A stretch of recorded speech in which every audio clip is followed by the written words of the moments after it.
Morning, Cal Gibbs. How are you, bud?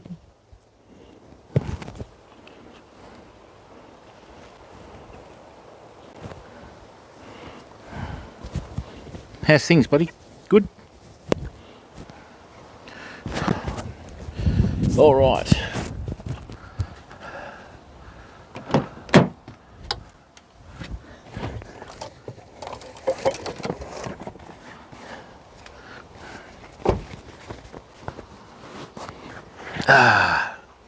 My hat still smells of smoke from the last stream.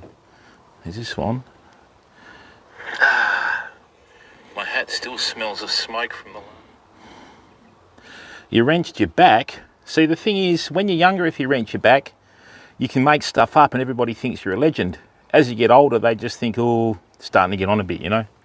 So hopefully you had fun doing it, if you know what I mean.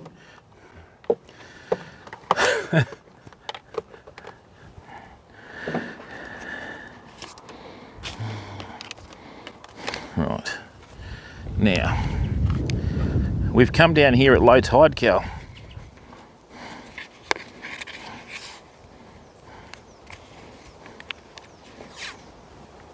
Let me just tape the battery to the tripod. Very important.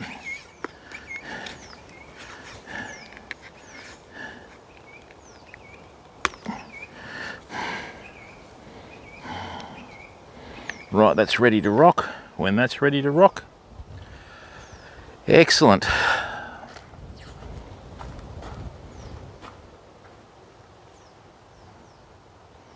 Oh, bugger, yeah. Sometimes I think we should lead life like that. You know the old caption of the dog, like, that's been let out for the first time ever? You know, and the look on its face? Apart from that, are you and your family well, Cal?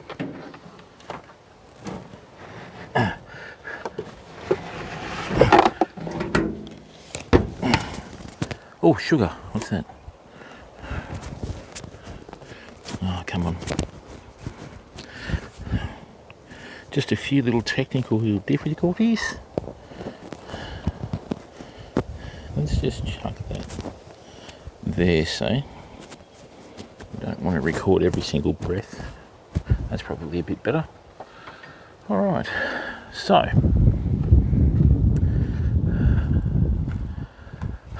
okay, all good. Let me just check that this is working.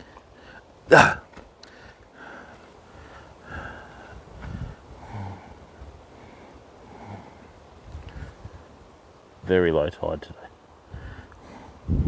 Morning, everyone. So this is the spot that we normally fish. I think we've probably got about a month left of fishing here, and then usually at the start of November what happens is the paddocks all dry up and they get really dry, so you don't want to be driving along in case you spark anything and you start a fire. So I think about the first week in November will be the last time we'll be able to fish here. Okay, now this is where we normally fish. Okay, so size 15 feet. So we are 1, 2, 3, 4, 5, 6, 7, 8, 9, 10. Right. We are 11 by size 15 Nike 6EEs from where we normally fish. So this is why I didn't bother turning up this morning, because the water level is so low, and all we've really got left is this channel in the middle of the river. I'll show you how low it is, and this is a good example of how to find structure at low tide. Okay, a broken toe, wow, she got off easy. Actually, broken toes aren't good because you lose balance. So this is a classic example, whoops, of structure. Okay, if we go through here, right, so what we've got here, fam, okay, is this is where we normally fish. Okay, so normally this water here would be up to my ankles, but see where all this structure is? So we've got this old stump here that I didn't even know was here because it's normally covered with water. And now that I can see this, right, I can see all the twigs and branches and everything in the water where the brim hide out when we have more water in here. Now there's no undercut bank here, but as you can see, no,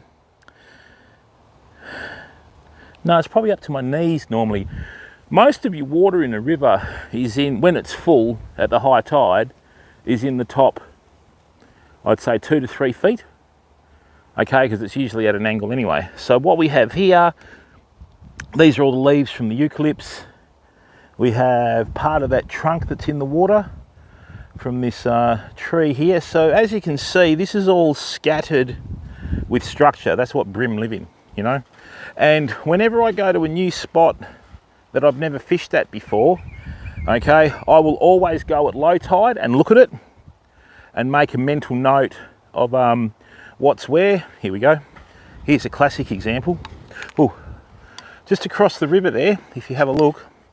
Remember last week when we were getting snagged all the time? Check that out. See in here, if the finger doesn't focus, see in here there's a little snag sticking out of the water. Hey Jackson, how are you, bud? How you feeling after your injection, mate? Right. So what I should be doing is casting a little bit further out and to the left. So my spot that I should be aiming for is between this part of the crown and that part of the crown. That's our window of opportunity in there. In here, in this bit here, we have snags.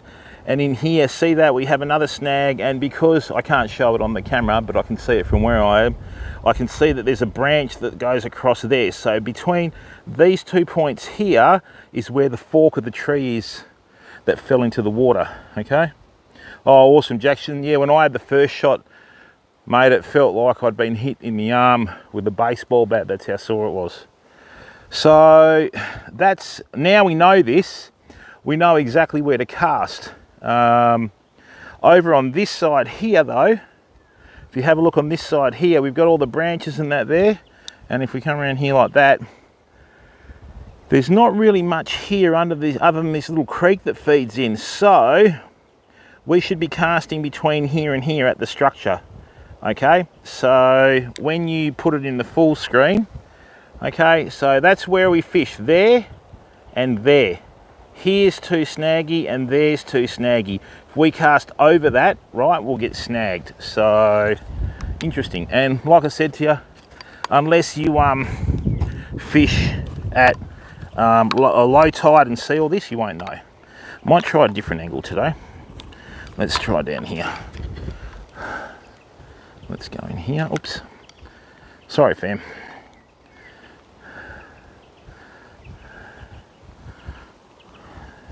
Oh, it's always a beautiful morning, Jackson, when you're alive.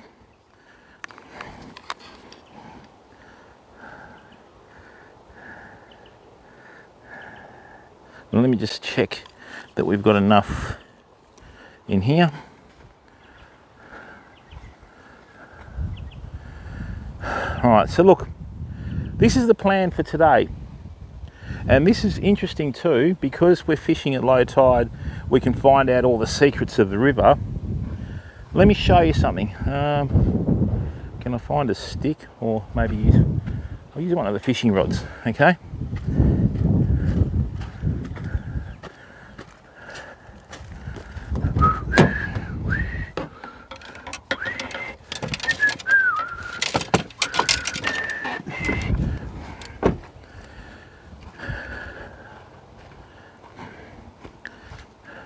So, if you see this fishing rod that I brought with me, okay, as you can see, that's fairly shallow there.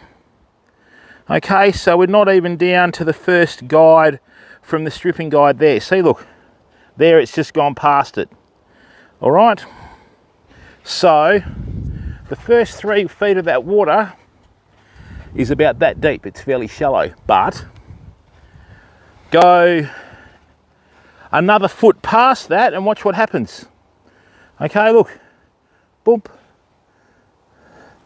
So another foot past that and the water drops to that depth. So when that dolphin comes past, right? We know that the channel is here.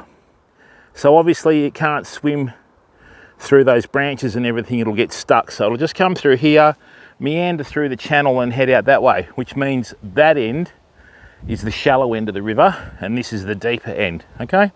So, just fishing the Collie River, Brett. I'm off to Augusta next week, mate, can't wait. And the flathead haven't come in yet, which is a bit of a surprise. I know a really good spot at, what is it, Swan Lake there? Is that what they call it? Yeah, the Deadwater at Augusta. Really good spot there for a really good flathead. So, right, so what we're going to do is, there's not much of an incentive for the fish to hang around today. So what I'm going to do is, oh, that's what I was going to show you too. Daz, how are you, bud? Manzi, welcome, buddy. Now, I was in the market for a new icebox, and I went and looked at a few of the really good quality ice boxes. They're about 300 bucks. One of the ones I wanted was about 350, but then I decided I've already got an old like food grade ice box that I bought, 20 years ago, that you can't really find around anymore. And then I thought, no, I just need an ice box, maybe to fit a bag of ice and some bait and maybe a bit of lunch and that sort of thing. Yeah, I don't know about that, Manzi. Bit far to cast from Queensland, mate. So I walked into Aldi, right? Now, if anyone's in the market for a 30 to 40 litre ice box, okay, I went into Aldi, okay, and I found a cooler bar ice box, polyurethane construction, polyurethane insulation and all that sort of stuff, okay, $99. Saved myself 250 bucks, and it's got the special latches, right, and it holds that much bait and ice I can nearly not carry it, which is all you ask for, okay? And the best thing about this is, when I go to sit down, I'm not going to break it. Lovely. See? Not only is this an ice box and a lunch box, it's a seat. And as you get older and are heavier and you start to fight with gravity more, your 26 litre esky tends to become a bit of a lightweight, you know? So, yeah, I know where the old water wheel is, Brett. Probably not a good idea to give out spots on YouTube, mate. Right, we'll keep that one quiet. That was the secret spot, Brett. Okay, so this is the plan for today. I don't think we're going to have any interest in anything before about, I would say lunchtime, but, whoops, what happened there? But, in saying that, right, all the water's flowing downstream at the moment. Till it stops, we're going to start to burley up. I've brought all my old bait. I've got muleys in here. I've got herring, prawns, the whole lot. What I'm going to do is I'm going to ground bait this area for about the first half hour.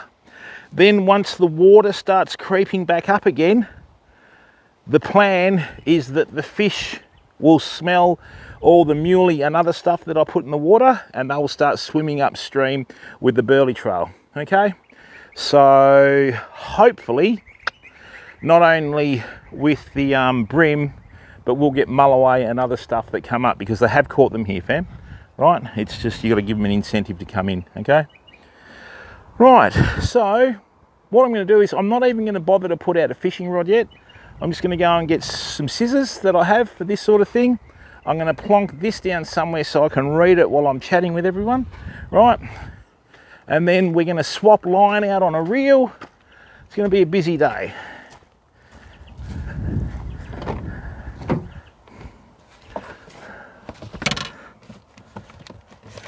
Right, so that's my bait for today. And I've got soft plastics and everything. I was going to bring the fly gear, famo, but I thought, no, we'll do that as an advanced lesson later on. Okay.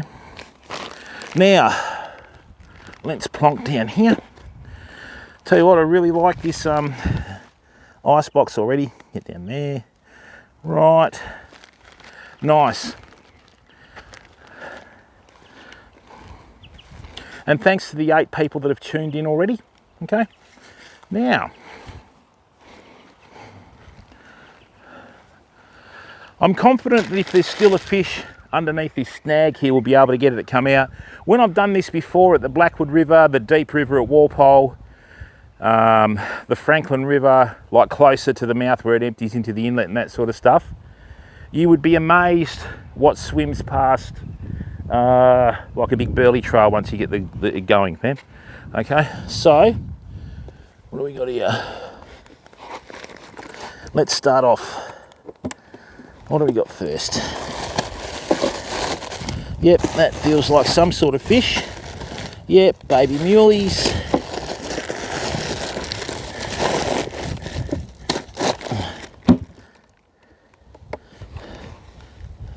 Hello, Dr. Chemistry. How are you, bud? Welcome to the stream.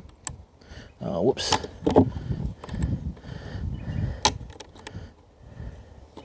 The only thing that concerns me about this ice box is the latches. But anyway, if that's all we've got to worry about. So, what I do is whenever I go fishing, I always keep bait for a rainy day. So this is just muleys and all sorts of other stuff that I've had.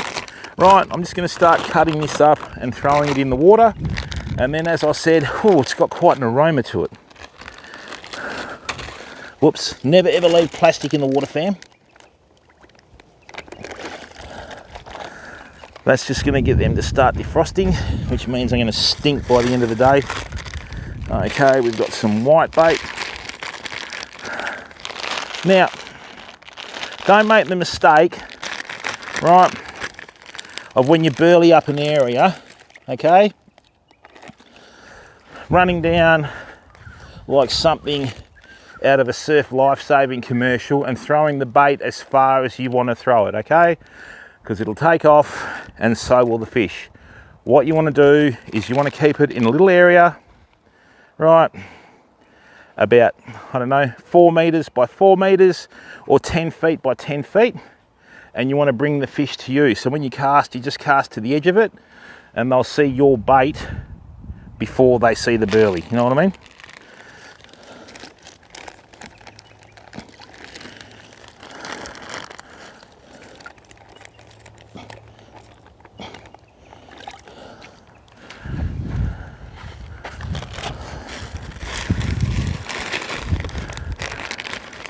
I even got a few prawns in here.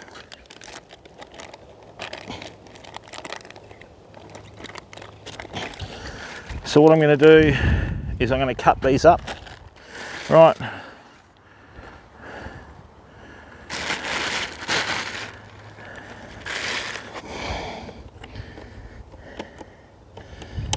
And then just start putting them in the water. Now remember, when bait's frozen, it floats, fam.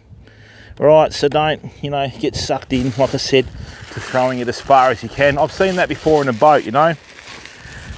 You got some hothead that comes down that thinks, oh no, oh that's paper. Hang on, paper's not too bad because it'll break down. Yeah. Plastic's the killer, fam. Oh, come here.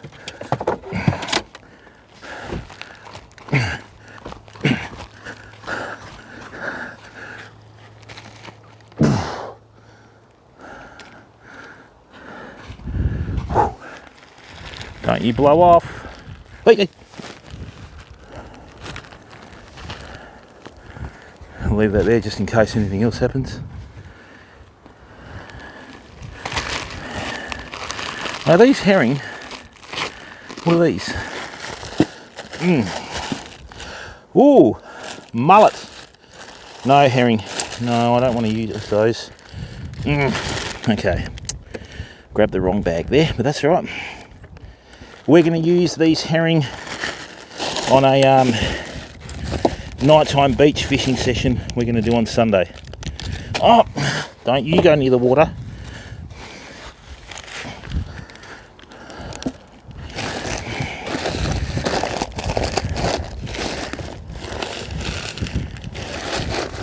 I'm just going to quit while I'm ahead here. Right, I'm going to put that back in there.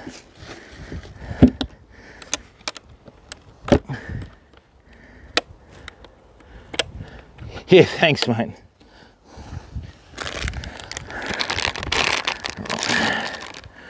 Bring these in here.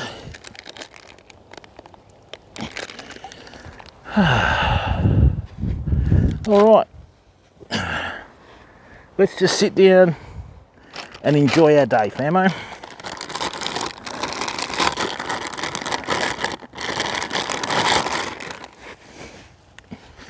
Now, with the bait, once it has freezer burn and that sort of stuff and it dries out, it's not the best. Funnily enough, some of the bigger fish I've caught have been on this sort of type of bait, but this is going to get cut up and thrown in the water. And plastic bag, straight in the esky. I might turn that around because the wind's blowing towards us. You got to christen the new esky.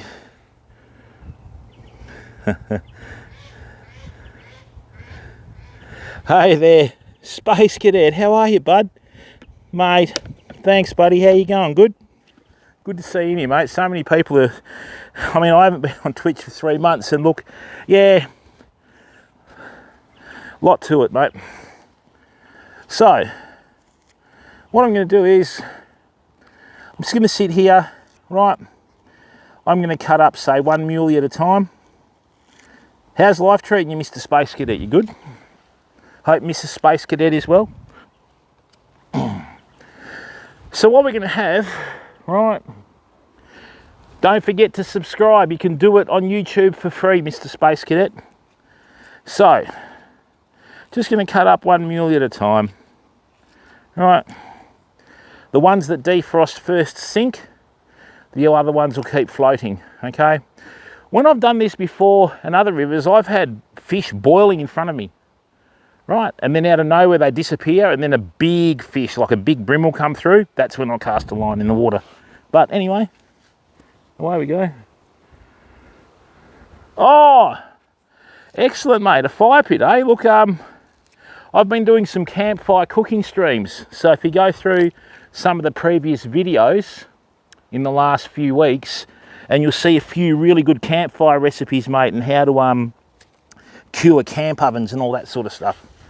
All right, excellent. And what will happen is, fam, as this water starts to come up, right, eventually we'll get further away from the bait, see? So it's just win-win for us.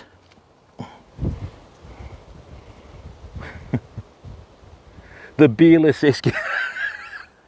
How are you, Loey? How are you, mate? Yes. Most of my eskies are beerless, actually. Anytime I'm driving a car or a boat, I don't want to drink alcohol, fam. Never, ever.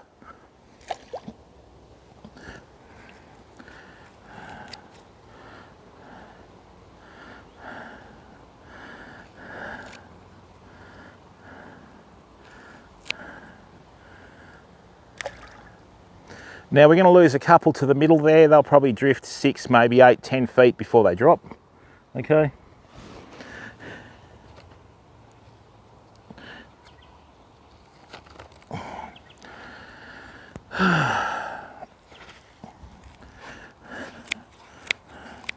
And if there is a mulloway down here, trust me, it will smell these from a mile away. This is how we catch mulloway in the Swan River. When we go in the Swan River, we'll buy a block of muleys and cut it about 1 to 2 centimetres thick right the way through while it's frozen.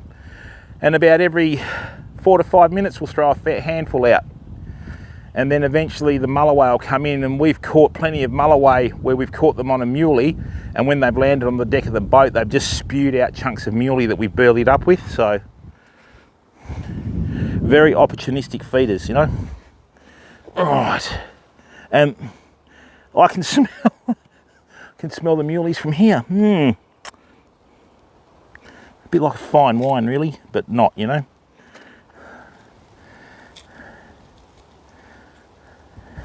Right. And the other thing is too, bait's expensive, fam, so, you know, try not to throw it away. And if anyone's interested, we do have a Burley making video on the channel that showed how to make, what was it 24 or 26 packets of Burley for about $8 and a little bit of labour. Burley's not expensive, fam. You can make it yourself, and you can make it nice and strong, and it works. Right, so check that out as well.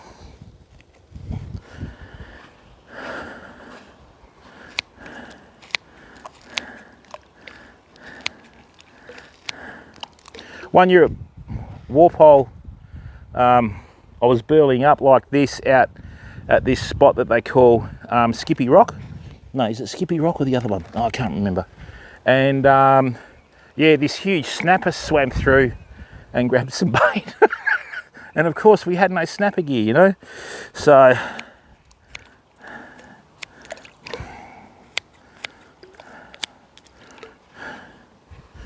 nice blanket of Burley. A little bit of ground baiting, never hurt anyone.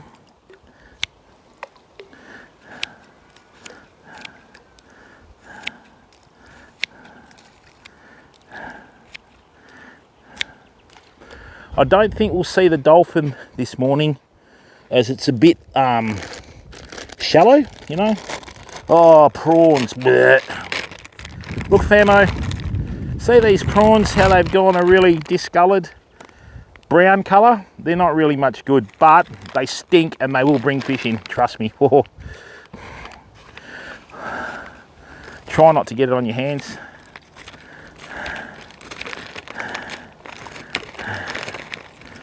Yeah.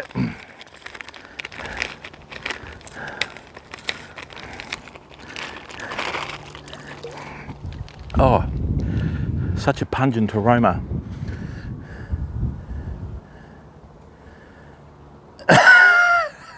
Well, I mean, sardines are very much part of the food chain, aren't they, Dr. Chemistry, you know? There are the moths taking off with my wallet again. Right.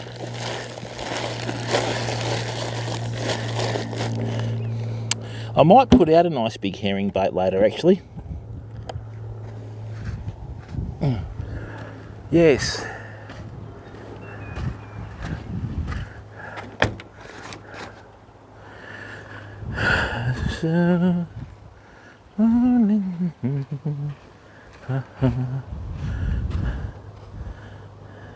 Hey there, 1-2. How are you, mate? Sardines or prawns? Okay, these are some baby muleys. Yeah.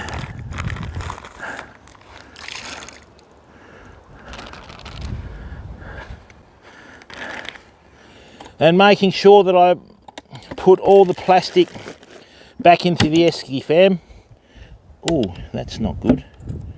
No, that's how they make them good. I know this is going to need a new latch eventually, but for $99, who cares? Oh, sardines, yeah. Right. Now, high tide tonight is about 11 o'clock, but with the rising tide, right, we should hopefully see a bit of interest, you know.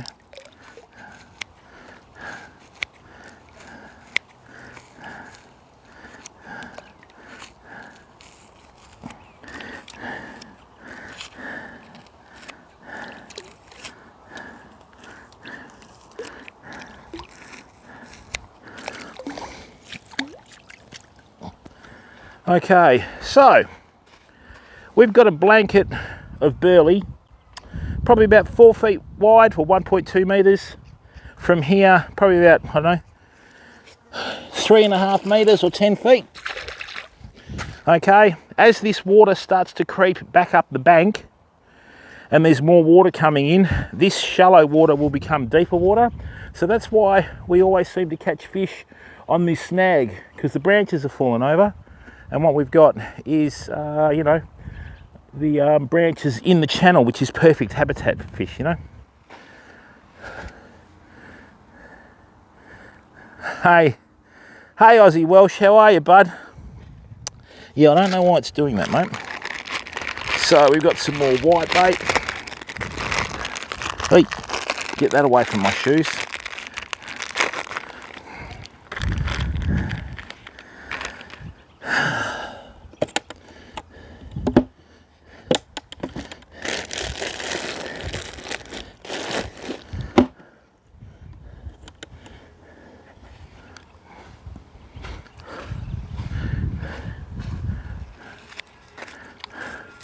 And whitebait are a very soft fish, okay?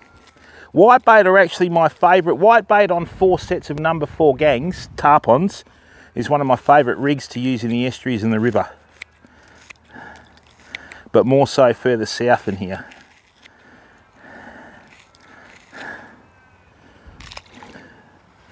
Great.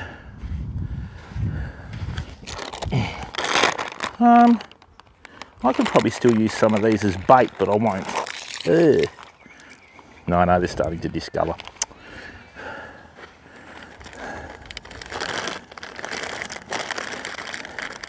Hello Kai Heel, how are you? Guten Morgen.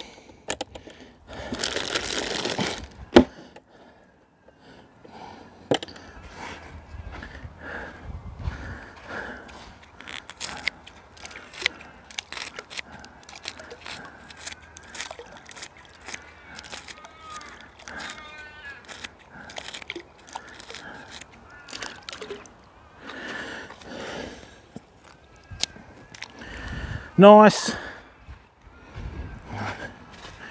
And the good thing is, Famo, the fish will come along and eat all these after we go fishing anyway, you know.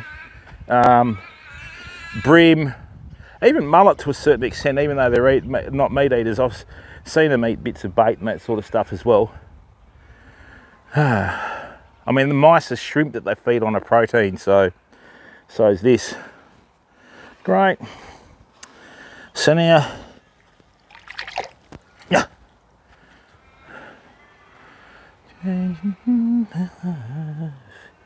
So what's everyone's thoughts on the Twitch leak that occurred? I put out a tweet about it. One thing that I copped was a bit of criticism when I was streaming on the old platform. Everybody, I mean, I always said I was the worst monetized partnered streamer on Twitch. So in in the 26-month time frame, we were 6,630th on the list with 34,800 and something US, fam. So basically it worked out to $1 per subscriber, okay, or a bit over. And you know, I can honestly say that I was probably one of the few people that put all of it back into the stream, because with all the equipment and all the high-tech stuff that Shook helped me with, yeah, I reckon I probably would have lucky to have broken even, you know. But anyway, that's not what it's about. It's about content. But the one thing that I did find frustrating, and this is one of the major reasons I left the old platform, and this does not involve Shook and that sort of stuff, but there are a lot of streamers out there that scream poverty, right? And they always, you know, send their community on a guilt trip and all that sort of stuff. Now that you've got the list, right, before you go to, you know, give them your hard-earned money, check where they are on the list, okay? So there's a lot of them that are going to have their nose out of joint, and quite frankly, it's probably the best thing that could have happened, you know? Thanks, Kai Hill. More importantly, it's great to see you in the stream, mate. Okay? Now, oh God, that stinks. Mind you, that's the best my hands have smelt for a while. Took me 3 days to get the smell of smoke out of my hands, fam. What's that there?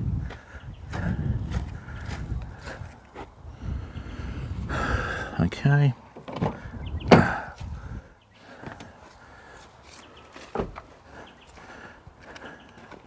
I've brought a carton of beer down for the farmer today, famo. Right, so... yeah, thanks, Aussie Welsh, you know. Just very frustrating, mate. And that's one of the main reasons I left, because I got to know a lot of different streamers on the platform. And there are a few of them I thought, nah, you're a bit fake for me. And then when stuff started to go down, you know, yeah, I just had enough. And I just thought, nah, they can have it. And that, you know, that hot tub category, that was the last straw for me. In Western Australia, right, and this is the other problem, okay, Twitch isn't a member-based platform. They don't know how old the people are that are watching, and there's no way to scrutinise how old the people are that are streaming. They have guidelines and that sort of stuff, but they're not enforced. So in WA, just say something happens on a stream and it's clipped and you've got it on your computer, right?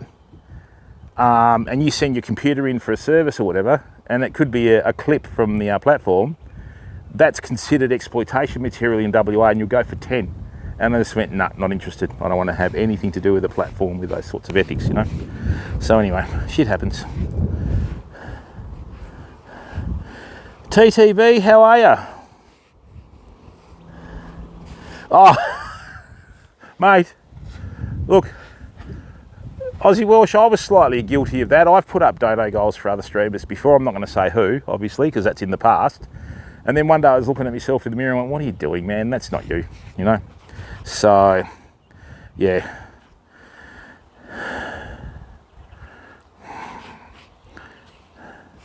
Glad you got a K in your name there, TTV Bogan. How are you, mate? Thanks, people. 17 people watching. Now, let me show you what we've done here, right? What we've done, see all the bait, right? And no, I'm not a master baiter, okay? See this blanket of bait that we've got now? Right, so this is slowly starting to work. It's slowly starting to, you know, seep into the water, and as that tide, as you can see across there, see all the flowers on the top heading downstream, this is going to be picked up downstream from fish and all sorts of stuff. So as the water starts to fill the river a bit after lunch, then we're going to see a lot more fish coming in, okay? And I'm going to give this about half an hour to an hour, and we should be good. Yeah, good, mate. Are you serious, Dr. Chemistry? Mate, you know, the other thing too that I find really interesting, right?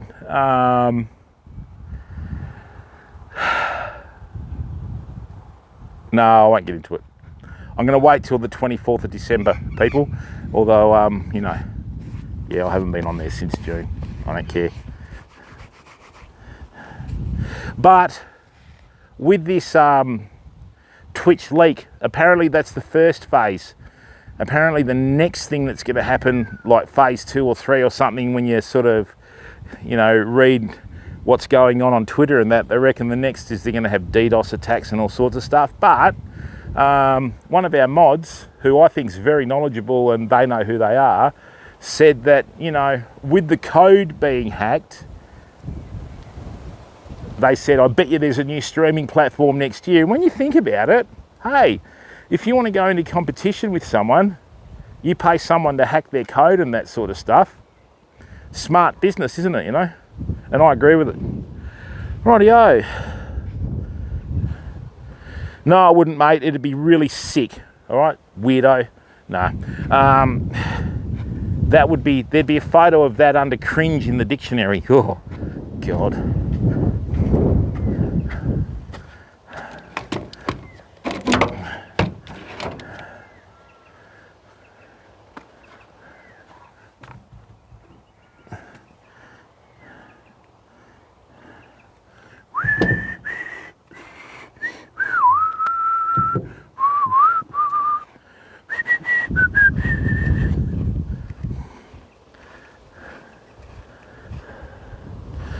Rhino TV, how are you, bud? We have TTV. How are you, crew? All right, fam. Now, what I'm going to do, right, is while we're waiting for all this Burley to start working, I'm going to give you a quick lesson in fishing rods, okay? Just tapers, what they're designed to do, what different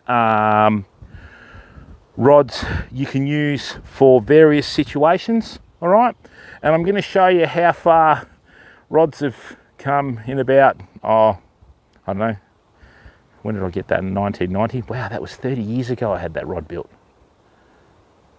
Unbelievable. Wow, 30 years. Yeah, good, thanks, Rhino. And look, if you're new to YouTube and you're new to the channel, please do us a favour, just subscribe for free. Okay, there's no pressure on here. We have had people that have asked me to put up like a tip link and a donation link. I'm not doing that, okay, until I get partnered, because I want to get partnered on YouTube just through the content, okay, not through other things. And you know, when I first started streaming, it was a bit dire. But anyway, that was my choice to start streaming, fam. No one asked me to start streaming. I decided to, so I bore the brunt of that, all right? And, yeah, so when we get that happening and people are allowed to sub and all that sort of stuff, we'll worry about that later, okay? At the moment, you can still subscribe for free. There's no pressure or any bullshit like that. We're not going to have poxy sound alerts and all that sort of stuff. What we're trying to focus on is pure content, fam, okay? And unlike other streams, I don't sit around spending days on end watching other people on their streams to try and get ideas. We do stuff and we turn our camera on while we're doing stuff, right? This is what I normally do. The only difference is we're live streaming it, okay? And hopefully, was it you, Kai Hill, that caught the pike on the 2-hook rig that we showed you here? I'm just hoping this sort of thing will help you out. In freshwater though, we're going to do a lot more freshwater content this year. The only problem is with the freshwater content, I've got some absolutely awesome freshwater fishing spots, fam, but there's no signal, okay? So you can do this in freshwater. What I normally do in freshwater in my early days when I was younger, before I started using a lot of lures and lures only, if you've got a fast flowing river, right, and you've got a big deep pool, you've got a lot of fast flowing water, what I used to do was I'd get a worm and cut it into 4 pieces. Every 2 minutes I'd just flick a little bit of worm out, right? Worms are the first thing that fish will gouge themselves on in the winter. So when you have the rivers starting to seep up the banks and all the worms get flushed out of their little burrows and that sort of stuff, fish will actually take the top half of themselves out of the water to feed on the worms, okay? And they're very good bait. That's why the San Juan worm and the Arctic worm and that sort of stuff are really good flies to use early season. So the San Juan worm, which I'll do a fly tying stream on shortly, it's just a bit of red chenille and you burn the ends, right? The secret to it is the proportion into the size of the hook that you've got. With the Arctic worm, what it is, it's a beadhead worm. You'll have a marabou tail and you'll spin some dubbing around the body and you just give it a little bit of yellow or gold tinsel. What the Arctic worm is designed to look like a worm that's been dislodged from the hole, because when you cast it, because of the bead head, if you fish with a loop, it'll sit vertically on the bottom and the marabou will just spin like either a bloodworm or an earthworm trying to get out of the like burrow that's been flooded at the start of the winter. And I've had some quite serious and quite violent strikes on it when I've been using it, okay? And in shallow water, big fish in shallow water are lethal. They'll just shoot off, you know, like a rocket. And with the San Juan worm, that actually looks like a little worm that's been dislodged. So most of my best fish with the San Juan worm for trout and that is when I've cast it out and fished it like a nymph. So I fished it under a strike indicator. So you cast out and you point your rod at the strike indicator and you follow it down, right? Strike indicator is just another name for a very, very small float.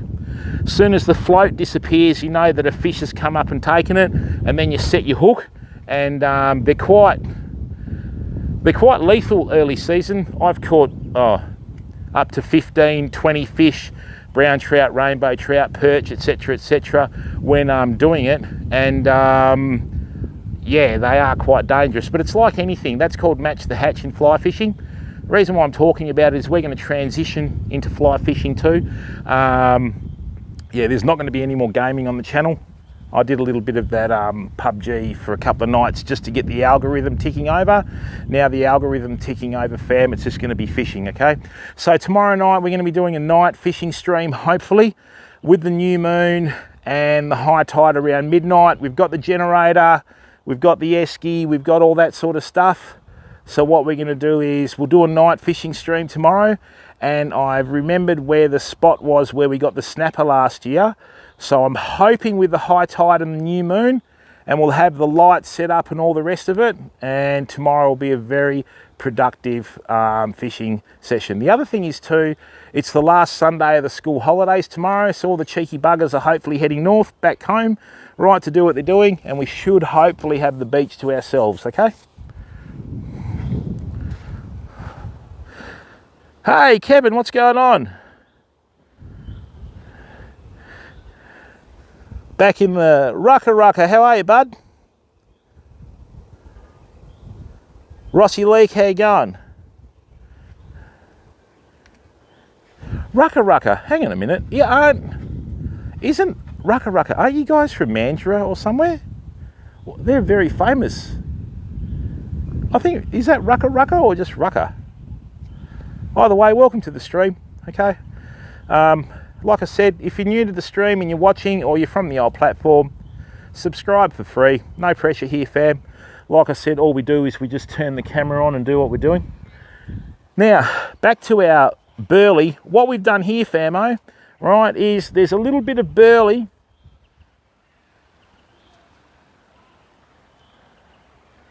All right, I'm just going to block the camera for a second.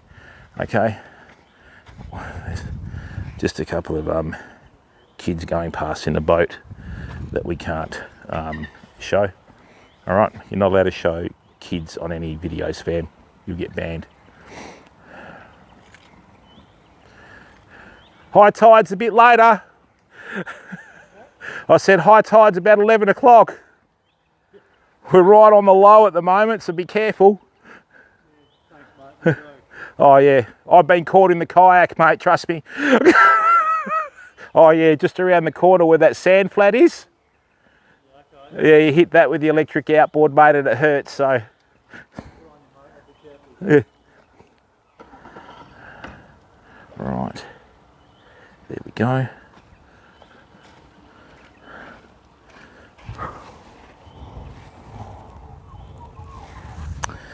Okay, family. Hey, puppies. Come here. Luna, why are you so crazy? Seriously, you're nuts. You are a loco gringo, you know?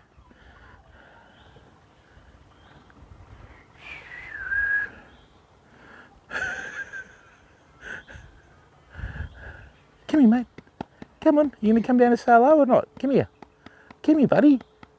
No, you've come down to piss on the tyres, haven't you? I call dogs tyre artists, fam.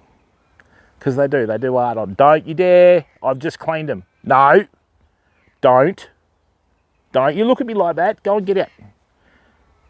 He's cocking the leg and everything while he's trying to walk down to the tyre. Oi, oi. Mission accomplished, he's run off now. Thanks, mate. You're a legend. I got to stand in that to open the door. Great.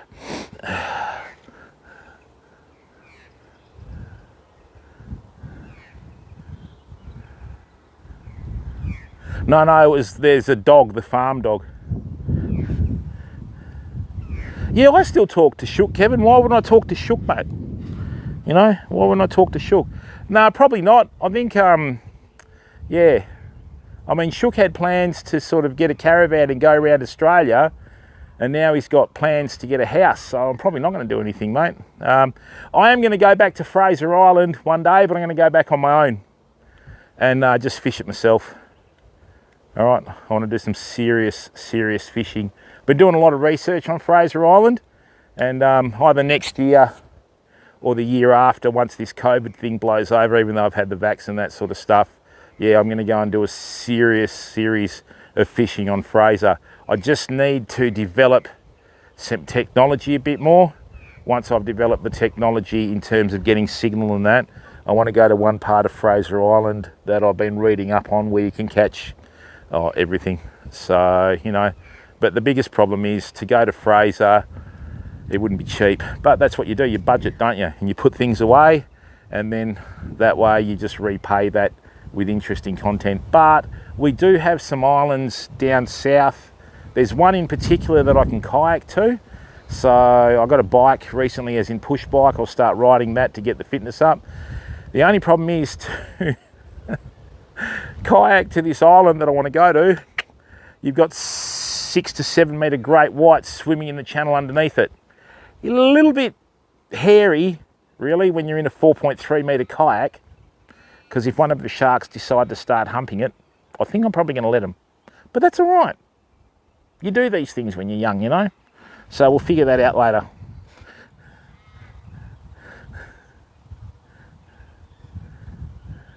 Oh, okay, Rucka. Oh, it's Rucka, yeah, because I remember they were the sort of first West Aussie streamers, I think, to do really well and become really popular on YouTube. And then they did a collab with, you know, who was it? I think he's KSI, who's a funny guy. But yeah, it's Rucka. It was awesome to see West Aussies doing really well on a world stage.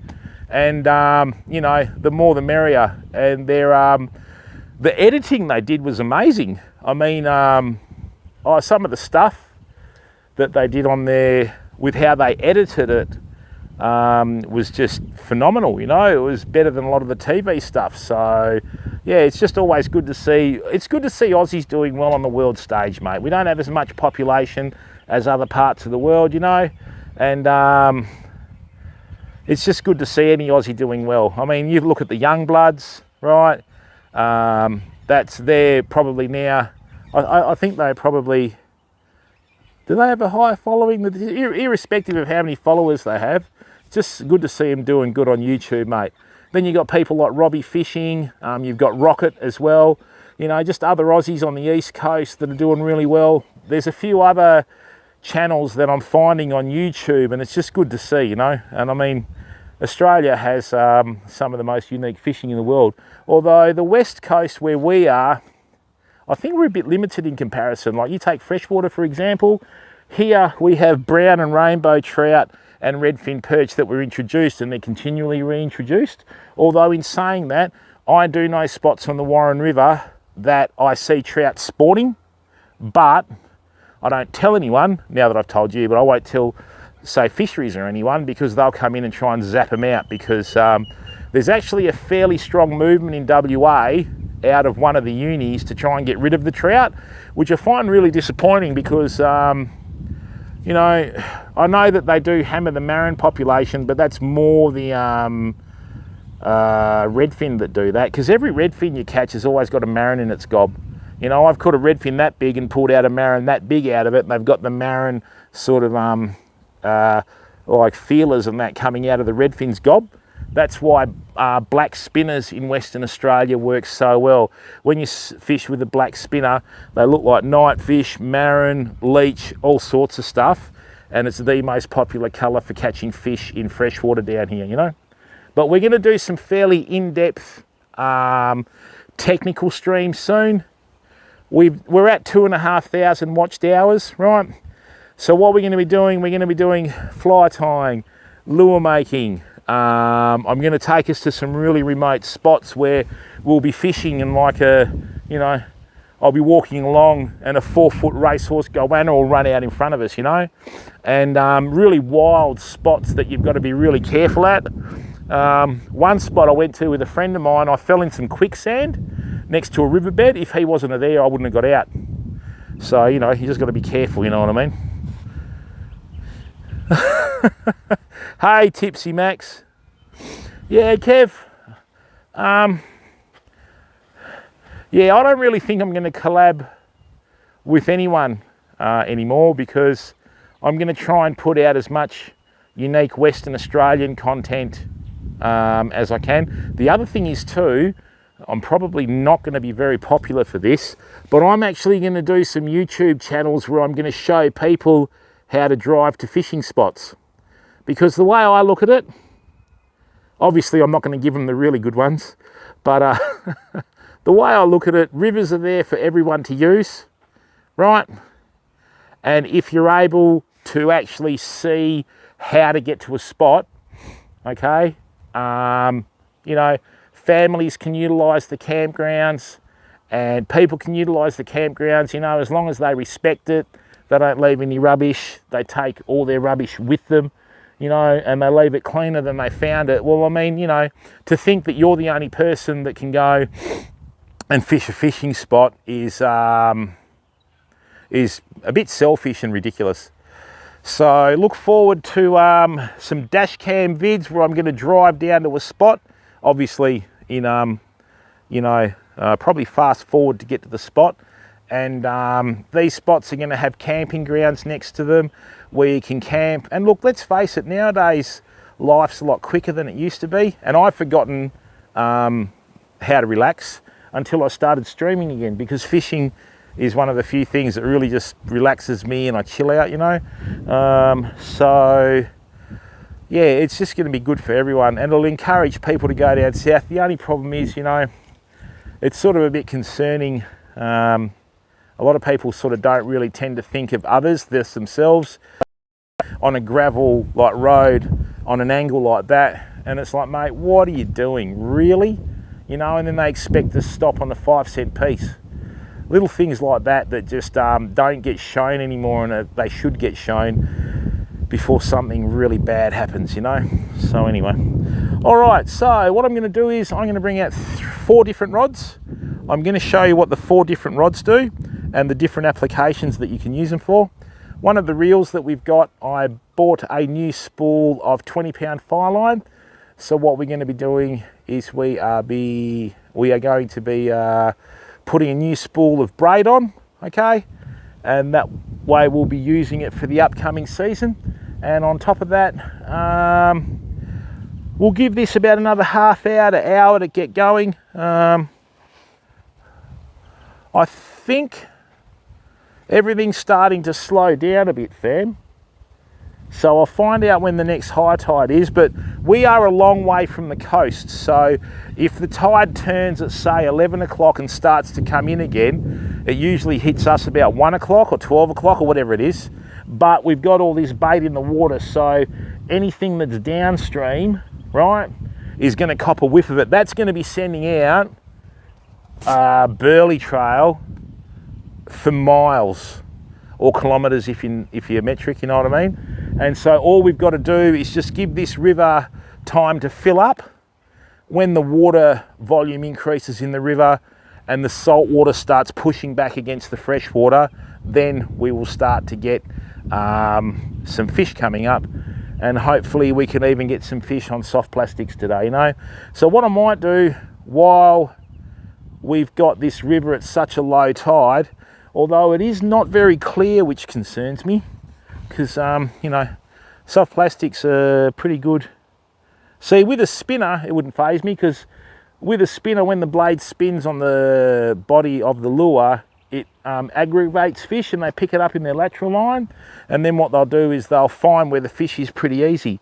But you know, with this we'll see how we go, but I'll show you the difference with the rods first and then we'll take it from there.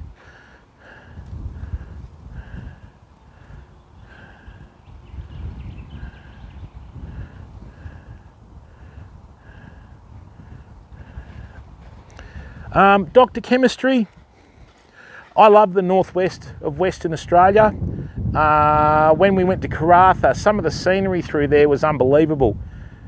I wasn't so tech savvy back then, but we will be doing some stuff in the north, but we will be doing that more in the winter. The monsoon season is in the summer up north, and it makes the conditions quite oppressive, especially for a pale southerner like me, you know what I mean? And in the winter, look, I won't tell you where we're going until we do it, but I've got some really interesting streams planned in various parts of the state. I'm dealing with the relevant local authorities with reference to permits, because you need a permit to stream in most areas now. You can't just rock up somewhere and start streaming without a permit, fam, because while I'm not partnered on YouTube, it's not commercial because I'm not getting paid, right? But for example, you know, people on TikTok and Instagram and the old platform and other places, right? You just can't go up and start live streaming people, especially if you're being paid to do it, because it's considered commercial filming. You need a permit for that. They treat it in the same lines as like TV filming and that sort of thing, right?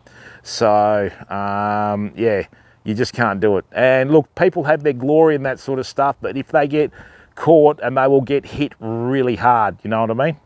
So,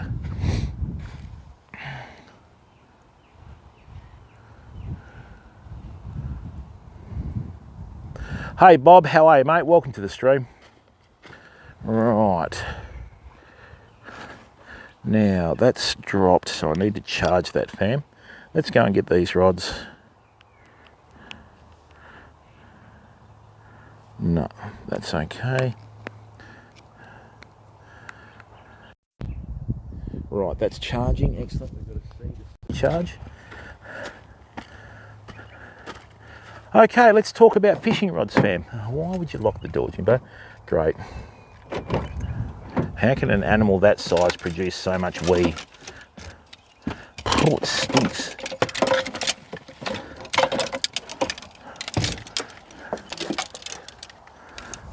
Now, Bob Loblaw. This wouldn't be Bobby Belcher from Mod City, would it? Bob Belcher, if that's you, identify yourself, friend or foe. Think about it, Bob.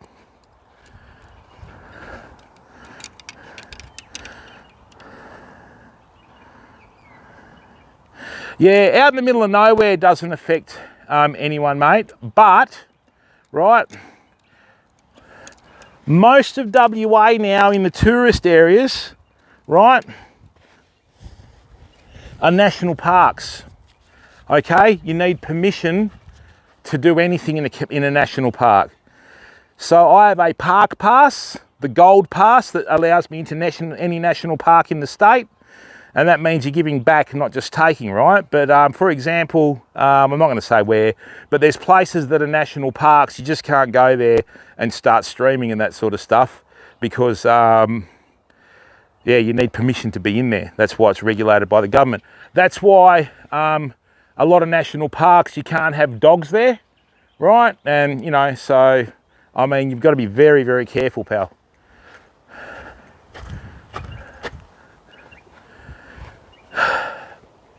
In the next 2 to 3 years, with all the people that are trying to become relevant on social media, especially since the COVID crackdown, the stringent guidelines for streaming and that are going to change dramatically, people, because there are so many people that are just really pushing the boundaries just to become relevant, if you know what I mean.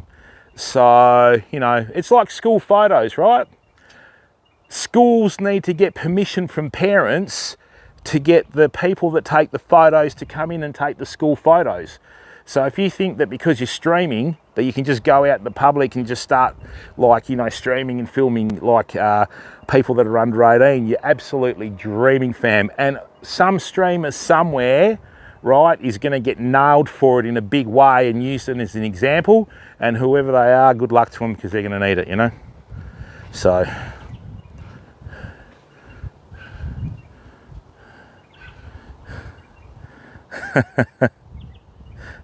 oh, mate, and look, pal, look, I've got the utmost respect for Mod City too.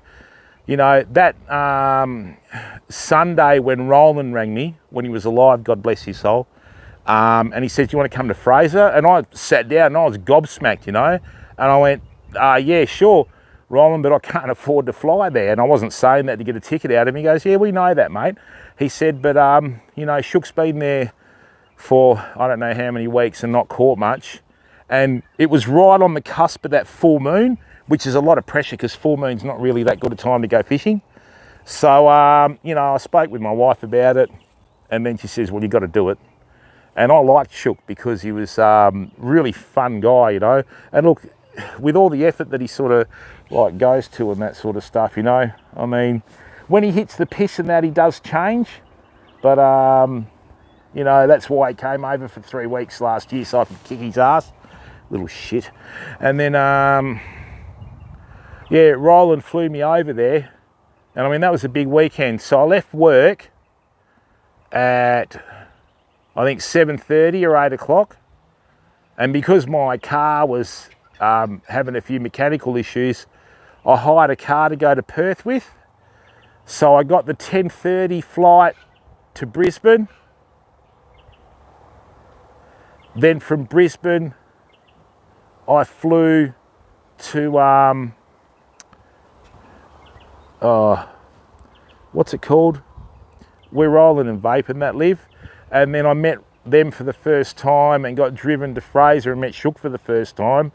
And, you know, Shook had caught 10 fish in 22 days before I got there, and then he got 23 or 27 in the one day. So, you know, it was like an acid test really, because if I had gone there and not got anything and never fished the beach before, I just would look like someone that was just banging on about stuff they didn't know about. So it all worked out okay. And I mean, after that, Mod City embraced us, and, you know, we were partnered, what was it, 11 days later. So, you know, yeah, I just, there's a couple of things that I won't go on here, but yeah, Shook's no dummy, right? He does lose his way a bit now and then, but unfortunately, you know, the guy's in another country. He's got no family here, and he was pretty close to rolling before he passed on. And yeah, I just think sometimes, without even realising it, you know, he gets taken advantage of, but that's only my opinion. And yeah, when I popped his rib though, that was so funny. He came out doing his rap stuff and he started abusing me. I went, you know, to flip someone over? He goes, yeah, man. So I went, well, do it. So, not that I get on all fours on the ground for people, right? So he couldn't flip me over, and I said, oh, can I have a go? And he went, huh?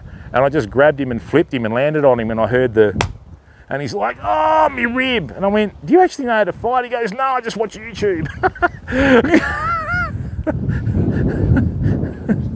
Oh, Harvey Bay, yeah, that's right.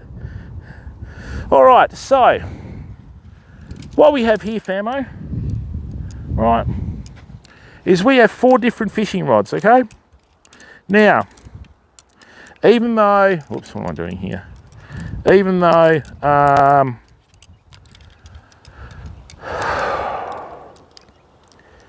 three of these rods are the same in their entirety, right? They are quite different. Now, this 4th rod that has this Calcutta reel on it, see how the guides are on top of the rod? Now, this is called an overhead rod. The overhead rod is used exclusively with overhead reels. So this is the term when the reel sits on the top of the rod, okay?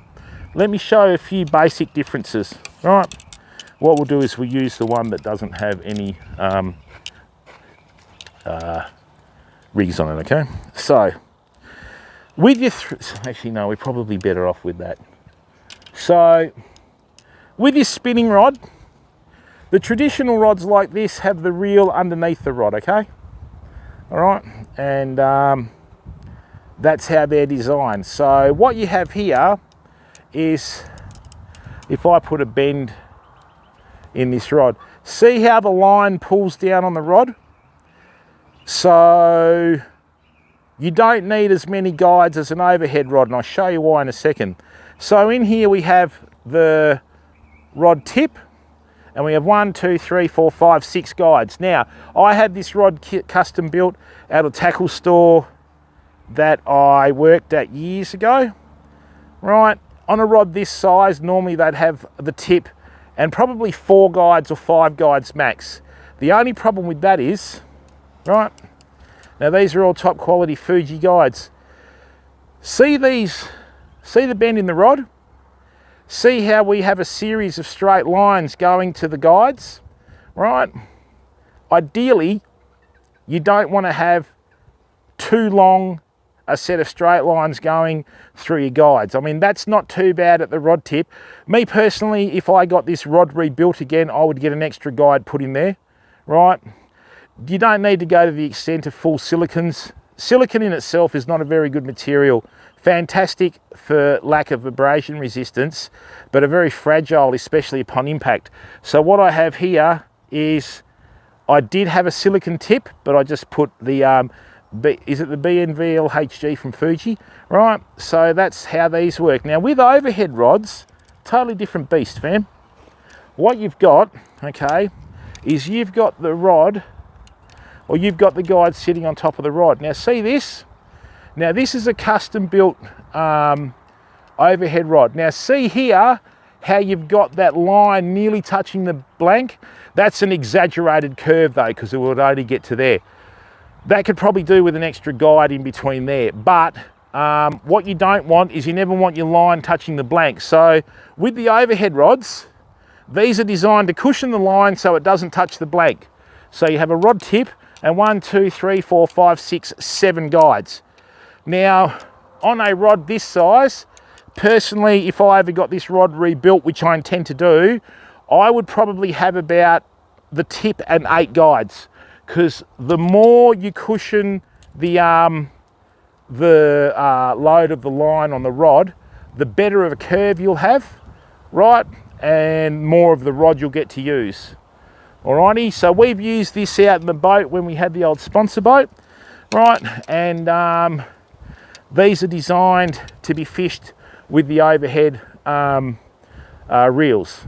Alrighty, now me personally, when you're fishing between 1 and 4 kilo line class, I'll just use the spinning reels.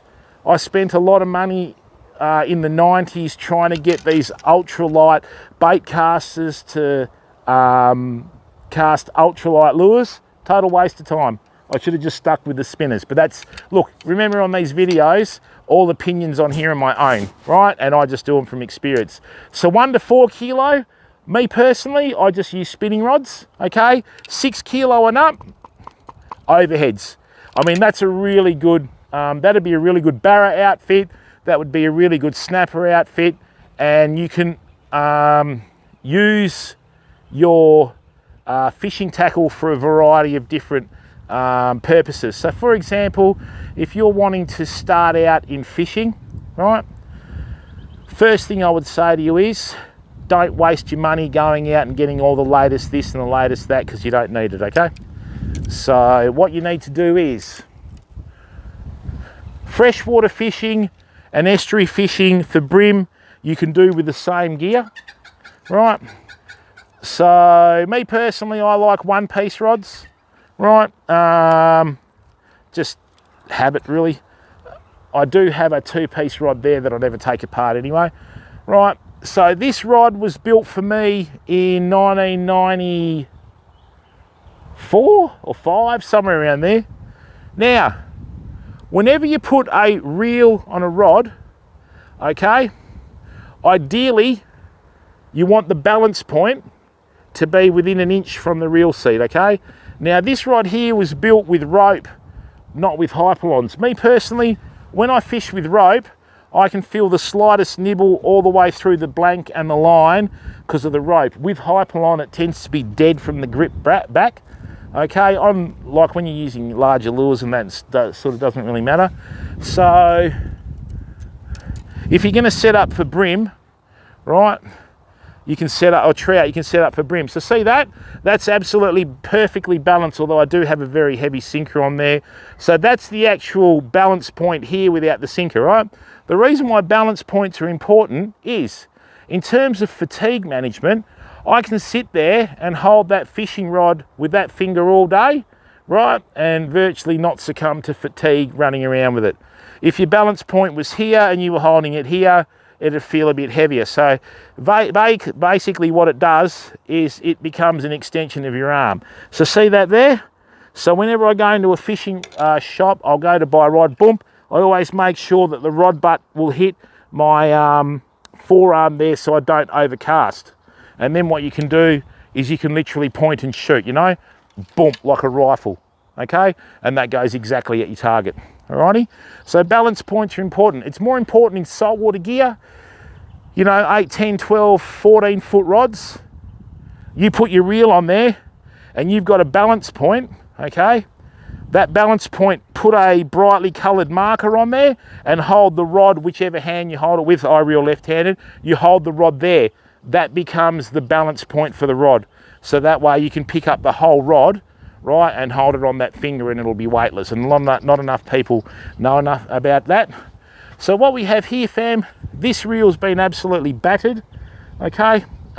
We got to put some more braid on here, but what I've got to do is take this fluorocarbon off, right? And what we'll do is, with these spinning rods, You have different tapers with spinning rods, okay?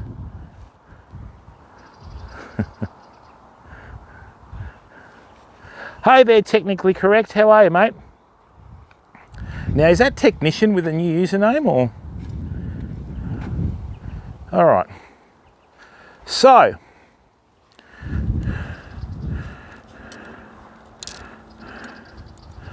each of these rods, okay, are all threadline rods. Now, see the taper on this? See how this bends between the first and second guide? That's a fast tapered rod, okay? If I bring this down here like this, the other rod that I've got, see how that bends down? All right, that's a good angle there. See how that bends down to about a third or a fourth guide?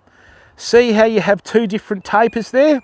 You could use this for two different applications, all right? Me personally, when I use lures, especially if I'm using heavier lures, right? I like to fish with a stiffer fishing rod, like the one that's got the higher point there between the first and second guide. And with this second one, when you're fishing for bait, with bait for finicky fish like whiting and sometimes brim, usually a medium taper rod like the second one here where my thumb is, they aren't as susceptible to spitting the hooks, you know, but in this area here we've got a very small waterway, so you can set your hooks fairly straight away. Soft plastics and that sort of stuff, I'd use this faster tapered one. And then you've got this old one here that bends down to about the 1, 2, 3, 4, 5th guide. This is the old style of rods. I still use this and still get a lot of fish, right? It has like a almost like lag when you're gaming. You'll go to set your hook, and as the bend of the rod is starting to take the bait, it'll have like a soft point, and then the whole backbone of the rod kicks in. And I mean, I've lost count of how many fish I've caught with this rod in the freshwater. And I sort of bought these a couple of years ago when I started the streaming. These are a couple of Shimano rods. Now, this is a Shimano jigging rod. This is what I use for most of my brim fishing. When you go and buy a fishing rod, fam, right, don't get too sucked into spending massive dollars. You don't need to. These rods have caught so many fish that you've seen on stream. They're about $80 each, okay? In Bunbury in Western Australia, if you're ever travelling down here, you've got Whitey's Tackle in Australind, and you've got Sports Marine Fishing Tackle in Bunbury there, right? They're your two major fishing retail outlets. You've also got BCF, but if you want good local knowledge from experienced people that work the store, my experience, you know, Benny at Whitey's Tackle and Paul and Mark down at Sports Marine there for the fishing tackle, okay? You know, and if you're ever in the market for a boat, always catch up with Millard Marine, okay? They sponsored us with a boat for 200 hours, right? One of the channel sponsors, main channel sponsor. Fantastic people to deal with, really professional, straight to the point, and they know their stuff, all right? Also, we use Qualia reels on this channel, and once again, if you're a up-and-coming streamer and you want to do something for you that will improve the quality of your stream, which will improve the experience that your viewers have of your stream, don't muck around, just get Rode microphones, all right? We were sponsored by Rode. We were sent a couple of these microphones here, the lapel microphone from Rode. Fantastic. And look, don't get wrapped up in whether it's 720p or 1080p on your stream, okay? Most people watch on their phones nowadays. You can't really tell the difference with the new phones that are out, okay? But audio is key. Most people will put their phone down and just leave the phone on while they're out and about doing stuff, all right? Audio is paramount, fam. If they can't hear you, and look, a lot of the streams that I look at now on YouTube, compared to what we did on the old platform, it's just disgusting. It sounded like I had a blanket thrown over the top of me when I was talking, you know? All right, so what we will do, right, is I'm going to take this reel off this rod, and I'm going to put it onto this rod, and we're going to be fishing with baits on this rod. And then what we're going to do is I'm going to replace the braid on this reel, right? When I replace the braid on that reel, while this rod is in the water down here with a bait in it, okay, we will be fishing with soft plastics on the other rod, and we will be using a lot more lure and a lot more fly fishing this year, fam. But it's like anything, you know, bait fishing is quite complicated when you start getting into different rigs and techniques and all that sort of stuff. It's not as simple as just, you know, tying a hook on the end of a line, having a sinker sliding down and all the rest of it. And the other thing is too, people, when you're fishing for brim and whiting and that sort of stuff, never ever have your sinker sliding down to the hook, right? Worst rig to use, all right? Always have your sinker sliding down to a swivel and a minimum of 50 centimeters between your hook and your swivel, okay?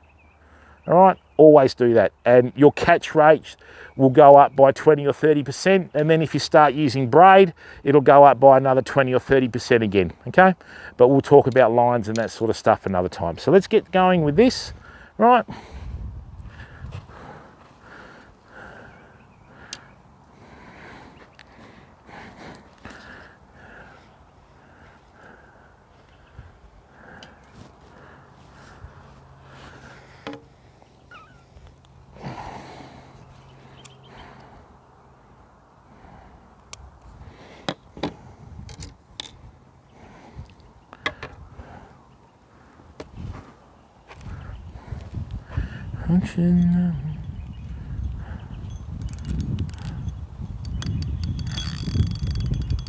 Okay, line roller still working, which helps. All right, I'm going to put Old Faithful away. Old Faithful's going to come into its own.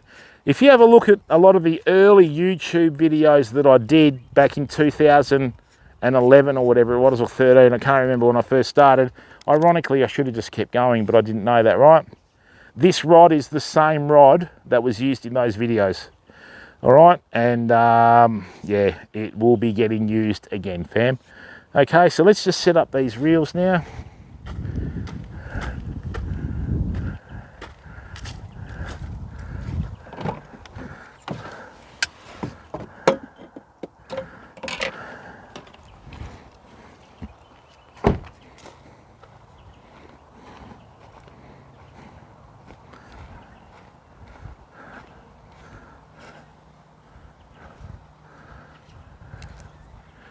There's a spot down at the Warren River down south that's the size, and this is on the river, remember? That's the size of about, I don't know, 3 football ovals, as in soccer pitches. Fantastic spot, fam. Absolutely fantastic spot. I will be taking us there. Is that bird back, is it? Don't you dare drop honky nuts on me like last time. Right. Yeah, we're going to start getting into it. Hello, X-Ray Specialist Punk. How are you, mate? Yeah, go back and check out that stream with the pork crackle and everything. Right, let's have a look at this. Now, signs that your braid's starting to wear. See this, fam? How the braid's starting to discolour and fray? That's why I always overfill my reels. So let's just keep going here. Wow, look at that. Now what'll happen is, eventually, that discoloured part, right, will start to disappear. There we go. And we'll get into the newer braid. See there? Now I used detergent last time on this, that's better. Right, now see how that's a lot clearer now? Right? Why didn't that? The water where I live is shocking. Okay, so see how that's like a more consistent colour now? This is why I always overfill my reels, right? So now I'm going to cut that back to here, okay?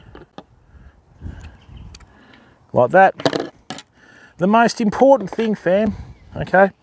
Braid is like wire.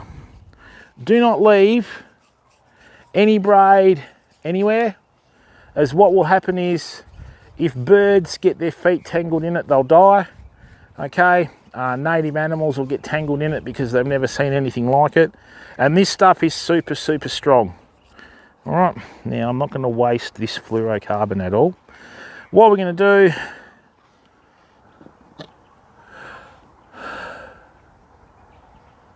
Oh, 2 pints are still here, great. With the reels and that, it depends. I mean, usually I like to wash and clean down my reels thoroughly after every saltwater trip. This isn't as salty as the beach, but usually about once a fortnight, I'll take the line roller apart, re-grease that and put it back. When you get twist on your reels, your line roller is usually the first thing that stops working, that causes the issues, okay?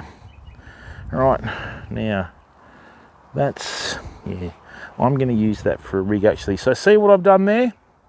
I've wrapped up all that braid and I'm gonna put it in the car so it doesn't stay here and kill anything, you know?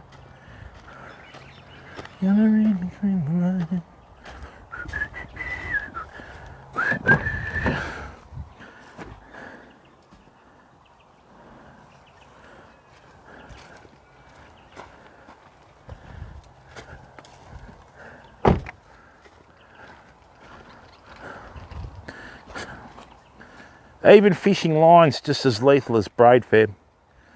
Now, I've been watching the flow of this river and it's just starting to slow down a bit, fam.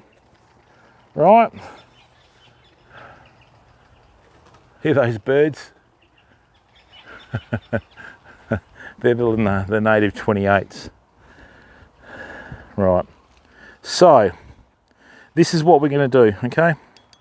First thing I'm going to do is I'm going to pull some of this fresh braid through all the guides. And then what we're going to do is we're going to do a little knot. And I'm going to show you how I set up for all my fishing, okay? Now this,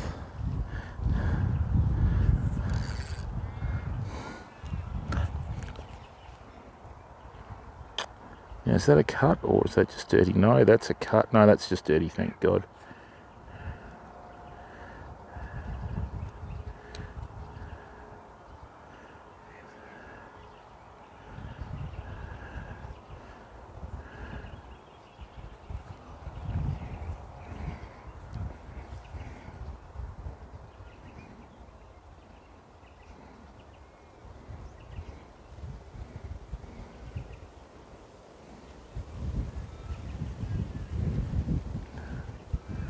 Okay.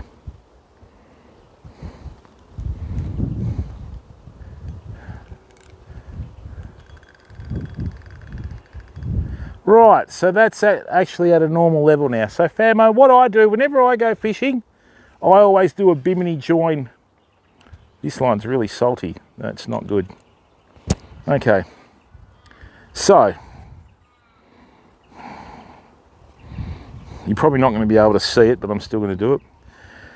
So with a bimini, bimini is the knot that you use, right, as a loop. So what I do is I always use biminis to join to monofilament, okay, and then from there I put my rigs on the monofilament and it just makes your braid last a lot longer.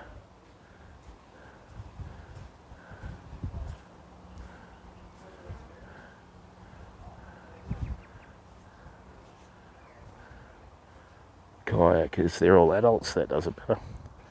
Right. So, what I'm going to do here is I'm just going to wrap this around here, right? And then you get a first-hand look of how this knot's done. So what we're trying to do is we're trying to work with the tension of this line, okay? So what I'm doing is this is the main line and this is the tag end here. See this? That's the tag end. If I push this back here, what's happening is it nearly pulls the cam over. See how it's bunching this twisted line on itself? Hopefully you can still see it, all right? So what I'll do is I'll bring this back towards me to about here so you can see it. Right, so what I've done there, famo, right, is this line is bunched in on itself and it's fairly taut and compact now. So what I'm going to do is I'm going to hold this tag end, right, perpendicular to that, right, and just spin this tag end around this really tightly wound light twists that I've put in the line. At no stage does it bed back in on itself. Okay, so see this? Just pushing it down there nicely, and what it's going to do eventually, it's going to come to the point where it hits the 2 loops. So this tag end I'm going to take and do a half hitch to lock the first loop in on this side, right? Then I'm going to do another half hitch, right? I'm going to lock the second loop in end there, right? So they're both now locked in, and then what I'm going to do is, right, I'm just going to do a once, twice, 3 times, right? Now I've got to be careful because that might not be the right length for it. You've got to get your loops even, fam. If you don't get your loops even, they won't come up even, okay? So then what we do is this. Once we've got them even, we're just going to do a triple hitch over both loops, right? See, like that? Okay. And then what you do is you continually tease the loop away from the main line, right? And what that does is that locks in there like that, see? And what we've got is, we have a perfect bimini twist. All right, like that.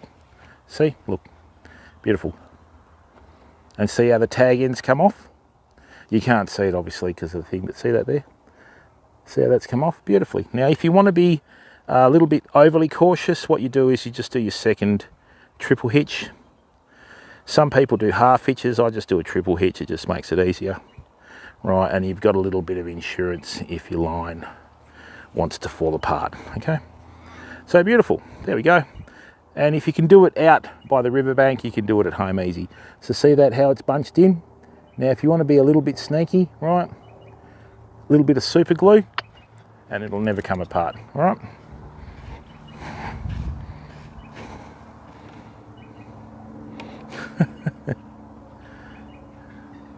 Oh, awesome, X-ray specialist punk.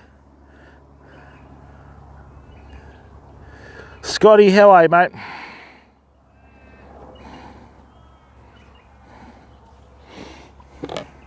Oi.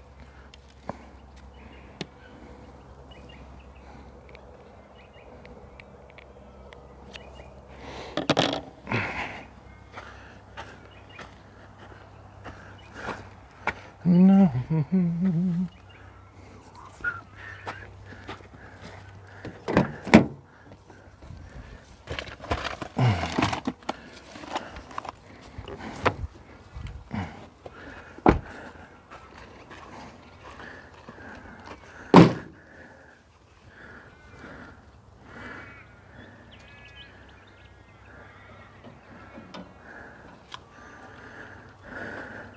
What we're going to do, fam, is I'm just going to bring everyone up here for a second, right?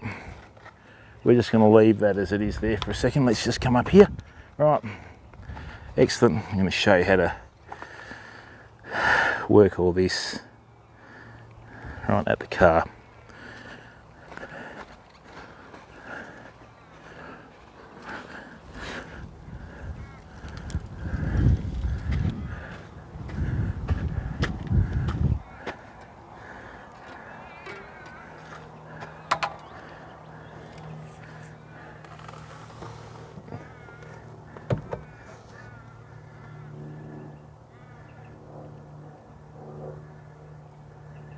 Yeah, uni knots is not being lazy, mate. It's just the knot you like to use. I mean, lots of people use uni knots.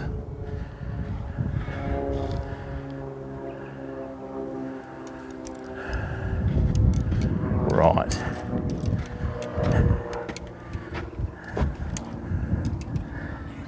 Now,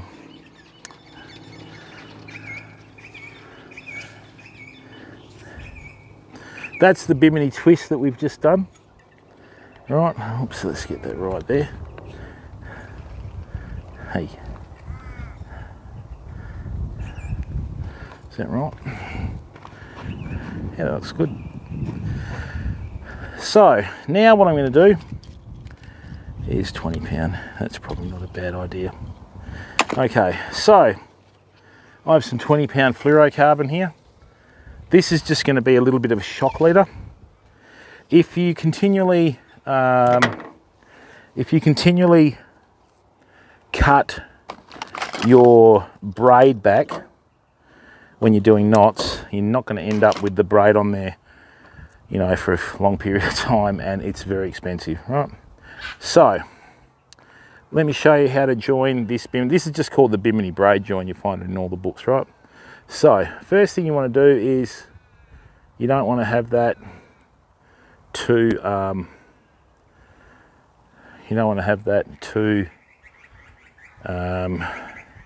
bound up, because you want to be able to get your your monofilament into it. So what I'm going to do is I'm just going to unravel it a bit. There we go. So we've unraveled it right back so that it's not bound over itself at the moment.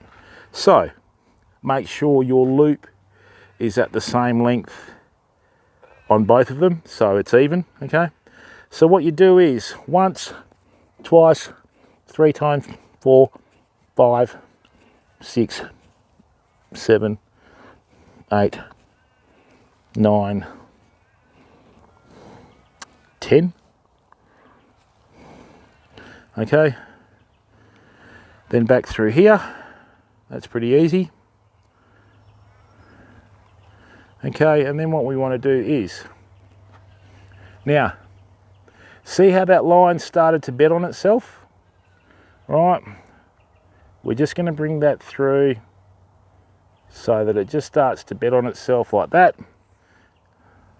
Boom, it'll lock in, okay? And that's your knot. So what we have is we have the line cushioning around there, okay, and it's totally wrapped in around the bimini. Now, the knot doesn't finish there, right? What you've got to do is, this is the insurance part of the knot, because I have had these slip before, because, you know, braid and monofilament, 2 totally different materials. So there's a little triple hitch, okay, like that, boom. So you've got another little bit of insurance in case that knot wants to slip there, right? And as I do with the other one, okay, is I will do another little triple hitch, and it's not really that cumbersome. Okay, it will go through your guides quite easily. Now remember, always form the knot you're doing away from an existing knot. Lovely. So a couple of triple hitches there. Right, that's gonna pull tight. Beautiful. See that? Nice compact little knot. And we've had some quite hairy fishing situations, obviously not under my hat. Okay.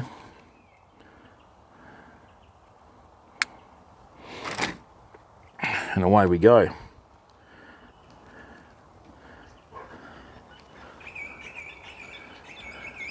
Now what we're going to do is, I'm going to show you how to do a really basic brim rig, fam. And this is the rig that I use for all aspects of my estuary fishing. Now, this is 20-pound braid, okay? To go brim fishing, all you need is a little packet of sinkers like this, right? A few swivels and a few hooks. That's all you need.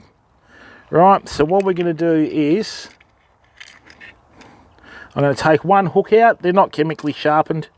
All right, I catch just as many fish on non-chemically sharpened hooks as I do chemically sharpened hooks.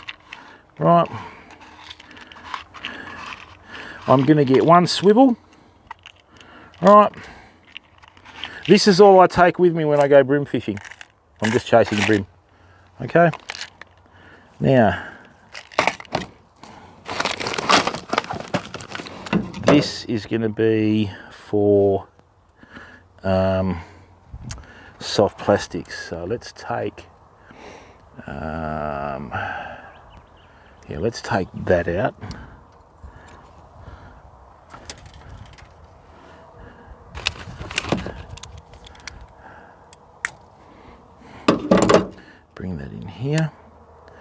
Great. So what I've done here, okay, lead's a very soft metal. See from all the fishing that we've been doing where the line's been putting a groove in the lead there, look. See? And where these two sinkers have been bunting up against one another. See how it's gone flat and it's got a straight edge? Right. So we'll put these away. Put these back in here.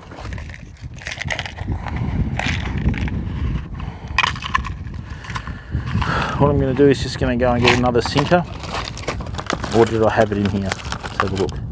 No, there it is. Excellent.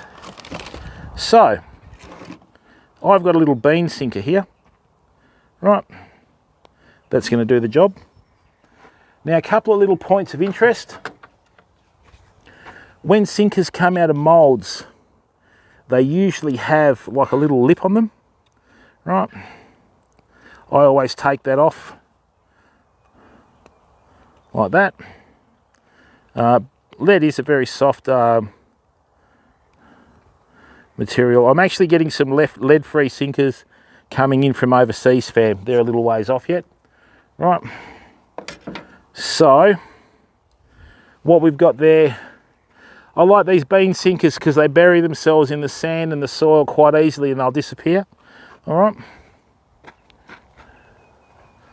Now, it's quite a simple rig. So, this is going to slide along our 20-pound fluorocarbon that's joined to the braid. Now with the braid, I just use an improved clinch knot, so it's pretty simple. Right, so you get your little tag end. Not with braid, with the mono where the 20-pound is. So 1, 2, 3, 4, 5, 6, 7. Back through the little tag end there. Then over here, form the knot, and you can tell when you form this knot properly as the tag end comes out perpendicular. Right, and there we go. See how the tag end's perpendicular to the main line? Now, one thing people do is they do tend to use leader that's too heavy for brim, and I was guilty of it. I would always go fishing for brim with your like 20 or 30-pound leader. I've got some 14-pound leader that I'm finishing. I'll probably get down to 10-pound. Right, but at the moment I'm just going to use 14 because there's not really that much difference in diameter for the breaking stray. Okay, so once again, another improved clinch knot here with this 14-pound. Now with brim, the heavier the line you use, the less hits you'll have, right? So, you know, 10-pound is plenty. I've caught some very big brim on 14-pound leader, fam. Right? And I mean really big brim. And now what we're going to do is we're going to leave about, say, 40 or 50 centimetres, right? And just put a single hook.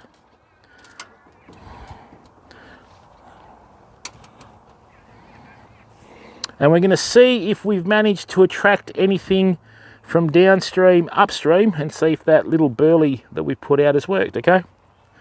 So, bring that in a bit closer. Yeah, you don't want it too long, you don't want it too short, but about 40 to 50 centimetres is pretty good. Right, 1, 2, 3. Don't waste fluorocarbon, it's too expensive.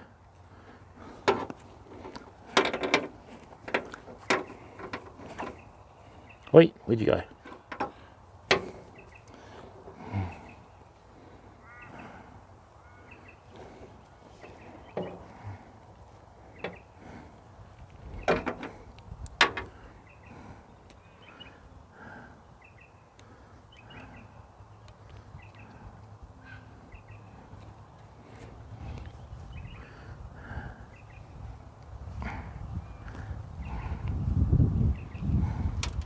So what we have now is, we have not only our estuary rig, we've got our brim rig. That's about 40 centimetres between hook and swivel.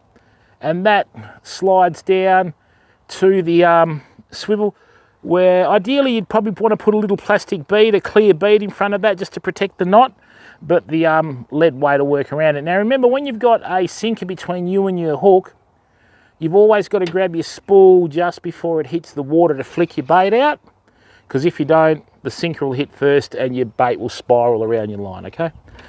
All right, so what we'll do for now is we'll go down and have a couple of casts. I still don't think we're going to get anything, but with all that burleying up we've done, you never know. We might actually get something coming upstream. All right, so let's do that, like that.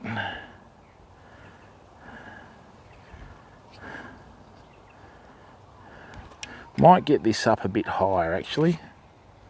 Let's get this up a bit higher, come on.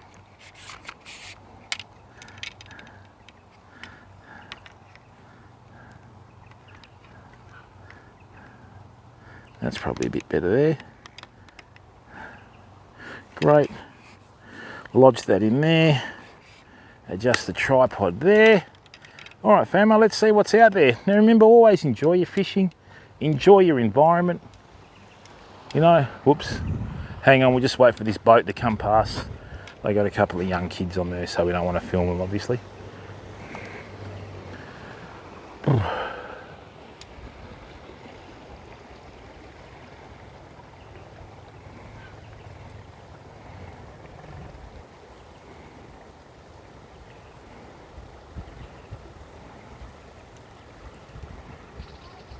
No fish?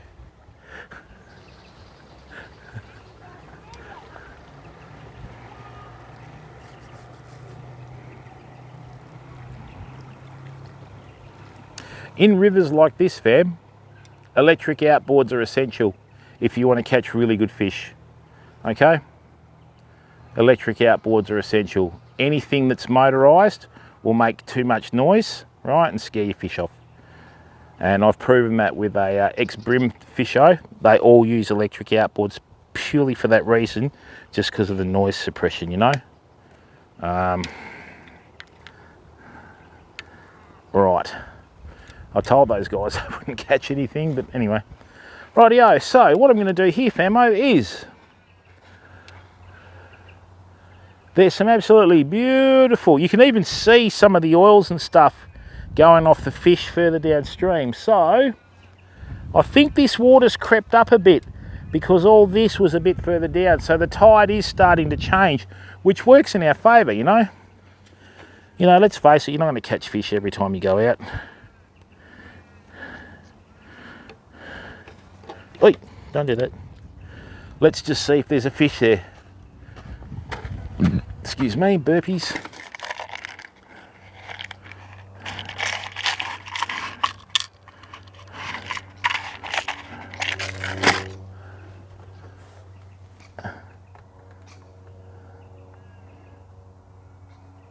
Beautiful.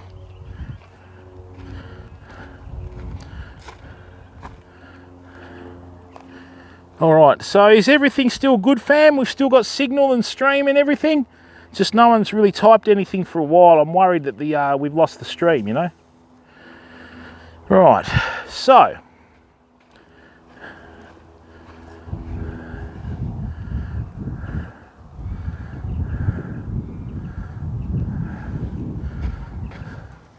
let's just chuck the phone down there. All right, excellent, Kev. That's apparently when you can tell that you're doing something right when you're streaming, when the chat goes quiet, okay? Now, what I'm going to do is, the bait that we're going to be using today is the humble Western Australian muley. The most overlooked bait out there, fam. Right, so, let me just get that in there. What I'm going to do is, oh, these are beautiful baits. I'm going to want to take these down the beach tomorrow. So this is the West Australian pilchard.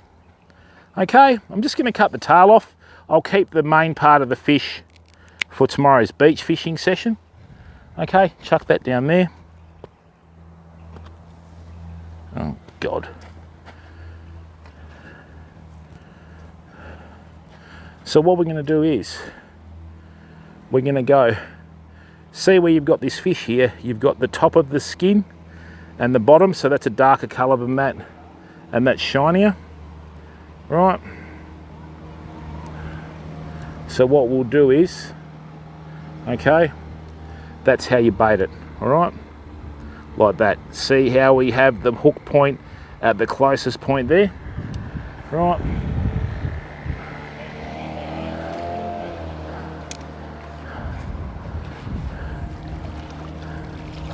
Okay.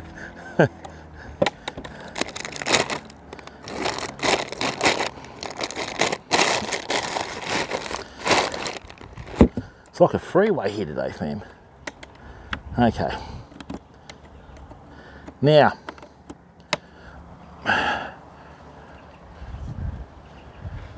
these people have driven over some really good spots here. Me personally, if I was in the boat and had the luxury of a little boat like that, I'd be stopping at every single snag. There's an absolutely beautiful spot over there we're going to do later, but this is the good thing about being here at low tide, right? So watch.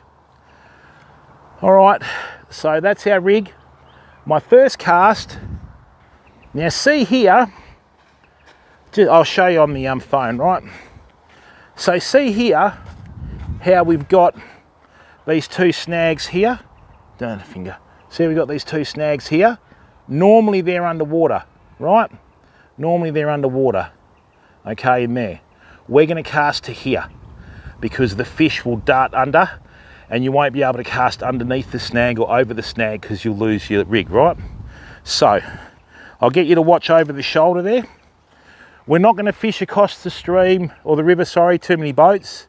Right, now, forget about distance when you're casting in a river. It's all about accuracy and placement. Okay? That's the most important thing. In the old days with just good old monofilament, we wouldn't have been able to cast across the river. But there's not really any river that's safe nowadays, fam. Okay? So, while we're down here, what I want to do is I want to cast my sinker. Remember, you're casting the sinker, not the bait. It's the sinker that's going to do all the work, okay? All right, fam, this water's starting to come up. The tide's turned, which is great. Watch. So I'm just going to cast my sinker over there. Right, I'm going to bring it back here and I'm going to plonk it right next to that snag. Just before that sinker hit the bottom, sorry, hit the water, what I did, right, you saw me, I grabbed my spool and it flicked my bait out. Okay? Now, what I've done is I have not got a tight line here. I've left a couple of little loops in the braid. If there's a big brim under that snag, which I doubt, but you never know, this burley might be working, right? It will come out, it will hit that bait, and it will head straight back for the snag. The line will tighten up, we'll put a full bend in the rod, and we're going to drag it out this way. There's no point trying to drag it to our left, right? As it will just end up straight back in the snag. If a fish hits, right, you set the hook and you step to the right, pulling it away from the snag. You always work away from structure. If I took a step to the left, it'd be straight underneath there, fam. Because what it'll do is it'll hit the bait and it'll turn. If it's a big fish, the fluorocarbon leader will rub against the fish's scales and gills, and then it'll be trouble. Jimbo Ross, mate, no. He's a legend, Bob Ross. When I first started on Twitch and I was fly tying, people said, oh, you're the Bob Ross of fly tying. And I thought, who's Bob Ross? And then I read up on it and I thought, wow, that was a compliment, you know. Now, when you're holding your fishing rod, resist their temptation to move your fishing rod. Once you've cast, good, bad, indifferent, whatever, leave it there. Okay, now, the other reason that I've fished towards the left-hand side here is with the direction of the water, once the bait hits, sorry, the sinker hits, the bait's going to swing into the current towards the snag. So when I pulled that sinker back, it was probably about 10 centimeters from the edge of that point, right?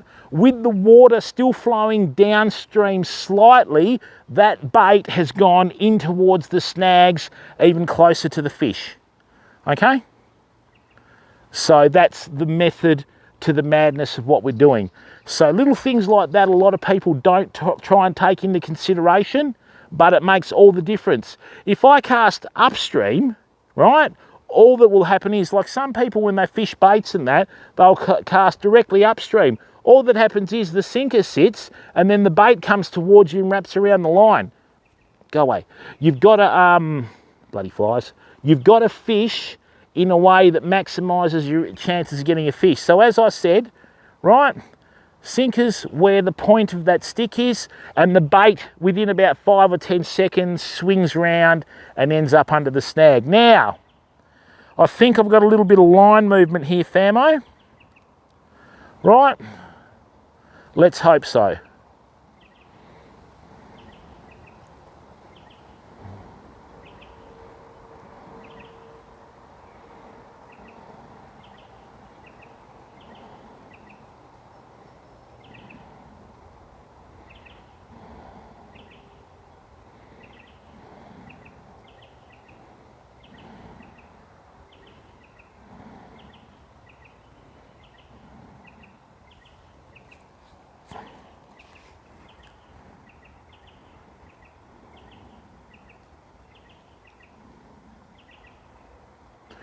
Now, this is the rod with the with the softer bend.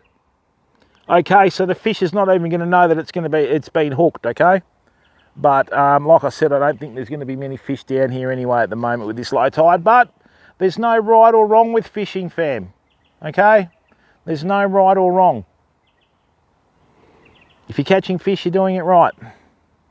You don't go to university to learn how to fish. You know what I mean? Although the way some people bang on, you wonder.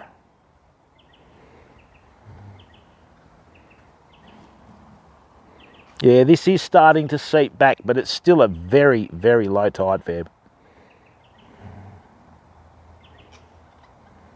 What we'll do about 4 o'clock to 5 o'clock, with that rising tide just on dark, we're going to put a bigger bait out and hope that a mulloway swum up the Burley trail. Okay?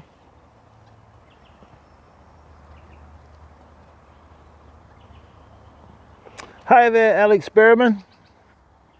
Marine biology is learning about fish, but not how to fish for them, mate.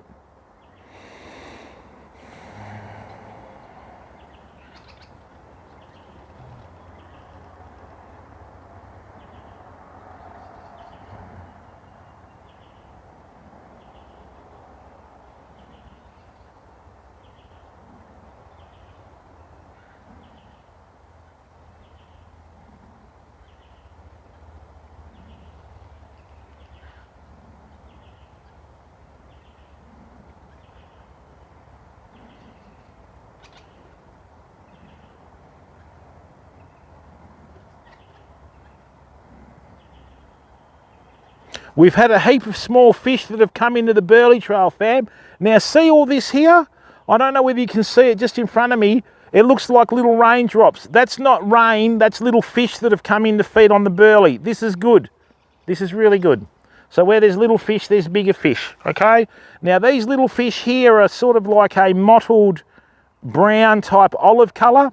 So what we'll do is in about 15 minutes after fishing here, I'm going to put the rod down and then we're going to go and get the soft plastics and we're going to cast soft plastics directly into the main channel behind all these little fish that have come in, okay? But that's really good. So all these little droplets that you see, that's not rain, that's little fish feeding on little bits of shell and fish that are floating off in the water, okay?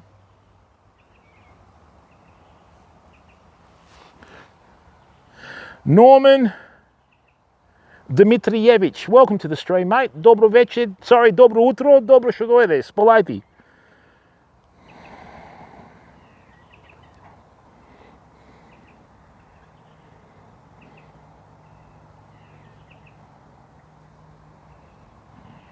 No, I haven't been on the old platform for 3 months, mate. That's a little bit like Harry Potter. thou which shall not be named. Now, fam, the tide's turned. It's 11 o'clock, right? And the water's starting to flow up now. Okay, it's gone the other way. So now what will happen, right, is the, now we'll start getting fish swimming up the current, okay?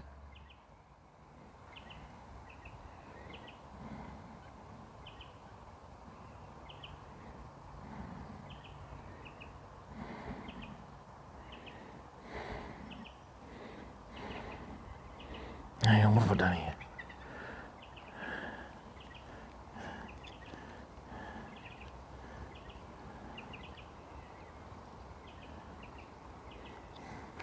I don't know, Norman. We'll just wait and see.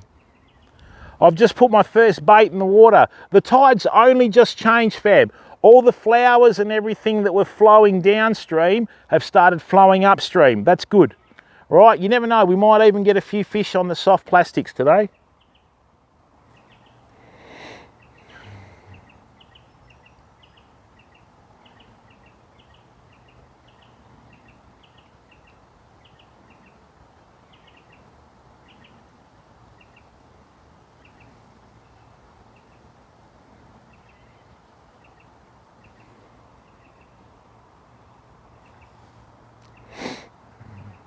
Tell you what, best $100 I've spent this box.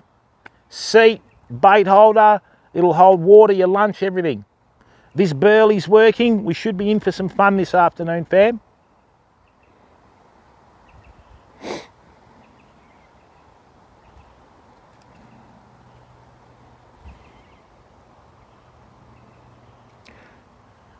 Big Bernie. Kev, thanks for coming in, mate. Don't forget to subscribe. You can do it on this channel for free, mate. All right. Good to see you, buddy.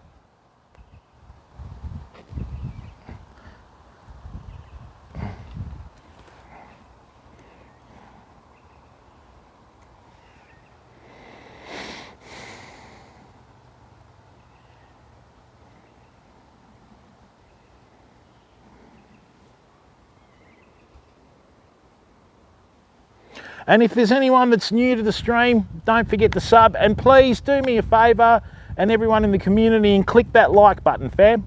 All right, the more likes that we get and the more interaction that we get, the more YouTube will recognise us, okay?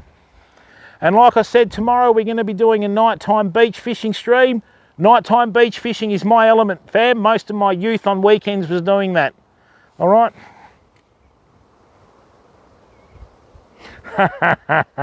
Ben Andy 1000, yeah, whenever I control a car or I control a boat, mate, I never drink, right? Just a personal thing. Tomorrow's going to be a bit cold. Hopefully tomorrow we'll get one of those big mulloway that come in close, you know. They normally come into the rivers like the Swan River. Now's the time of the year to fish the Swan River.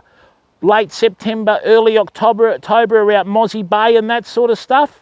Right, there's certain spots in there in 18, 19, 20 metres where you can fish and you'll get big mulloway up to 15, 20 kilo, fam, okay?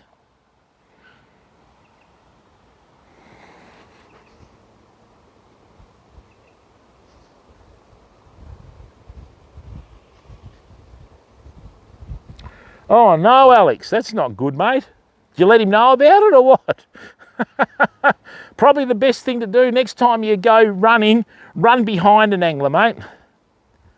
Now, people, remember how I said to you it's going to take a little while for the Burley to work? See how it looks like it's raining on the edge of the river? Okay, that is, there's so many small bait fish in here, I'll show you. But this Burley's well and truly working. Right, we haven't had a bite, so what I'm going to do is... No, we did, you bastard. Oh, you bastard. We just did, I just felt it. Come on. Come on.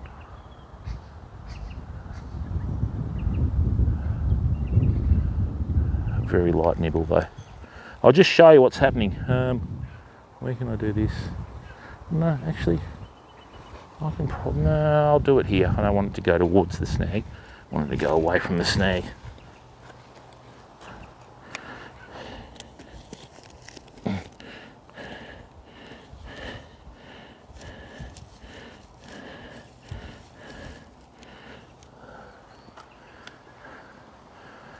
So check this out, famo, right? I'm going to zoom in on here. I don't know whether you can see this, but there's all these little bait fish in the water on top of the Burley. No, probably not the best, I don't think. Not too much glare. Oh, we might do, hang on. No. No, whoops. All through here there's little bait fish about yay long, which funnily enough, about the same size as the soft plastics we're going to be using, fam. Wow, what an amazing coincidence, eh? Let's just bring that in here a bit.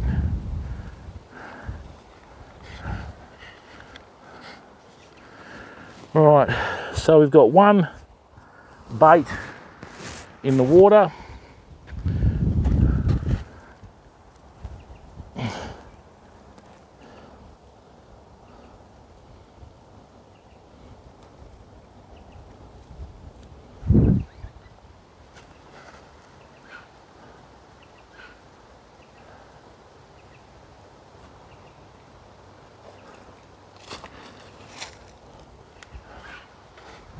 Right.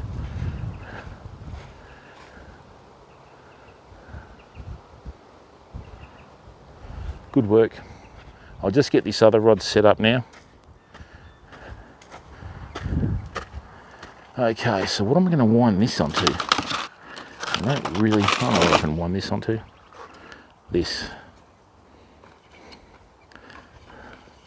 What I'm going to do now, famo, right, is I'm going to take all the braid off this reel. I've got so much fluorocarbon here, I need to wind it back onto a reel, okay? And hopefully that big rod goes off.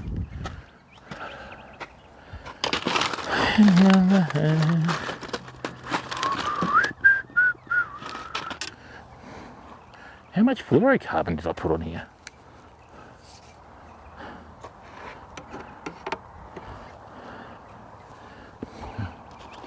No, this is definitely 20 pound, too thick to be 14 pound.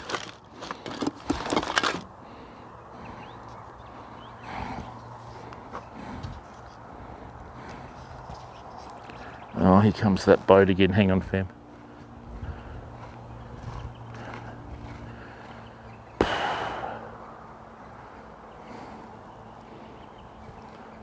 One thing I really hate is when you burley up and then you just hook a big fish as a boat come past. It shits me.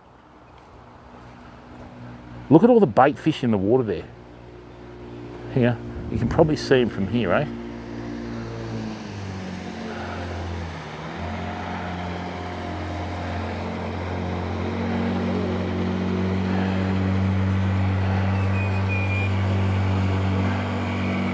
So just in here, they probably can't see it now because of the waves. We're not having a good run, are we?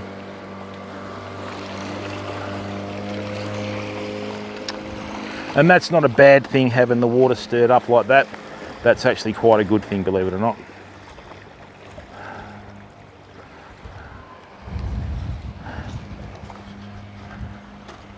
Just give me a second. I'm just going to wind some of the line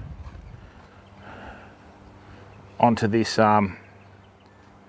spool, right, and then we'll start swapping our braid over. Now that's pretty good. What's happened is, because all of that water's sort of washed up, the edge here is now dirty, right, and that's not that bad. So all this burley is going to get covered in a bit of silt, which will weigh it down to the bottom, and now all we got to do is just wait for a fish, fam. That's all we got to do.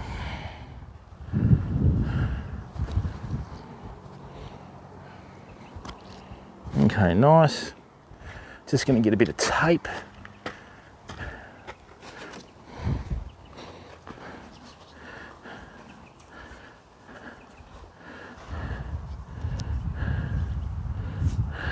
I don't have any polarised lenses, Scotty. I don't need to use them, mate. I know what I'm looking for.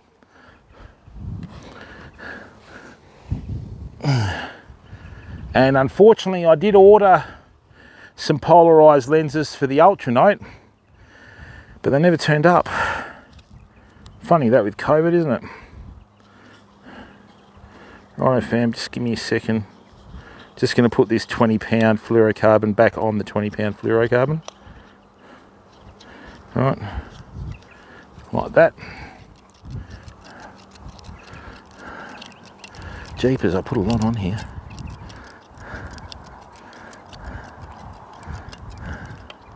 Wait, oh Jim. Good move, mate. Put the old reel in the dirt.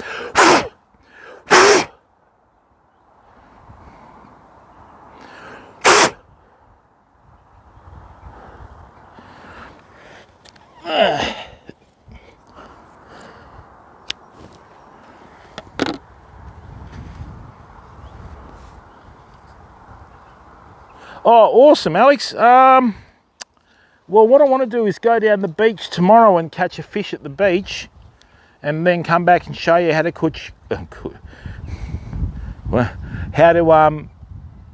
fish. I just crossed cook and fish together, tapped, and show you how to cook fish in the camp oven. Cooked fish in the camp oven is just a meal that's to be revered, you know. Just sensational, fam. Absolutely sensational. Favourite fish is when they cook it in a camp oven. It is awesome. Right.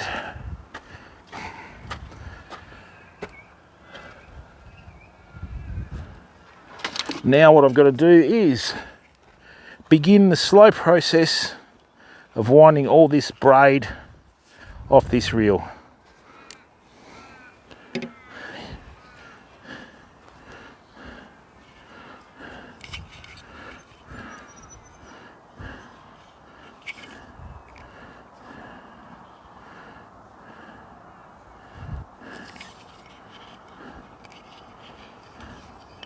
Oh.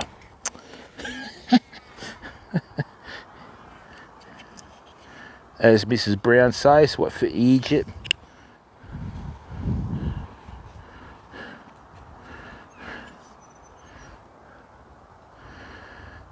It's going to be a long time between bites, fam, but in saying that, we do have the burley in the water, so that will bring the fish.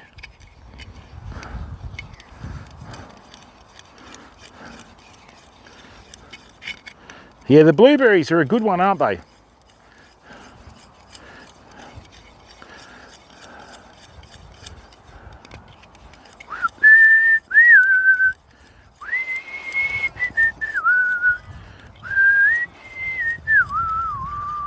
Now we are going to do a lot more kayaking this year, famo, but I've just got to get the kayak sorted. Got to figure out how to keep all my technology dry in the kayak. I think I've done it, but you know, there's always room for improvement.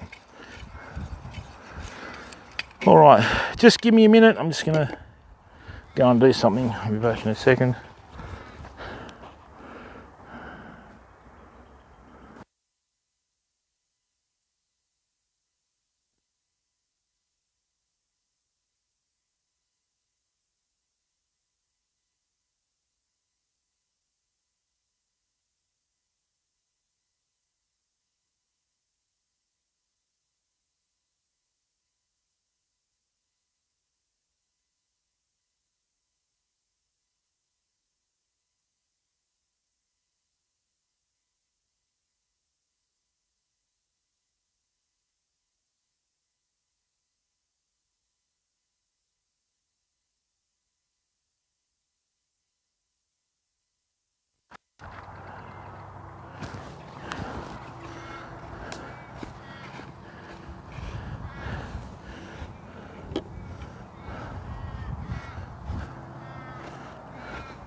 Righto, famo.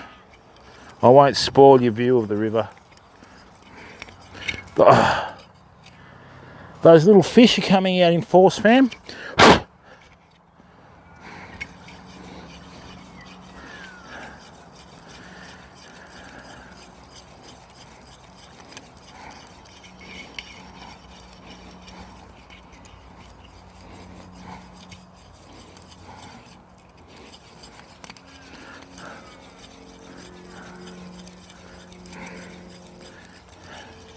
Yeah, braid's super expensive, fam. Don't ever waste it. Still not a single bite, but that's all right. It's going to take a little while for this water to come back up, you know. All right, so we are at the turn of the tide still, which is good.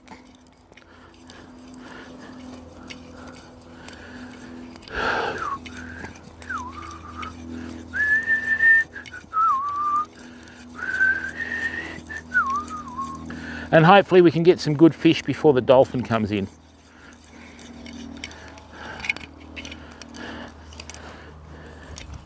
Ooh.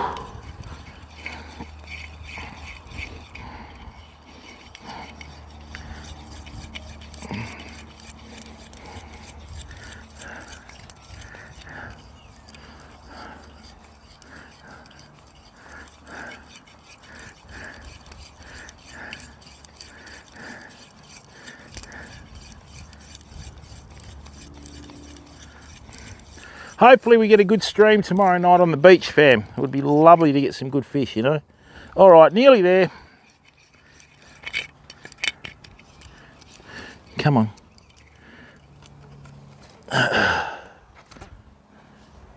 These qualia reels hold a fair bit of line, famo, for a very small reel like that.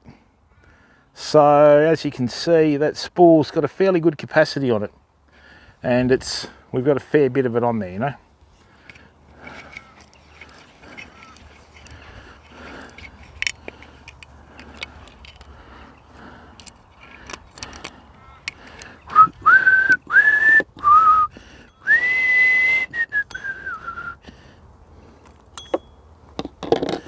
Excellent, that can come out here. Beautiful, beautiful. Chuck that down there.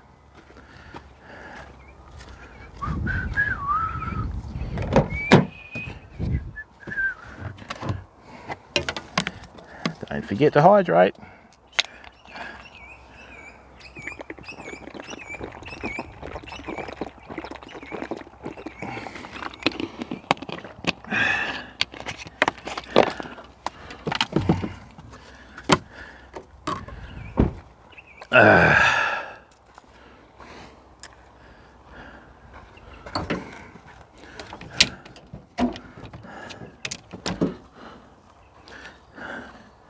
Okay, I'm just going to plonk this little sucker down here.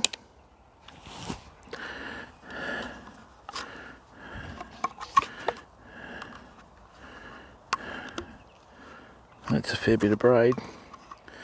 Not cheap, the old fire line. This is the last one of its kind in existence, I think.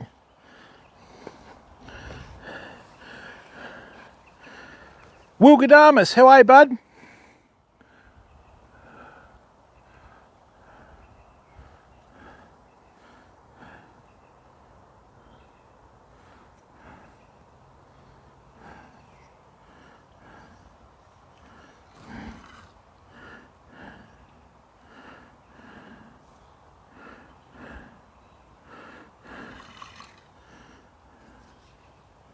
Okay, so as soon as I put this braid on, what we're going to do is start fishing soft plastics.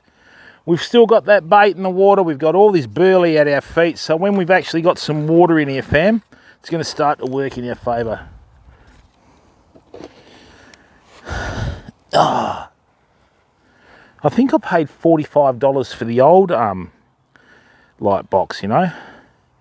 So this one here for 100 is just value beyond belief.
Okay, so we've got the braid on there. You want to get the braid on, okay, as tightly as possible, fam. It's what you always want to do with braid. You want to get it on as tightly as possible. Even though it's got no stretch, doesn't matter. You still try and get it on really tight. Let's get these cords away so they don't rub out. Right.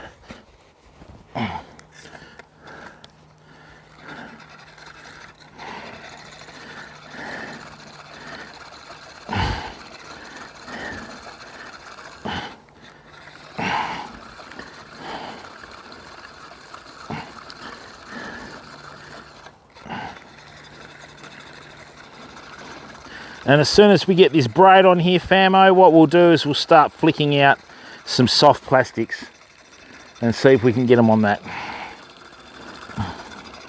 So what I've got is I've got this spool of braid upright in this box, and I've just put that little cover to the tripod over it. And what I'm doing is I'm clamping it down as hard as I can with my forefinger, and see the bend in the rod, so there's a bit of tension on there, right? Line roller's working, obviously, yes. Oh, is this going to work or not? I hope so, come on. Don't be silly now. Oh, I can start to see the bottom of the spool. Oh, we should be spot on, actually. Now, is that a full spool or is that... Don't know, let's have a look. No, I think that's a full spool.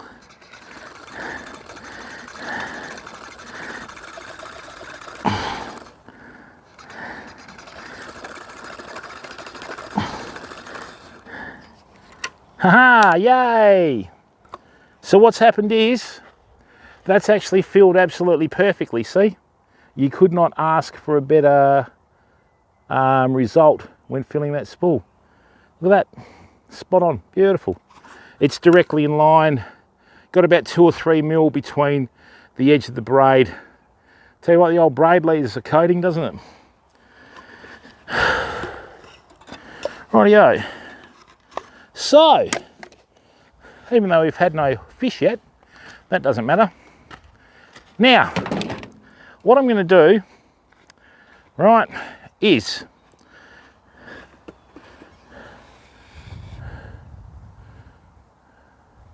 I'll tell you why, Alex. Braid has a much smaller diameter than monofilament. It has no stretch, so therefore you'll be able to cast further and have an instant hook up with the braid. With monofilament, there's always going to be that slight bit of tension.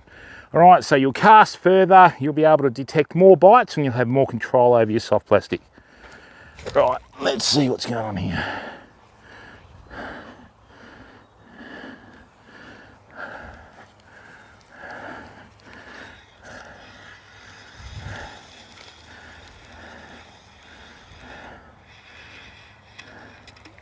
Okay, now, that's a really good cast. That's exactly where we wanted it, fam.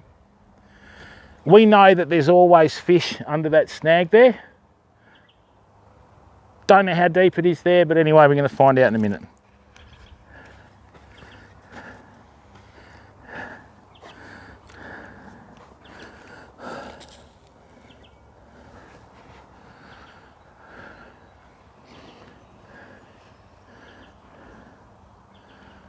Right, so what we're going to do with this, because we're going to be fishing for or with soft plastics, rather than a 20-pound shock leader, we're going to put a 14-pound, although maybe we should use 20. No, we'll use, we'll use 14. As I've always said to you, fam, 2 things you need to get fish are shade and structure. Wherever there's structure, you got shade underneath it. What we've done over there, we've cast towards structure, okay? And we've cast it in the shade. It's not in the main part of the stream, the river there. But like I said to you, I don't think we're going to get any bites for quite a while. This is low tide. Absolute worst time to fish.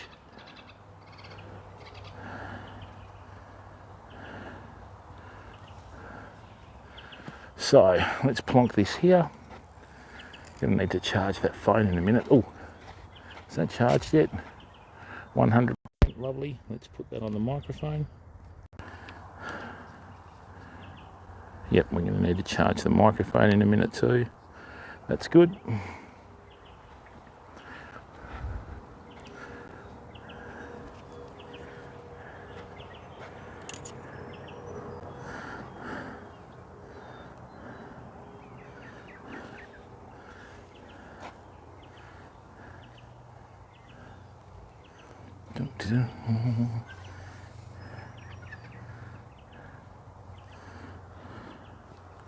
Alright, that's good. We figured out where to put it now. Alright, let's do another bimini twist while we watch that line.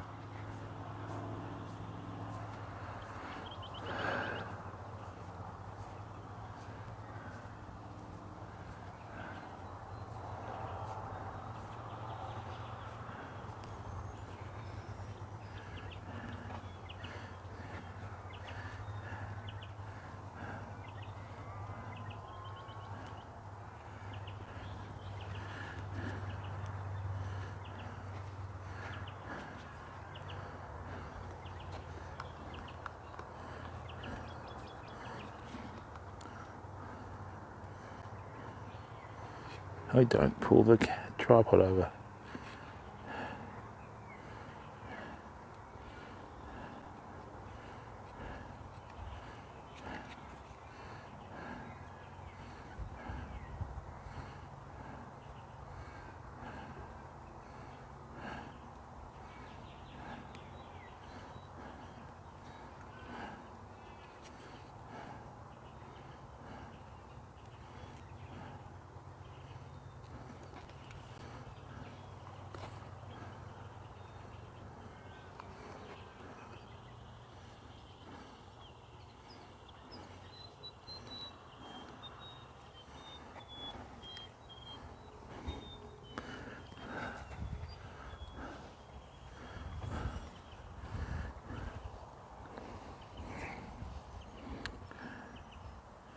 Alright, so we've got our loop done and tied off. Okay, so now what I'm going to do is I'm going to lock in the first half hitch here. Then lock in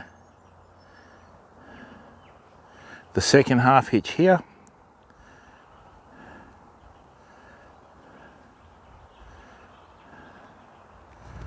And then do a little triple hitch.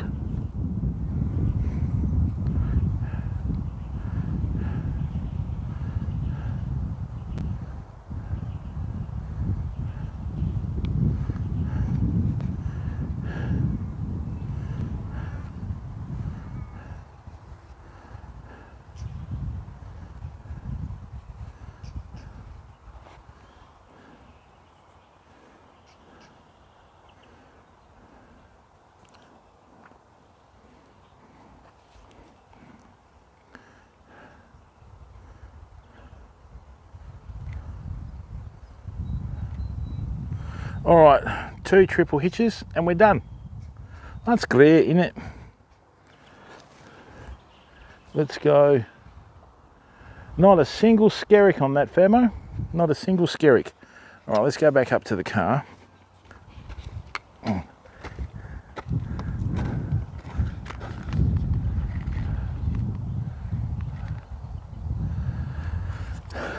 There. All right, we're going to put a little shock leader on here now. And then we're going to work from there.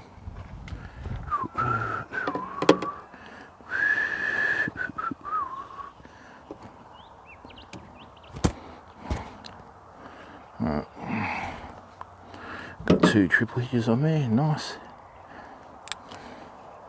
That duck doesn't sound too happy.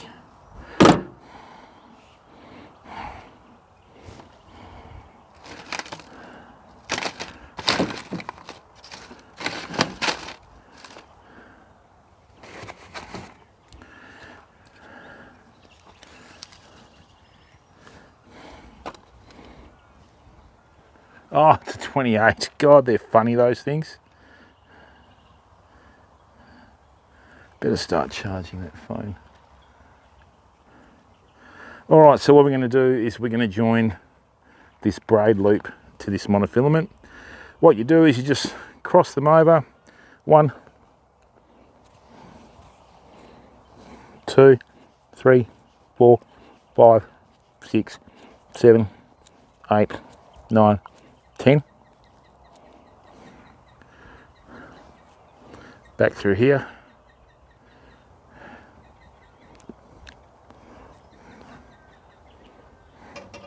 Oh, don't do that.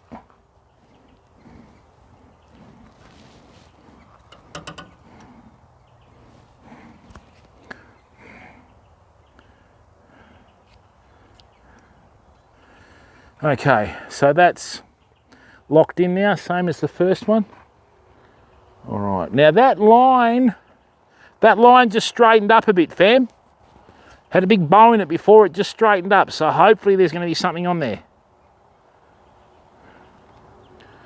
That's a fairly big V. Okay, I think fish are starting to come up.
Lovely.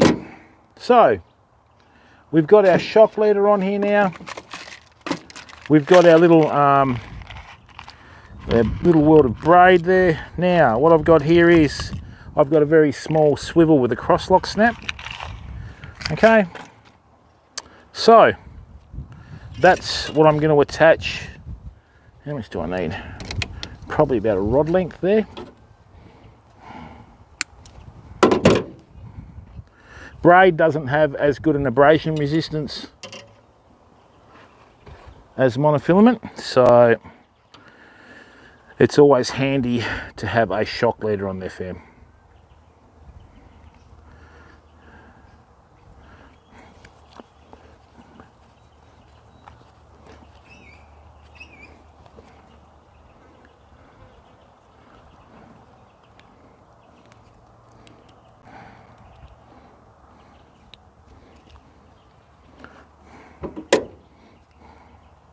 Once again, never leave braid at a spot. All right, so let's go and get some of our little soft plastics.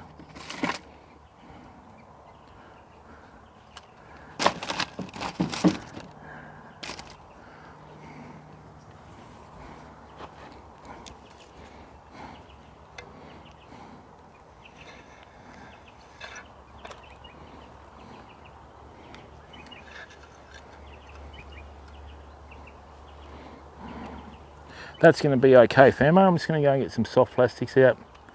Have not had a single snippet of interest in that bait. So what we've got now is we've got our rod sorted. Okay, we've joined that with a Bimini braid join. Got our little cross lock snap on this crane swivel. So we're good to go with some soft plastics. 14-pound shock lead is all you need for brim. Okay, you can go down to 10. Don't go down to 6 or 8 because you won't catch that many fish, even though a lot of the tournament fishers do it. Rightio, so let's get down here, fam. I reckon about 2 o'clock, maybe 3 o'clock, we might start getting some bit of interest from the fish. Okay. So that's a good angle there. Nice. Yeah, we'll fish in here.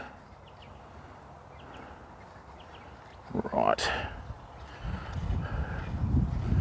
Let me just get a jig head and some soft plastics. We'll plonk the bait box in here. Good heavy bait box, that fam. Comes with the strap. Excellent. Leave that down there. I've got my hook out. Not that I think I'll need it today.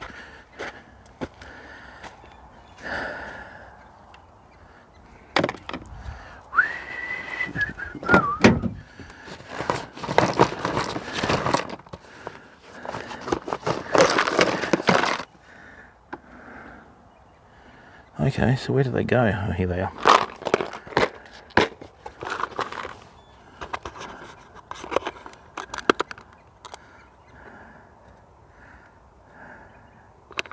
Actually,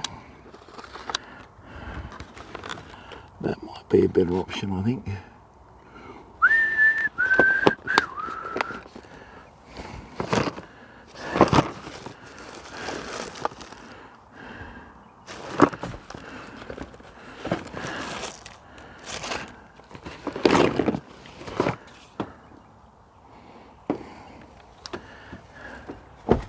I'm just going to put a smaller crane swivel on, fam. Just give me a second.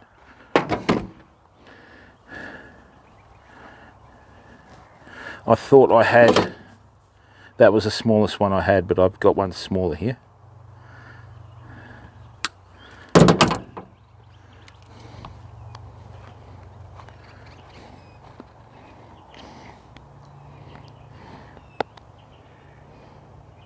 Don't you eat those baits, duck. So as you can see, it's pretty dead, right?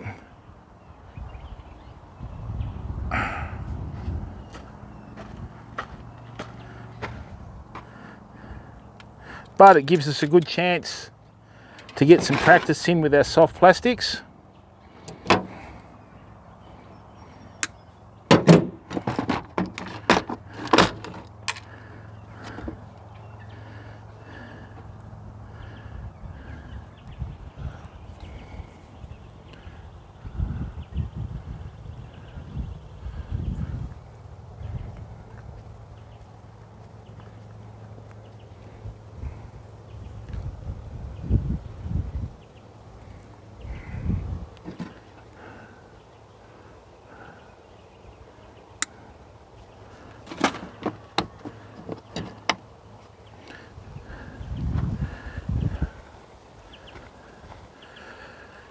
So what we've got here, famo, this is the soft plastic that we're using today, right? It's just a little olive type brown coloured soft plastics with a single, I call them scrounger tails because the first soft plastic to hit the Australian markets were scroungers, right? And we're just going to cast this around and see how we go. Now, with soft plastics, no, nothing yet, Brett. I've just managed to spool one of the reels. I've got one bait out, mate. All right, so with soft plastics, fam, right, you just got to use a technique that'll work. Okay, me personally, when I first start casting with soft plastics, I just wind them in slowly and just bounce them along the bottom so the tail's just moving, you know. That's a good little cast with that. So just nice and slow so that the tail moves.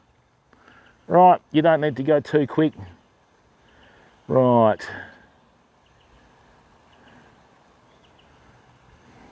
Good thing about soft plastics is they'll ride hook up so they don't get snagged as much.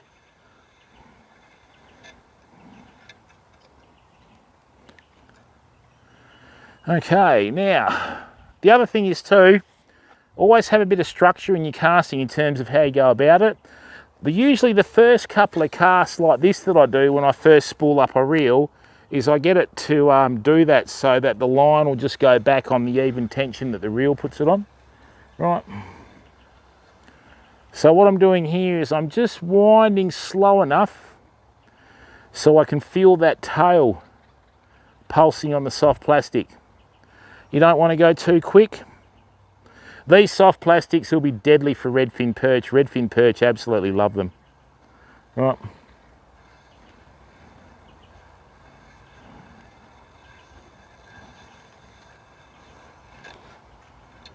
Nice. Beautiful. All right, so now that I've had my first couple of casts, what I want to do is just cast to the edge of the structure here. Right. So what I've done is where I think the snags are finished, usually the edge of the canopy line is a good place to go, fam. The edge of the canopy line is sort of where you want to really go with your cast. Right. So I'm bringing this in. I think that was bottom there, that wasn't a bump.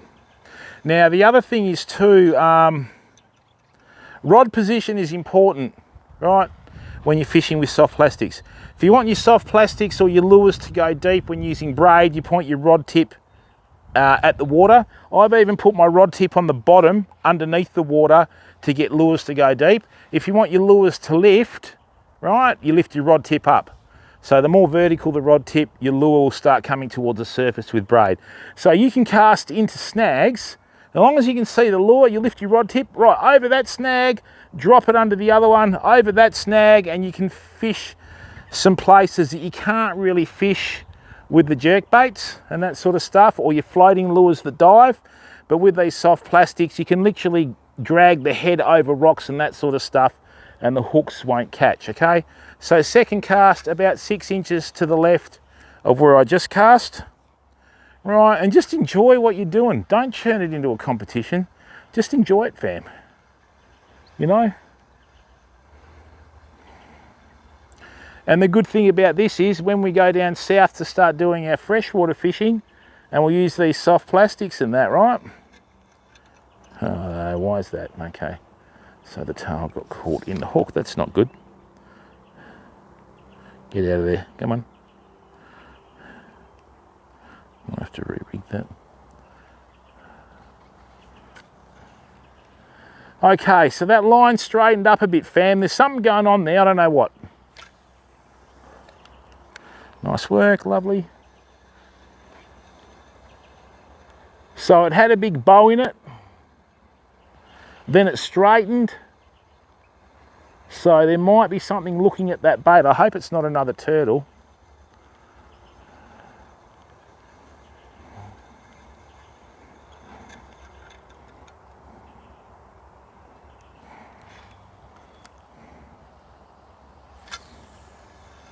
Now that was a terrible cast. I should have had 3 casts in between there. I did an offhand cast there and a forehand cast, and I sort of lost my way a bit. Yeah, the water's starting to creep up now, fam. That tree stump that was completely out of the water is now starting to get submerged around the base. Right.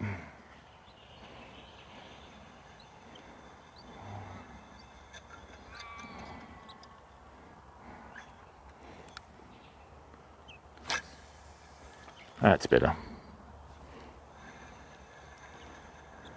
I don't know what's going on with this bait. The line was bowed out here, then it straightened, and then it bowed out here, then it straightened. So I don't know if there is an actual fish that's got the bait or taken the bait, but we'll find out in a minute.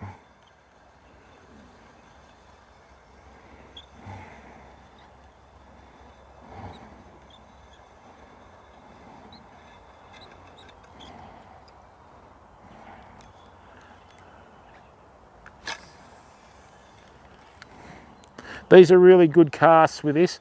Now when you're using swivels, always try and use as small a swivel as possible with the line class that you're using, fam. So the crane swivel that I'm using here, no, it's got a cross lock snap.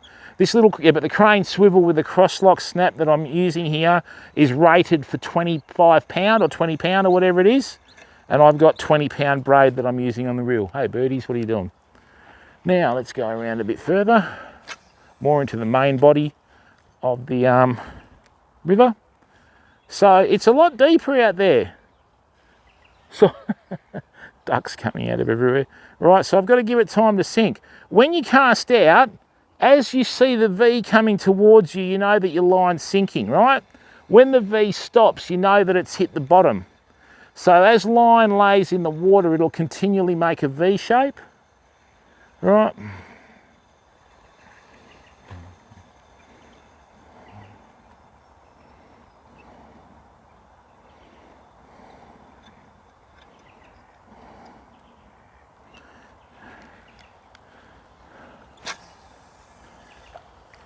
And I mean, where we're casting far enough out to get fish.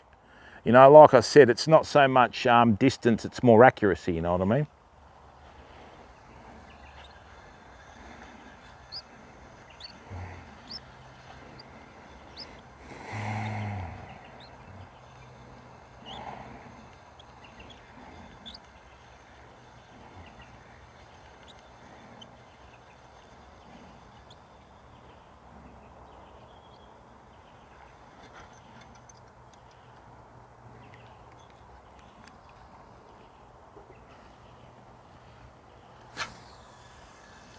That's casting as far as the bait with the bigger sinker, Famo.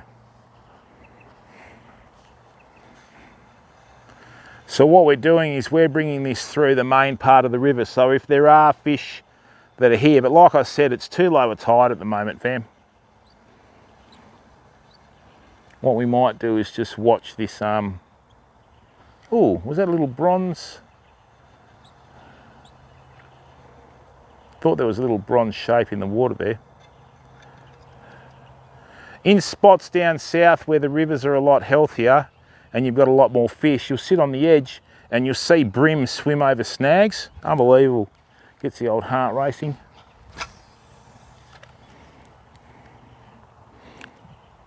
Excuse me.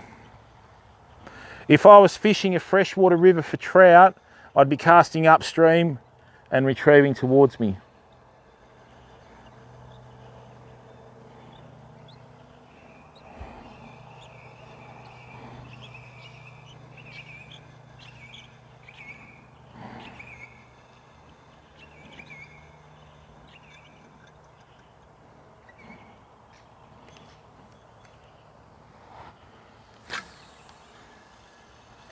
Good cast, that's right next to the bait there. Let's see how this goes, eh? Give it time to sink.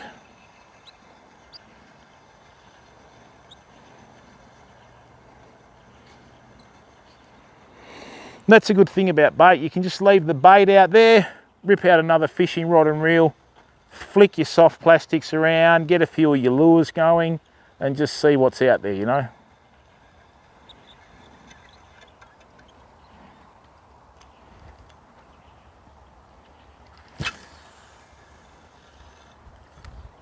These are good casts. I mean, we're casting just as far with this soft plastic and this 1/4 ounce head with this stiffer fishing rod than we are with the size, I think that's a size 1 bean sinker. Okay. And the softer tapered rod.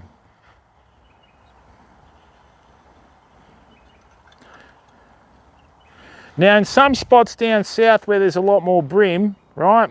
If you see a big school of brim swimming up behind your soft plastic or lure, stop it dead in the water and one fish will swim out and hit it. It's happened all the time, fam. Whoa, my phone's flat. Just excuse me for a second, fam. I've got to start recharging this phone. All right, I do apologise for that. What's that there? All right, give me a second. Phone is dead.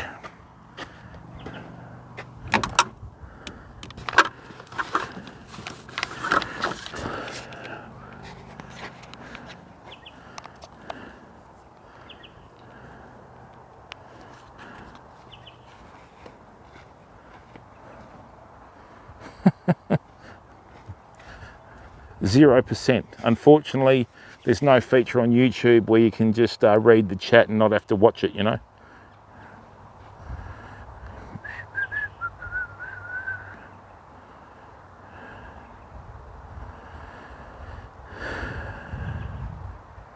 There we go. While this chat's coming back up, famo, I'll just bring this bait in and see if we've still got one on there.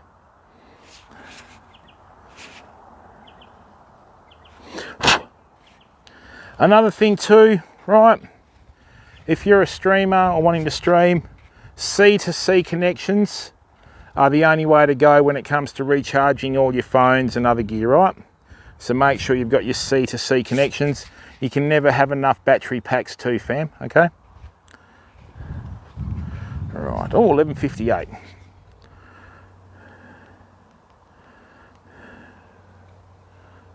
0%. Yay. YouTube. Let's hope that the chat is still up.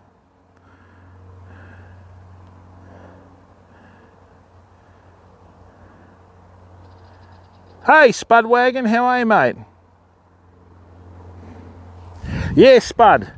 I went and had a look at some of the really good quality eskies at a few of the fishing places. And fair enough, they're worth the $300, mate. $99.99 at Aldi, Spud. And you can fit 2 litre bottles upright in it, mate. And it's a good seat for the old cooler, you know. Look, mate, don't get wrapped up too much in gear ratio. A lot of the reel companies don't give you the full information, okay? Spool size is just as important as gear ratio on reels, and they never bang on about that, okay? So a lot of these really highly geared reels that have these really small spools, what you really need to do is know how much line they'll bring in per full retrieve, okay? So yeah, don't get wrapped up in gear ratios. I've had some larger spooled reels with like a 4.3 to 4.4 gear ratio, and because they've had a bigger spool and as it's turning it brings the line in quicker than these higher ratioed reels with smaller spools. It's all relative unto itself, you know. So don't get too caught up in the specs and that sort of stuff. You should be able to use any reel, right? If it's not quite fast enough with the retrieve, just wind faster. You know what I mean? If it's too fast, wind slower. All right, don't get sucked into spending thousands upon thousands of dollars on gear that you just don't really, you know. And that's where they get you, fam. You know, and no disrespect intended. Their advertising's very, very clever. Right.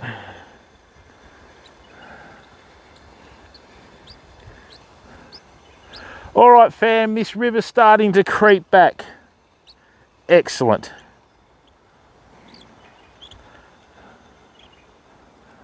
Down south in some of the crystal clear waters on the Blackwood River and a few other places, if you know where to go, you'll see 4 5 pound black brim swim up behind your lure. You start sweating, your vision goes, you can't hear stuff. You know, don't panic, it's a perfectly natural human response. But you've got to know where to go, you know what I mean? That's a great little cast. The reason why I'm casting underhand is we have so much overhanging trees. To cast overhand like that, it'd sort of be a bit silly. Right, so that's right on the bottom. And what I'm doing is I'm just winding this soft plastic slowly enough, right, so that it's just doing its own thing along the bottom and the tail's just wagging, all right? Normally the fish tend to hit them side on. You don't want to go too quick. You want them to be able to, you know, chase the soft plastic. Right.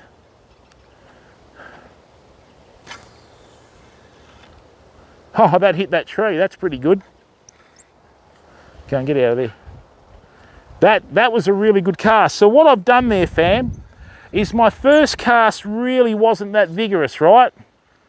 And then my second cast, because winding line on's one thing, but when your line gets wet and then it starts to wind on the reel, that's another. Okay, so what I was doing with each cast, I was just going a little bit further each time. And now what I've got is I've got this laid on pretty well, pretty evenly. That top 3 to 5 mil of braid is now wet. Okay, I've got to put another washer in there to make it lay a bit easier. So what I'm going to do is I'm going to try and fish this soft plastic over this snag over here. There we go, that's exactly where I was pointing. Just going to let it sink on this snag. Like I said, over the other side of the river there, you've got shade and structure. Over this side, we've got full sun, right? So we're going to go with the odds. This needs a little bit of grease.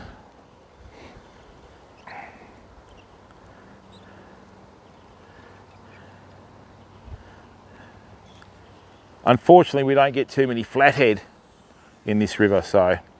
And now, even though I'm on this side of the river, I'm able to fish that snag from here. Right, I've got about 1.5 lengths of rod in shock leader, 14 pound. I've got 20 pound braid, which is fire line, that's got the same diameter as 8 pound line. So I have absolutely minimal resistance on my like line behind the soft plastic, right? So I can cast it a good distance, you know? So if I want to go a little bit longer and shoot the gap between the tree and the snag, right, I actually managed to cast underneath that there. So it's all going well.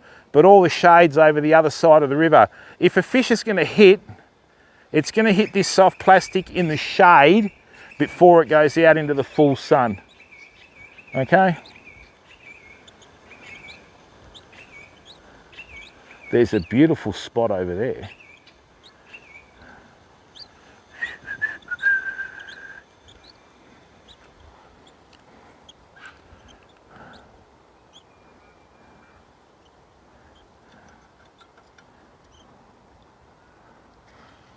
Okay.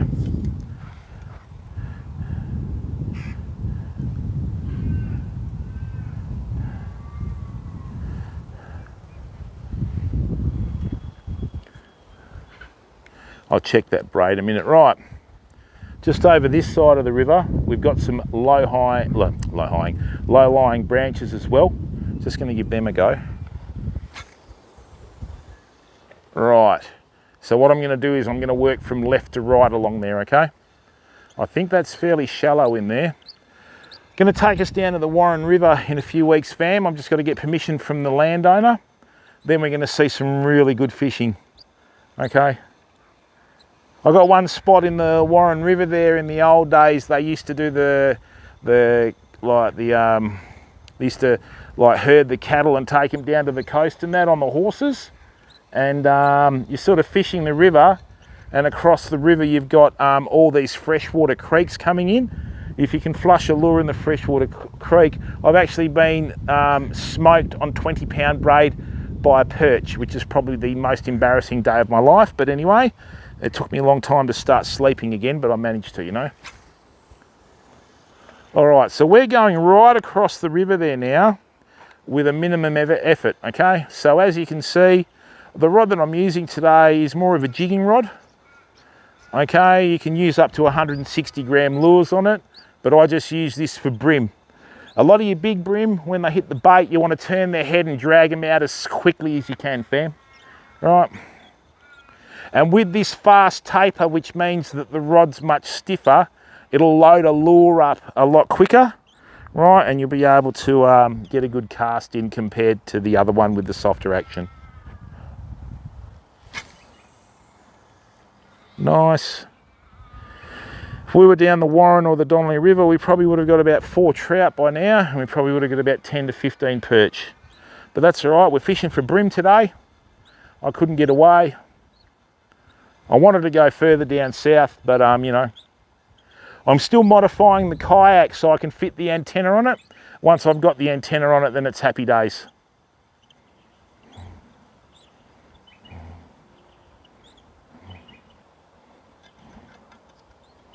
One thing you don't want to do in a thunderstorm is go around on a kayak with a 6 metre pole sticking out of it. Trust me on that one.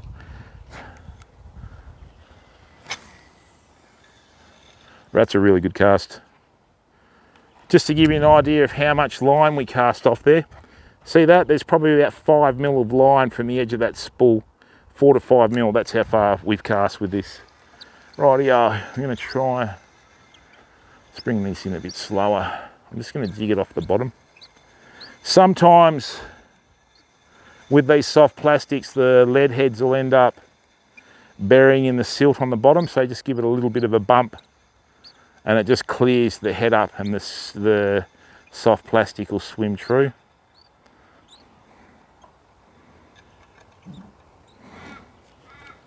Oh, it's good. Okay, famo. When I do my bimini to like my bimini braid joint or braid to mono joint, I always like to have it so that I can, you know, have the join fairly close to where I hold it with the finger. That's enough line to get a good cast, right? And then that way, when the lure comes in, so this rod's about 7 foot, I think. What is it? Yeah, I think it's about 7 foot, okay? So I know that when I see that join to the braid, it's about 6 to 7 foot to the soft plastic. So I know exactly where it is.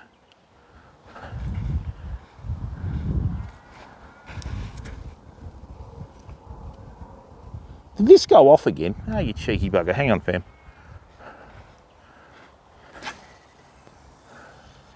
Okay, that seems to be the zone, doesn't it?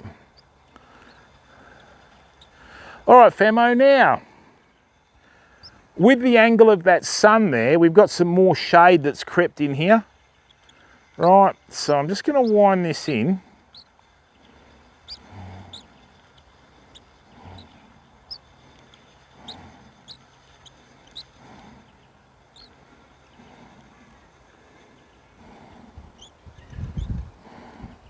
I'm going to turn that phone back on, hang on.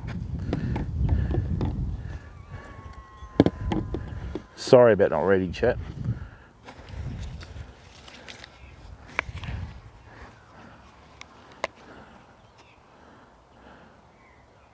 Phone's already up to 15%. That's the good thing about C2C charging.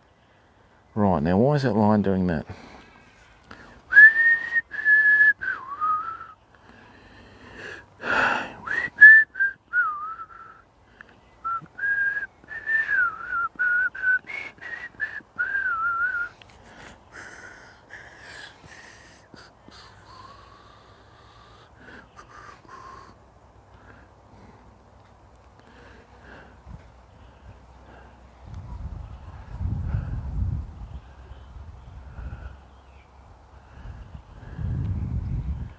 All right, I'll just bring up chat again, fam. I'm very sorry about that.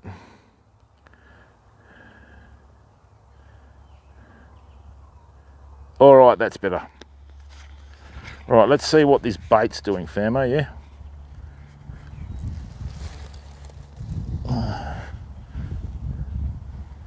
Oh, no, what happened there? Oh, I just deleted my own messages. No, Brett, hang on. Sorry about that, Brett.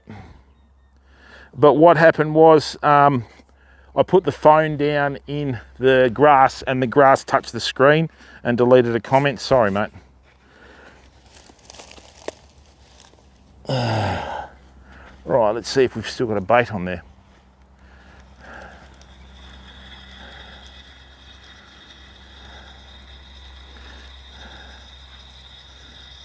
Feels like it.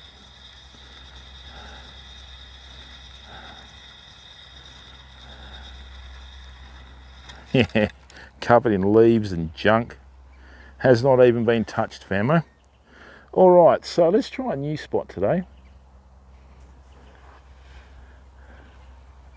Actually, let's go against logic.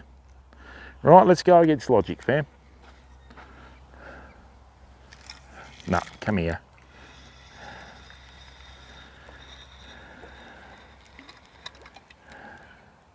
If I cast this here, I can cast lures around it. Jim, that's a bit gutless. Come on, mate.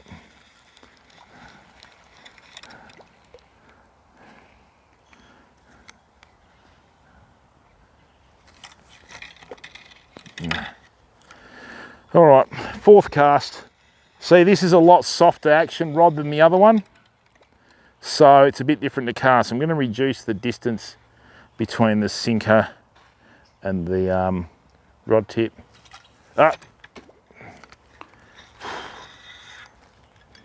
Nah.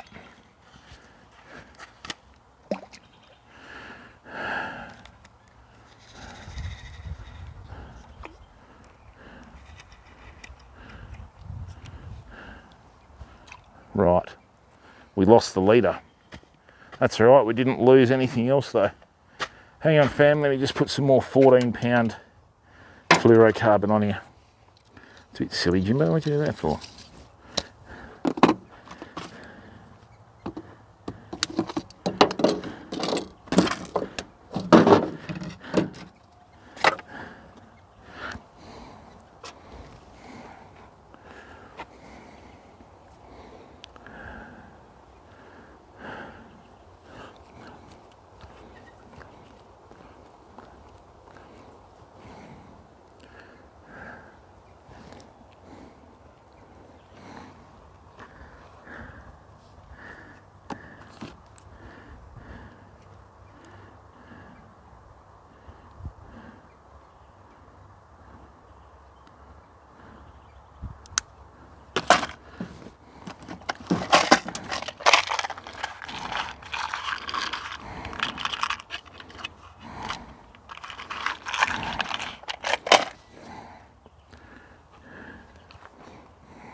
Rightio, fam.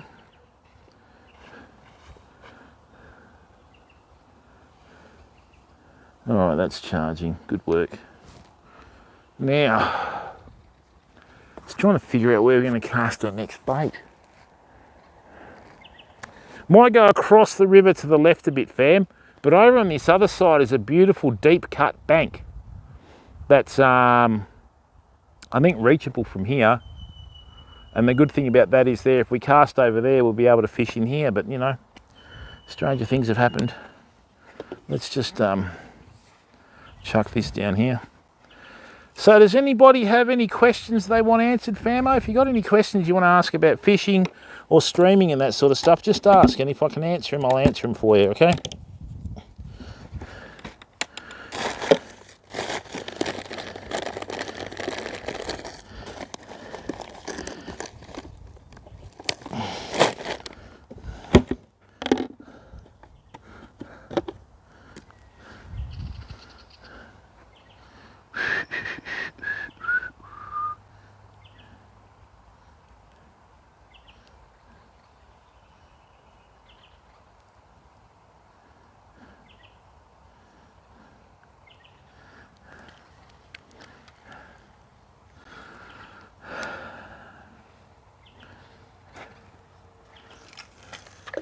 Let's go under here. We have sometimes caught fish under here.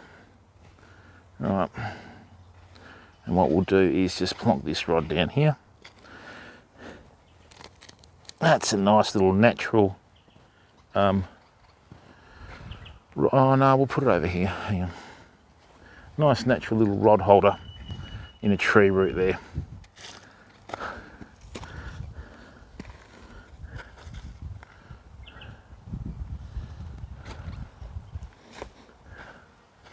Okay, I'm just going to get a drink of water, fam, and I'll be back in a second.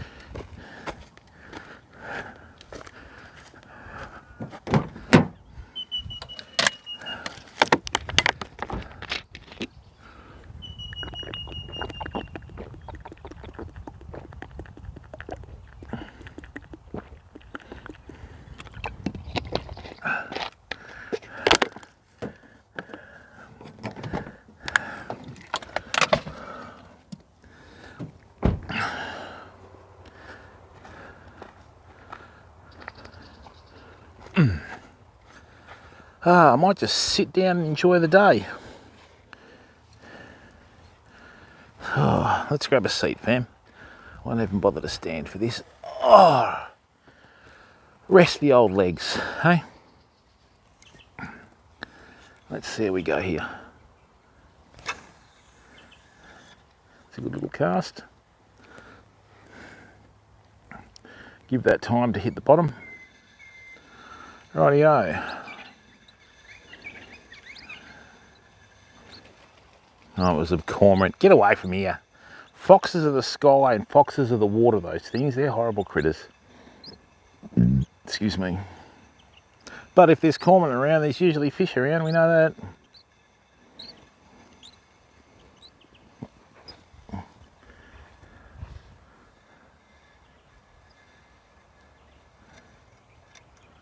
Hey Ross, how are you, mate? Jealous of what?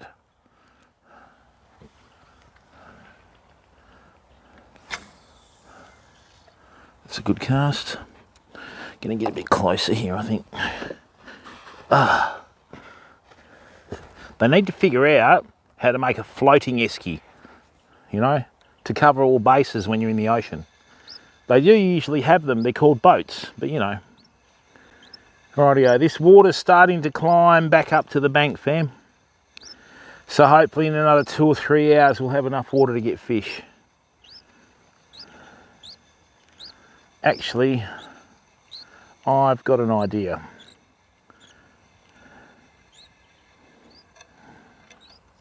That's nice.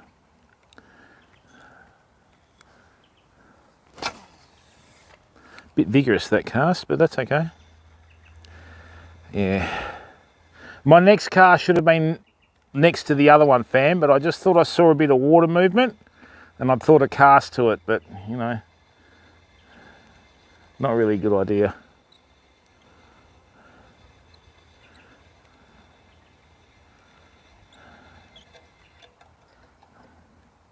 Soft plastics are a great way to keep you occupied while your baits are working, you know. Oi. What happened there?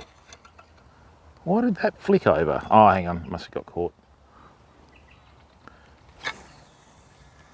There we go, nice work.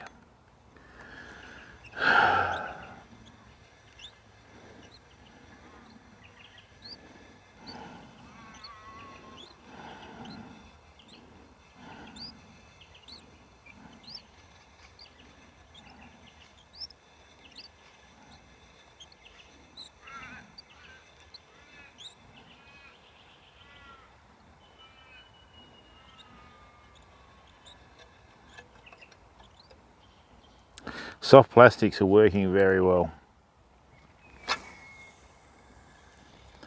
All right, so I'm starting to get a bit closer to these snags now. I just got to be a bit careful. Too close. Get out of there. No, too close. Thought I could risk it. Come on. Hey, should have bent out.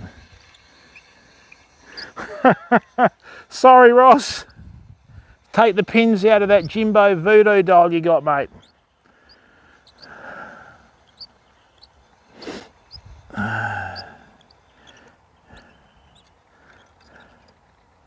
Right, so what happened was, and the good thing about soft plastics when they get snagged, fam, right, is you can open the hooks up, but then the other good thing is you can bend them back again as well. All right. Now that's lost its shape a bit, so I'm just going to get a pair of pliers and fix it.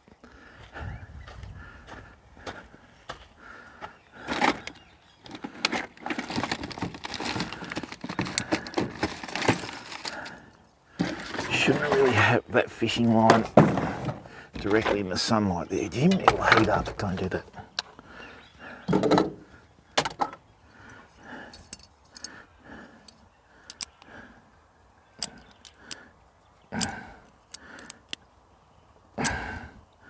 That's better. Back to normal.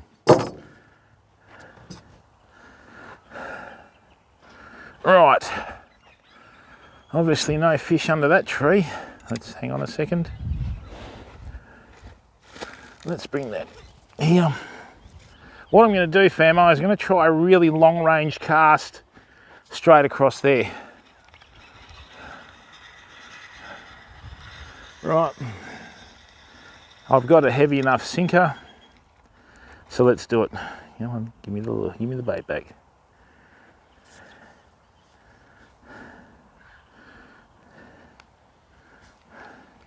There is nothing happening at the moment.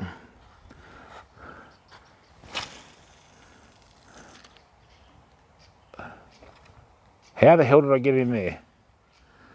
That's all right, that's where I wanted it. We fluked that. Never know, it might lead to a fish, fam.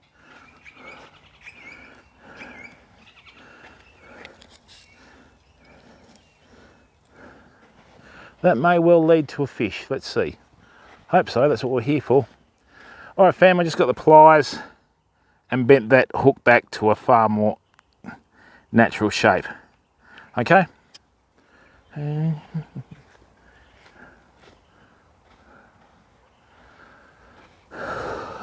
Okay.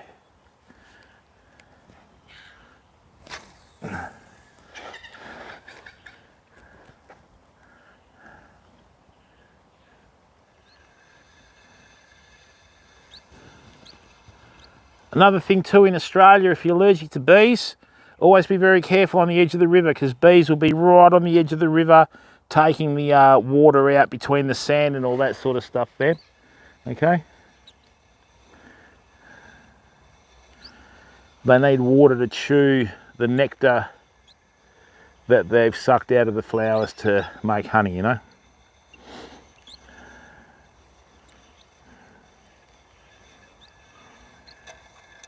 All right.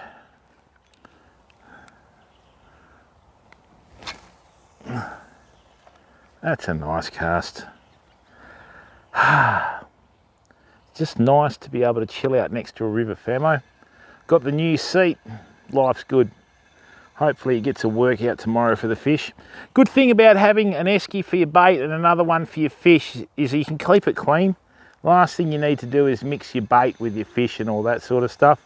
Mind you, hopefully tomorrow we get some herring and a few other things. We're going to take the generator out tomorrow, fam, get the old generator fired up. All right, so that's going to be good. Just need to find a little container that I can put the Jenny in just to keep the sand and that sort of stuff off it, you know. It's a nicely coloured lure.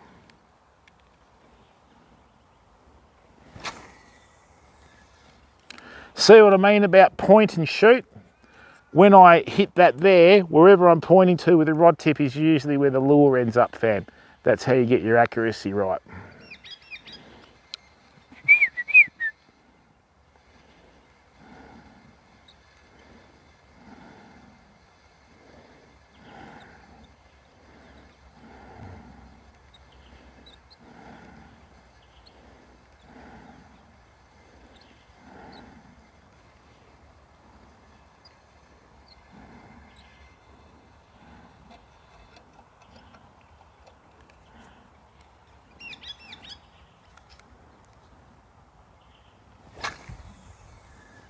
Try a bit further to the right there.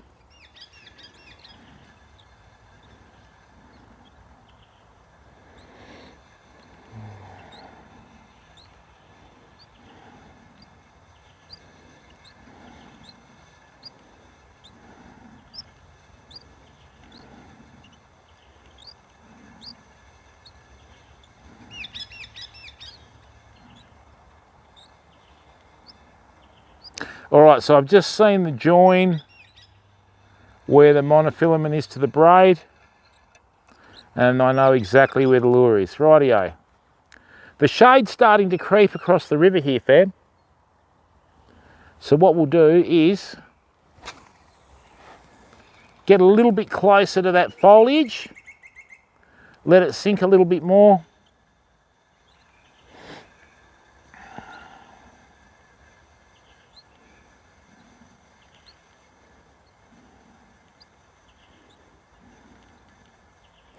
Now see how all those fish just erupted on the surface?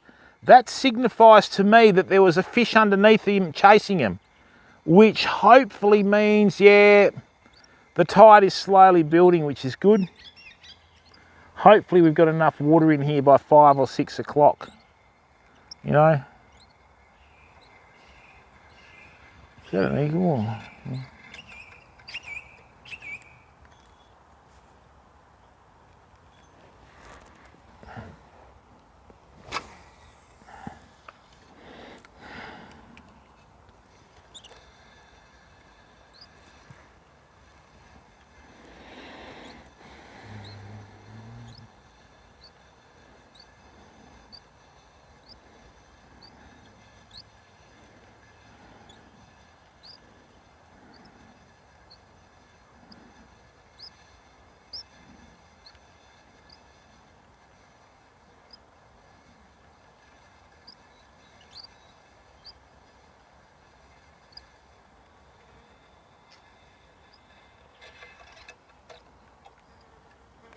What I'm going to do is I'm going to try and start to work from right to left.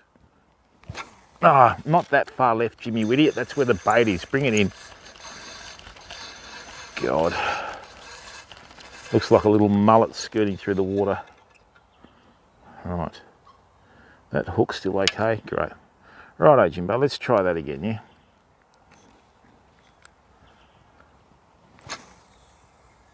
Right, so that's just a little bit left to where we cast it last time. Just going to let that sink a bit.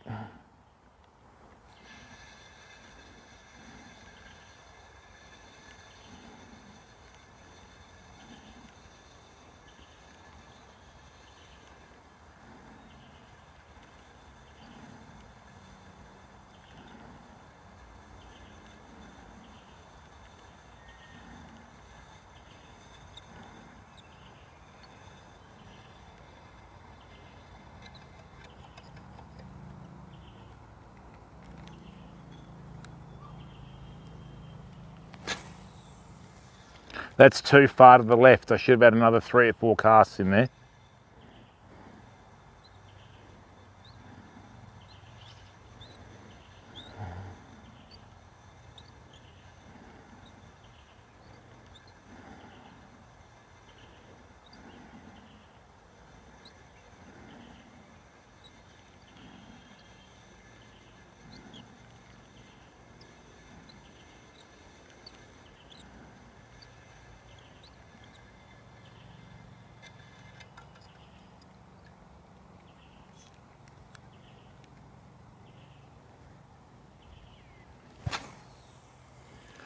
That's where I should have cast on the last cast.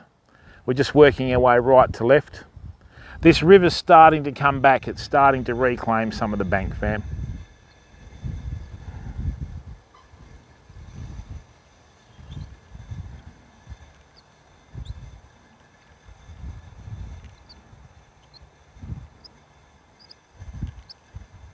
When you've got a low tide like this, you find more bream closer to the mouth.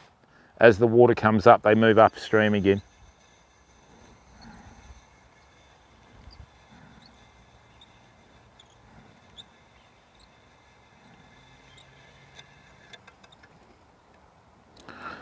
Right, yeah, let's see if we can get another cast in.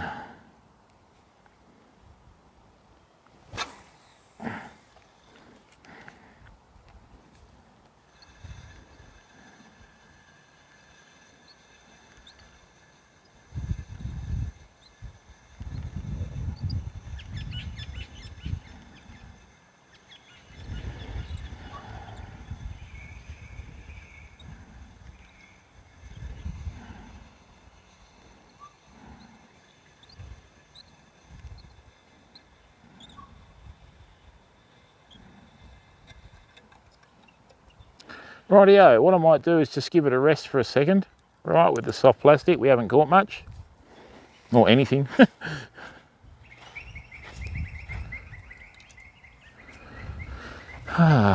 Okay, that bait's still waiting to get a bit of action.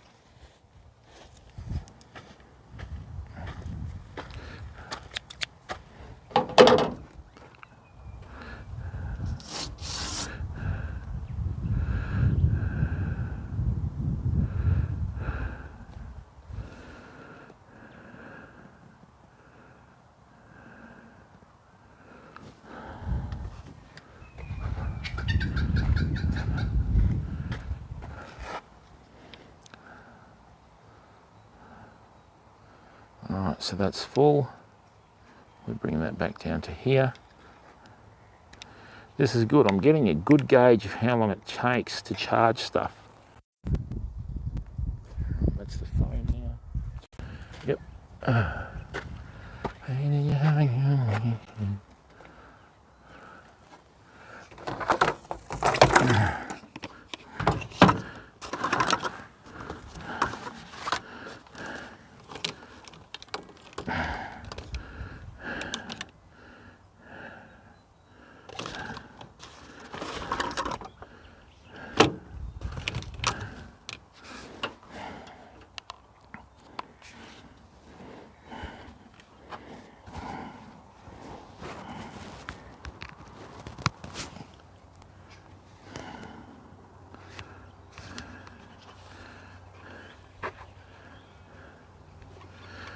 Still no bites, famo.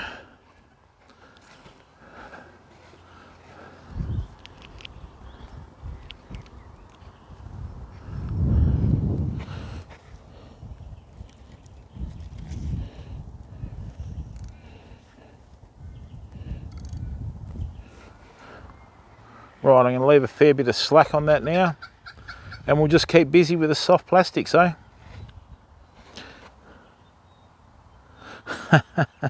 I don't know about that, Will. If you can't catch him with rod and reel, mate, you're going to have less chance trying to wrestle him.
Would be very interesting if we got one on soft plastic before we got one on bait, wouldn't it, famo?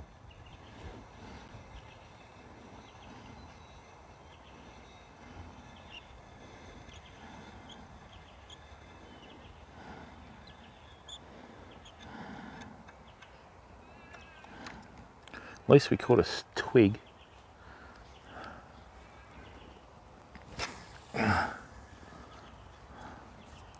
Beautiful, nice, long casts, fam. It's great.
That morning that we got that dozen fish here, we had the high tide in the morning.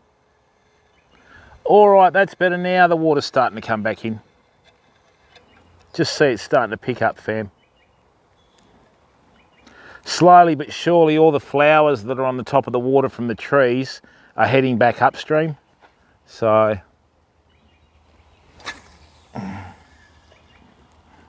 that's the exact sort of cast I'm going to need down south to get some of these perch that I'm telling you about. And with casting and fishing, it's all about conditioning as well. You can tell that the tide's coming in because the bow in the braid's now to the right. Good thing about that is if there are any fish that's going to hit it, you'll be able to tell straight away.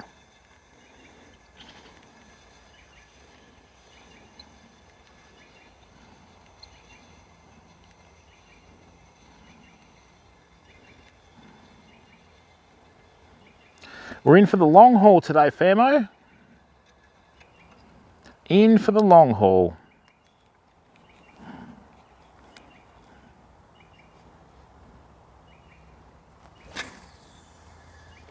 That's a really good cast too.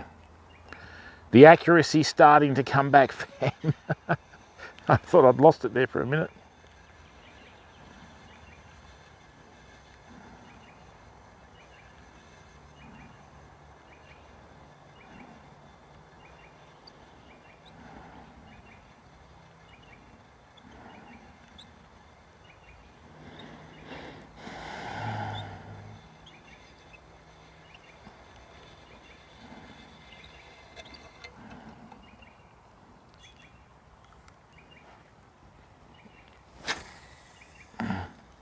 Now I'm able to get the casts in roughly the same spot every time, and that's only because you get the rod in the hand and cast with it and get accustomed to it, you know.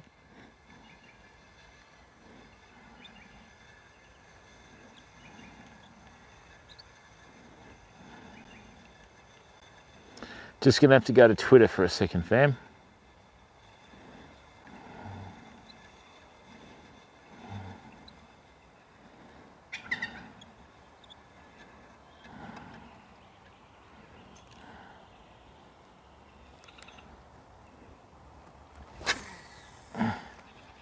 That's 4 casts roughly in the same area. I'm really happy with that. Now I can start doing my accuracy casting again.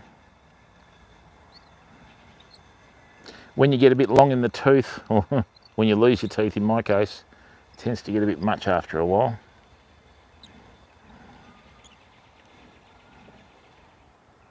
What was that?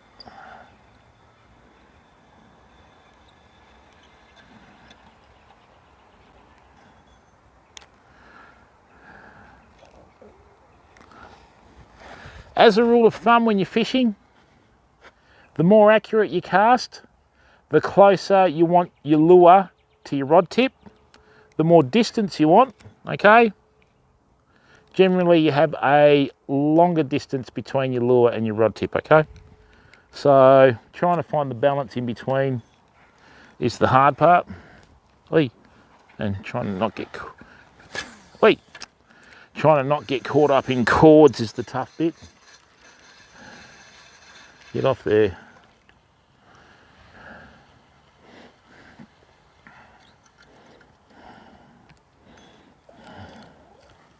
So even though we've got all this coverage up here, if I wanted to do a really accurate cast underneath these trees, say to the canopy line to the right of me here, what I could do was just bring this lure really close to the rod tip, right? And it'll have a nice flat arc. If I had a longer distance between the lure and the rod tip, it'd come over in a much wider arc, you know?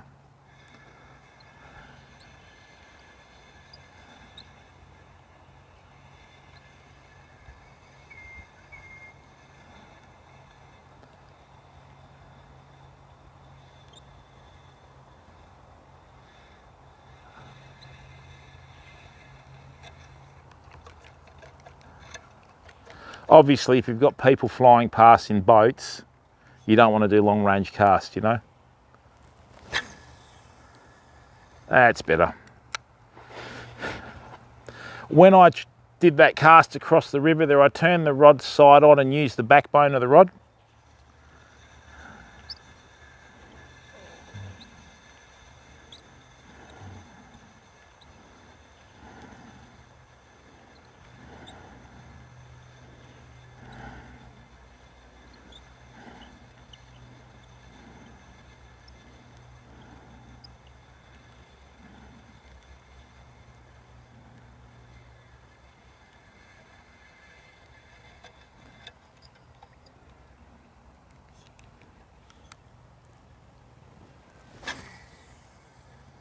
That's much better.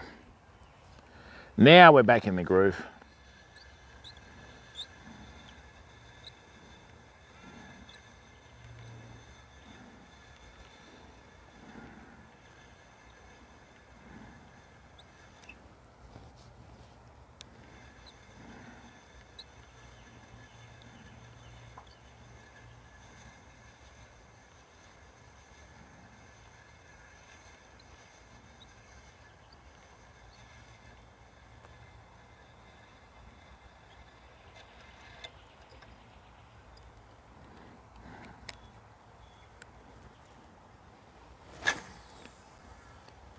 Excellent, just underneath the foliage over there. So what I'm doing is I'm just working right to left towards my bait.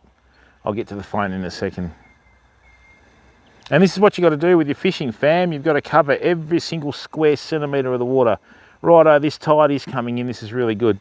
I reckon about 4 o'clock, maybe 5 o'clock, we might start getting some bites, famo.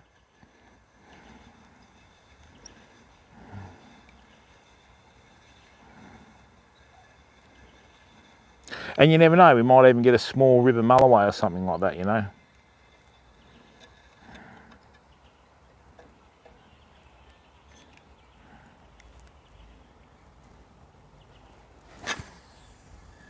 That's better. Now I've got accustomed to this rod. The other thing is too, try and avoid buying thousands upon thousands of dollars worth of fishing tackle, fam. You know, the only way you'll improve with your casting is to buy one rod and use it. You know what I mean? I know a lot of the tournament anglers have a lot of different rods and all that sort of stuff, but you know, like I said, this rod was about 80 bucks. It's done everything that I asked of it to do. I mean, we could catch an Australian salmon on this rod pretty easily, right?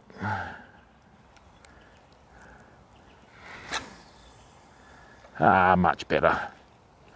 We've got the groove, fam.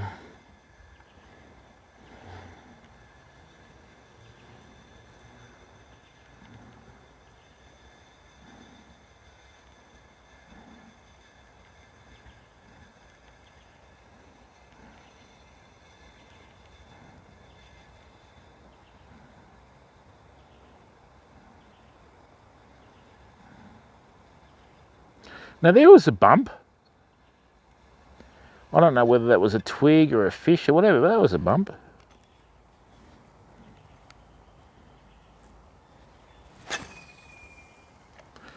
Excellent. Excellent, very happy with this.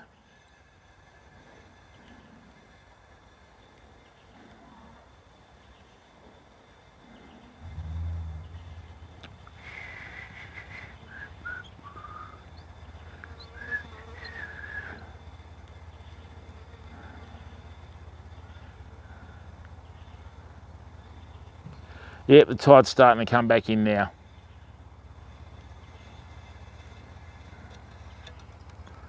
Okay, let me show you what's going on here.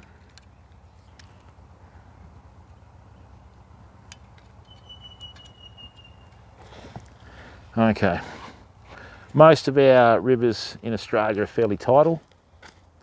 Okay, so I don't know whether you can see across the river here, but see all these flowers on the left hand side that are on the top of the river there, look. Yeah, there we go. So see all these flowers, see how they're flowing from left to right on the screen? That way you know that the tide's coming in. Okay, so now with this water coming in, right, we should have fish that are following that Burley trail that we put in. Okay, and hopefully now they'll start to come in and start taking our baits. All right. Oops. Right. Let's try and fish a bit of structure.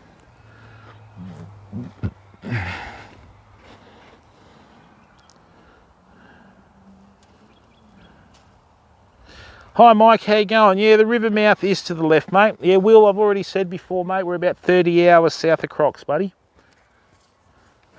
Trust me, if this was crocodile country, pal, I wouldn't be fishing here, right? Because I'd probably last about 10 minutes on the edge of the water, okay?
Whoa!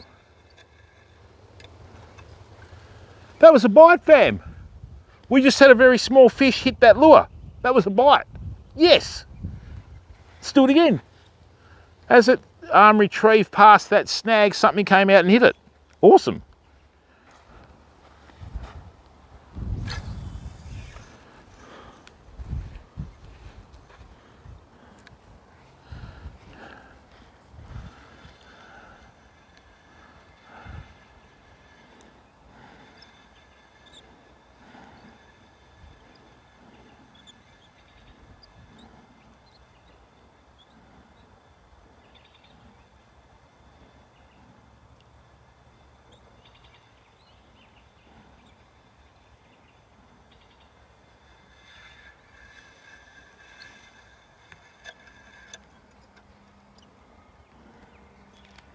Knowing my luck, it's that turtle again. Well, what I'm going to do, famo, if that's the case, I'm going to bring this long range cast back in, and I'm just going to cast this bait next to this snag.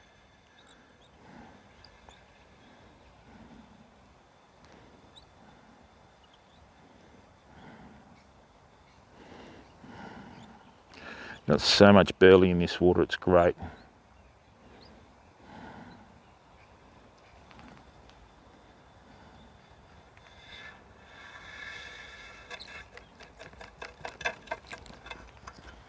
Right.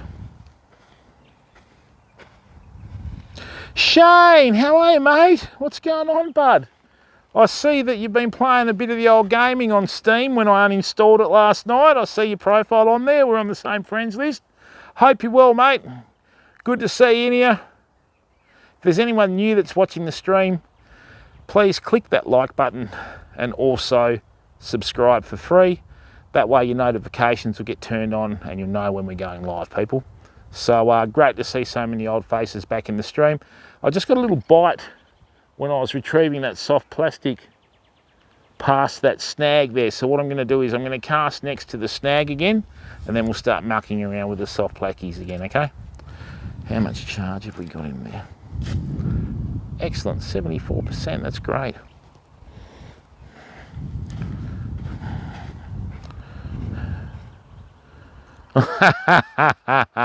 Yeah, well, that's a good point, isn't it, mate? I don't think the government realise the importance of gaming too to help people cope with lockdown, you know?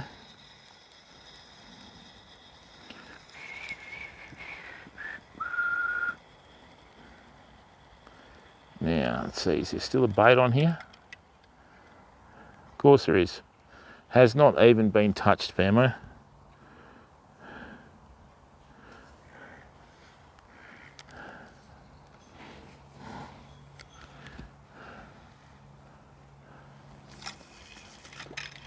That's nowhere near it. Get out of there, thanks. There we go. These are two different tapers on these rods, so it just makes it a bit difficult for me to get accustomed to. Rightio. That's better.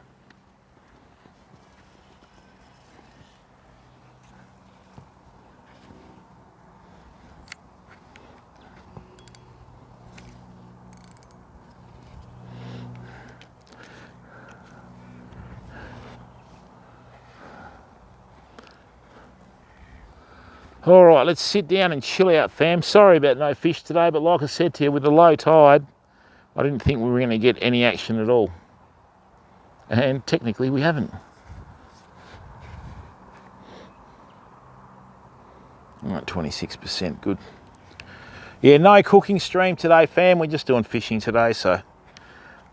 Oh. Right, let's fish this snag. That's a really good cast.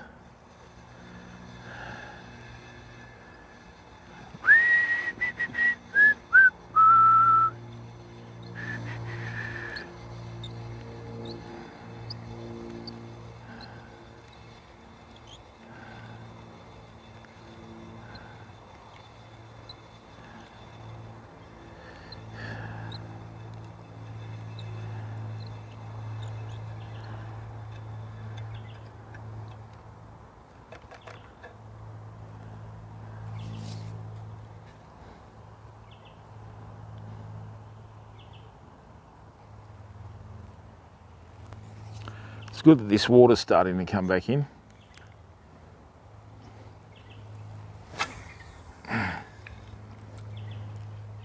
It's just nice to be able to chill out next to a river, fam, you know? Forget about the stresses of work and life and all that.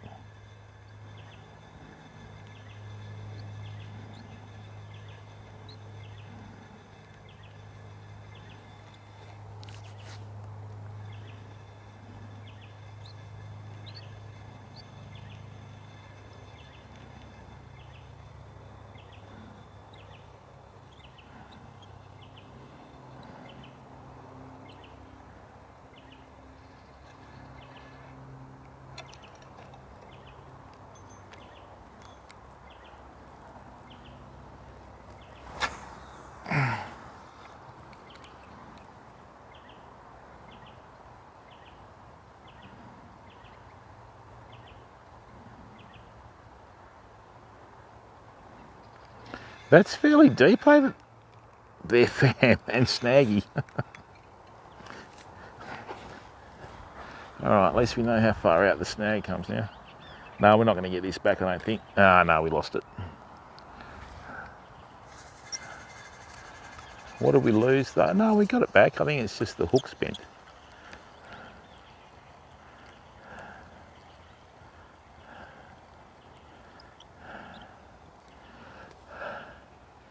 Now that's interesting.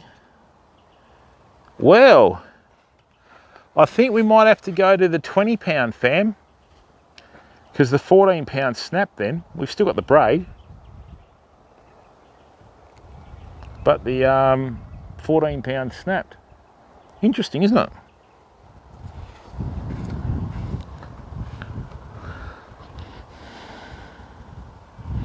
Hey Jackson, how are you? Yeah, I uninstalled it again for the last time, mate. EA are a disgraceful excuse for a gaming company, mate. FIFA 22 is the worst game I've ever played. It's gotten progressively worse since FIFA 21, or no, FIFA 15 really. But yeah, FIFA's a disgraceful game, mate. Absolute garbage.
Hello, Mr. Birdie or Mrs. Birdie, whichever one you are.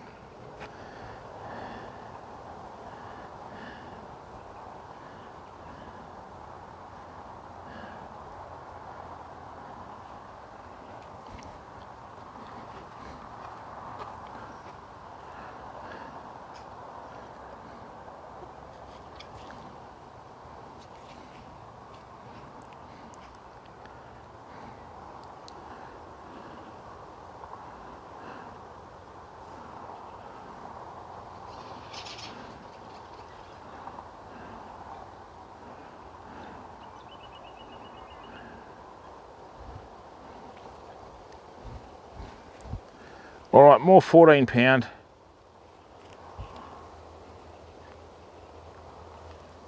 Now, the natural colours didn't work before, so what I'm going to do is I'm going to try some really quite bright colours and see if they work, you know. We did get one hit though.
All right, let's try the fluoro orange with the pink head, or we might just go orange, I think.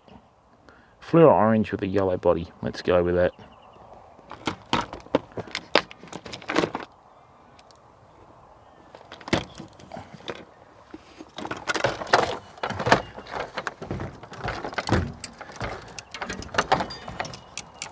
Hey.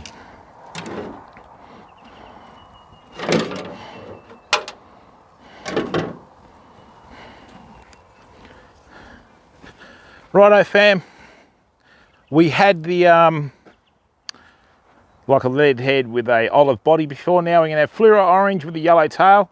Right, this is a really good colour for redfin perch. All right, redfin perch absolutely love anything with orange or red, pink, green, black, blue, whatever, you know.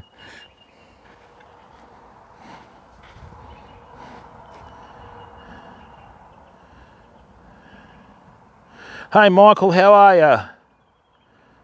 Oh, that's exactly right, Mike. The mechanics of FIFA 22 are disgraceful. Only game I've played where you don't know where you're going to pass. You know, it's nothing like it's nothing like the real stuff. You know what I mean? And people go, it doesn't need to be. Well, yes, it does. That's what it's based on. You know. Well, if it's not based on the real stuff, get rid of all the real players and make them up.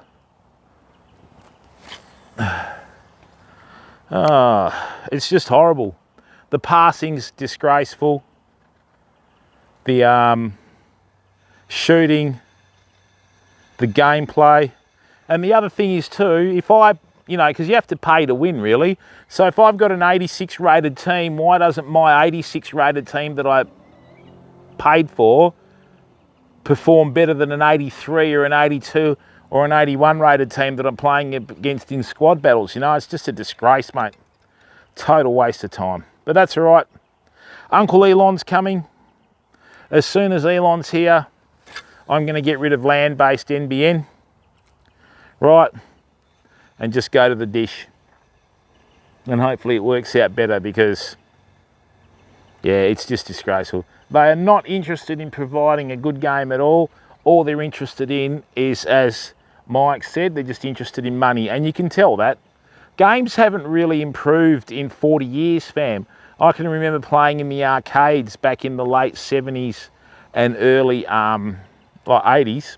And to be quite frank with you, I prefer them. I prefer the old games to these new ones because these new ones aren't about gameplay. It's just about appearance. You know, they don't give a shit about gameplay. They just want it to look good. Great.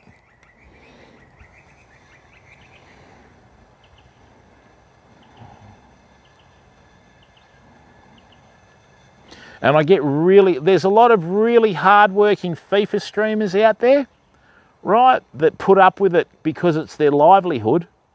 But, you know, some of the streamers, there's a few that are sponsored by EA, and they just groom these kids to buy packs. It's a disgrace. Seriously, it's an absolute disgrace. I'm sick of it.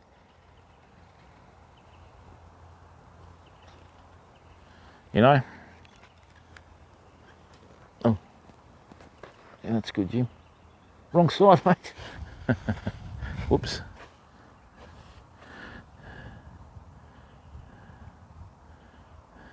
Oh, yeah, that's right, Jackson, but it is scripting, mate.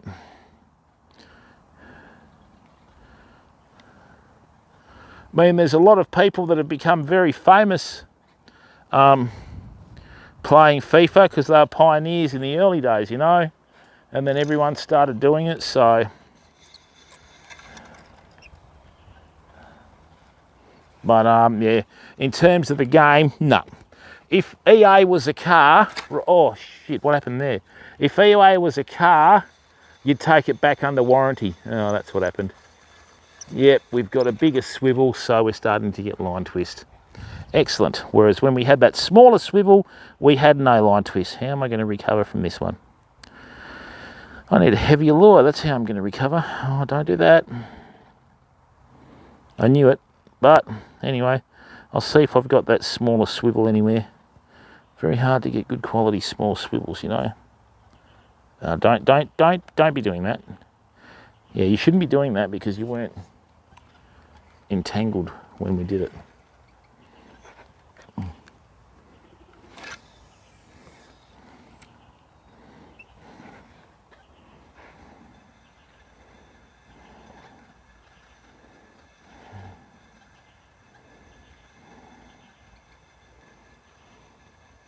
The one thing I find even more frustrating than, you know, the pay to win with FIFA and that, yesterday there was a stream that was doing slots, and I just thought, how the hell did they let this through, you know? 24,000 people in there, God knows how old they were, and yeah, the streamer was playing slots. You know, you've got all these younger crew that'll sneak in because there's no regulation for them to go onto the old platform. You know, and if they get sucked into gambling at a very young age, that's going to affect them their whole life. And it's going to be a trap that some of them won't be able to get out of, and it'll all be from something simple, you know. So I was very disappointed when I saw that as well. All right, fam. Let's see if there's any mulloway in this river. I've got a really good soft plastic here.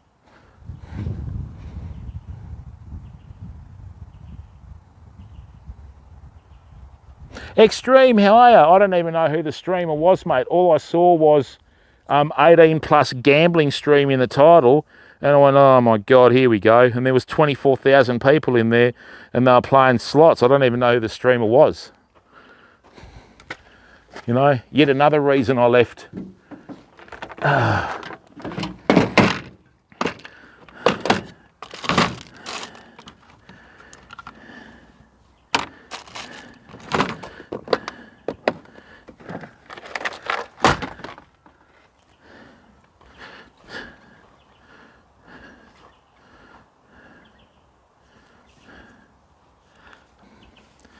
Now, fam, these are 100mm shads.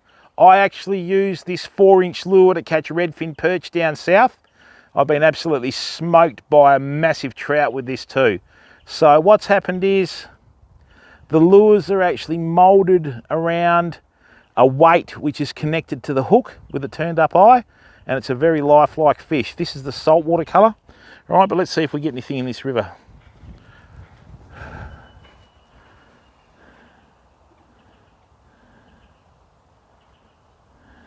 Yeah, Michael, I know exactly where you're coming from, but that's not the point I'm making.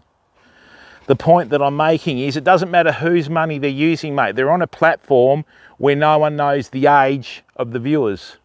So there's obviously kids in there that are under 18 and under 21 watching that are thinking, hang on, this person's doing this, so it's okay, right? That's not right.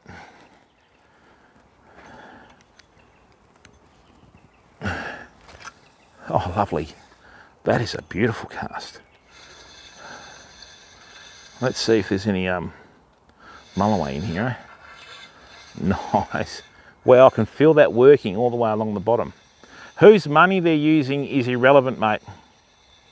Okay? Whose money they're using is irrelevant. And actually, you don't know that, pal. Right. That's a lovely cast. Great, I'm managing to fish the other side of the river here, famo. Get out of there. Because that's such a heavy lure, I'm going to keep my rod virtually vertical. And that way too, if we do get a hit, okay, you'll be able to set the hook straight away. Now, famo, we've got a lot more water coming in to the river or up the river with the tide. Oh, that's lovely. Right, so hopefully we expect to see some action soon.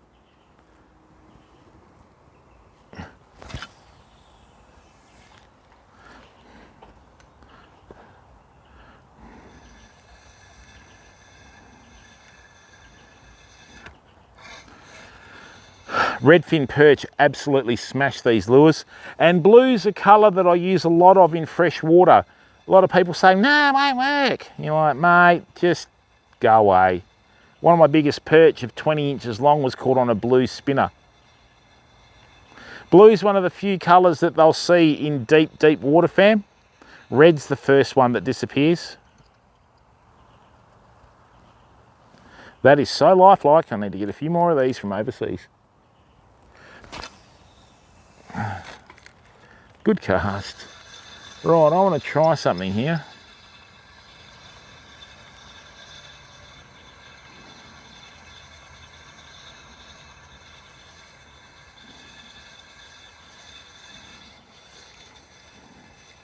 And the other annoying thing, right, that stream with the slots was the first one that was getting promoted on the website. I didn't like that at all.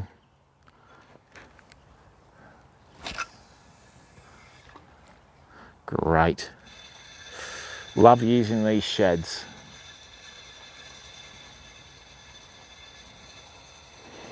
Water's starting to creep in now, fam. This is good. Very good. We shouldn't be too far off some action now.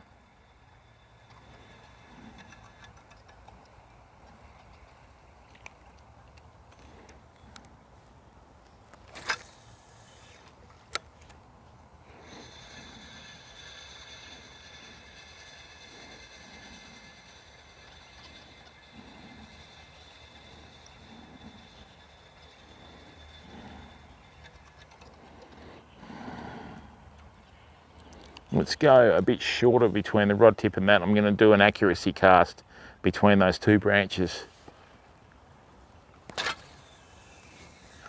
You idiot, it still went over.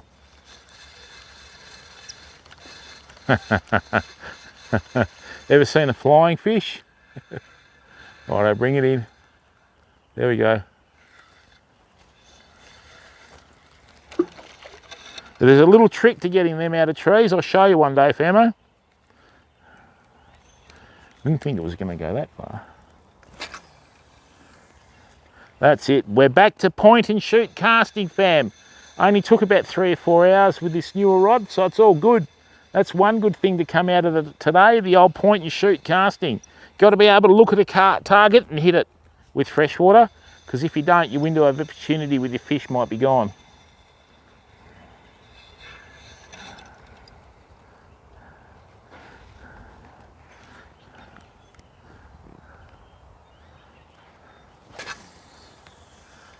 Great. Nice deeper section of river.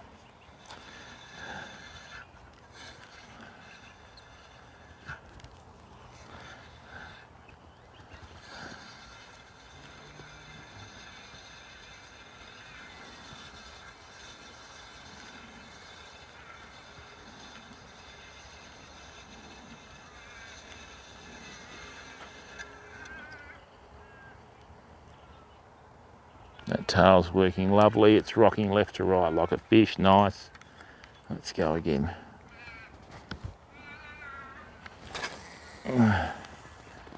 Excellent. See what I mean? When you've got balanced tackle like this, fam, you can cast long distances and fish every single square inch of river. Right? You can't see what's underneath unless you go over it in a boat with an echo sounder. So you've just got to try and... wow, this tide's coming in pretty quick, fam. This water's crept up the bank about 30 centimetres in the last probably half hour. So by 4 o'clock it should start coming right in. That's better.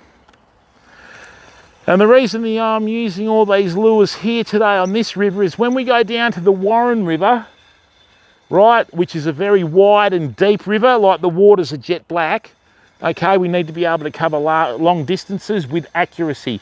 If you can't cover long distance with accuracy, don't bother.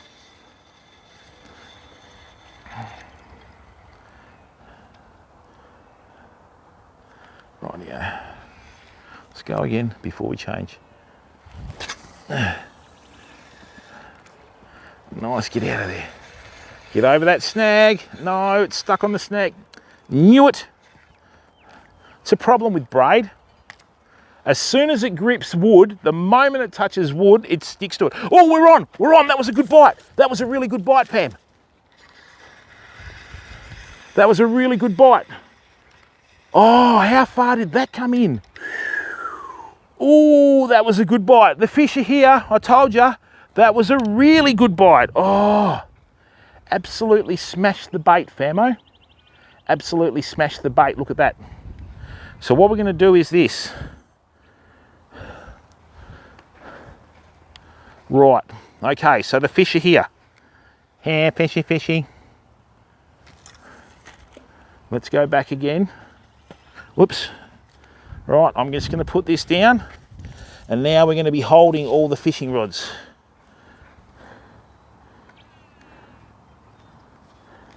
Yeah, that's exactly right, Michael. And that's what a lot of people don't realise, pal, you know.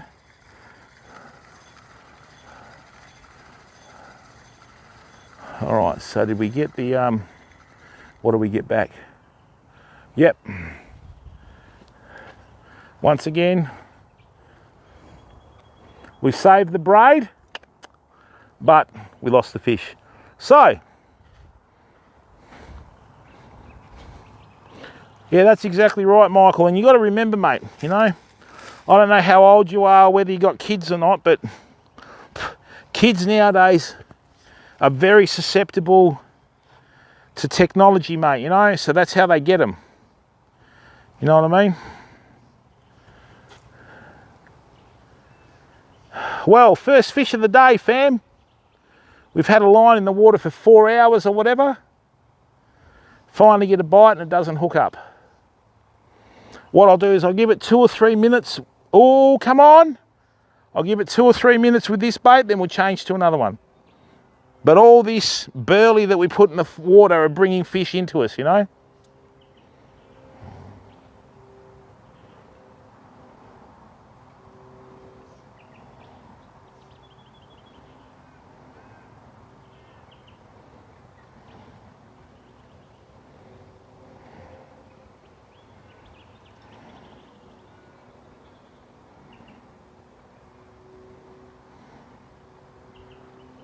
There'll be another one under there. What I might do is do another rig up so we've got a couple of rigs out, because when they hit with all this burley, they're going to be everywhere, I think. Yeah, and that's it, mate. Whether it's their money or someone else's money doesn't matter, mate, you know. Okay, now that tightened up for a second, so that fish might be back. Just going to give it a little bit of slack and let's see what happens, eh?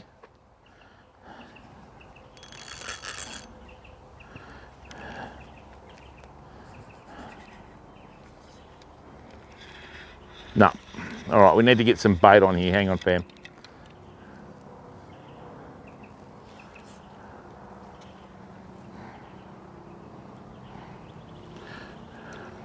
I don't think that fish was that big though, because it sort of only buckled over once. 27 and 3 kids, I hear you, mate. Well done, mate. See, the thing is, pal, the last thing you want to do is see your kids sucked into that, you know. And I mean, some kids don't have much guidance, you know. Oops, hang on. Let me just turn this around. Just leave that there for a second.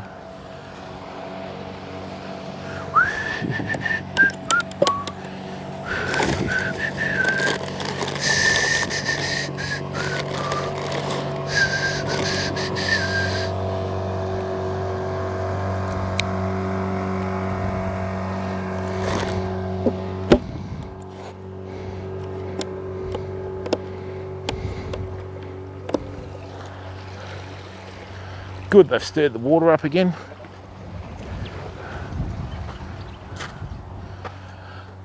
And what we might do, fam, is this. I'm thinking about putting the Calcutta out with just a half muley, and let's see if something's going to swim up this burley trail, you know. So that way what I can do is I can hold on to this fishing rod and just wait for the big one to go off.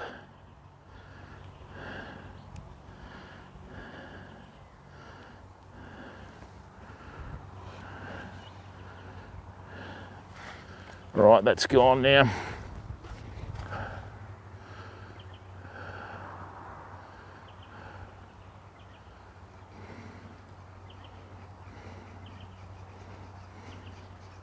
I'll just keep that snag in on the left there.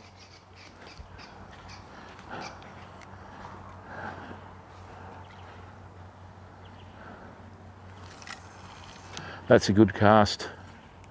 Righty, I'll just have one more cast with this. Okay.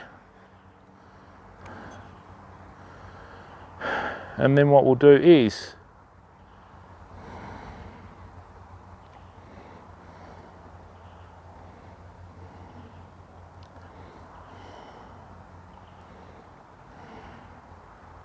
That was good. First hit of the day, fam. These boats are going in because they've caught nothing. Best time to fish today. Oh, bite, bite. We got a bite. We got a bite. Come on. Hit it. Hit it. That was a bite, fam. Come on. Yep. Come on.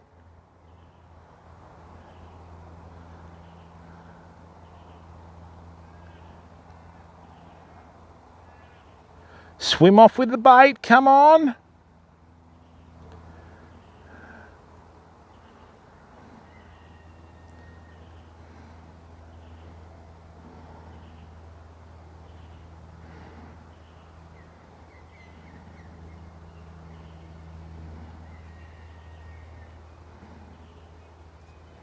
Got to wash these hands before we handle the fish though.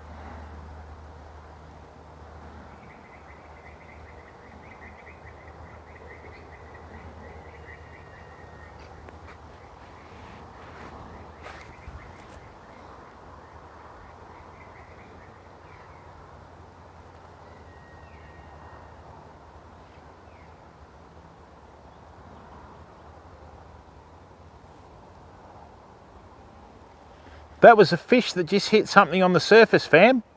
They're starting to come in now, which is good. I don't know whether you heard that splash.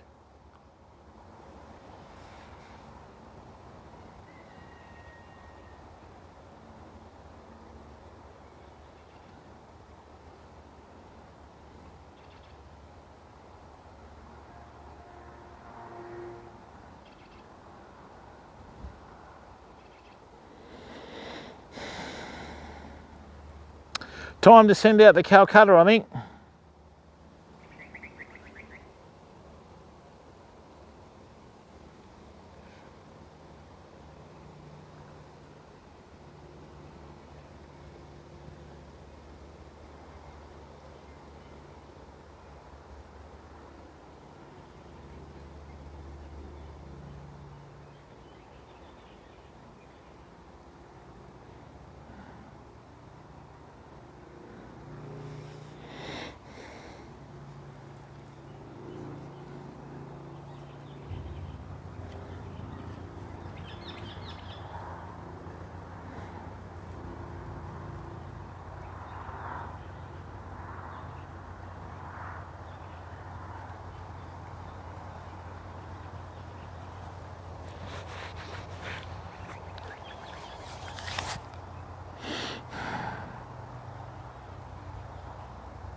All right, let's get the big bait out and then we'll see how we go, eh?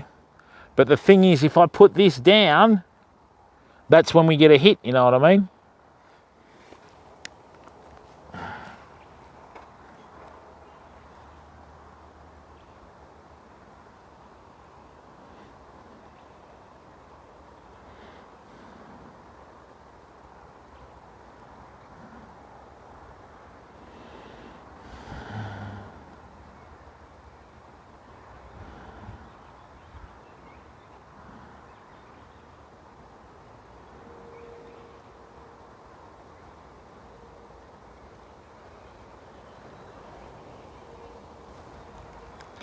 Rightio, let's send that big one out now that we've had a hit.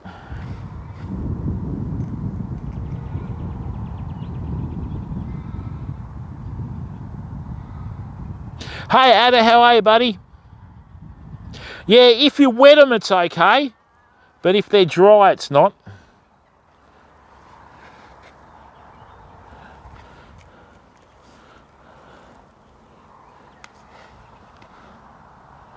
Oh, that's exactly right, Michael. That's why I always wet my hands, pick them up, take the hook out straight back. All right, let's get this Calcutta flared up.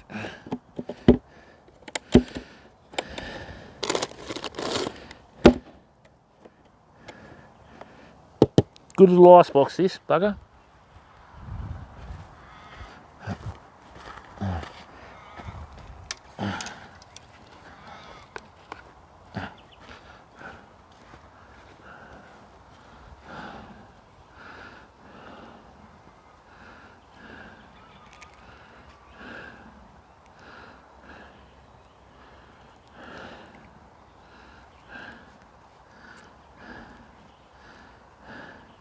Yeah, one of the worst things you can do is slam them down on a jetty. When I fished the Bustleton jetty, that mate, the amount of people you see catch a fish and slam it down on a stinking hot jetty in the middle of the sun, you know? It's ridiculous.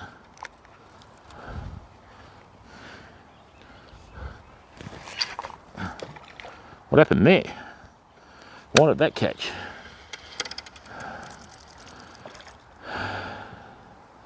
What happened there? Oh, it was the knot. Cheeky bugger. Righto. In you go.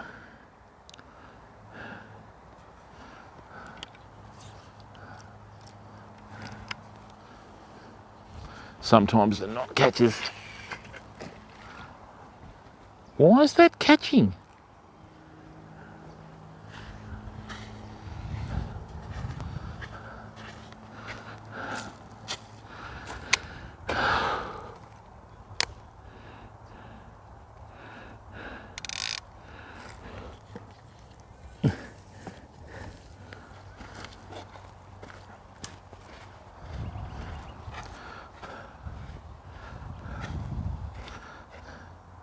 Yeah, there is, Scotty.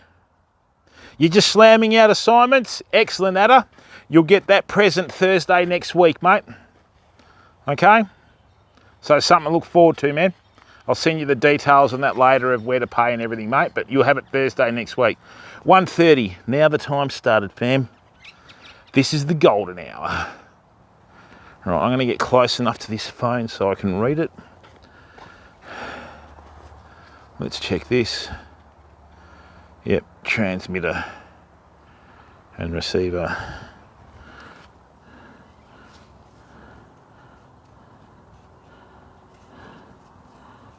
What's happened here? Has this run out of charge? Surely not. Surely that hasn't run out of charge, has it? No. No, it's on 3. Great.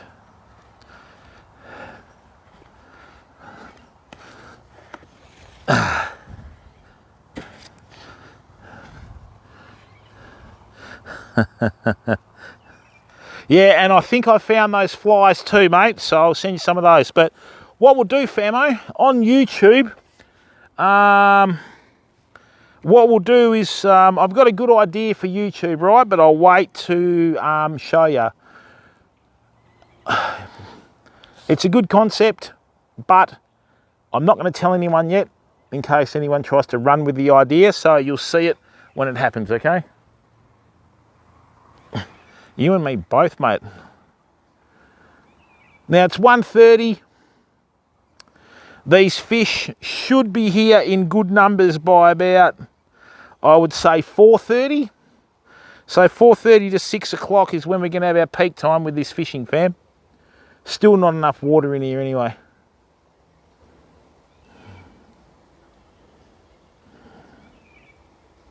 Tell you what, we've burleyed up heavily enough though.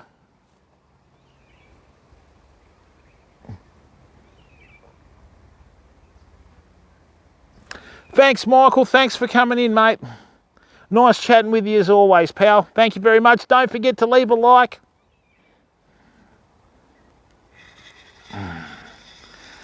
Okay, so if that big bugger is, well, it wasn't really a big bugger. Remember when I said to you I got a little bite on the soft plastic? Oh no, that's been hit.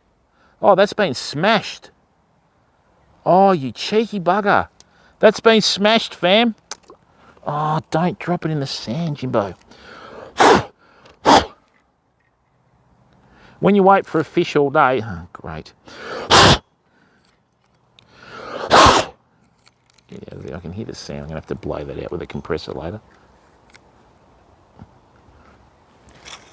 Let's chuck it down there and see what's happening. Clear the sand out of it.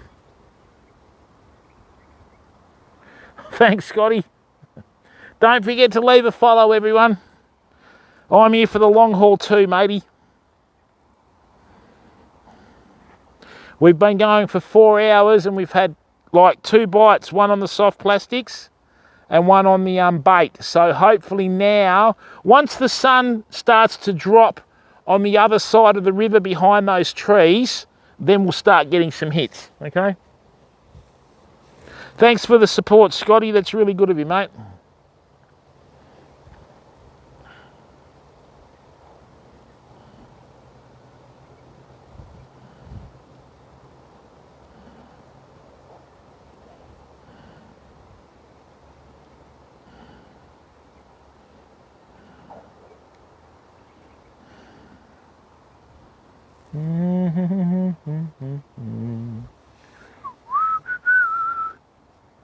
And this is real-time fishing, fam. You know, if we catch something, great. If we don't, well, it's still real, you know what I mean?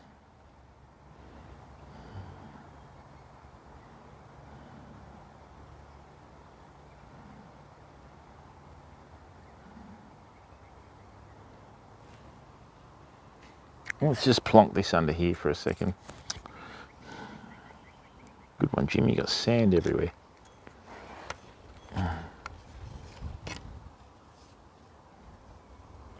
That's it, mate. You get your study done. Study's the most important thing at her. All right? There's no dumb anything anymore, mate. Oh, you get out of there, Jim. All right, well done. You just get your study done, mate. That's important. That shapes your future.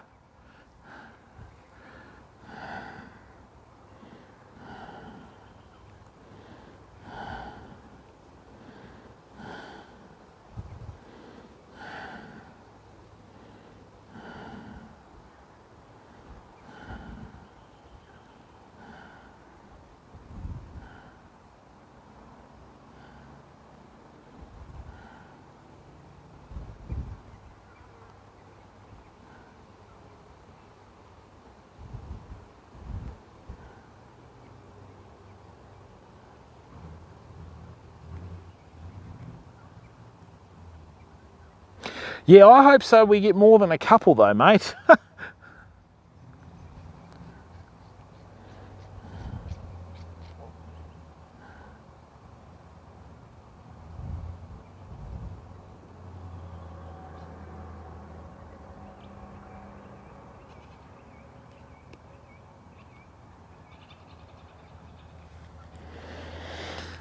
Just got to wait for another bite, fam. So we've got the big muley in the middle of the river. Oh, the dragonflies are out. That shows that the temperature's gone up.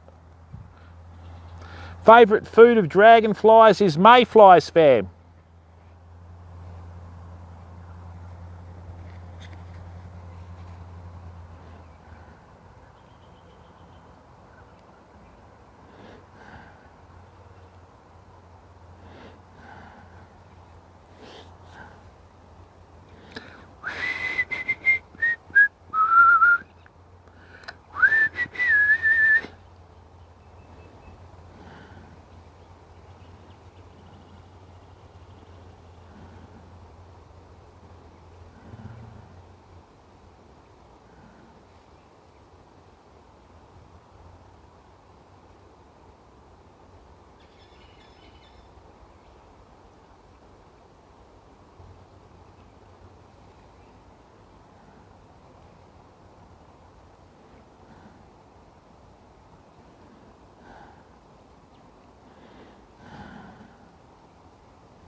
Right, just give me a second, fam. I'm just checking something.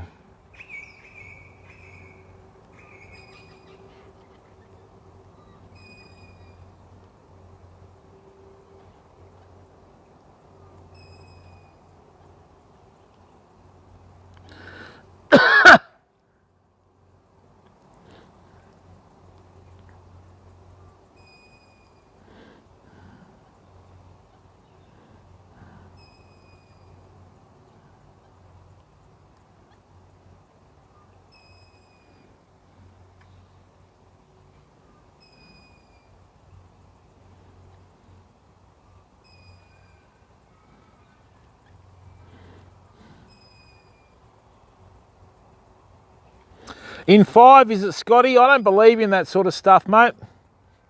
Because most of that sort of stuff is organised for the Northern Hemisphere, not for the Southern Hemisphere. I don't know whether it overlaps or whatever. But, you know, we're at low tide, mate. We don't have enough water really to get much interest at the moment.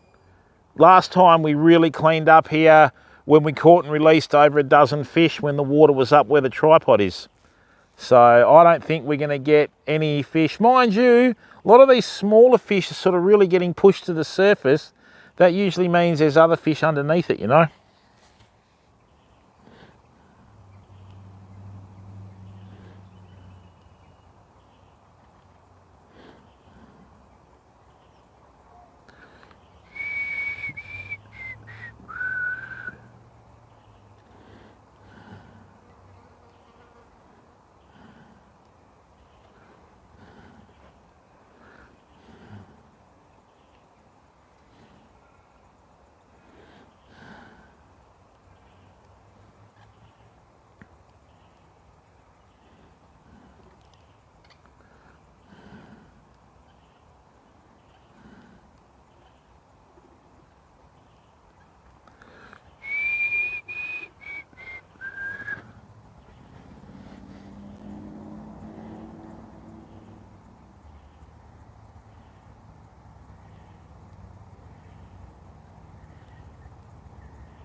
Gonna need to find a place in the shade soon.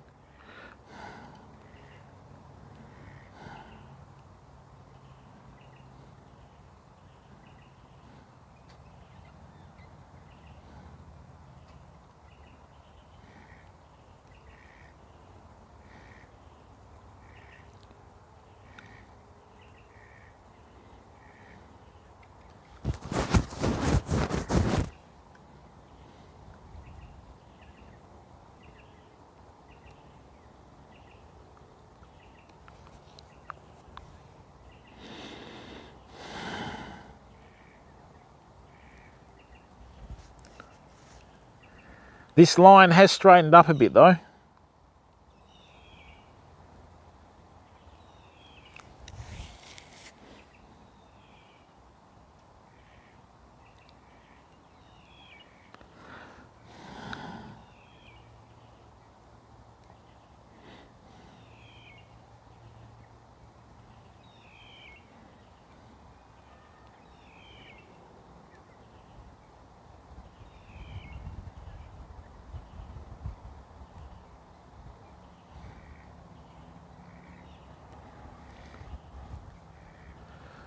All right, water's starting to creep up again, which is good.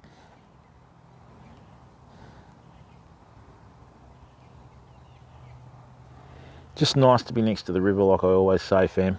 Just we're so lucky, you know.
I feel like a snooze, fam.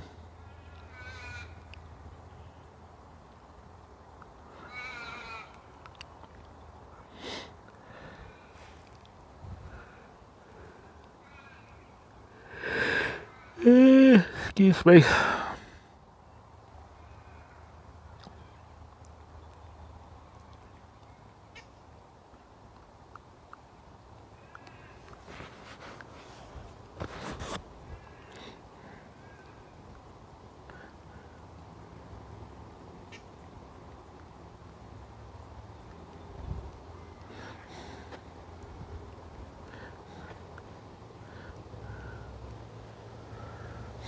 Still no bites.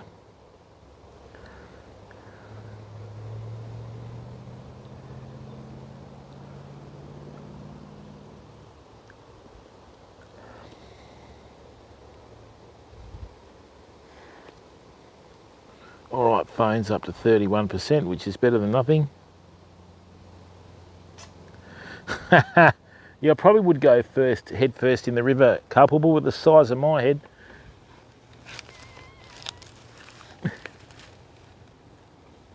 Oh, look at me, come on.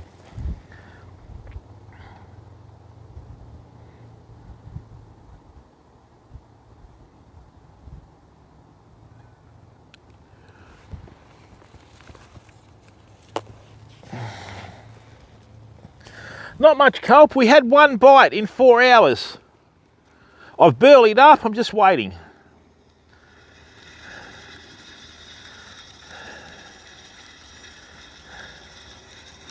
Might need to get some more bait out, I think.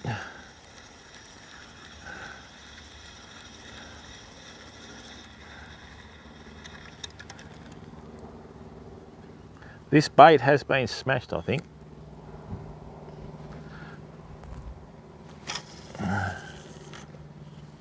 Let's try into the shade there and see if there's anything. I need to move into the shade, fam. My legs are getting burnt here pretty bad. Right here, I'm just going to move back for a second.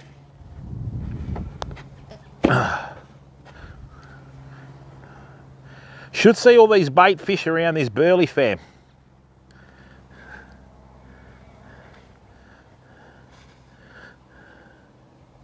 Oh yeah, it's very low tide this morning, Culp. The high tide's about 11 o'clock tonight, so there's no water in the river. Where the edge of the water is about, I'd say 12 feet from where we normally fish.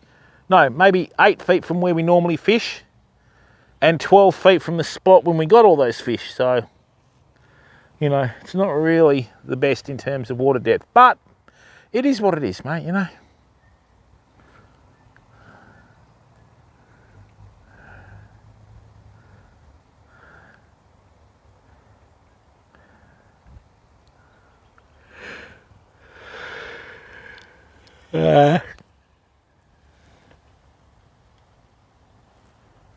And I said to everyone it was going to be ages until we got our first bite.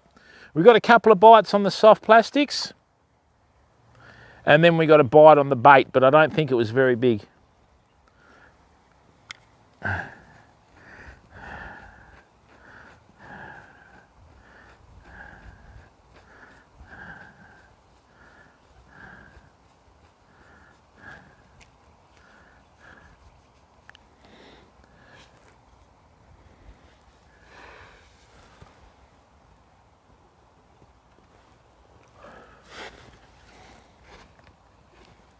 So we had one really good hit, Culp.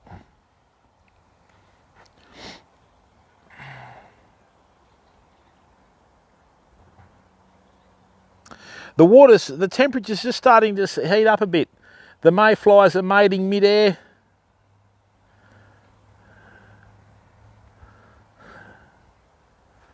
Getting ready to get eaten by dragonflies.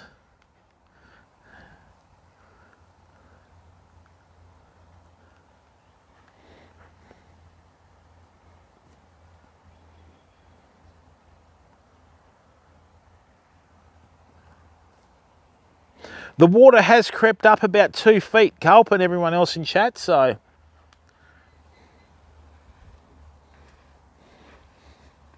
Oh, it is what it is, mate. I can't control how many bites we've had.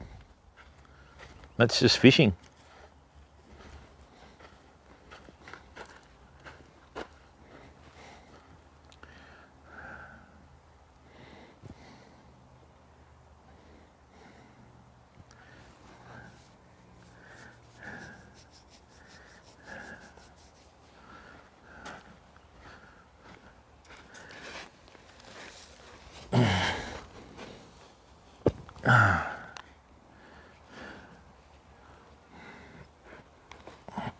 Just going to move back in the shade a bit and wait for a bite.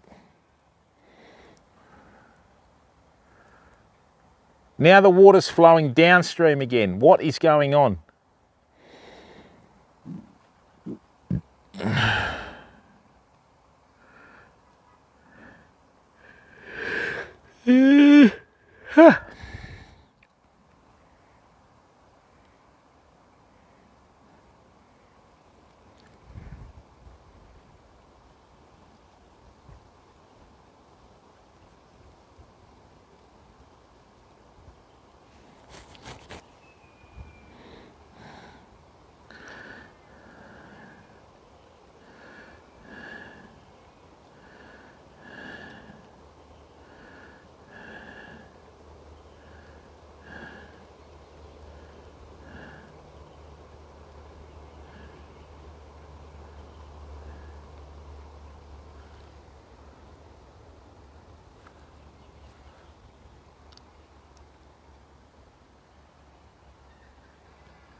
Give me a second, Famo.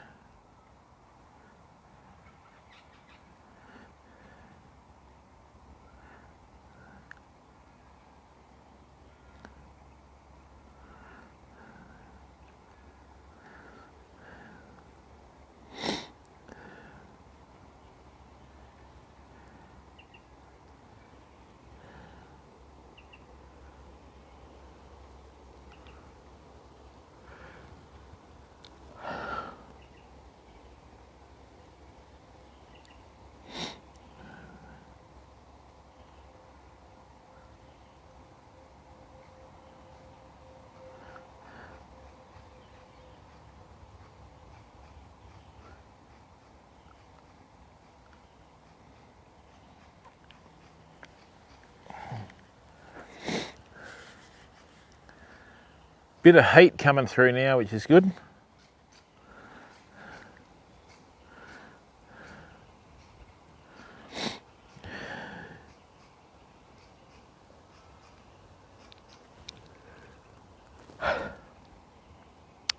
Thanks, fam. 1,561 subscribers. Thank you very much for the support. That's awesome.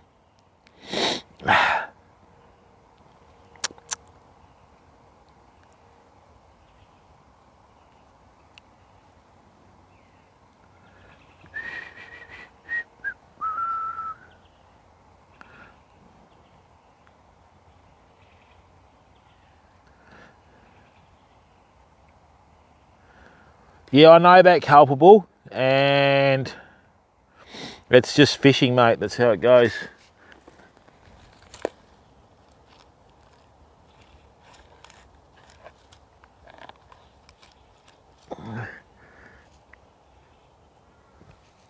Oh, right. All we can do is wait for a bite, Culp. Might bring the soft plastics out in a minute. Be funny if the big rod goes off. That would be, yeah. With the day that we've had, it wouldn't surprise me.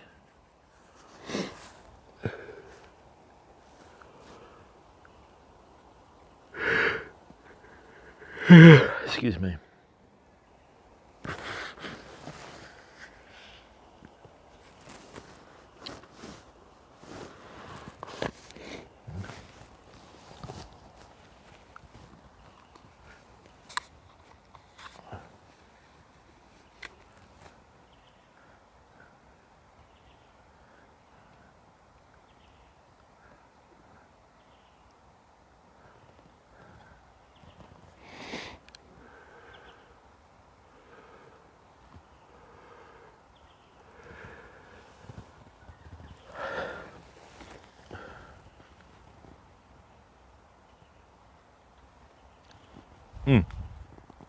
Interesting.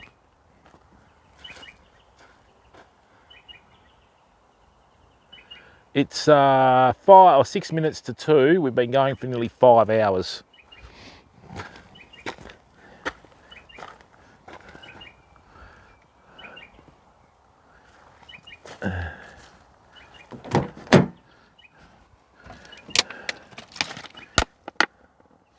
Get a bit of water into it.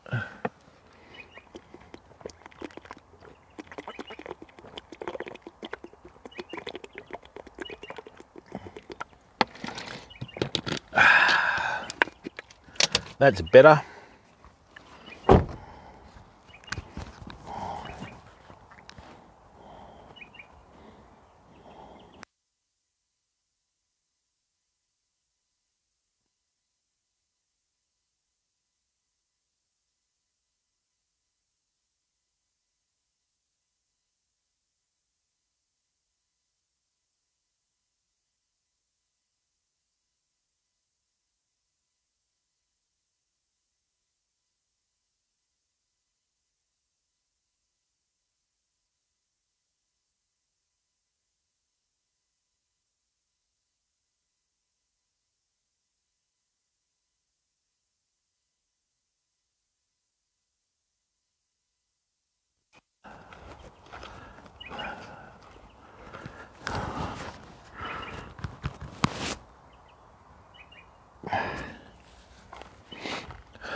Hey there, big dog hunter. No, mate, we have had no bites apart from, sorry, we've had one bite. It's just low tide. We're waiting for the high tide to come in. That might be just after dark, so I don't think we're going to see anything for the next probably 2 hours. I reckon about 4 o'clock to 4:30 we'll start getting some consistent bites.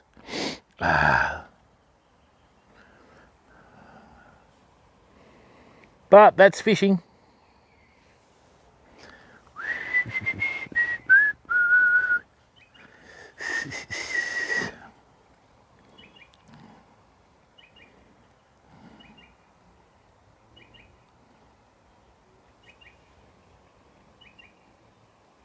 Certainly is, big dog hunter. So at the moment, we're just waiting for this salt water to push upstream, you know. It's moved up a couple of feet, but it's still very low, mate.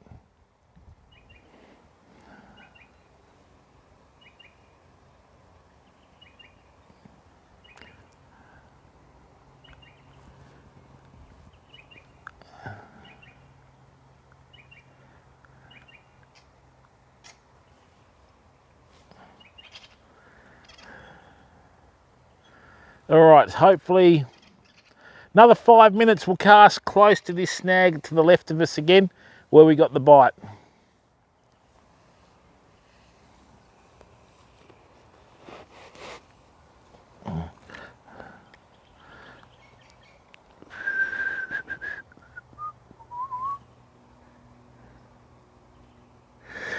Nah, we don't get many flatties up here, mate. Down south we do.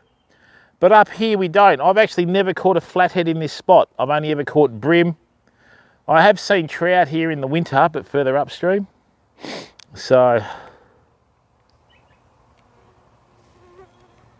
yeah, WA's not like the East Coast. East Coast are inundated with flathead. Here, not so much. So your bar-tailed, no, your dusky flathead are a massive fish. We only get the bar-tailed here. And we get a blue spot flathead, but it's more of a deep sea fish.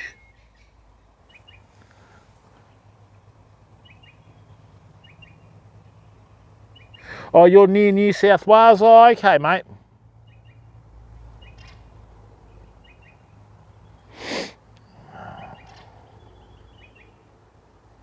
Gonna have to get another bait out and go to this snag, fam. That's the only place we've had a hit. What's that from, Big Dog Hunter? Is that from overfishing or pollution, or? Down south I know some good flathead spots, but yeah, they grow to about 1 to 1.1 metres. I've seen them up to 1.2 metres. And they do sometimes come in closer to shore to spawn, but you very rarely catch them with rod and reel, you know. Yeah, Google it, mate. They're called blue spot flathead in Western Australia. I think you only start getting them in about 30 metres. out.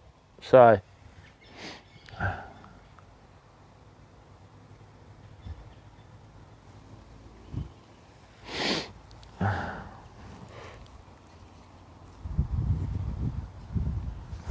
righty, I'm going to get another bait. Then we're going to cast close to this snag to the left of us.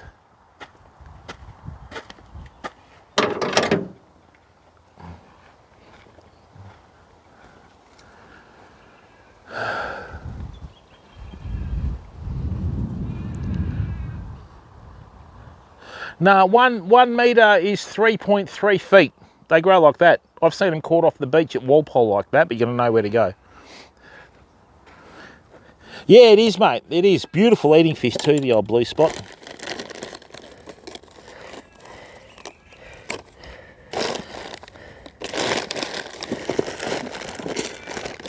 Mate, this esky keeps everything so cool. It's great. Yeah, they're a beautiful fish, mate. One fish can feed about 6 to 8 people with the fillets. It's great. All right, excellent. This river's starting to creep back up the bank, fam.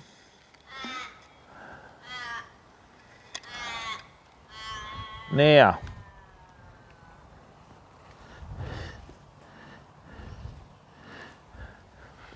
they do move into estuaries. Also in Western Australia, we have what's known as a marble flathead. I got one year down south. There was 1 centimetre under the Australian record. They're actually purple with mottled markings. Beautiful fish though.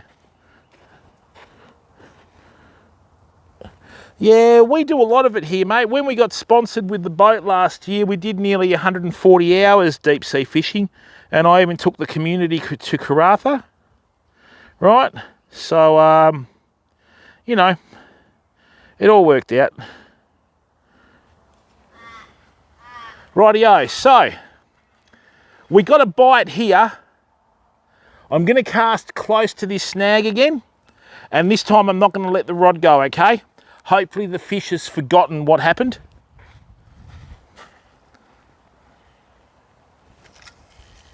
That's a great cast. Very happy with that cast. Let me just move across here. Dolphin fish, yeah, mate, in Perth. I caught beautiful dolphin fish. 1 year in Perth, I got about, I would have been 12 kilo, beautiful fish. But yeah, May, whatever they're called, we get those in Perth at the FADs, the fish aggregating devices. I caught dolphin fish back in the 90s. One of the best tasting fish I've ever had, and also one of the prettiest fish I've ever seen.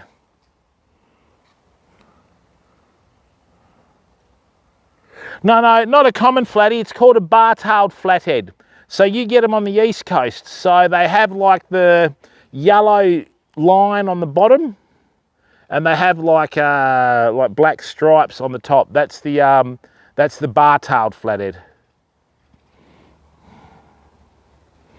Right, let's sit down here and just chill out and see if we can get a brim.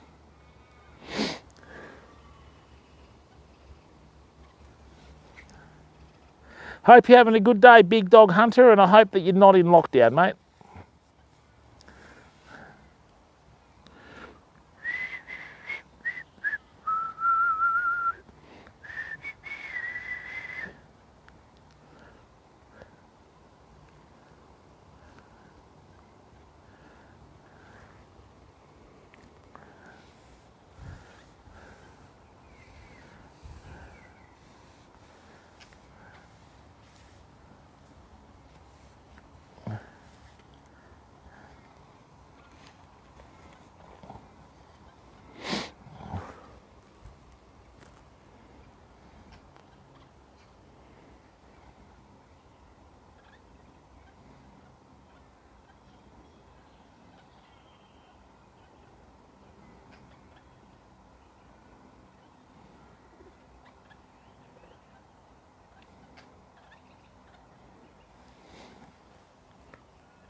We have a few other different varieties here, but the most notable flathead is your dusky flathead, mate. They're huge.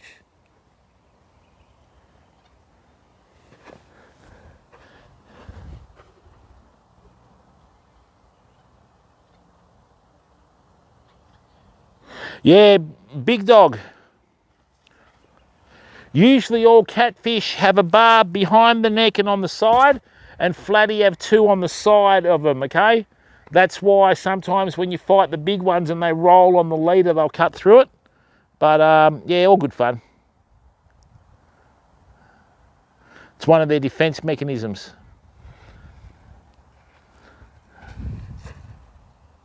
Oh, they do, mate. Anything in the ocean that poisons you usually doesn't muck around, mate. All right, let's hope we get this bite, eh?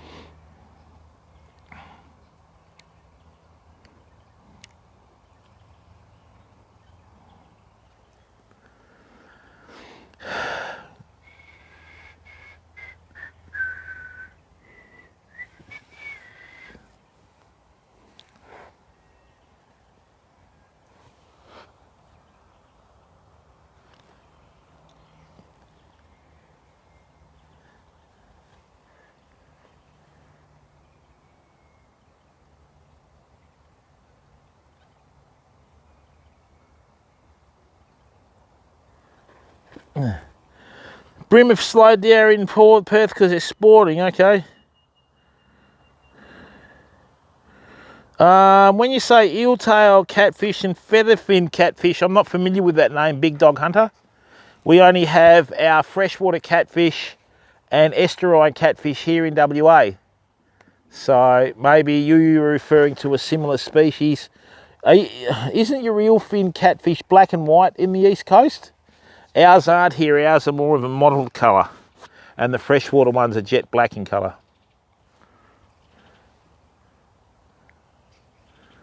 All catfish are nice eating fish, so.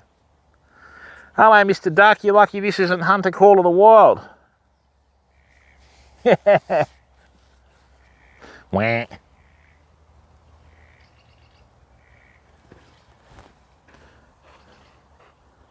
Weaver fish, I've heard of those, Mr. Purchase. How are you, bud? Yeah, weaver fish are meant to be nasty, aren't they? Don't they have a specially shaped spiral or something? Let me just check this. Oh, that's a 91%. Thanks, people. 20 people in here viewing. Thank you very much for the support. Support, not sport. Rightio, so this is nearly charged, which is good. I can put this back in there and just wait for my other one to charge. So the transmitter's fully charged. We'll get another 5 hours out of this now. All right, fam, hopefully things start to arc up a bit now.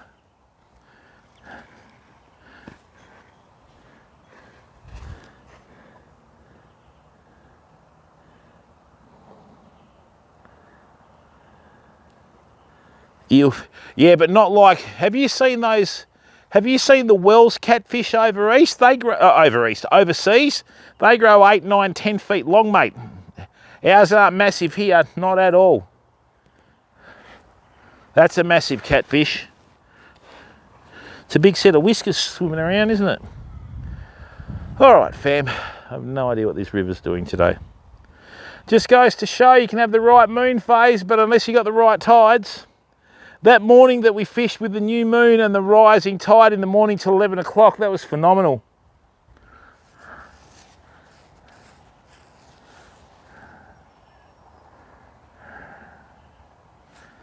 Every time I've been to this spot, there's always been a brim here by one time. When we got that turtle, God, that was embarrassing.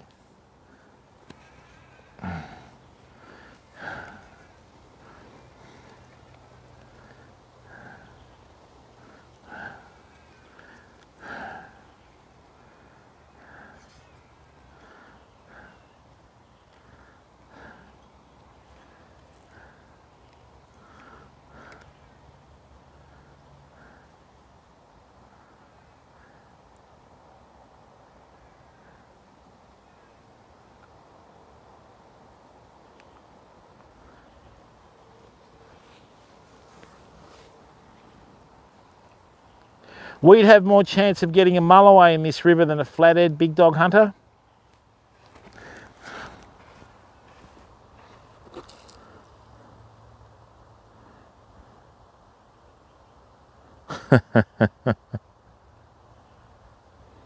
Yeah, but that's a different species, mate.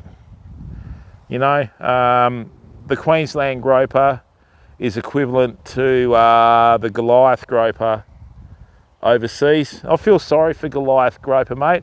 Every single wannabe that wants to become relevant fishing on the social media platforms go and try and catch a Goliath groper, you know.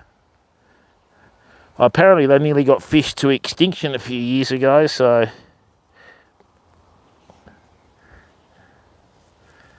Oh, what's that in there? Huh? Look at the colour of that water. What's happening there? Or is that a spawning ball? Don't know.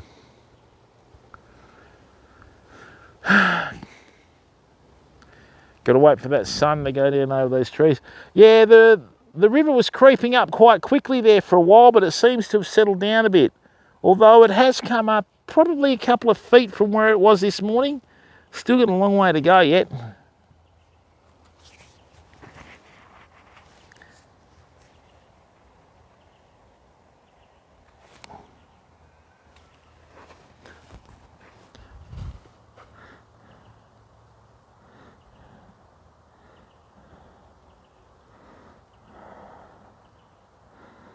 What's that? Canberra groper? What's that? Late at night in the CBD? Hey?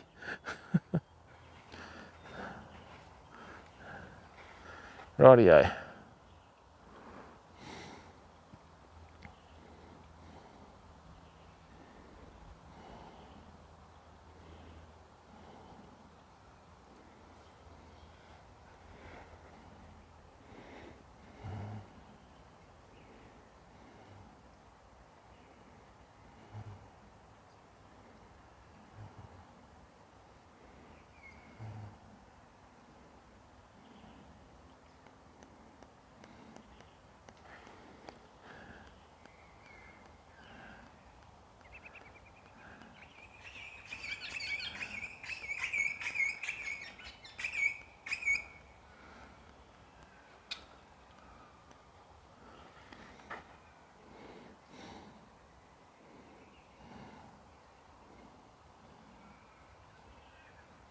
One of my favourite fish to catch that we don't get too many of here, sort of north of Augusta, is silver brim fam. I love fishing for silver brim. They're a great fish.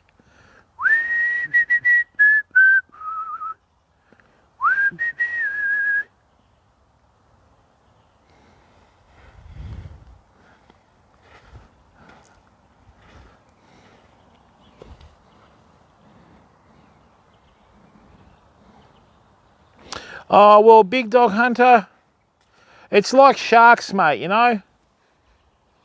I mean, I'll keep a gummy shark, or school shark as they call it, because they're not on the endangered list. But that's another species, you know, that people target. They target all these larger sharks just to run around showing how big of heroes they can be. I mean, it's like, you know, one of the biggest shark hunters of all was Vic McChrystal. And he was around in the 70s and the 80s, and his thought process was that sharks were a mistake made by God, and he was here to correct it. So, yeah, he had a lot of backlash, mate. One guy in South Australia, I think, did jail time because he used a live baby seal to get a great white. Years ago. I think that was back in the 80s. So, I mean, you know, me personally, unless I can eat a fish or give it to someone to eat, I don't really like to catch it, you know. Gummy shark, though, like I said, they're not on the endangered list. There's so many of them, right? And I eat them, you know what I mean? But what are you going to do with a, like 5 to 7 metre tiger shark or great white? They're protected for starters, you know, and there's plenty of other things that you can do to get a rush, you know what I mean? I just get sick of it, you know. And then they'll go in and they'll just burley up and burley up and burley up till the sharks come in. Sharks are one of the easiest fishes to catch. We once caught 6 sharks in 10 minutes on a hand line live on stream, and people were losing their minds, you know. I mean, we let most of them go. We'll let all of them go, bar one or two, I think, which we ate. But, you know, we picked up and moved off. One night on stream, I caught 5 shovel-nosed rays in about 10 minutes. And everyone said, yeah, you know, fill up the ute. I went, no, I'm going to go home, mate. Obviously, they're spawning. I don't want to hassle them out, you know. But tomorrow night, we'll do a beach fishing stream. I've got a funny feeling tomorrow night we might get a big mulloway for the first time ever on the stream, because now we've got the generator, we've got the lights, we've got everything. And tomorrow night, there's a high tide at 10 or 11 o'clock at night, and sunsets at 7. So between 7 and 10, you don't know what's going to come in, you know. Hey, Terry. OG Blue Pill.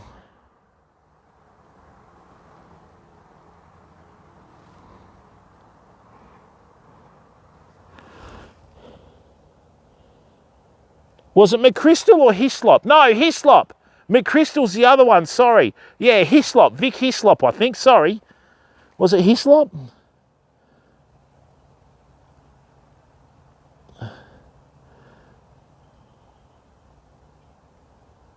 That's the one I'm referring to, not McChrystal, it's Hislop.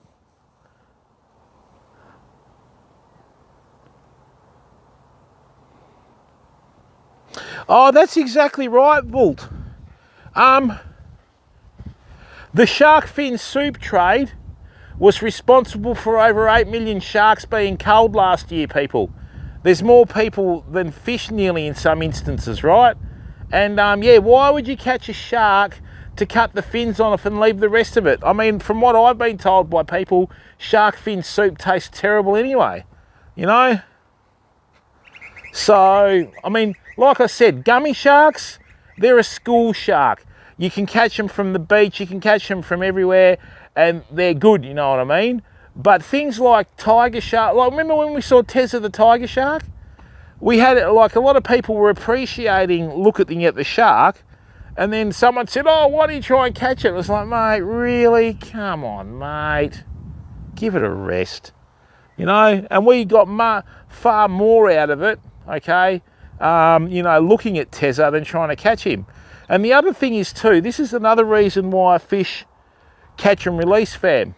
If I catch and release fish, right, people get, if the people that catch it, fish catch and release, you know, that one fish, 50, 100, 200, 300, 1,000, 10,000 people can get the same rush that I got catching the fish, and they pass that gift on to the next person. So thousands upon thousands of people can enjoy catching the same fish, but if one person eats it, everyone else misses out, don't they? You know, it's just common sense. You know what I mean? I mean, I still eat fish, but I'll eat fish where there's no minimum legal size. There's like a bag limit, herring, whiting. I like eating trevally. A lot of people don't like eating trevally. And snapper, I'll catch snapper and keep snapper about 70 to 90 centimetres. Anything under 70 and anything above 90, I just, you know, above 90 to me is breeding stock, under 70 is juvenile, you know what I'm saying? So,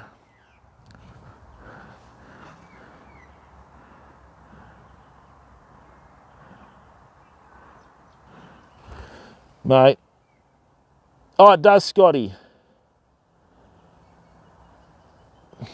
No, big dog. In South Africa, they call mulloway cob or cob. And the mulloway over there can grow 60 to 90 kilos, 7 to 8 feet, mate. They're huge fish. Add a lifestyle in here, fishes out of South Australia, and he heads towards a special beach, and they've caught mulloway up to 50 kilos. That's a 100-pound fish, pal.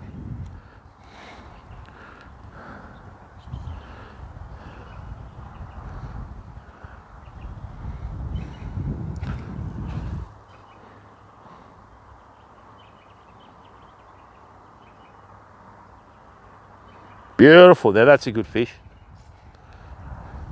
The thing is, people, right, if you think that eating shark fin soup is going to make you perform better in bed, you got some issues, mate. Go and do something else. You know what I mean? God, what a load of horse shit.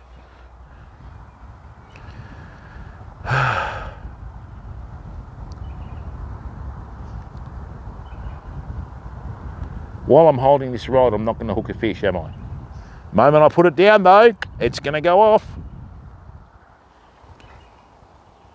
Yeah, we're starting to improve. It's still very shallow.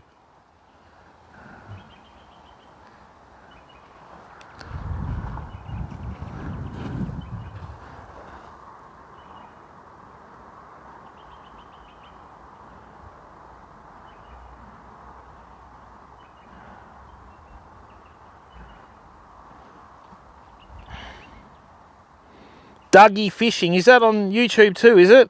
Oh, in South Africa, I think I know the guy. He's the one that casts with the overhead reels. Yeah, the tailor in South Africa are called Elfin and the Mulloway are called Cob. But yeah, their Mulloway grow huge. I think we have Mulloway that size in the Great Australian Bight. I think the Australian record Mulloway was something like 60 kilo, or maybe not quite 60, but not far off it. 47? No, I don't know. But in the old days, people, back in the 70s and 80s, Mulloway were considered a bycatch. The reason why we don't have that many on the beach now is they would get netted out by all the professional fishermen and then just, you know, treated as shitfish, which is ridiculous, because I actually quite like eating Mulloway if there's enough of them around to sustain it, you know, and if there's not, well, don't eat them. Oh shit, what happened there? What? Oh God. Did I have some line in there or something? Oh, damn it.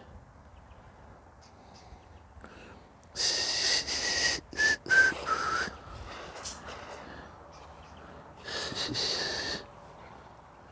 that what I think it is? Nah, bugger.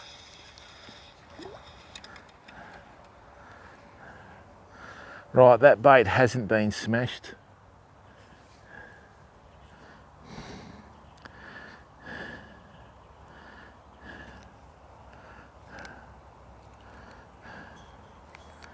I'm going to put this down now.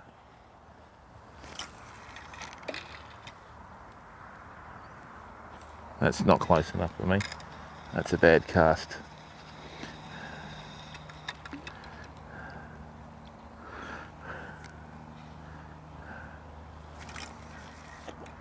That's better.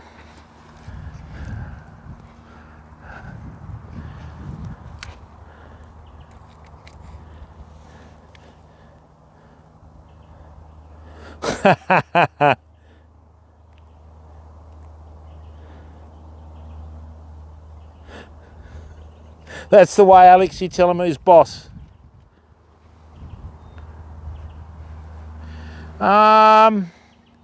I mean, you have to be a little bit more specific, Big Dog Hunter. Some people like to use earthworms for bream. Others like to use them for trout. In freshwater, you've got more chance of catching freshwater fish on worms. I think mainly because with prawns and that sort of stuff, they wouldn't have seen them, you know.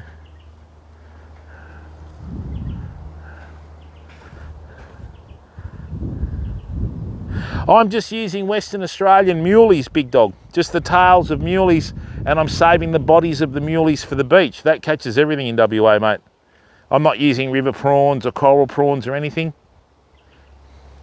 We've been in this same spot before when we had ideal conditions, people, and we've caught and released a dozen bream or over a dozen bream and lost about another 15, you know. So when they're on the go, they're on the go. Go? And thanks for the support, people. 23 viewers in here is awesome. Thank you very, very much. Tell all your mates about the stream, right? Get them to come in and watch and interact with our awesome community, okay?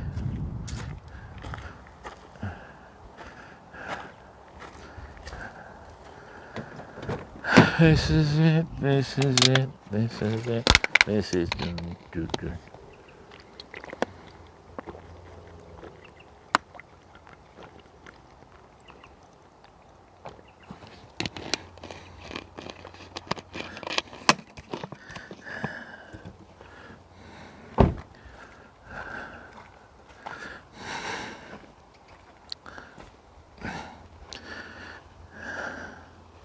Is it? Yeah, Mr. Purchase, the easiest way to do that, right, is just get meat, leave it outside, and the flies will hit it. Once they lay the maggots on it, wrap it in newspaper, right, and hang it over a bed of pollard. And what happens is, as the maggots get bigger, they'll chew through the newspaper, they fall onto the pollard, and then they start eating the pollard. And then you just put them in a little container with a pollard, and they can grow quite big. You know what I'm saying? I'm just going to move to the left of the screen, fam. I don't want to spoil your view, right? And hopefully, for us to catch any fish, the water's going to need to come to here. And hopefully that happens in the next 2 hours, you know. But I can't see it happening because it should have come up further than this by now. But, you know, stranger stuff has happened. I'm just going to go and check on the phone. I'm just going to move this over, okay?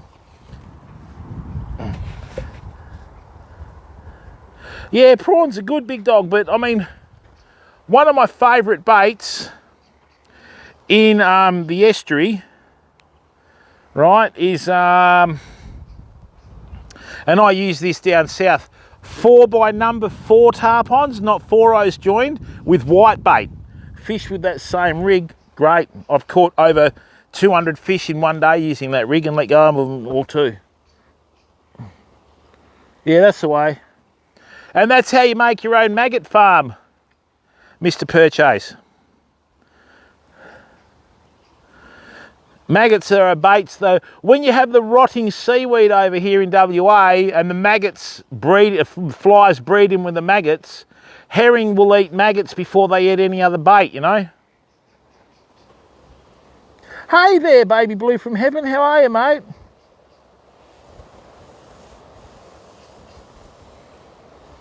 You keeping well? This is it.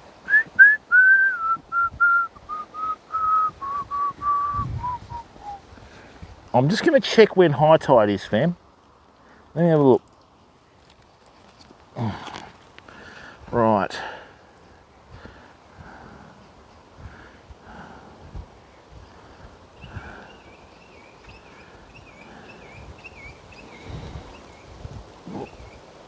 Oh, so tides. Next tide in 8 hours and 8 minutes. Damn it. It's 2 o'clock. So at 6 o'clock it should be 0.8 of a metre. High tide is 0.9 of a metre. So we should start getting an increase in the tide soon, surely. But let me just check where the tides are. We're at 0.6 of a metre now. That doesn't seem right. What's the tide for Sunday like? Let's have a look. Right, little peak at 11 a.m. High tide at 10:40 p.m. That is brilliant. Let's see, wind. Tomorrow, northeasterly light, west-northwesterly gentle. That's perfect. The snapper will come in for that. And let's look at swell. Swell's pretty even. Tomorrow's better, 1.2 metres light. Rainfall, nothing until Monday. Okay, well, that's pretty good.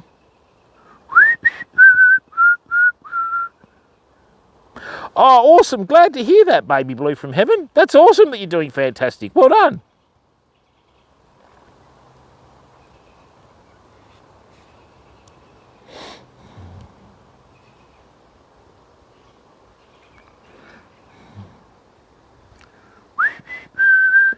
It's 2:28.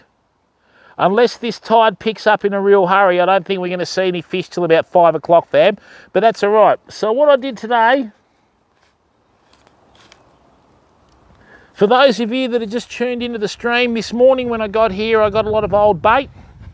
And I've burleyed up in this area here. I'm actually going to get the rest of that old bait out. I'm going to start baiting up again as well. Right? And no, I am not a master baiter, okay? Back up, crew. So, what I'll do is I'll burley up again, and hopefully as this water starts to creep up the bank, by about 4 o'clock it should be here. By about 5 o'clock it should be here, famo, and we should start hopefully hooking some fish. We should have a fairly good bite just before dark, right? Or a hot bite just before dark. Right, let me get the skitters and I'll start burling up again. Glad to hear you're doing fantastic, baby blue. That's good. All right, so what do we got here? Yep, nice. What do we got in here? Nice, that's good. That's plastic, which is okay. There's the herring that we're going to use for tomorrow. Ooh, plenty of old bait in there. Let's just chuck this down here like that so it's touching the bottles of water that I've got there. Thanks, Mike. That's good of you, pal. See what I'm up against?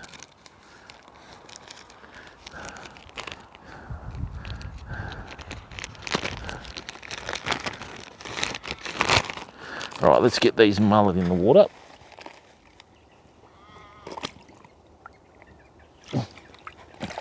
We'll start them defrosting. We'll burley up with them. What do we got here? Let's have a look. Bit of dried out herring. Okay.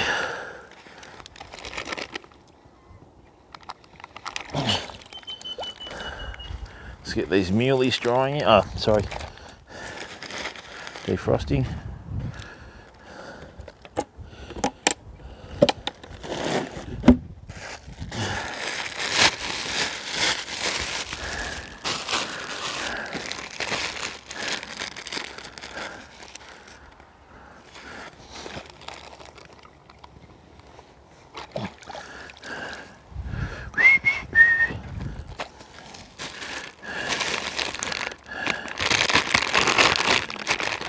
Oh yeah. Yeah, try not to throw away old bait, fam. Save it for trips later on that you can use it to burley up, you know.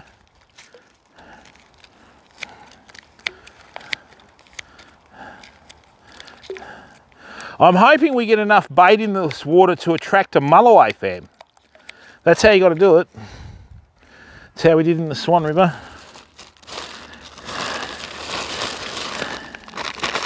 This is it.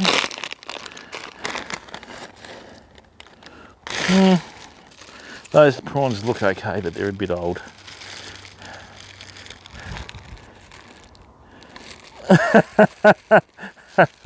Thanks, Cal.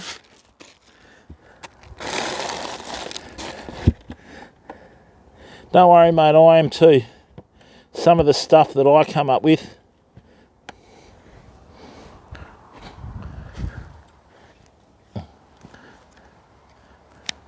Notice how I'm not throwing it all in the water. You want the fish to come to you, fam, okay?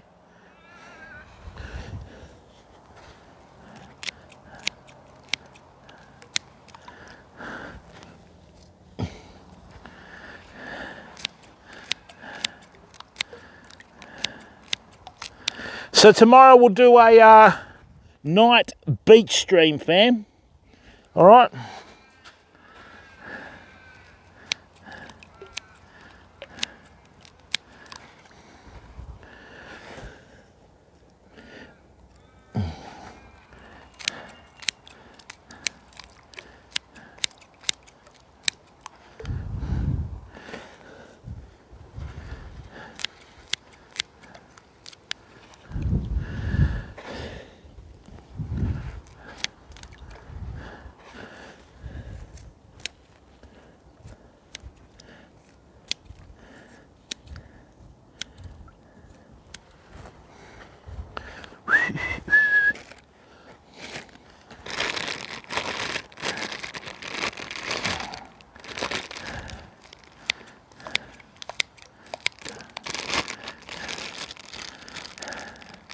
We'll have absolutely everything swimming up here tonight.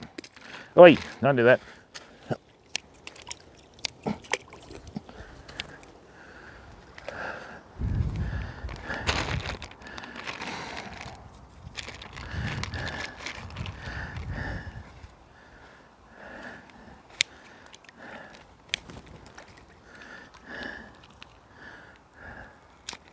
I have got a pilchard bait out there, so I'm just going to put a few pillies out there just in case there's a croaker swimming around.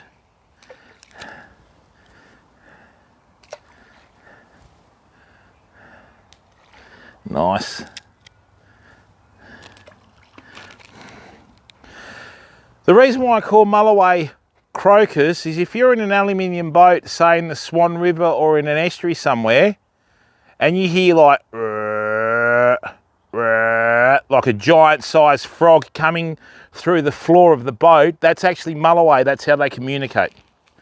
That got shown to me by an old mulloway fisher in the Swan River years ago.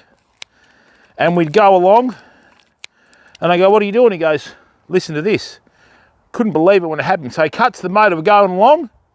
Out of nowhere, he's like this. Oh, it's a frog. So he swung round, anchored, caught a mulloway. Couldn't believe it. Absolutely couldn't believe it, fam. And the way that we would get them, okay, is to burley up like this. And when you caught the mulloway and dropped it on the deck of the boat, it'd spew up all the pilchard pieces. So,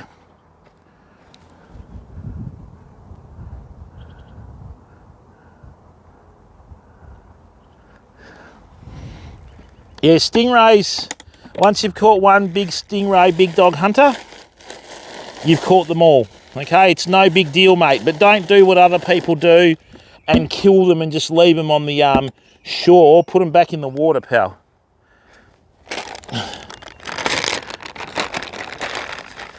I once took the stingray live on stream, big dog hunter, that was that big. I ended up 300 metres down from where I hooked it and it didn't even know it had been hooked. It was huge. Huge, massive.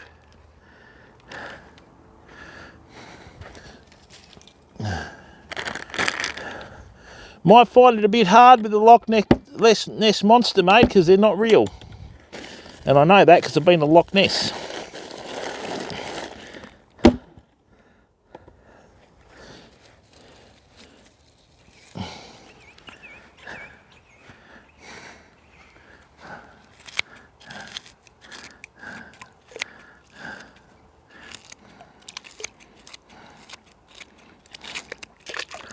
Whoops.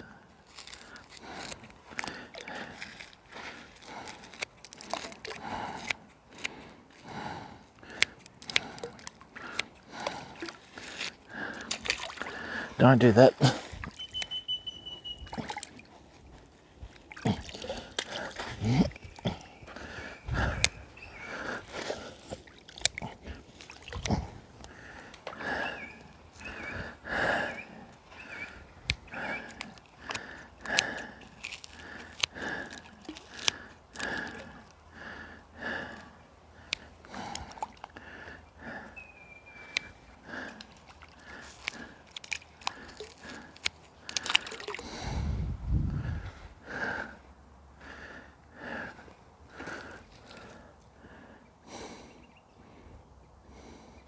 Yeah, the only way you'll get your hopes up for a Loch Ness monster if you hit the gunja, mate.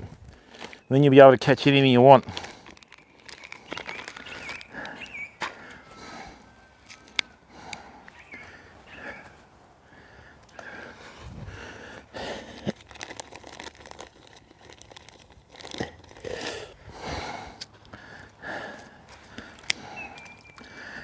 I'm burleying hard, fam. I'm burleying hard.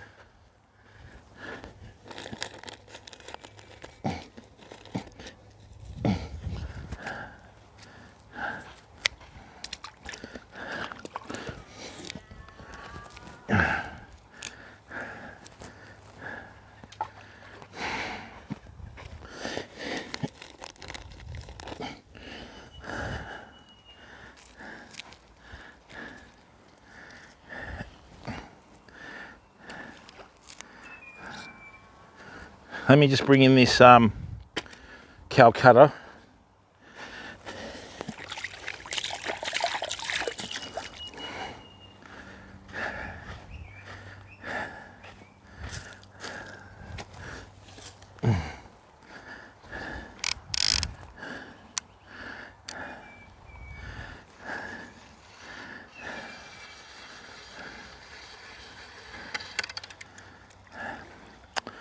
Absolutely untouched, this bait.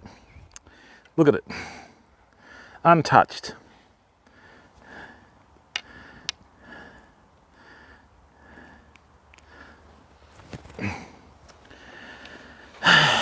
Anyway, it is what it is.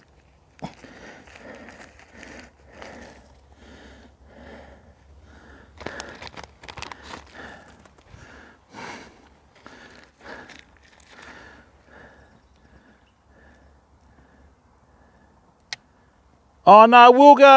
I knew that we weren't going to get any fish before this evening, mate. The tides are all wrong. High tides at 10:40 tonight. We won't see any fish till about probably, I'd say, I reckon 5 o'clock. But when we do, it's going to be pretty fast and furious, mate. And hence all this Burley out is to try and get a mulloway or something to swim up the Burley trail and hit this out just on, you know, a high tide just after dark. Yay me. Anyway.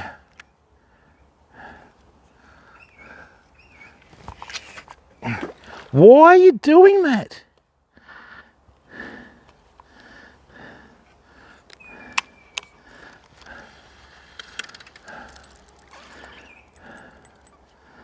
Huh?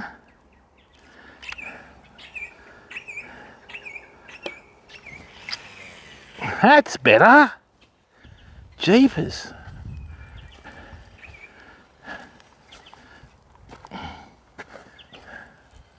Right on the edge of the shade we got that, fam, which is where you want it, I think.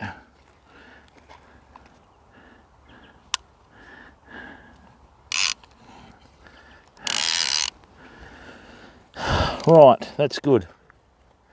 Hopefully that goes off like a bucket of prawns in the sun.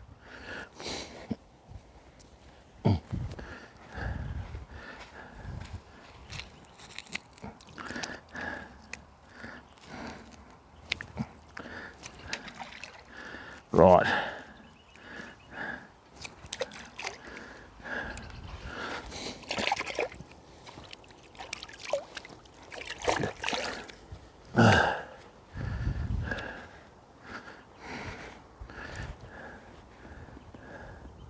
Mancy, how are you, bud?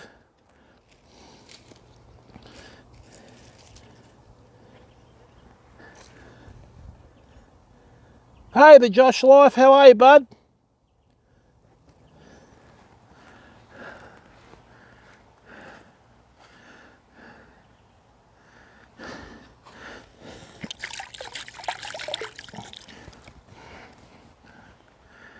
Right.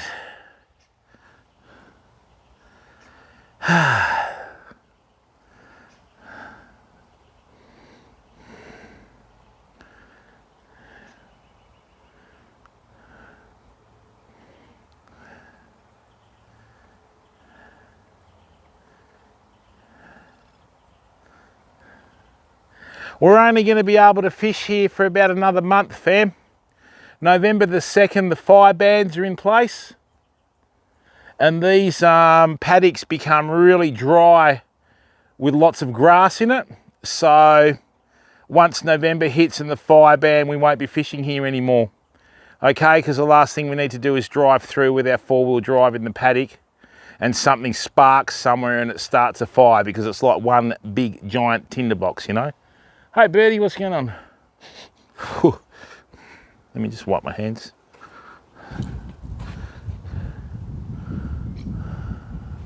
Wilgadamus, lunch was 4 hours ago, bud.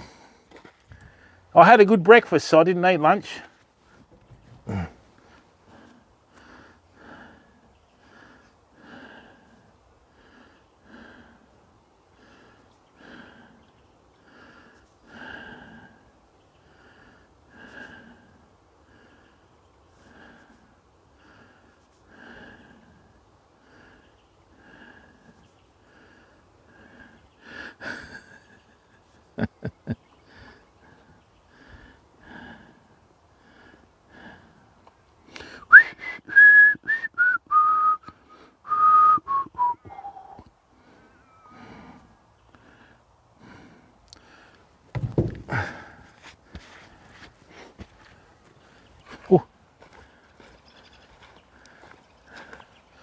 See all these little fish in the water?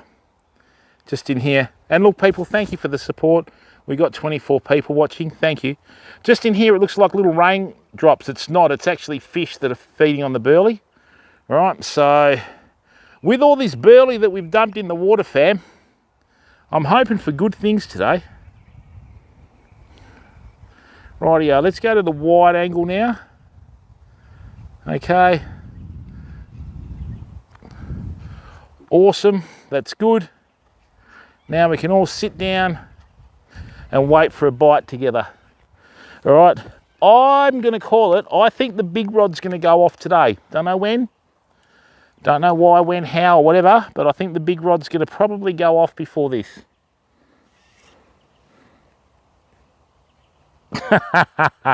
That's all right, Will. And look, people, thank you very much. There's 26 people or 24 people in here at the moment. Support's awesome. All right, like I've always said to you, I don't sit around trying to figure out how to come up with ideas for content by watching other people's streams. All I do is come in here, turn the camera on and just do what I'm doing, all right? Yeah, they do, Big Dog Hunter. That's exactly what they do, mate, because they're only interested in taking a photo for their own bloody ego, mate, you know?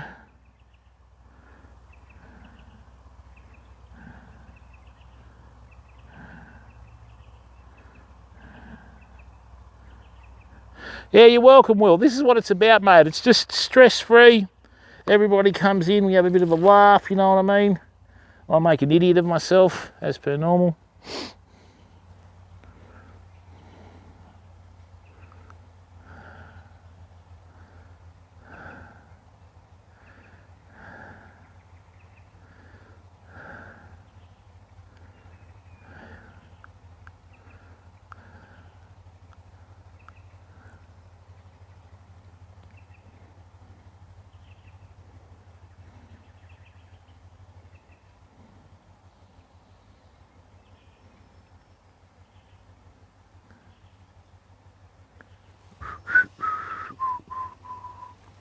That's how it goes, Big Dog Hunter. It's like these people that'll, you know, post an Instagram post. Oh, I caught 5 bream during my lunch hour. No one cares, right? Bream are one of the easiest fish to catch, mate. You know what I mean? When they're on the bite, you know?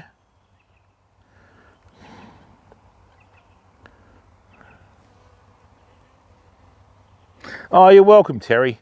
But I have made an idiot of myself. Like that time I fell over with the backpack. God, I hated that thing.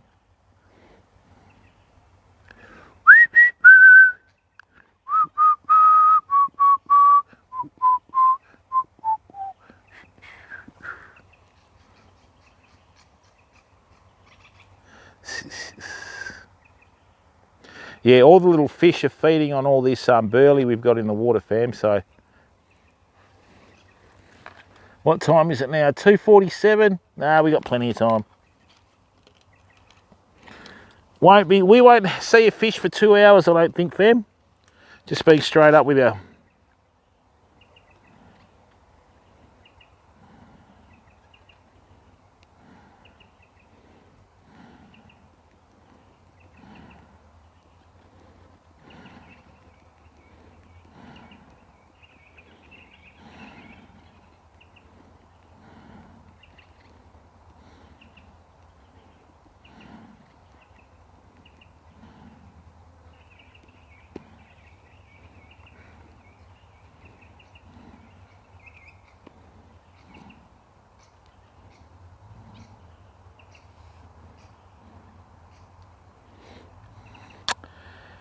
Notice how I got in first there, Culp?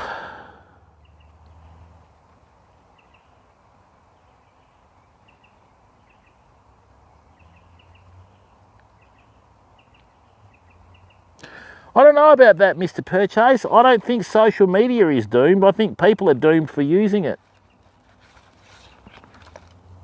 You know what I mean? Like, oh, damn it.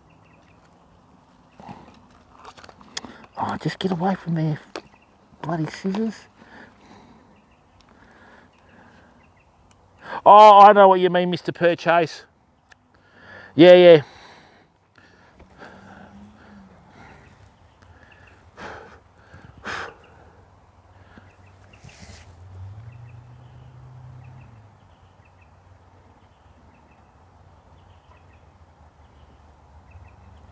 I'm going to cast us across the other side of the river now, fam.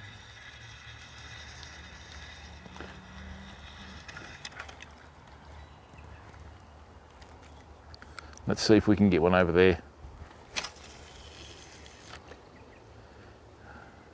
That's actually a pretty good cast.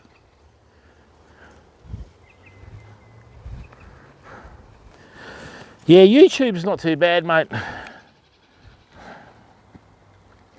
Like I was saying yesterday, you know, I popped into the old platform just for a gander. There's someone's doing a gambling stream with over 24,000 people in. I don't even know the streamer's name. And I thought, why would you do that to young minds, you know?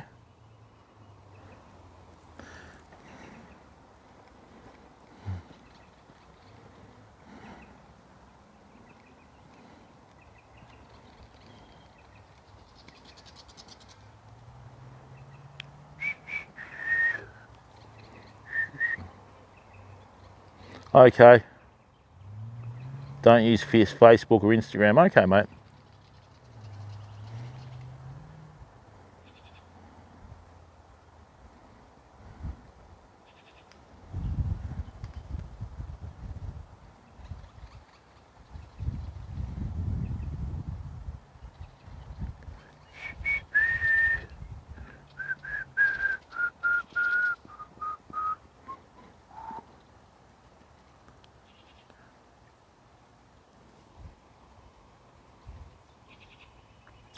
Oh, that's right. That's right, mate. But, you know, as I explained before, whether it is, I know what you're saying about it not being their money, whether it is or it isn't, you know, they shouldn't be promoting that, you know what I'm saying? So.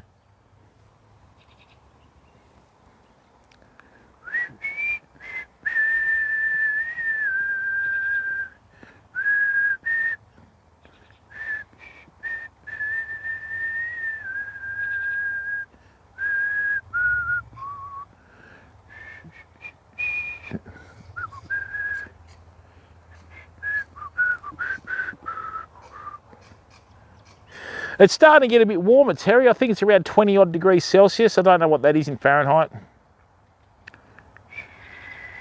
Rightio, this tide is really starting to come in now, fam.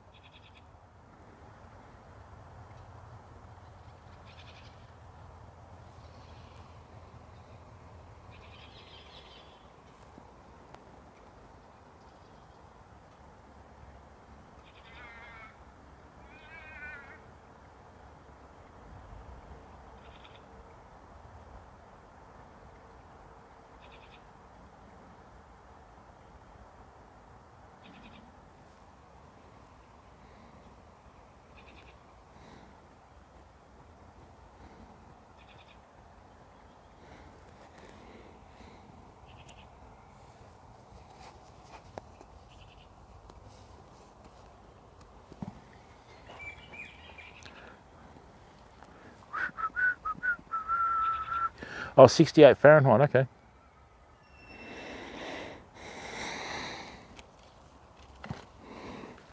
Just excuse me for a second.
Excuse me for a second, fam.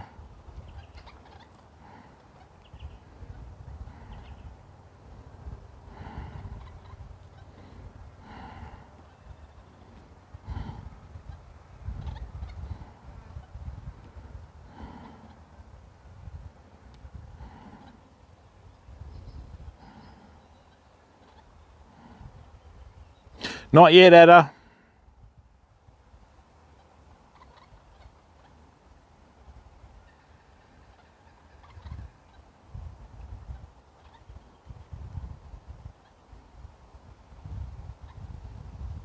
An iPhone 12, wow. Okay. I had an iPhone 12 for about, I don't know, 30 minutes and I took it back. I hated it. For streaming and that, the no battery life, yeah, it was terrible, but each to their own.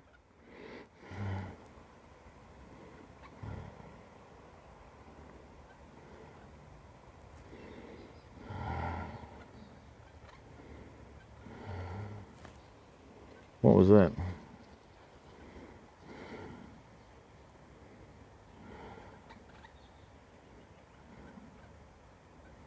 Not getting a single bite. Excellent, mate. Get into it. Make them the one that count, Ada. Education's important, pal. All right, foam's not hit, which is good. We've got the big bait in the shade. We've got the small bait in the shade as well, which is nice.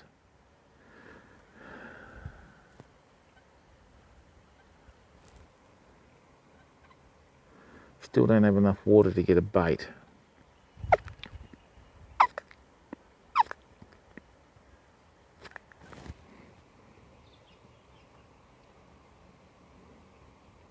Yeah, nah, for streaming and that, it doesn't last the best, Terry.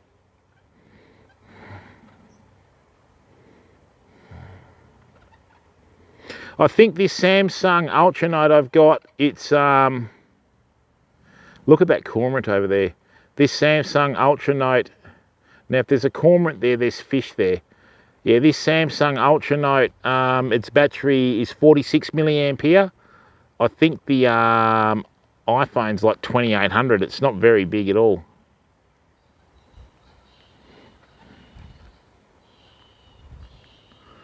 So many small fish milling around these baits.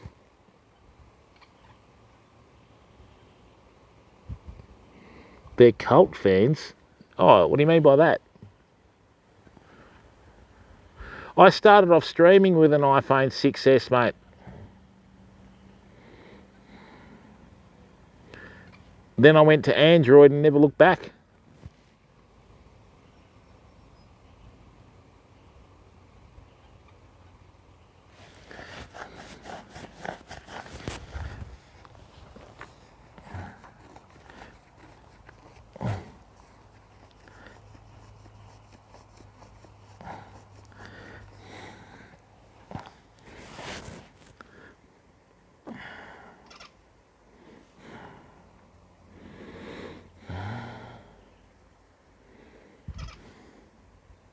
I can quite easily sit by a river all day, fam, and not catch a fish and not worry about it, you know.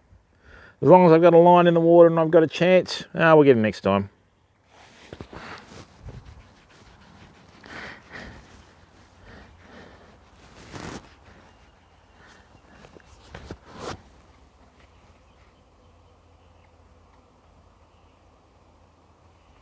Oh, really?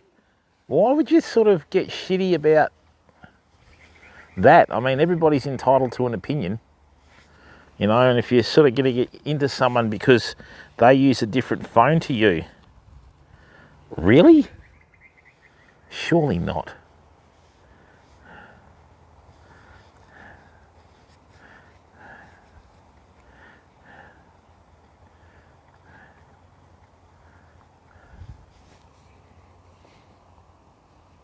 Yeah, that's right, Terry. Each to their own, mate. Like I said before, you know what I mean? No one said that you were, but Mike was referring to other times because I've seen some streamers have heated debates. We had a huge brawl in our stream one night between like iPhone and Android users, and it was like, really? Come on, crew. Pretty average, Will Gadamus, but at least I was consistent. I've uninstalled Steam and I've uninstalled Origin from my computer. I know I've said this before, but last night was enough for me. And enough. Just not going to throw money after games that are rubbish. I've got this little arcade console that's got 1,526 games in it from years ago. That's exactly what I'm going to be using. There are girls that will not date you if you don't have an Apple phone. Are you joking? Is that like a, I mean, I know I'm a bit older and maybe a little bit, you know, out of the loop, but are you joking or being serious? Nah, I'll be right, mate. I'll just go back to retro gaming, Will, when I get my monitor back.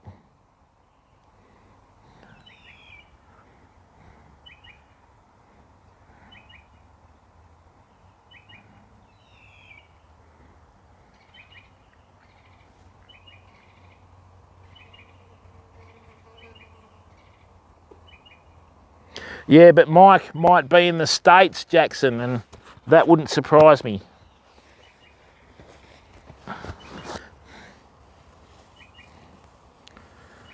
It's a status symbol. Yeah, that's right. How superficial is that? That is just so shallow if you're not using a stat. What? Wow, how shallow is that? Obviously, you're going to have a deep, meaningful experience with that one.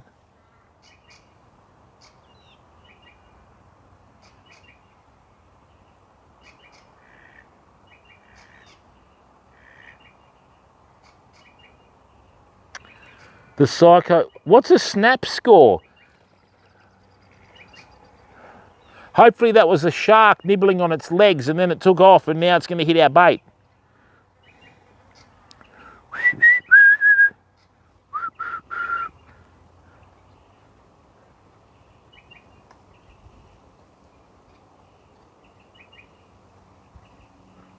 Ooh. Apple iPhone bobbit. Ugh. That's nasty.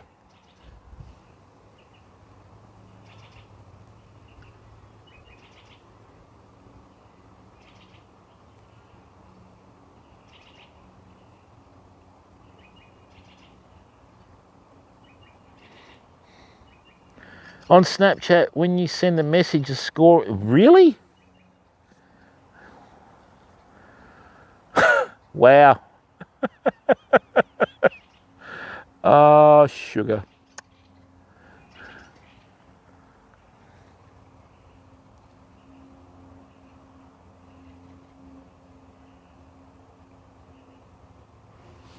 Yeah, good point, Jackson. But as Mike said, mate, in the States, it might be different, you know what I mean?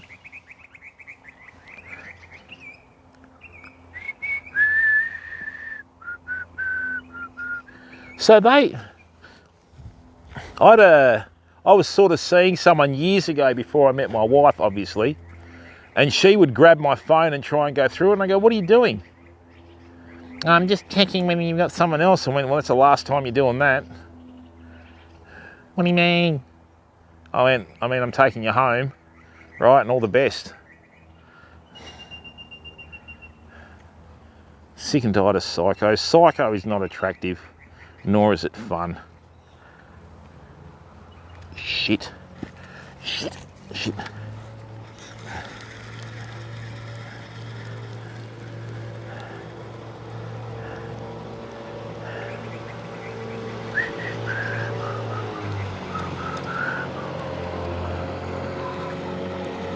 Right. Yep.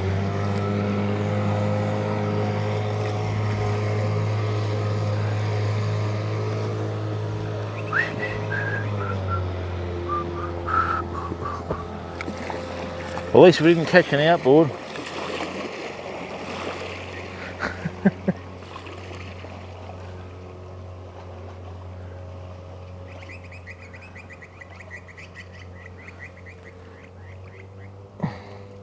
Really, Mike?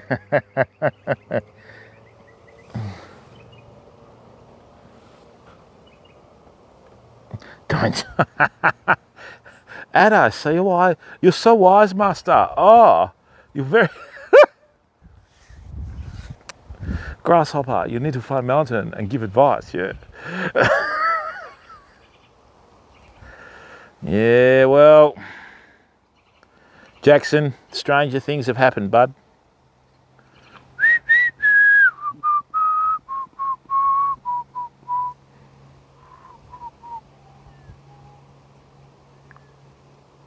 Wax on, wax off, is that a euphemism for something?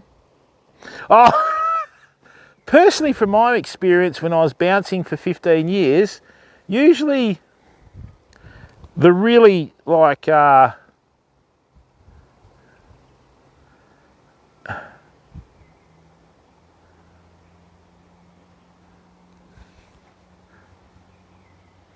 don't know, what's the best way to, not crazy, high maintenance, that's the word. I hate high maintenance.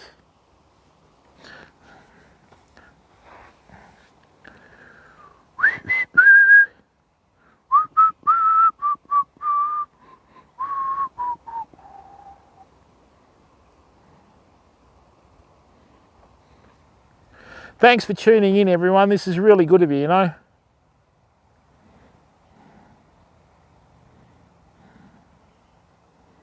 There's so much burley in the water, we surely have to catch something.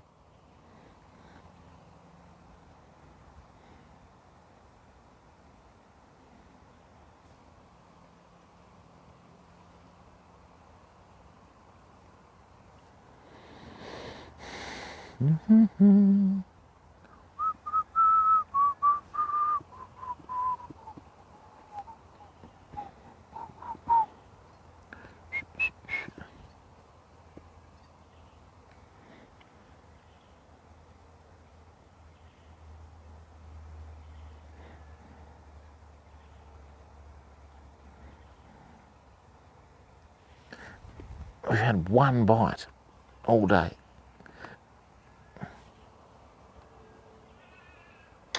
Will I do when I get round to making it, but I haven't made any. I had all this old bait, so I just used that.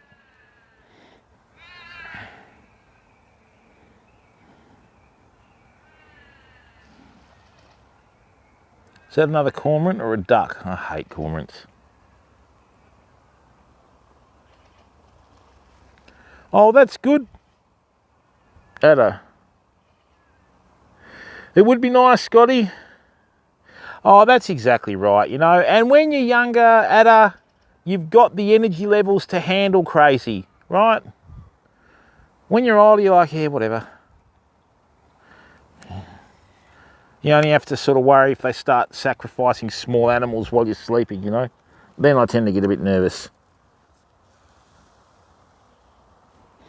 Oh, we can try, Scotty.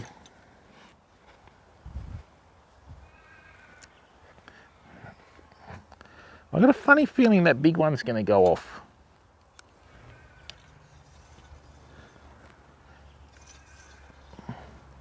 Come on, get out.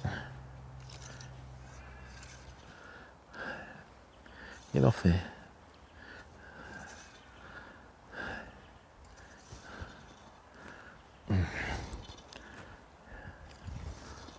That's better.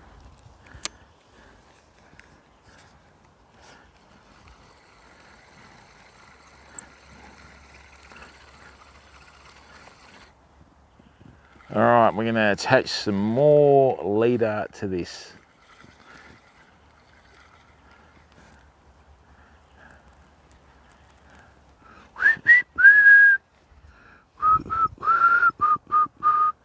We'll be able to get an Australian salmon on this year, fam. Easy. No dramas whatsoever.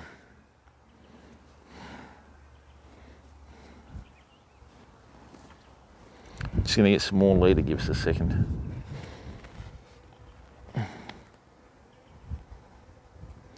Oh, sorry to hear that, Scotty. Yeah, I did, Adam. While you were doing your assignment, I was flicking around heaps of soft plastics, mate. And then I just went back to bait. But this water's still pretty dirty. I don't think it's quite clear enough for soft plastics. I reckon another hour and a bit, fam, we should start seeing a little bit more light, but this needs to come right up here. Normally when we fish this, it's where the phone is. This is where we normally fish here. That's where the water normally sits, right? But today, not so much.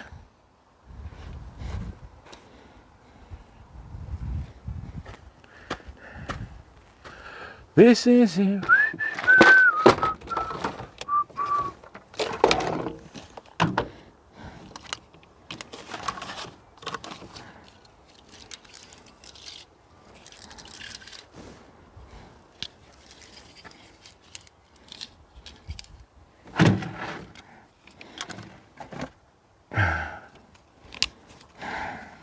Let's get some 20 pound on here.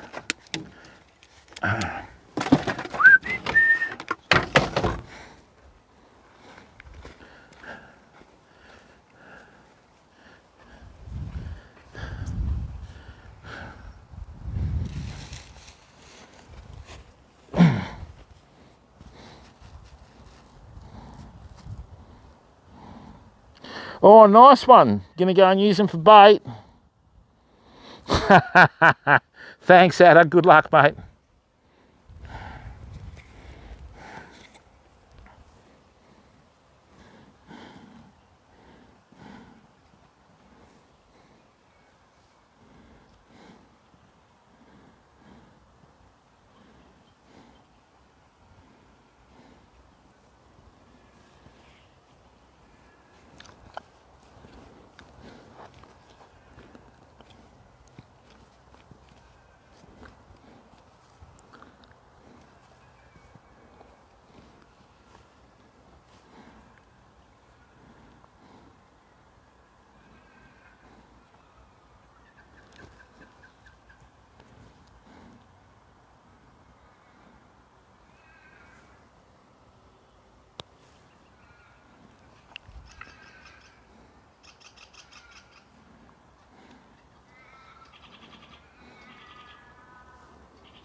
Oh, well, you just got to throw in the yards, don't you, fam? If you don't do the time, you don't get the rewards with fishing.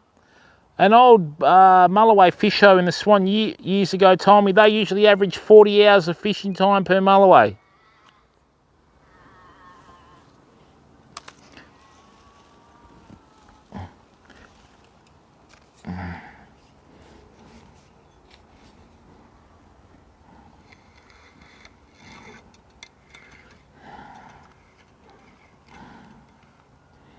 Okay. That's good. Oh, don't do that. Why would you do that?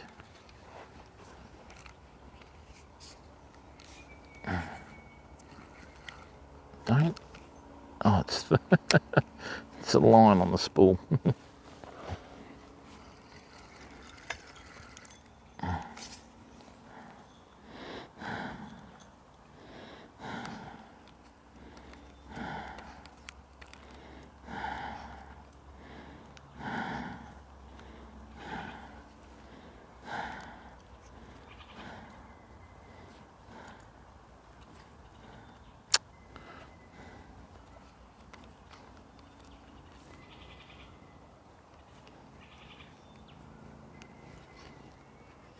Tell you what, the sooner these brim get on the bite, the better.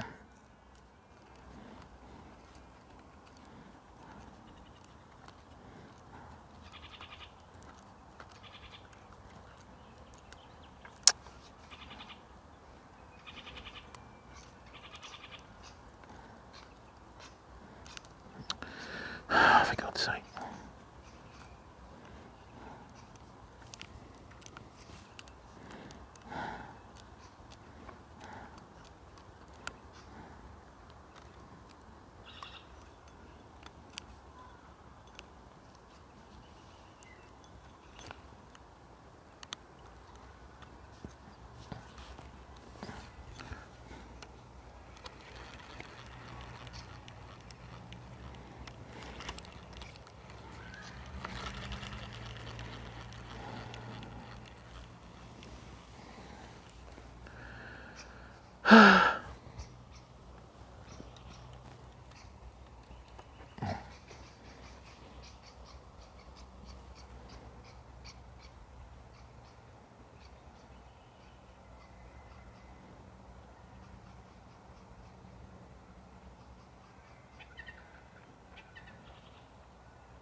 Sorry fam, it's very slow today.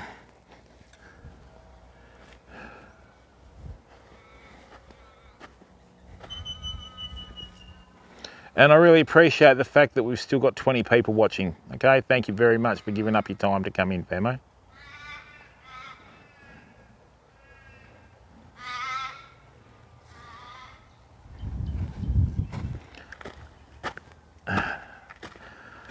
Have I got any snaps? Let's have a look. No, damn it.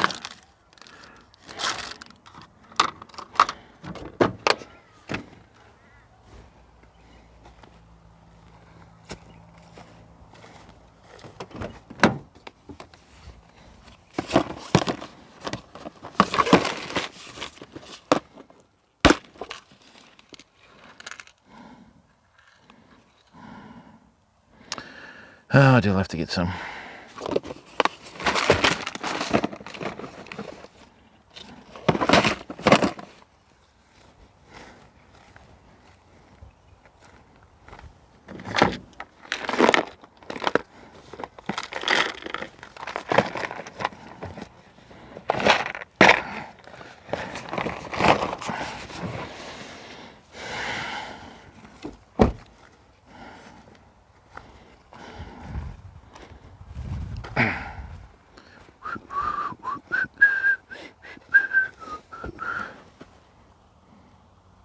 Hopefully.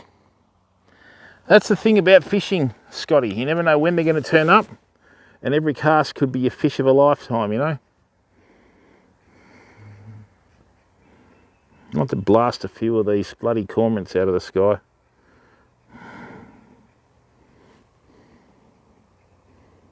Still not creeping up as fast as we'd like. What is it now?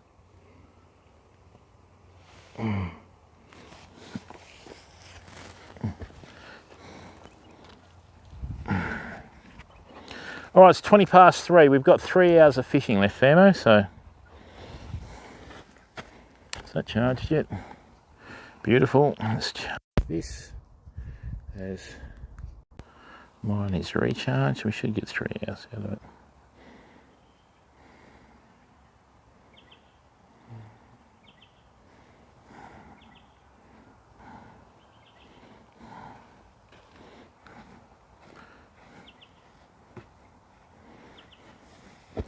Yeah, I did want to go down south today, fam, but with school holidays and all that, people are still bloody trying to get out and, you know.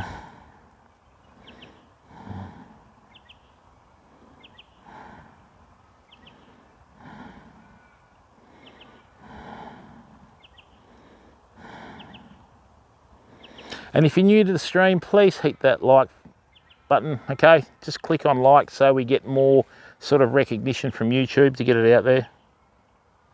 Certainly am, Scotty. Scott Jacko, Australian Idol's next big thing. How are you, bud? What's going on, Scotty? You all right?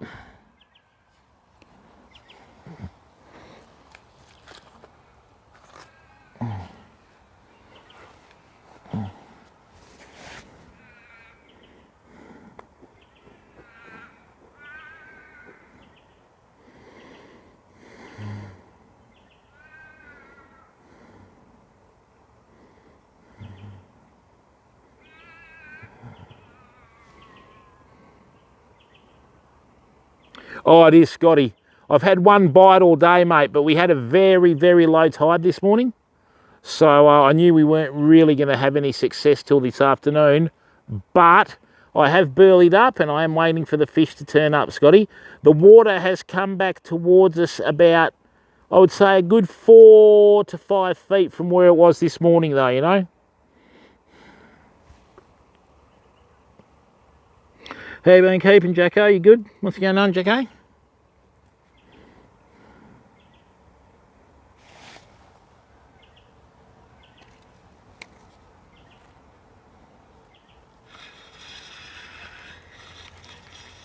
That was a bite, damn it. Oh, man. It got smashed again, fam. Damn it. I turned away for half a minute And I look back and the line was taut. It's been absolutely stripped.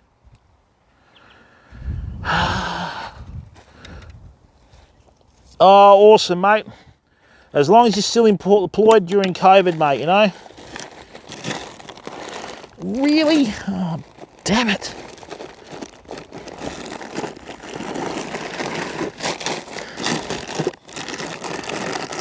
That's it. I'm holding the fishing rod now. I'll use that on the beach tomorrow.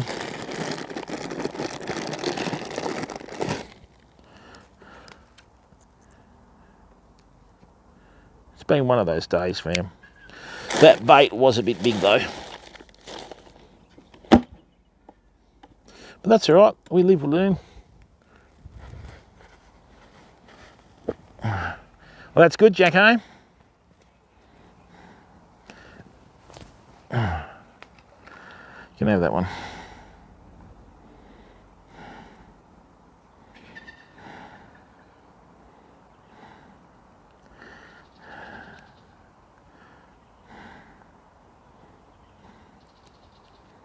All right, now we're starting to get a bit more water again. Once those twigs get covered up, we should be good. Right. The bites have been an hour apart though, famo. That's what's really bugging me.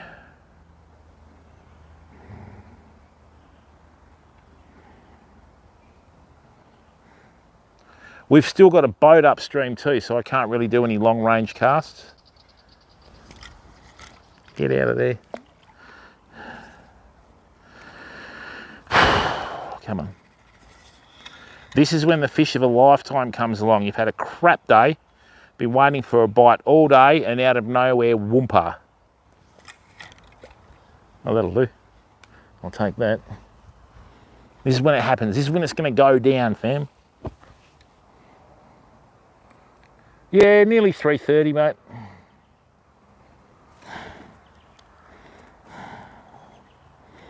Right, I'm holding this now.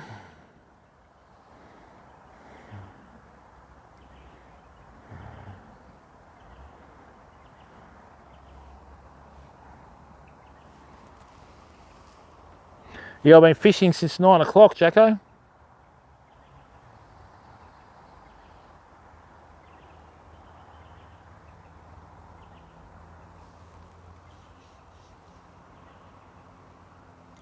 Why was Scotty timed out?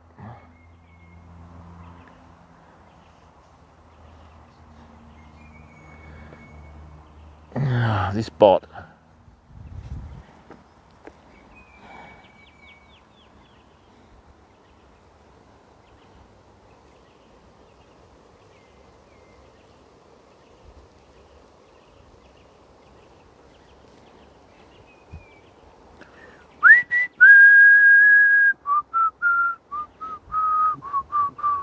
Sand's just sand, mate. It's not quicksand or anything, so.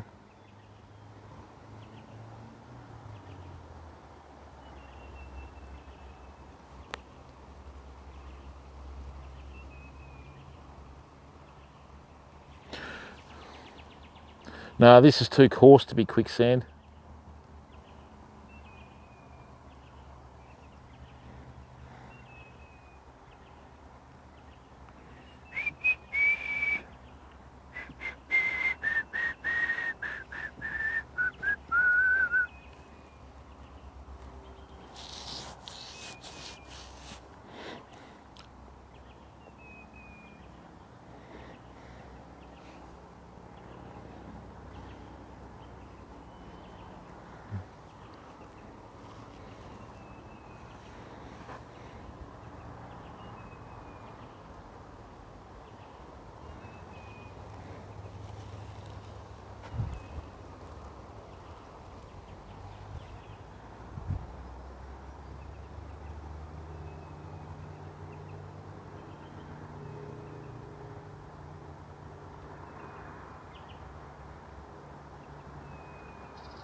All we can do is wait, famo. We're here for the long haul.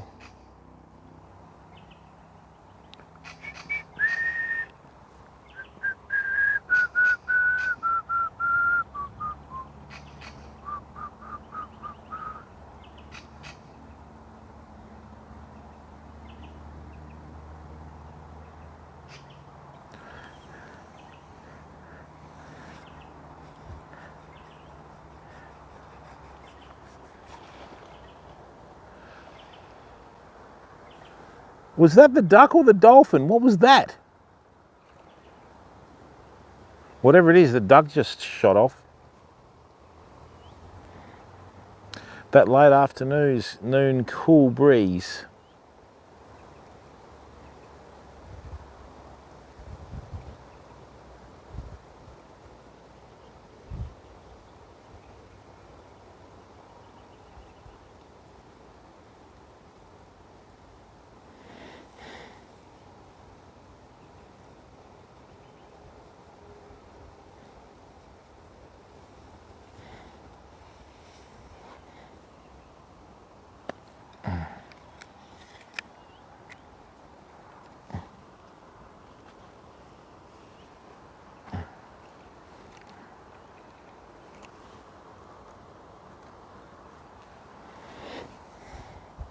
Ouch.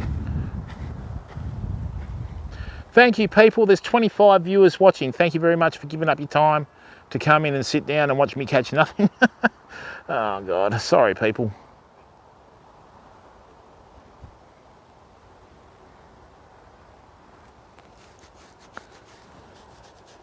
This river last year, or no, it might have been a couple of years ago, had a really bad fish kill. In an area like this, in your line of sight, all up and down the river for a certain stretch. Hang on, go, come on. For a certain stretch, there was hundreds of fish that were dead, you know, whiting, brim, mulloway, everything. Oh, it was just shocking. Oh.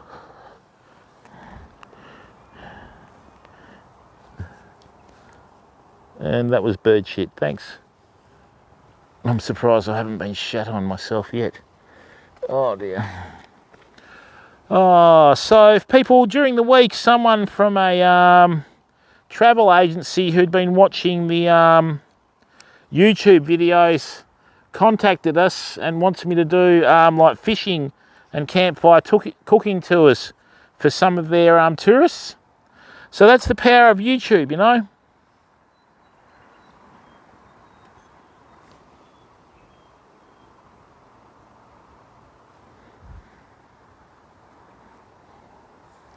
All right, let me do another long range cast again, and then we'll come back to this spot because that's what happened last time.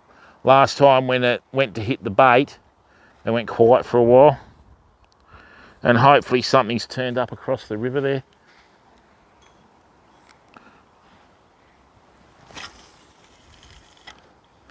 That's nice. That's really good. That's actually a good cast. Let's hope we get one. The old guy that keeps stalking me is not turned up today, which is a shock.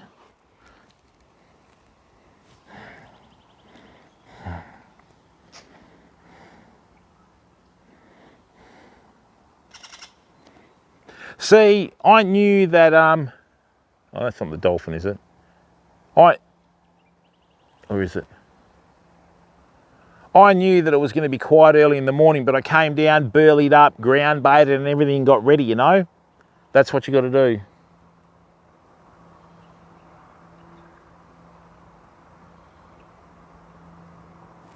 Oh, thanks, Scotty. Yeah, they bring between 3,000 to 6,000 tourists in a year from Asia. And, you know, they saw the campfire cooking stream and the fishing stream and that. And, yeah, we're going to work something out, which is good. So I do business the old-fashioned way, mate. They make the contact. I go, great, let's go out to dinner and share a meal and chat. No stress, no pressure, away we go. And I always pay for the dinner, irrespective of how well off they are.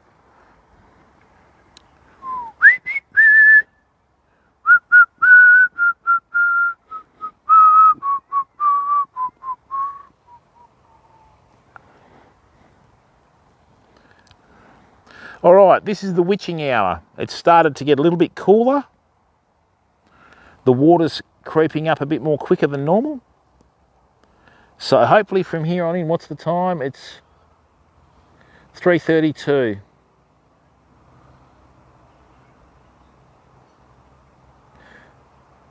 Whoa, what happened there?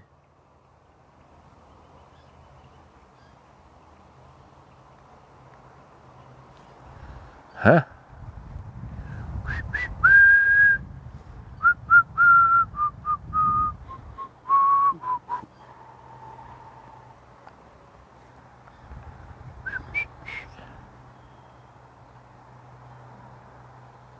Oh, hang on, come on, tighten up.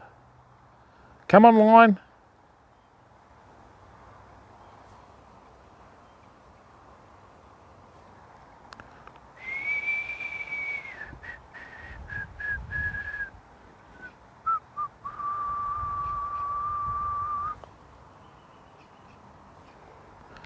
Hey, Scotty, did you retract that message or was that the bot?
Don't tell me the bot just banned Scotty. That's terrible if it did. What was that about?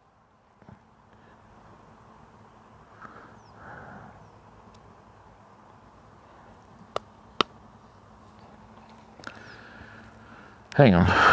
God.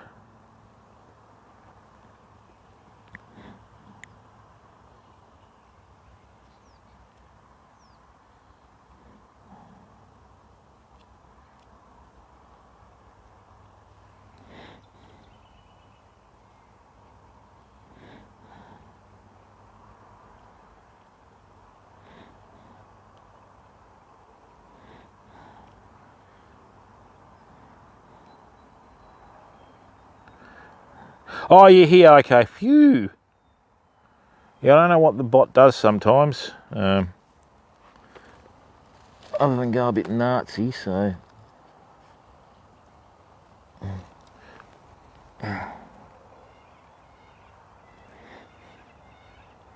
Rightio, so we've done everything right, fam. We've got plenty of burley in the water for these fish to get attracted to it. We've got the same bait as the burley.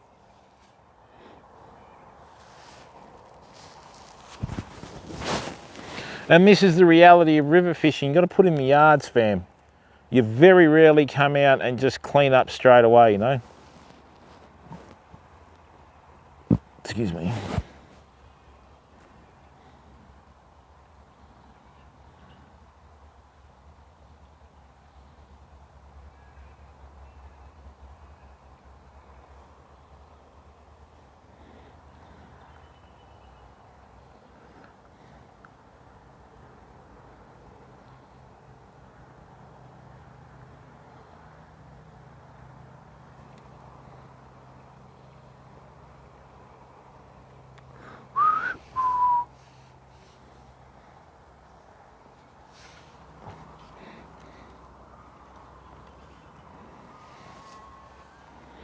Just excuse me for a second, fam. I think that was my phone sending me a message.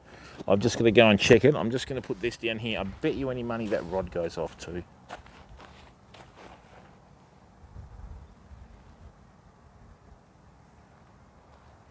Let's hope not. Wow, 27 people in the chat. Thank you very much. If you're new, welcome to the stream. Please click that like icon, fam. That will send the message out to YouTube that we are here, and that way more people will get to know that we're also live, okay? Don't be shy. 28 people. Wow, thank you. Welcome, everyone.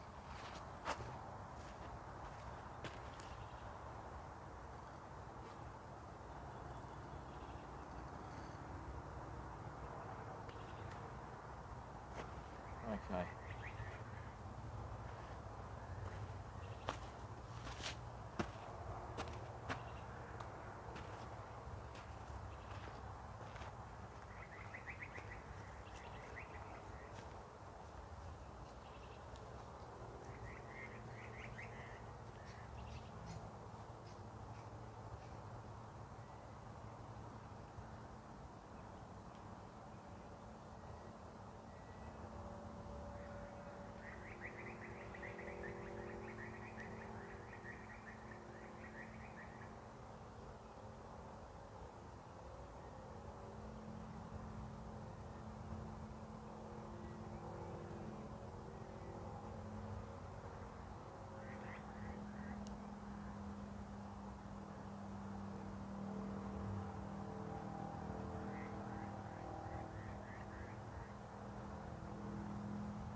Okay, still nothing, famo.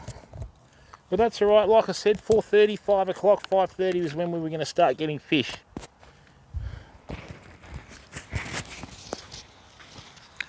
Welcome to all the new viewers. We've got 28 people in here, which is fantastic. And numbers are going up all the time. Like I said, if you're new to the stream, please subscribe for free. And also click that like button, fam. That'll let YouTube know that we've got people watching, and they'll bring more people to us next time we're streaming, okay? Right there. Right, that's better. Now this water's starting to fill up in the river. Normally when we have the new moon and that sort of stuff, that's when we do tend to have these lower tides. But this morning, the water would have easily been another 4 feet that way. So it needs to just come up another couple of feet before I think we're going to get fish.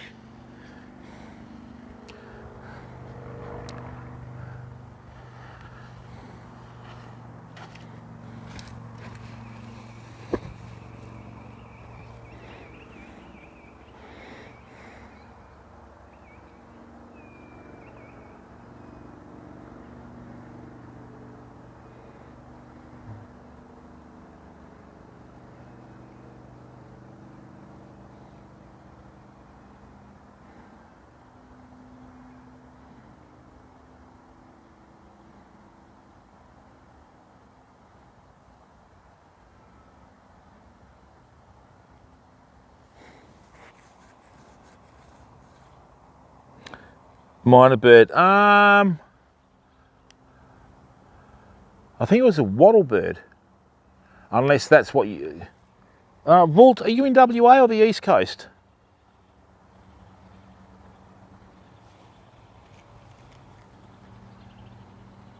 Is that a plane or a bloody outboard? It's an outboard.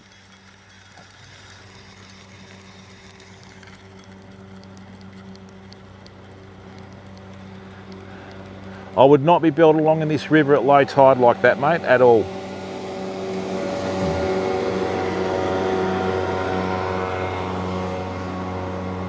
That's a great way to have a really nasty accident, people. There's not enough water around for that. Oh, okay.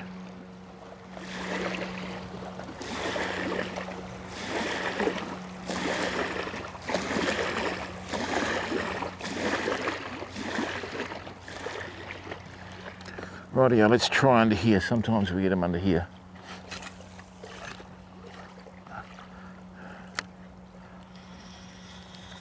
We've got some really good marining streams coming up this year, fam. Okay, so I'm looking forward to that. I love marining. Good fun. Best thing about marining, you get to catch marron. Marron are one of the top 7 delicacies in the world.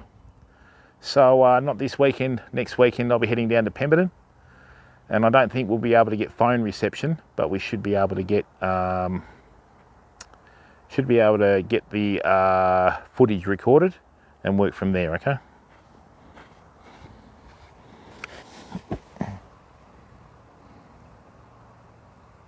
It's not 5 knots at all, Scotty.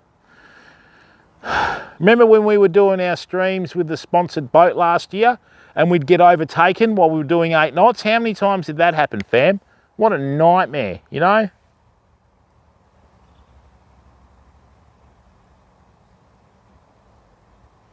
You snared a lamprey? I thought they only went up as far as the Lefroy. I didn't realise they went up at the Donnelly as well. Wow. Okay. One Tree Bridge. I've been fishing the One Tree Bridge and also the downstream side of One Tree Bridge since the 80s. That's my home stomping ground, Scotty. Chapel's Bridge, you know, Cochinar's Pool and all that sort of stuff.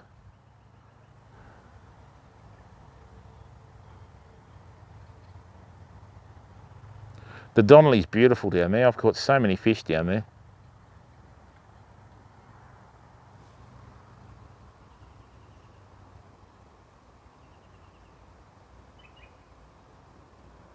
No, they don't, Mike. I've never seen them this far up, ever. That's why they do it, because they know they're not going to get caught, you know.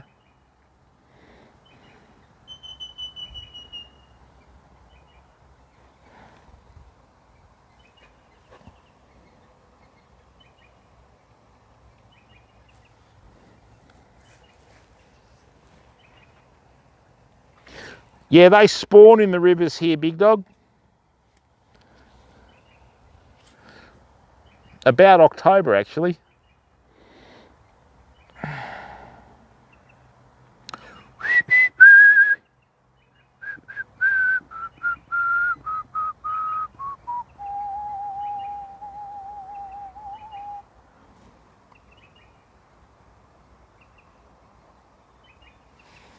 Oh, I don't think they last very long, mate. I think once they die once they spawn, no?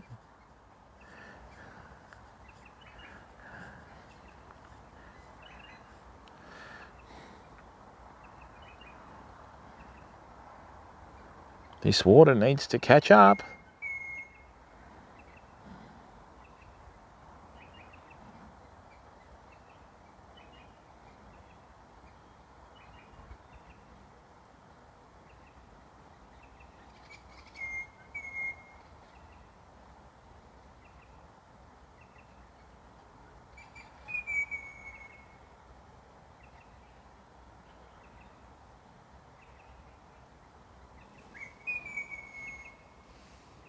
No, they're not a pest, mate. That's just, you know, the river's their domain, Hunter. So they only come up, I think on October they usually spawn, and then, do they die or head back out to the sea? I thought they died. No, I think they head back out to the sea, actually. But the juvenile lampreys end up becoming quite a valuable food source for trout. So...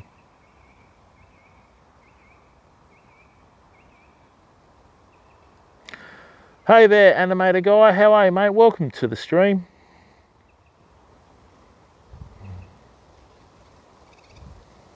Oh, they are, mate, aren't they? What do you mean?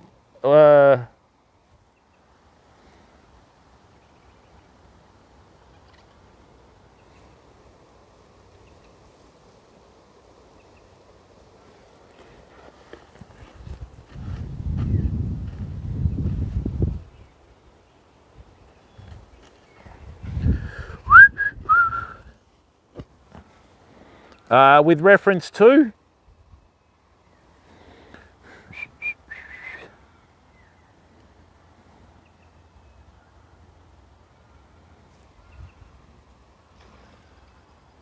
That was another duck.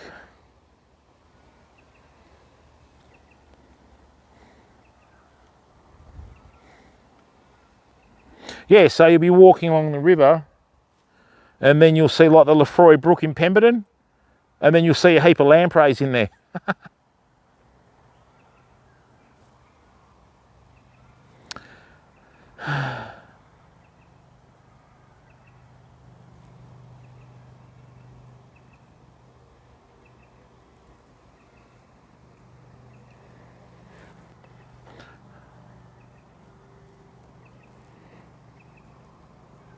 And Alex, this is the good thing, pal. You know what, nowadays, I mean, I forgot how to relax for years, mate, when I was busy with work and that. But here, chill out in the shade, got baits in the water. Yeah, we've mucked around with soft plastics and away we go.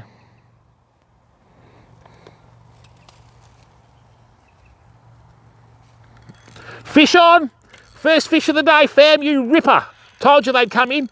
Oh, it's a good one too. Hear that drag? Get out of there, son. Get out of there, come on. Fish on, that hit well. This is a good fish. Oh, what a fish. What a fish. Oh, this is a good fish. Told you they'd come in. Come on, mate. Good fish. What a fish, fam. Look at the size of this. How's that for a brim? Remember when we said the big ones had come in? Check that out. What a beauty.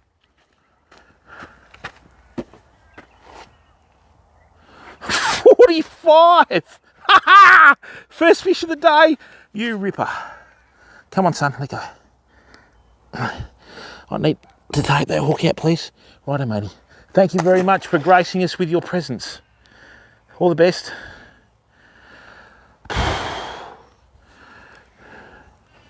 Boom. Told you they wouldn't come up till about 3:34.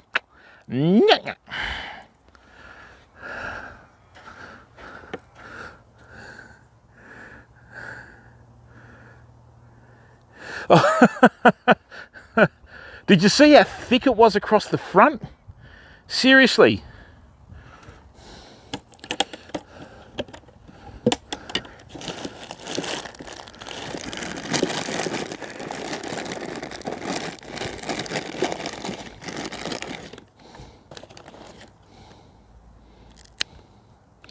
Just had to wait it out, fam.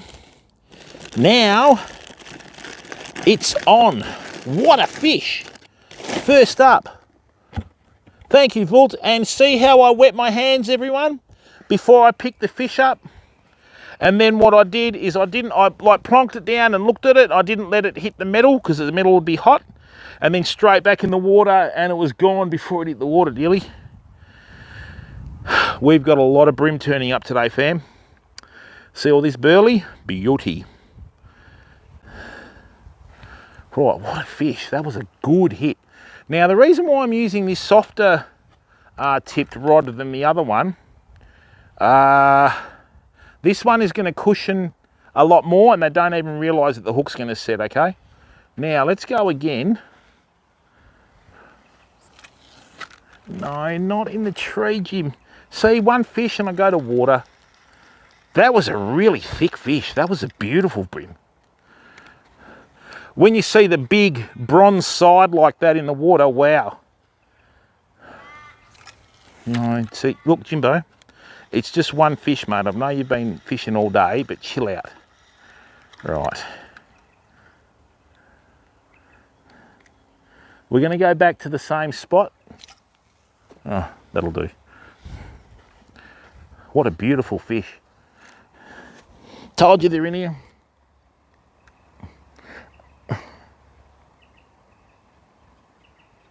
Alex, that fish there at 45 centimetres, probably 26, 27 years old, maybe 30. It's a very old fish, mate.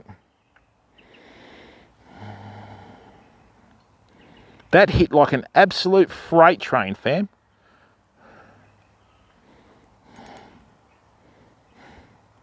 And this is how tight the drag was. That's a pretty tight drag, look. Oh, and it was pulling drag when I was winding it. Oh, thanks, Scotty. No, that was easily over 30, mate. That was easily over 30, Scotty. A fish that size is easily over 30 years. I think at 22 centimetres or something, they're 20 years old.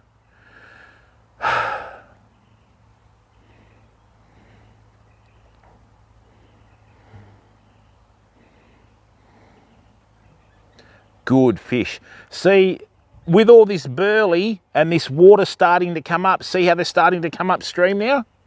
But the thing is, you can't really burley an area like this in half an hour or an hour. You need to be here, you need to get as much of it in there as possible, and you need it to head downstream with the current, fam. That's what you need it to do. I'm not here for personal bests and that sort of stuff. I just love fishing, right? Been doing it for a long time. You know, worked in the tackle trade in Perth, professional guide and all that sort of stuff. I've got a lot of knowledge that I want to put into video format on YouTube. And yeah, I mean, the 9 hours we've been fishing, or 8 hours, was worth it for that one fish. That was a beaut. Did you see how thick it was? You know?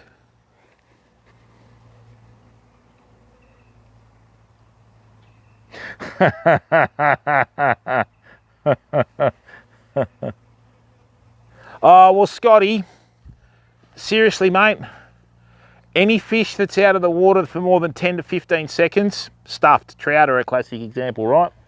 So, yeah, you've got to get them back in the water. Must have wet hands, like I washed the hands, right? Must have wet hands. Now, if our first one was here, my method of thinking is thinking that they've come upstream, right? They've come upstream. Okay. Yeah, that's probably why I'm not going to get a fish there. They've come upstream. Hang on, people. I've got the gentleman that owns the farm here. Hang on a second. I've got to go and take him a carton. Excuse me for a second.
That's weird. That's really weird. That's weird. That's really weird. All right, welcome everyone. Engok, how are you, mate? You just missed out. We caught and released a 45 centimetre black brim, mate. It was a beautiful fish.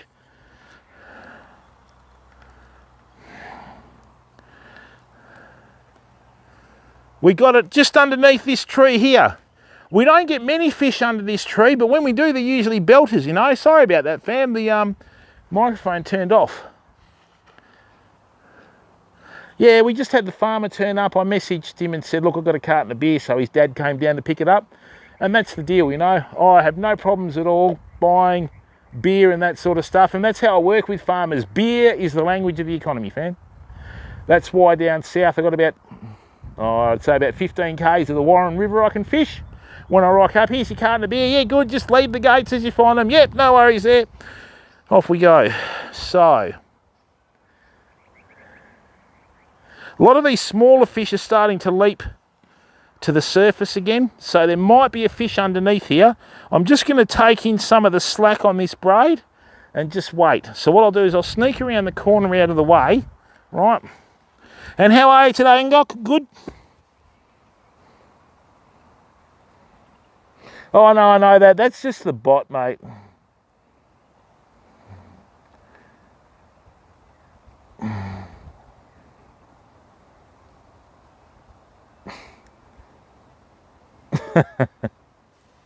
Hey, Mr. Purchase, let's see if we can get one. People, I'm hoping the big rod goes off tonight. I knew we were going to need a lot more water in here to get fish. So this is what's happening. It's starting to creep up. It's just hit 4:18. We've got about probably, I reckon, 2.5 hours of fishing left. This is the good time to do it.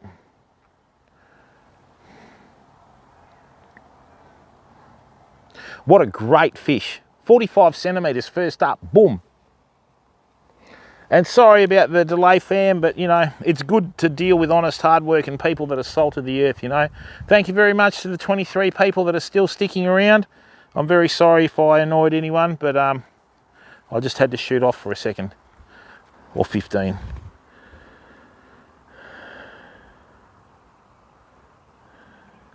Well, it's 20 past 4. We'll probably get dark here about 6:30 to 7 o'clock. We're in for the long haul tonight, fam. Right, so yeah, we'll be in here till about 7 o'clock, I think. I'm actually tempted to go across the river here because we still don't have enough water though. I'm hoping that big bugger goes off. I'd love to land a fish on the Calcutta. Rightio. What I'm going to do is I'm going to sit down and get away from the edge of the river. And what we did bring Brawler is I burleyed up here. So I've got mullet, prawns, shrimp, all sorts of stuff. And I did that earlier on in the day, you know. And happy birthday, mate. How old are you today, Brim Brawler? 21, never been kissed? That's what I always say. No one believes me.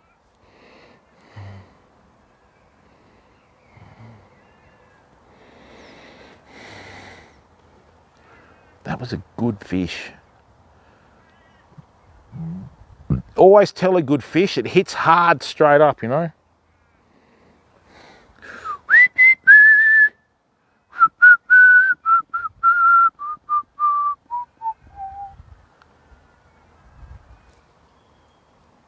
$36. Wish I was 36 again. 15 years ago for me. God, I still had something going for me.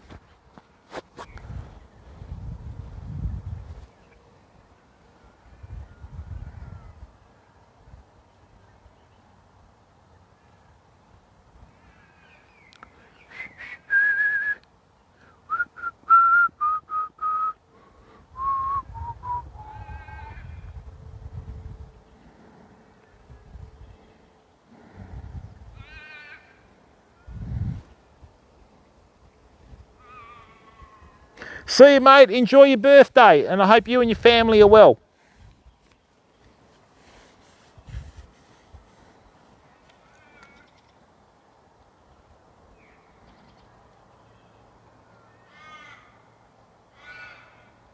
We're going to do another campfire cooking stream this week, fam. I think what we might need to do is a roast pork that's like a pulled pork. So I'll marinate that 2 days before, and then when we're ready to rock, we'll just come up here and cook it slowly.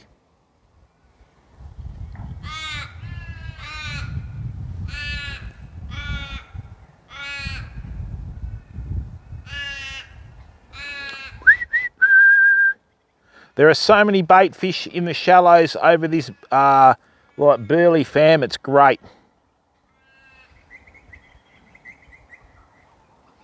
What a good fish.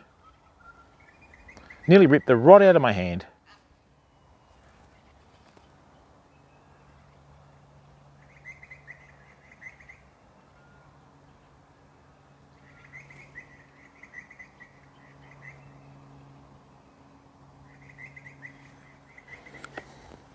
Now, according to the chat fam, we've got 23 people watching. Thank you very, very much. So where is everyone from? Who's watching? Jump into chat and introduce yourself. Okay, we've got a really good community here. As we always try and, you know, have a positive and proactive environment when we stream and that sort of stuff. So, you know, don't be shy, jump into chat. All right.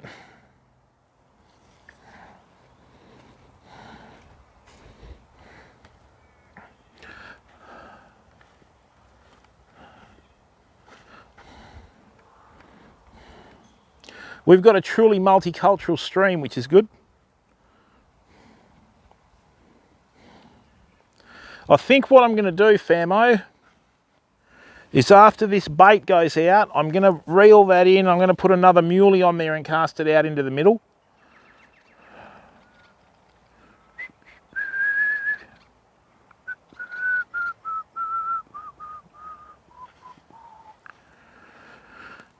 Oh, come on, come on. I think this might be number 2, fam. Come on.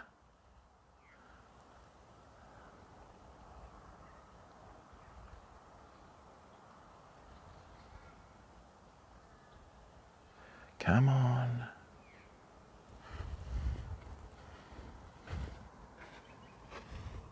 Perth, WA. Well, 22 to go now, Scotty.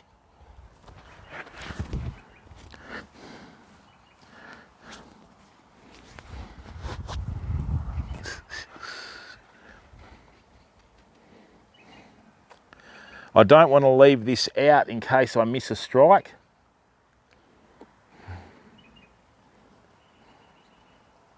And I've already dropped 2 good fish under here, but it could have been that same fish. We don't know, do we? What is all that that's across the river there? Oh, is that from the boat? I think so. I want to show you some really good freshwater fishing, fam, like top-notch stuff, you know. Let's just get this out of here. Oh, that won't catch anything, it's in a snag. All right, so what I'll do is I'll plonk this under that tree like last time. That's the cast, right? As soon as you get it underneath that... Tell you what, these ducks are really bloody annoying. Well, at least we got one person to answer, Scotty. Rightio.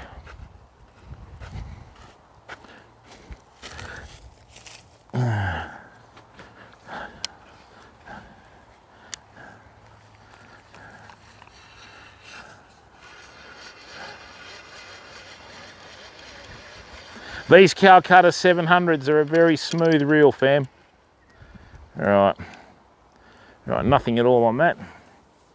Let's get a little pilchard out and get it out there. Oh, is that a fish? The line went to go. Oh, that's a fish, fam.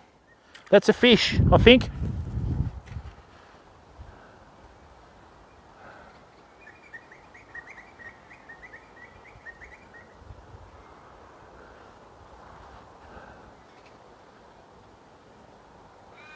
Or is that the wind doing it?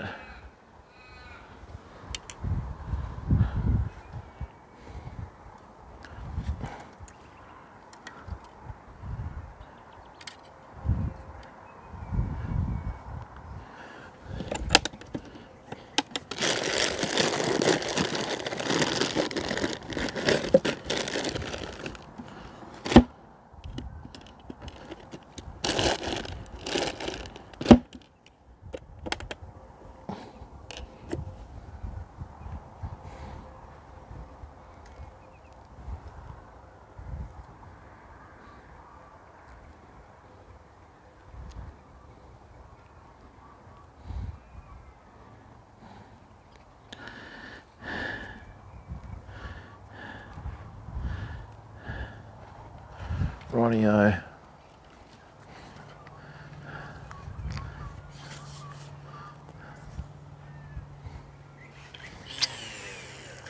Nice cast. That's a really good cast. Let's just bring it back a bit and drop it just on the edge of that shade there. I reckon is going to be pretty good. Nice. Chuck that under that rod. Oh, what have you done there, Jim? Out of control, boy. It's a pretty strong drag, Jimbo.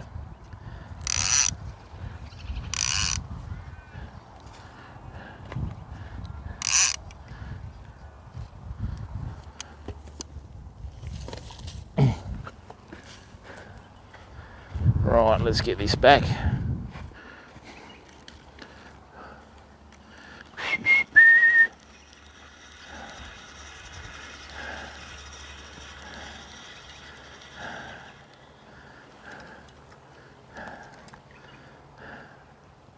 All right, I'm just going to go across the river now. Great cast. COB, cash on barrelhead. Oh. Let's hope we can get another one, everyone.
Silicon Rod, how are you, mate? Welcome to the stream.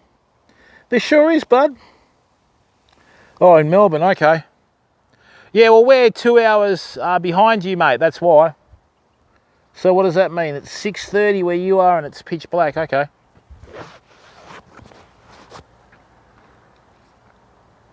We'll probably go just on dark here tonight, fam.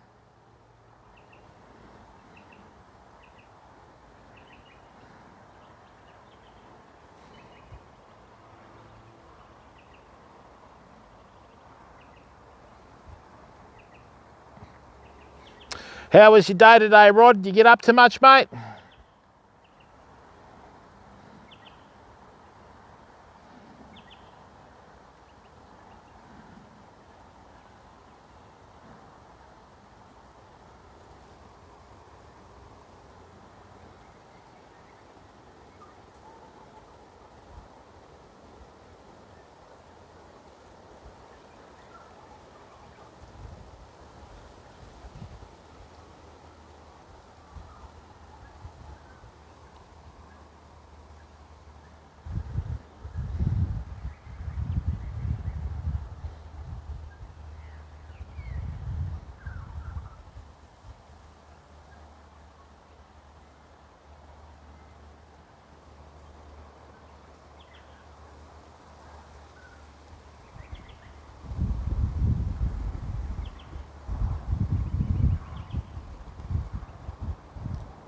You guys haven't got daylight savings yet, have you?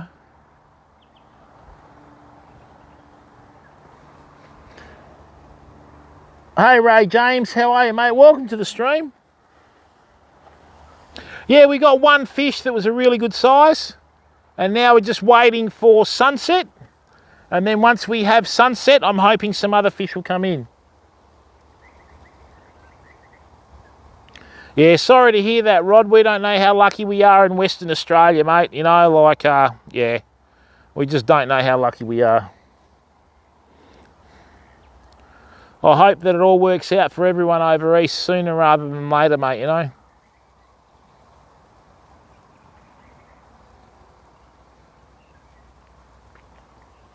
Where are you from, Ray?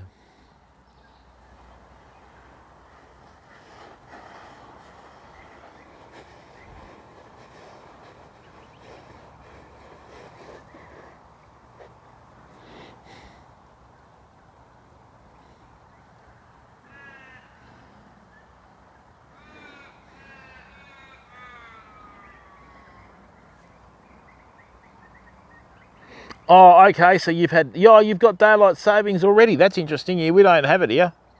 Thank God. I hate daylight savings.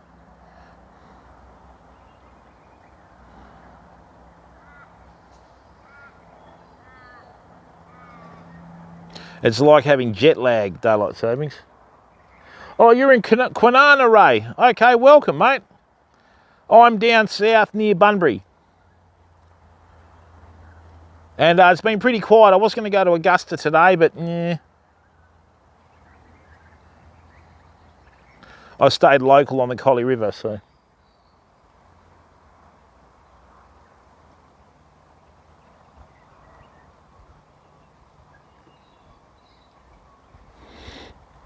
Excuse me.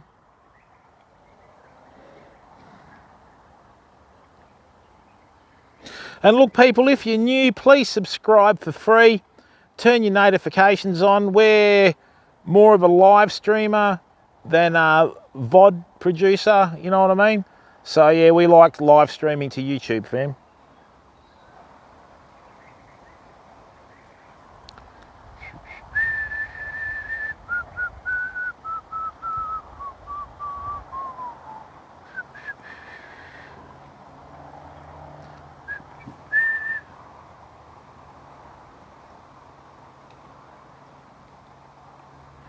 Oh, nice one, Ray. So you mainly fish off the jetty down there, or?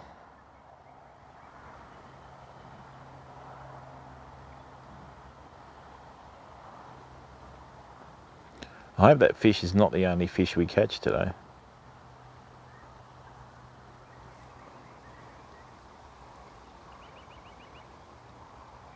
Do you get many salmon when they come through down there, Ray, or what?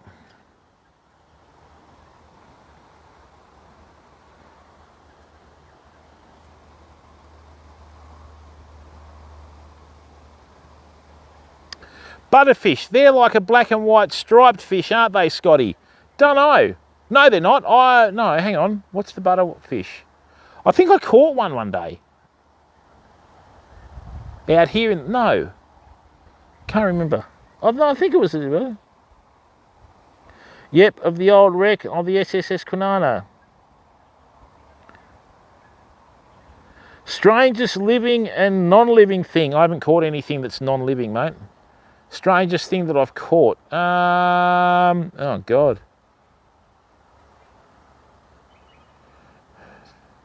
Mumps? No. A leafy sea dragon was pretty different when I was younger. I got a leafy sea dragon one year at the Warren Beach. I pulled this weed in and then it started blinking at me, you know. You caught a fold-up chair. Mate, you'll be amazed what people dump at the Narrows. God.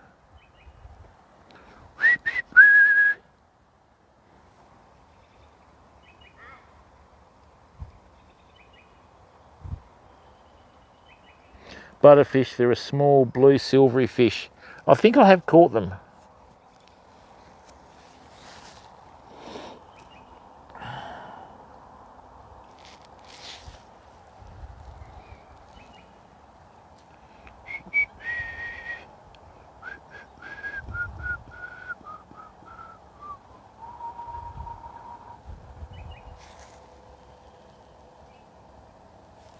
No, leafy sea dragon.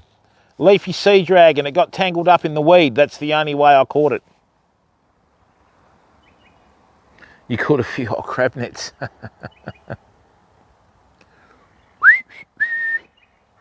Rightio, that sun's starting to fade now, which is good.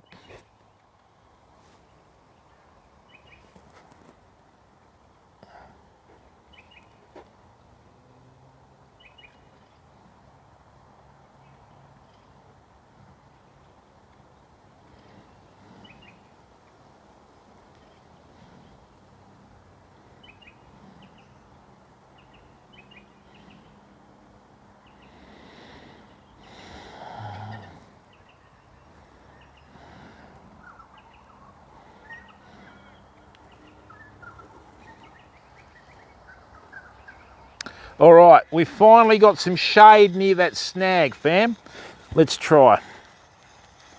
First time all day we've had shade near that snag.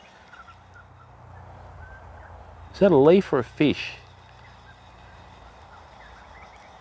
There's a heap of bait fish starting to come in, famo.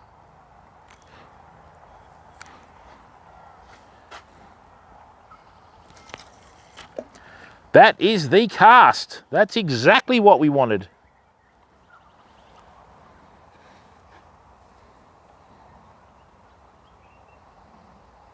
Yeah. A frigate bird on a lure, interesting. Silicon rod, I'm just using West Australian muleys, mate. I just cut the tails off them, and then what's left of the muley I'll use down at the beach tomorrow. Thanks, people. 26 people in here. Thank you very much for giving up your time to come in. Greatly appreciated. There we go.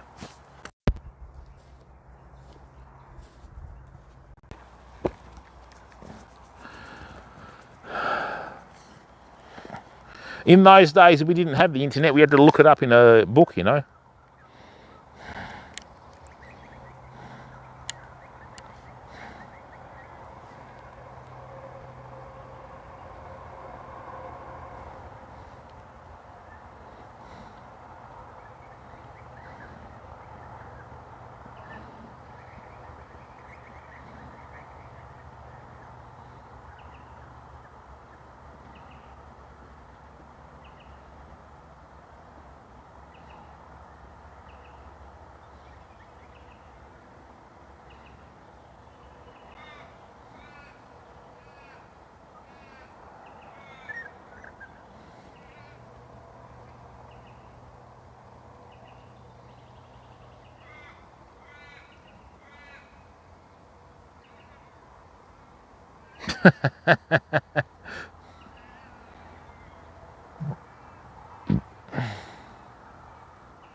Yeah, pilchards or pillies, yeah.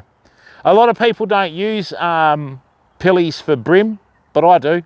Usually a piece of, like a little fillet of pilly will catch everything in the estuary, but my favourite bait to use down south, like in places further south, is 4x4 tarpon hooks with some white bait. That works really well.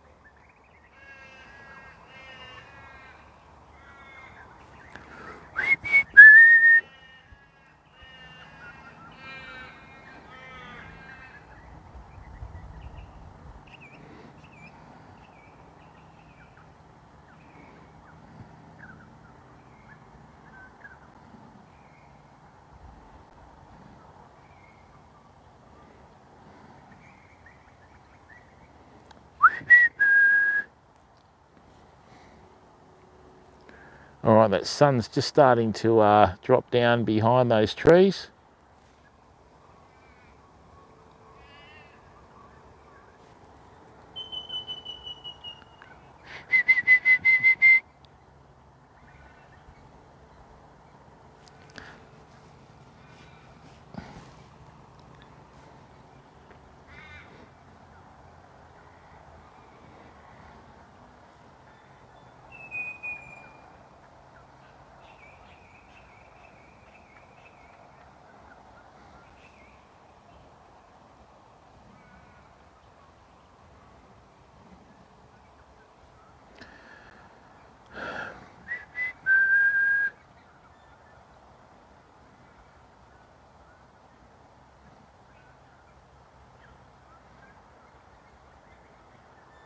I'm hoping the fish come in really close so I can show you them on camera.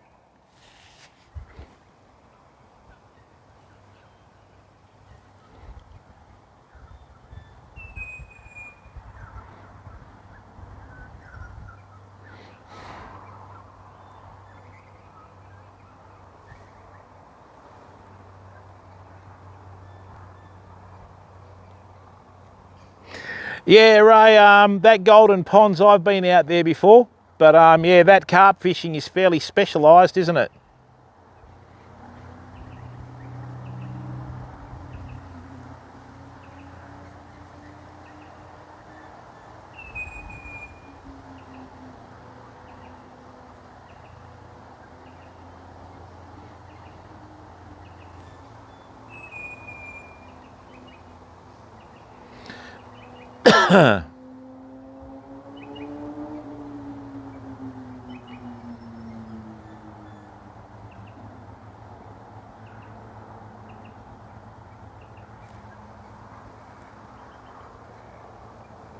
Really, Scotty? Wow, that's interesting. Even Coburn Lakes have got heaps of carp too, haven't they?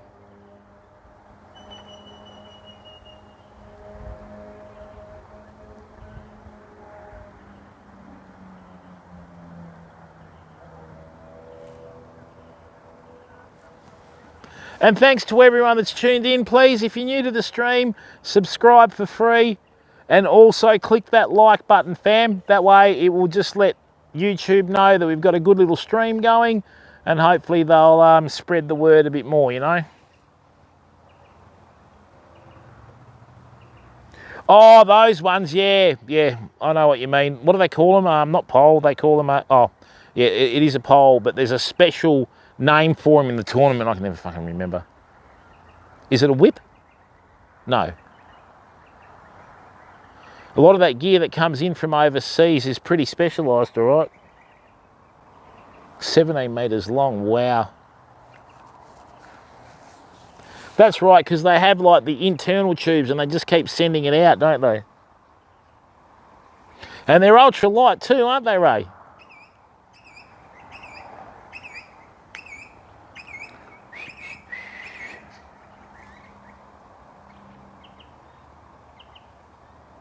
Yeah, I know what you mean, Scotty. In the Warren River, someone let some carp go in a little billabong next to the Warren River. They're really worried that carp have invaded the Warren River now. And some people say that it's some of these tournament anglers from Perth, which is a bit of a surprise, but, you know, that's what the locals say, so I hope not, though. Yeah, fisheries came down and took over 1,000 carp out of a billabong.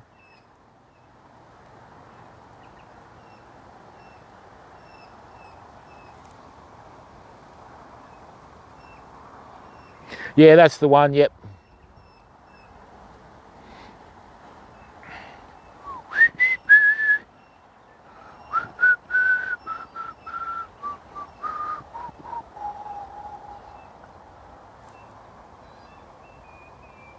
Oh, years ago, Ray, probably early 2000 and, like 2014, there was one guy on radio that went out and said that he let carp go in the Blackwood River. And he was so blasé about it, he wanted it to, you know, be like England. Which, if fisheries had have found out who it was, they would have just absolutely hammered him, you know. And I mean, fisheries were confident that the carp didn't get into the Warren River, because if they did, you can say goodbye to the marron.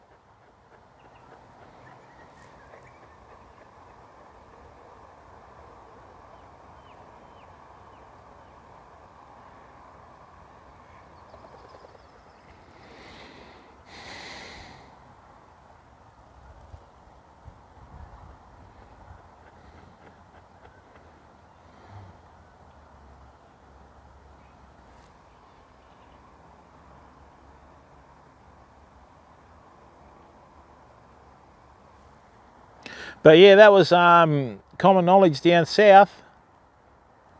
But yeah, in the early 2000s, there was a guy that got on radio saying that he released carp. Like where St. John's Brook is in Nannup, that's got carp in it. And there's also carp in the Bailing Up Brook, behind Bailing Up, believe it or not. They catch them in front of the golf course there.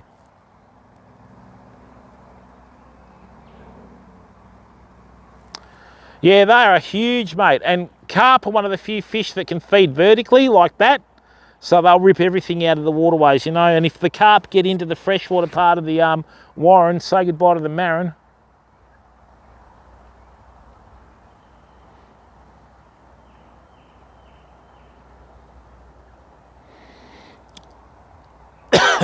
One fish today. Unbelievable, fam.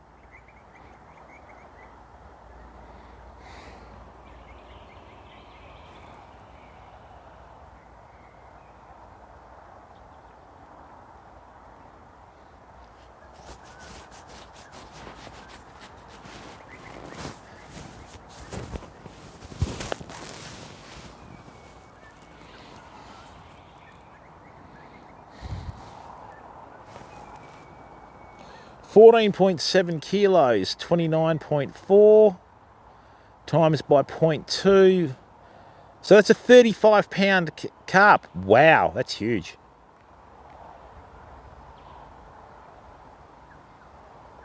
Yeah, well, that's right, Ray. So, you know, they'll grub up the bottom and then they breed like flies. So, you know, hence Charlie Carp fertilizer was started, you know.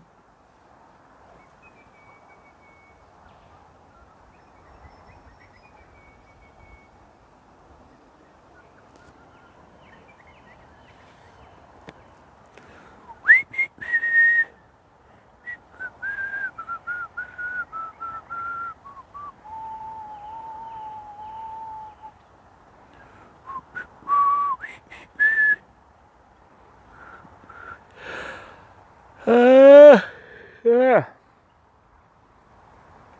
Well, you'd hope so, Ray. I'm surprised that fisheries let them do that. You know, they must have no waterways adjoining the ponds, you know what I mean, which is good, because if they're landlocked, that's okay.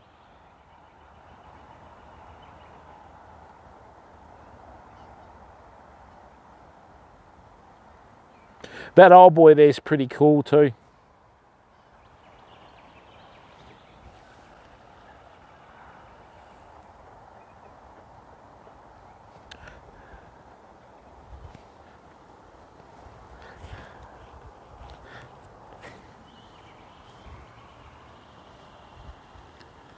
Oh, what was that?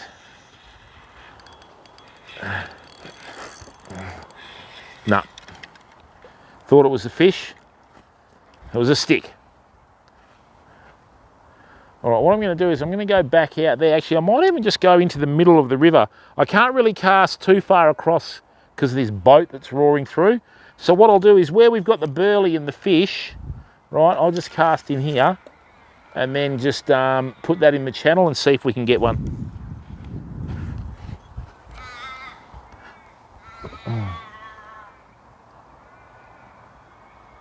Oh, really? Okay. Is it Tony? Is that his name, Tony?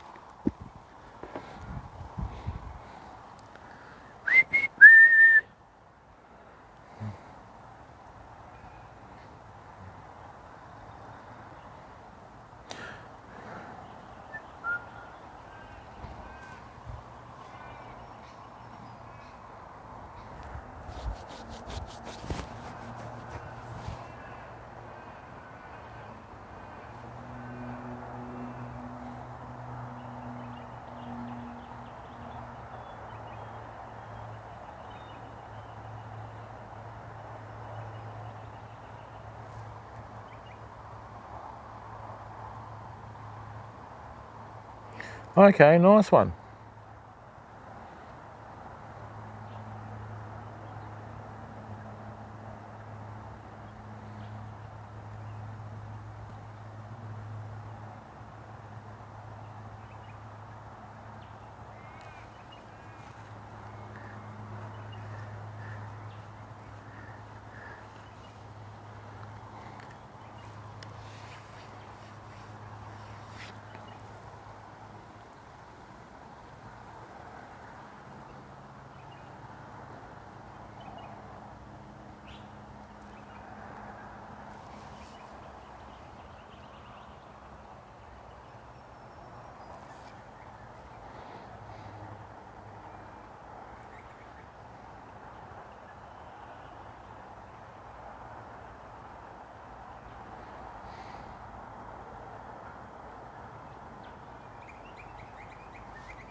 Yeah, that's good. There aren't many venues that can do that either, are there? He must be flat out on the holidays.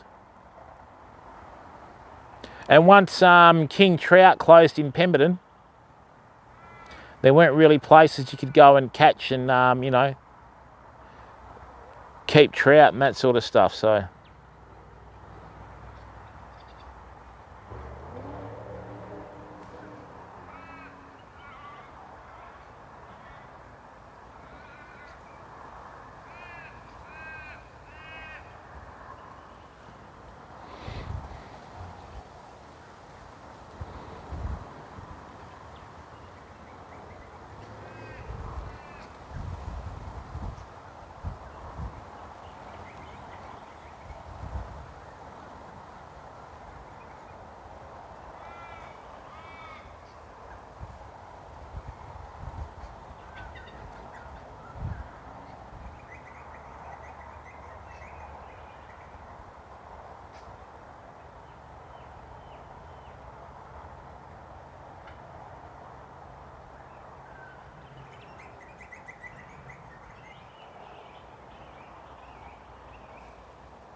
Oh, that's good. Oh.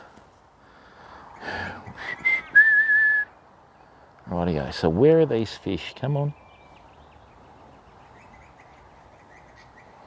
I did call it all earlier though. I said those days where you don't get anything and out of nowhere you just get this one good fish, that might be one of those days today.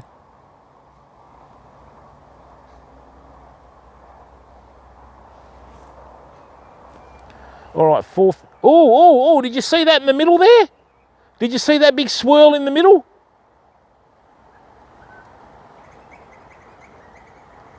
What was that? That was a really big swell. That wasn't a brim. What the hell was that?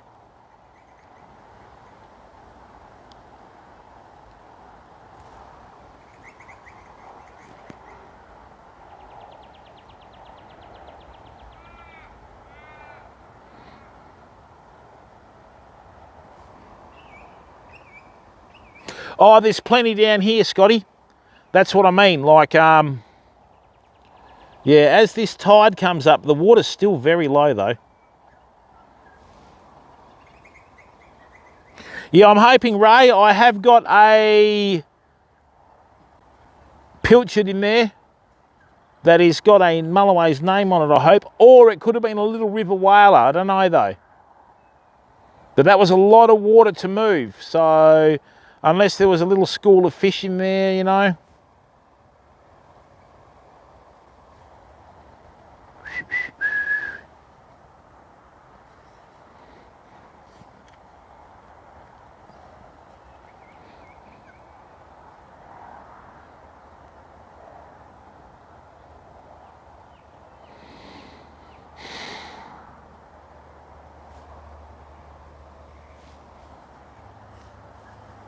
Here comes this annoying duck again.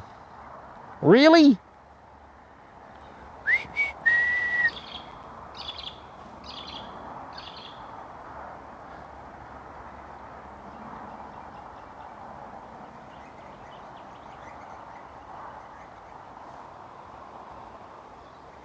Oh, Ray, the snakes have been poking their heads out for ages, mate. It doesn't really need to get that warm for the snakes to poke their heads out, bud. Hey, thanks, people. We've got 26 people watching. You know, we've nearly streamed for 8 hours. Thank you very much. Probably end up being a 9.5-hour stream today. That was a lot of water to move then, fam. So I don't know whether that was a school of mullet or, like I said, a river whaler or a mulloway. But either way, we're here and we've burleyed up and this is what we're going to be doing. You know?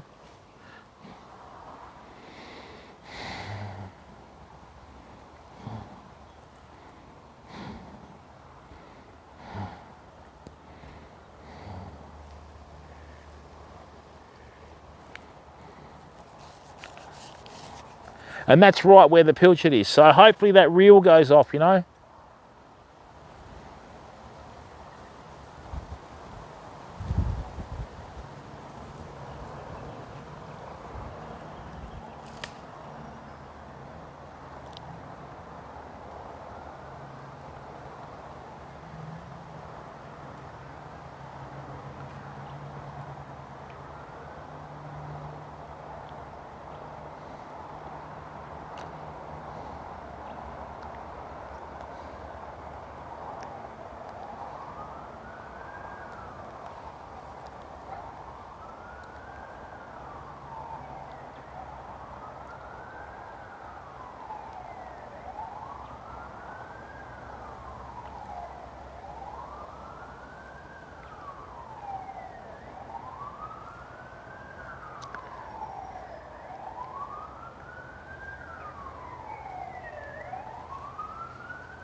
I hope that person's all right that's in that ambulance.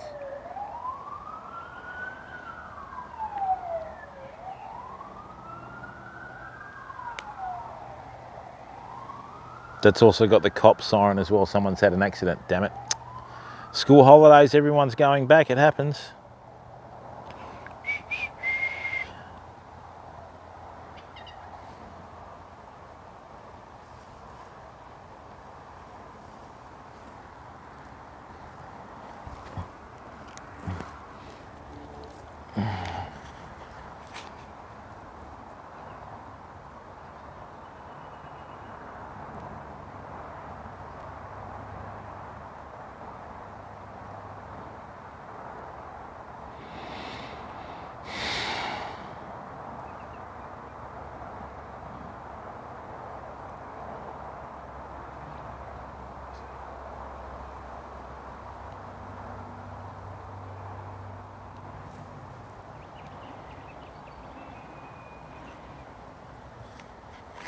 Oh. No, don't, what happened there? Oh, come on, I've got a cracked phone screen, it's a pain. Whew. No, don't do that. Leave the screen alone, grass. All right, 5 o'clock. Hopefully it starts picking up now. I'm hoping that big swirl comes back. And I'm hoping that it hits the muley.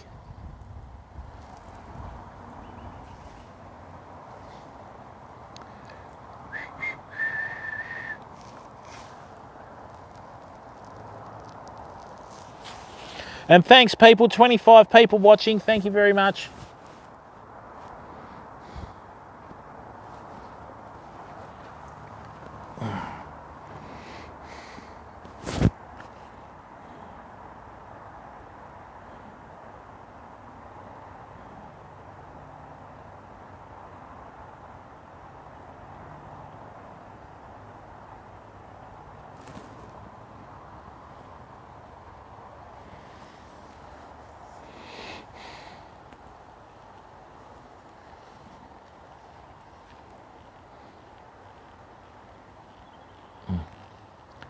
Oh, my feet are sore. Thank you to everyone that's tuned in, people. And like I said, if you're new to the stream, you know, please subscribe for free. Leave a like on the video. It all helps to us getting recognised by the YouTube algorithm more, you know.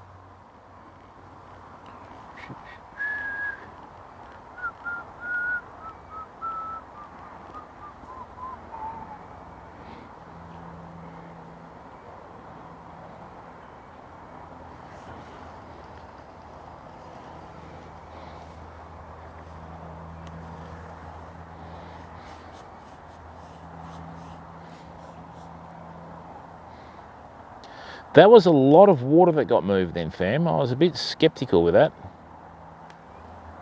And the water moved and then it looked like it shot off that way, so I don't know.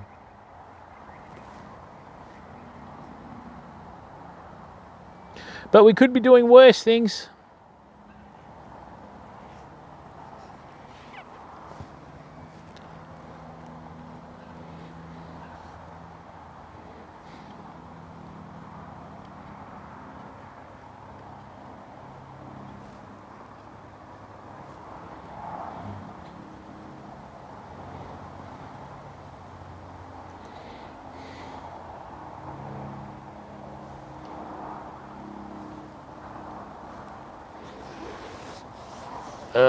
Come on.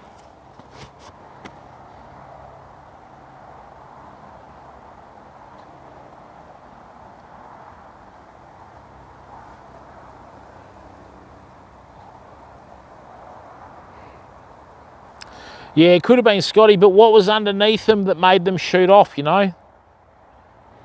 It's the other thing we've always got to consider.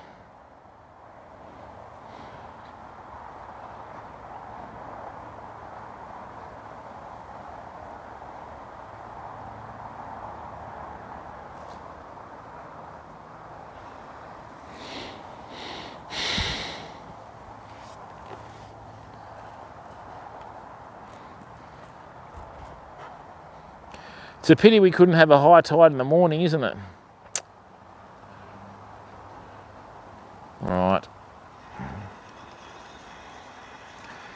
Fish are where you find them, fam. That's what they always say, so let's find them. Oh, so of course I find my other line.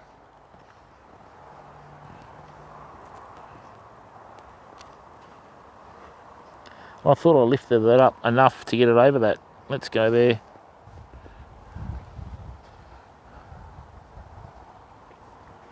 Tell you what we'll do. Let's recast that pilchard. That can go in there. I hope so too, Scotty. I really hope so too, mate.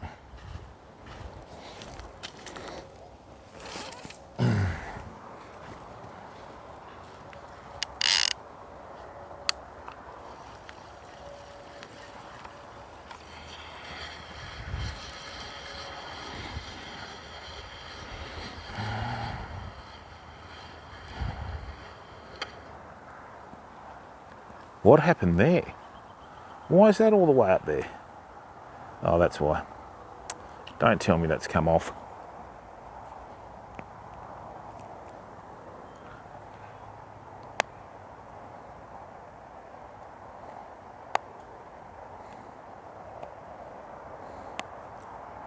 That's why it's finding it difficult to cast.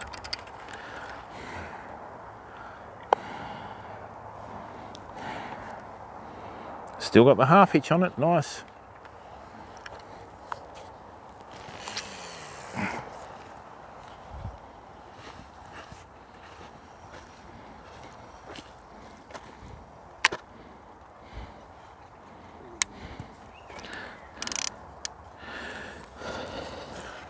I hope that drag starts screaming. All right. That's that low-lying late afternoon sun.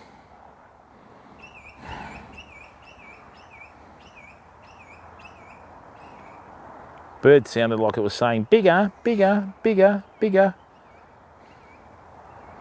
Or be good, be good, be good.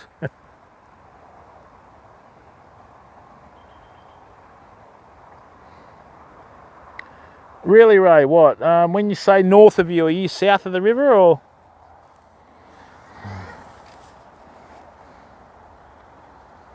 No, is that the big line going off? Surely not.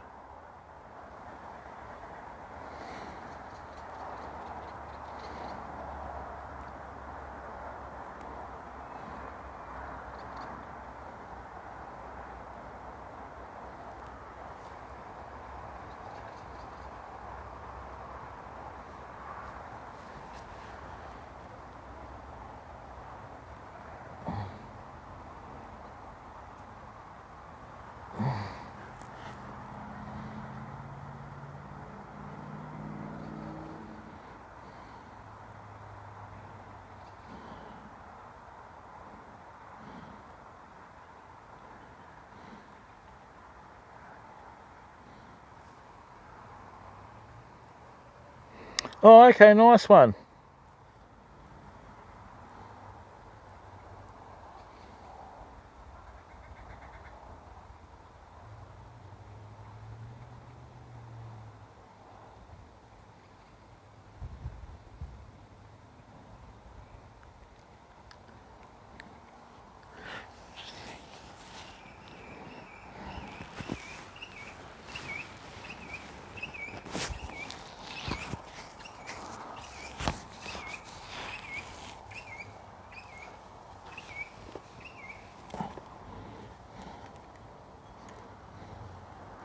Yeah, that, well, it's not really high country, is it? But, you know, those higher ranges and that around Perth are good.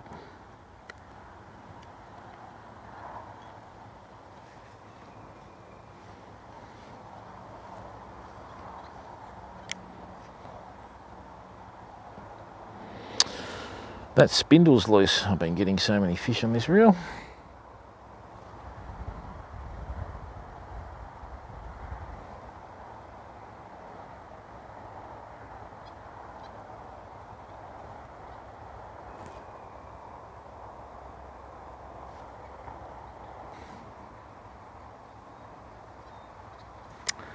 Oh, don't tell me that's my internet.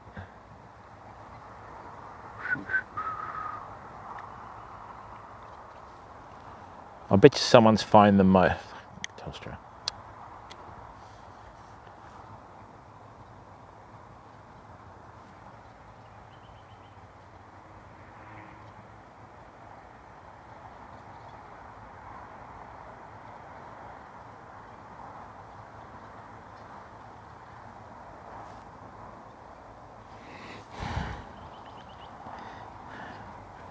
Yeah, I didn't realise that you lived in Kwinana, mate. I just thought you might be fishing down there, you know, so. Thanks for tuning into the stream, Ray. Good to see other West Aussies in here, mate. Good to see all Aussies in here. We don't care where you're from, as long as you like the stream, you like fishing and all the rest of it, and you get on with everyone, that's all we ask, you know.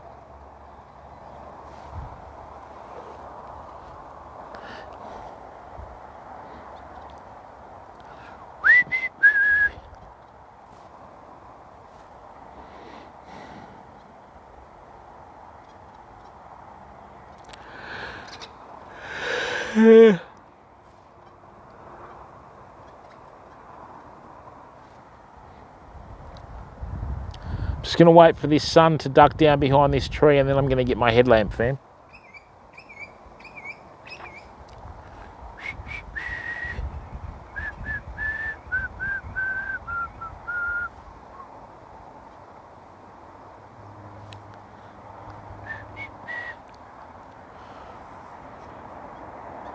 Okay, some more little bait fish have been pushed to the surface here. So let's see what's going on, eh?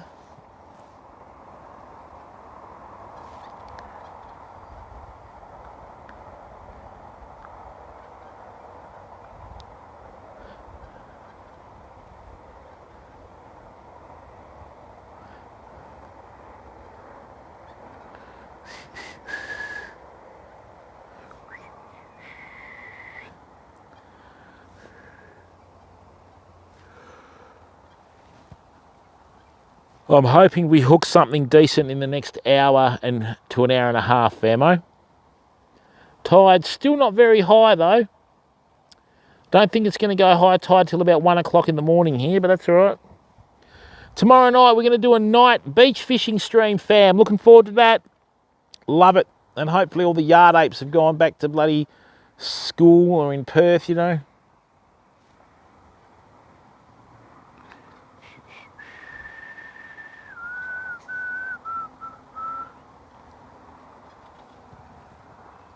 Oh, excuse me. If we had just about another 40 centimetres of water, we would have been having a great time here, famo.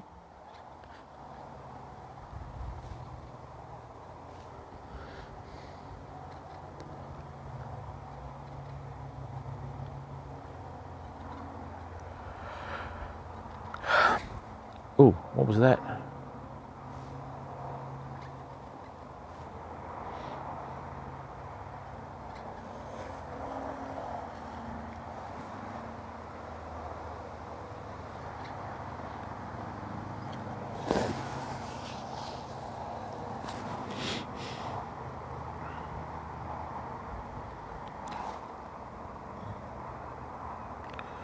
Bit tired.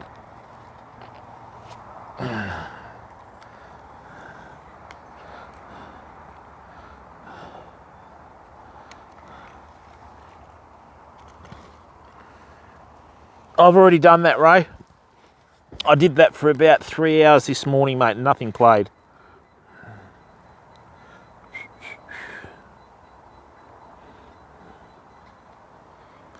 Thank you, people. 1,563 subscribers. That is awesome.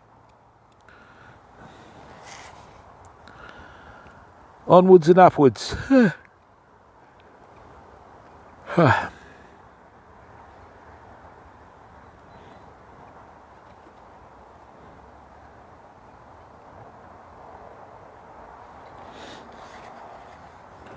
And remember in WA, Ray, that you only can fish 2 rods. So I don't want to have 2 rods in the water and fish with a lure on the other one, because that's 3 rods and I could get in trouble for that.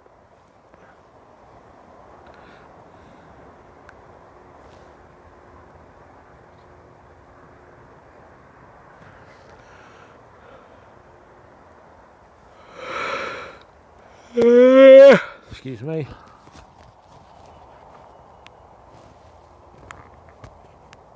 Just give me a minute, fam.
One fish all day. That's right. We've hooked and landed one, and we missed the hit on another one.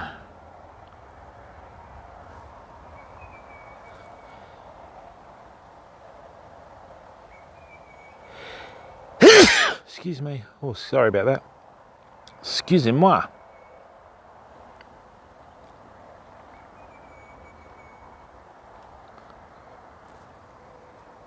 Looking forward to this night fishing stream tomorrow, famo. They're always good fun, especially with a high tide and a new moon leading into, you know. There's going to be weak northwesterly winds tomorrow, so hopefully we might even get a snapper in close. Thanks, Ray. Yeah, we caught a snapper off the beach last year, live on stream. That was great. Let it go too.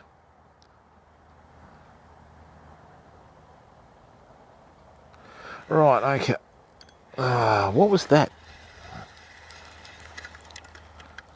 A bit earlier in the season when we had a lot more fresh water, I caught a long-necked turtle here. That was embarrassing.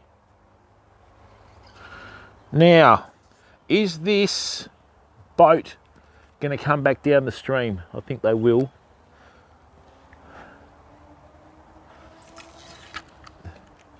That's all right. So that can go under there where we caught the last one.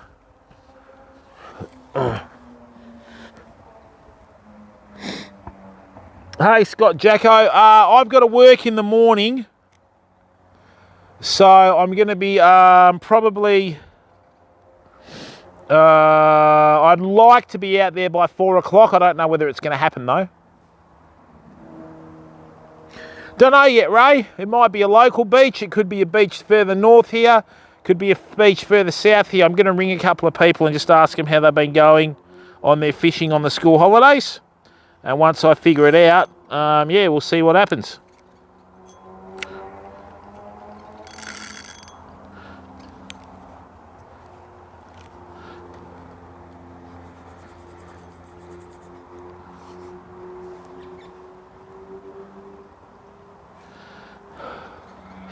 So what we'll do is we'll take the generator out.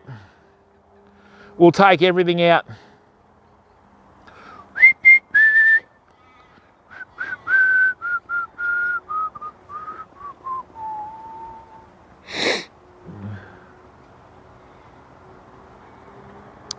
Just gone a little bit chilly, famo, all of a sudden.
Thank you, people. We've still got over 20 people watching, which is great. Stream's stable, everything's good. We should have another hour of charge in this battery on this microphone. Oh.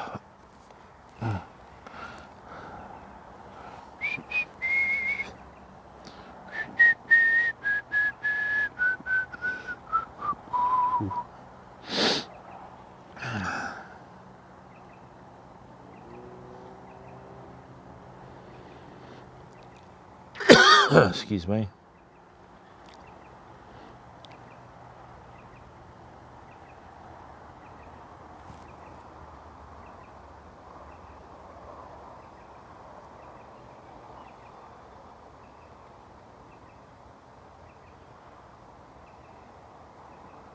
Hey Matty, how are you, mate?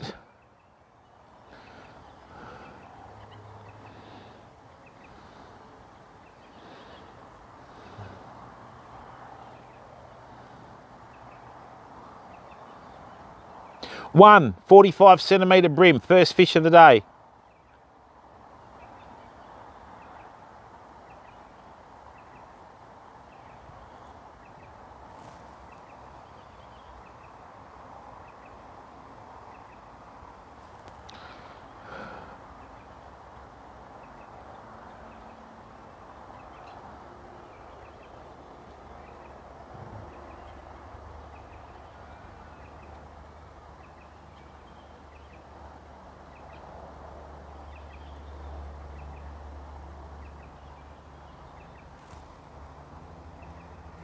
How are you, Matthew Oates? You good? You having a good day, mate?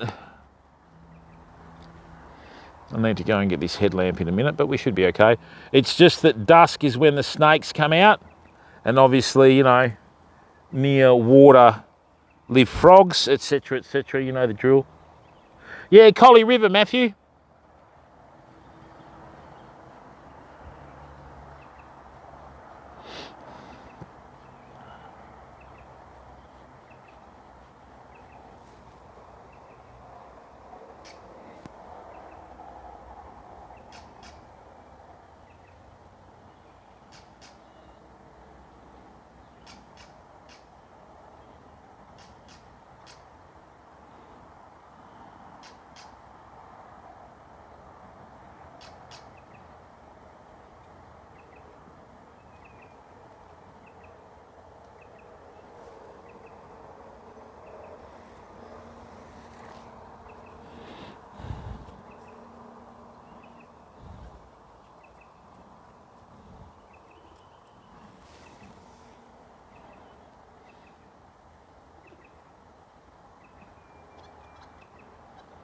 Just nice to chill out all day. That's all you need to do, just chill out.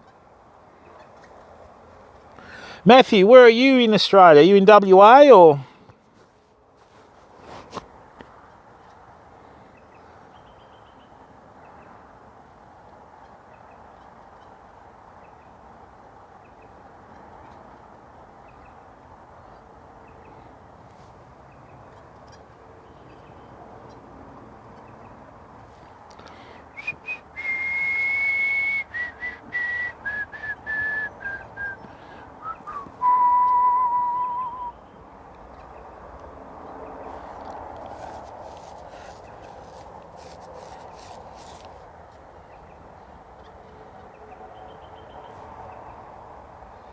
Oh, you're in Bunbury. Nice one, Matty. Me too. Oh, I think I know who Matthew is. Whoops.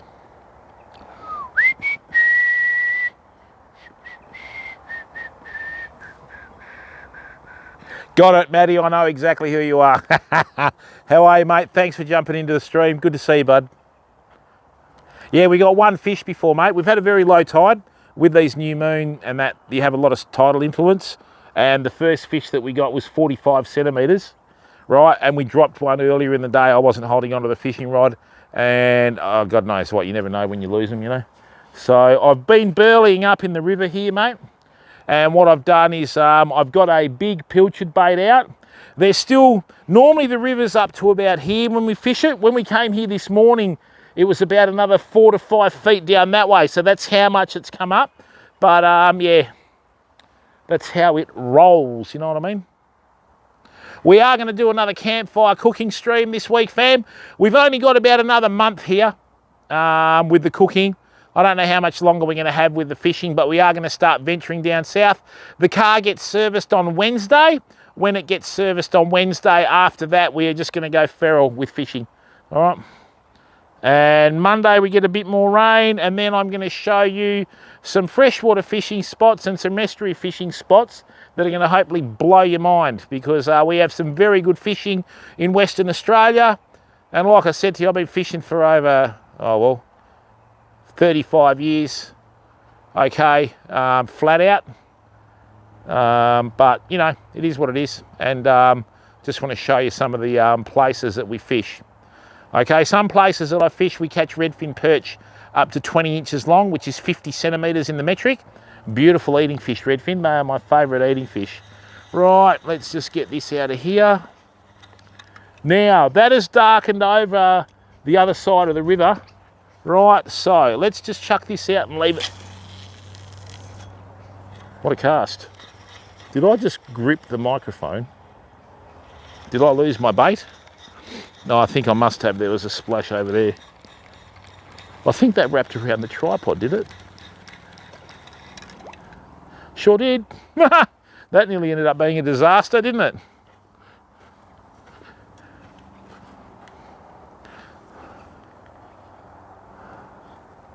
Let's go in here.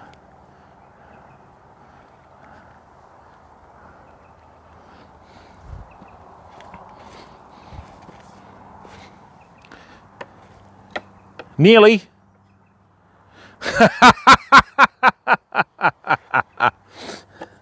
Yeah, matey, I've used soft plastics. My biggest concern with soft plastics is if the fish eat them, right, and then they get off the hook, they can't digest them, and it actually kills a lot of fish. There is a company overseas that makes them out of gelatin now, so they're not toxic on the fish. So hopefully, you know, hopefully something can eventuate with that. But yeah, soft plastics aren't very good for the fish if they come off, you know. Man, I'm trying not to kill the camera this time. All right, now we're starting to get some water through just on like sunset. Just going to go across the river there and see if we've got any fish lurking in that snag that we normally fish.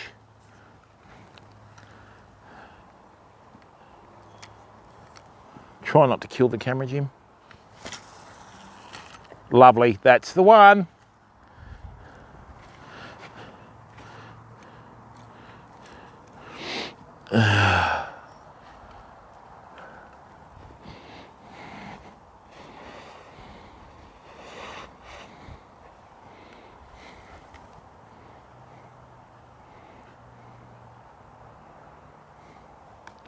Right, I'm hoping that one will go off. We did have a lot of water movement before.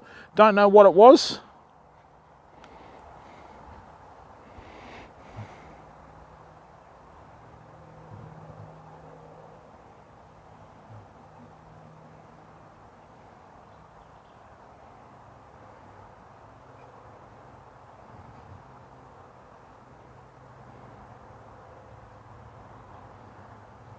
Let's hope there's one that's lurking around that snag over there, but it is still, mind you, it's not too far off, I don't think.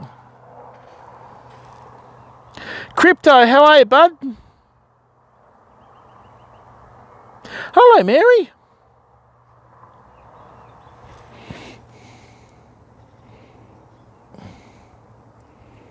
Yeah, Crypto, we got a 45 centimetre brim, mate. I'm going to have to go back and find it.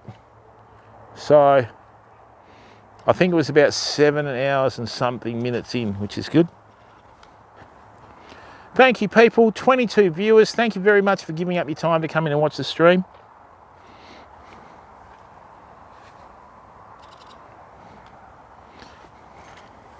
Right.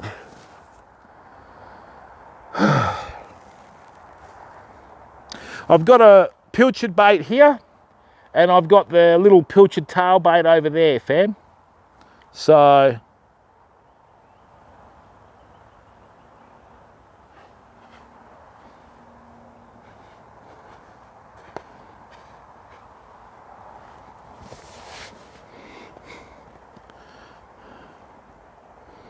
looking forward to a night fishing stream tomorrow, fam. Oh, come on.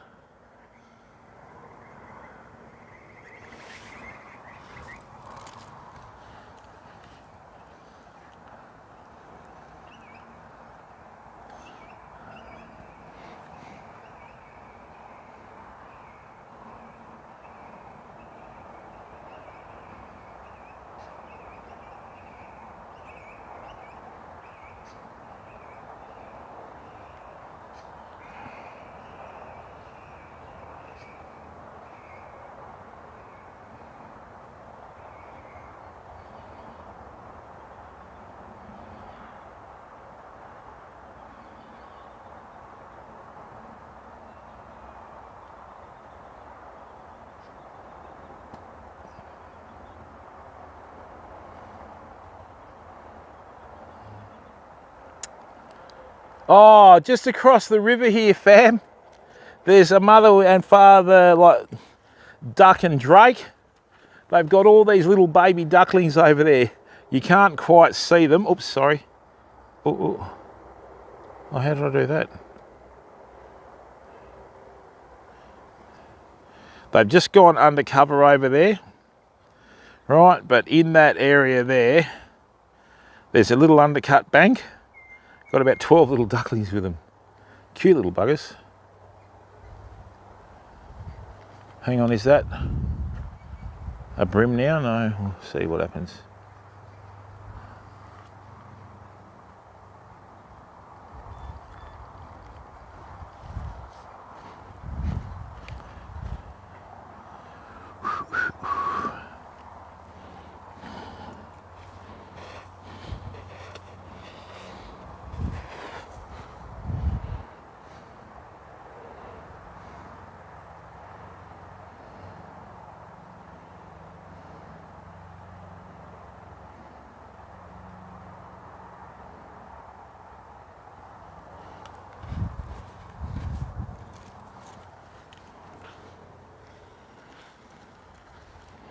Come on, get another one for the community.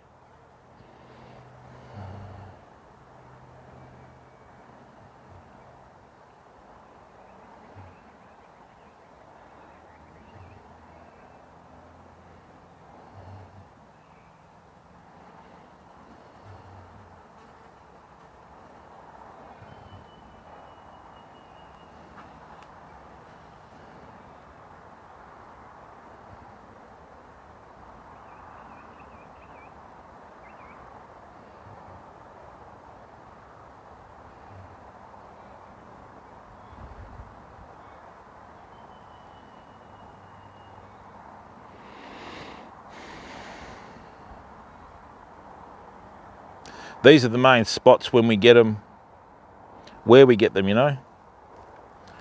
With all this bait in the water tonight, there's going to be plenty of fish in here tonight, fam. You know what we might do? We'll see how it goes for the beach fishing stream. We might shoot out here tomorrow afternoon and just see if there's bait still here, you know. Because I'm sure there'll be fish coming up during the day and night here.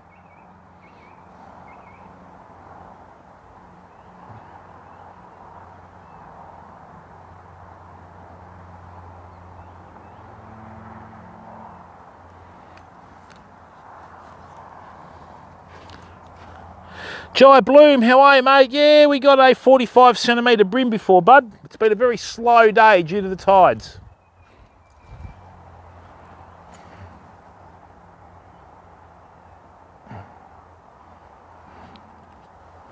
Been a very, very slow day due to the tides. These are the sorts of times of year where you do better fishing at night, purely because of the high tide, you know.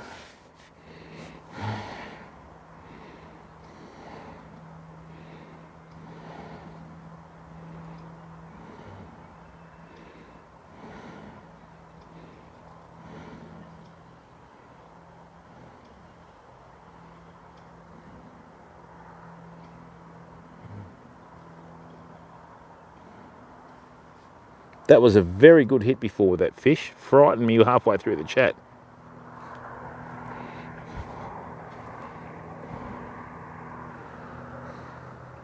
And this is the good thing about what we do on this stream with our content, fam. We don't try and make anything up. We just turn the camera on when we're doing stuff, you know, so.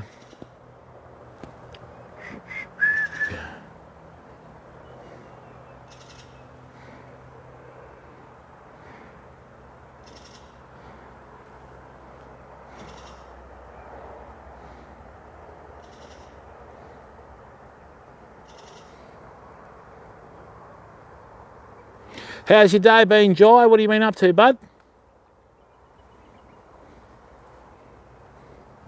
Whoops.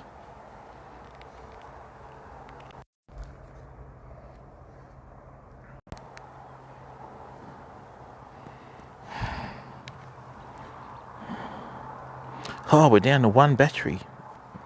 Wow.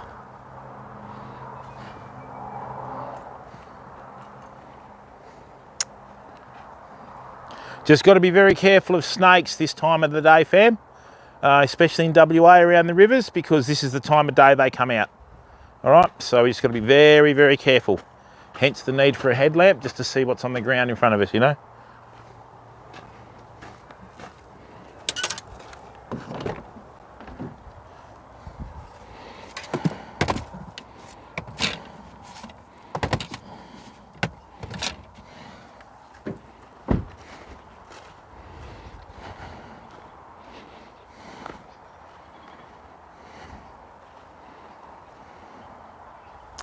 I think what we'll do is we'll just give it another half hour till just after 6. And then we'll probably call it a day, I think.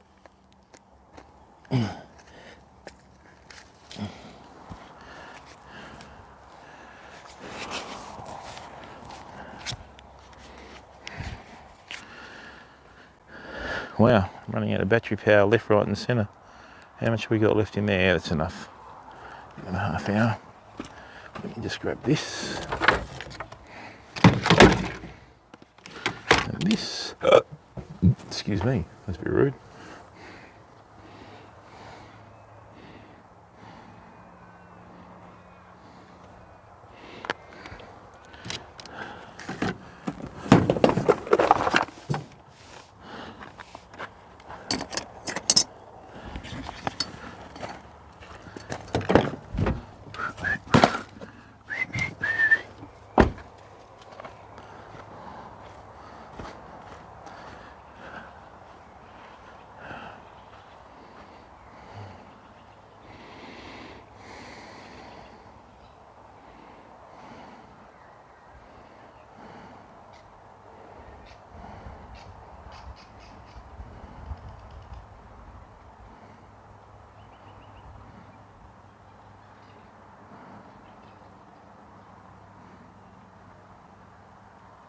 Oh, look at these strength exercises into my knees.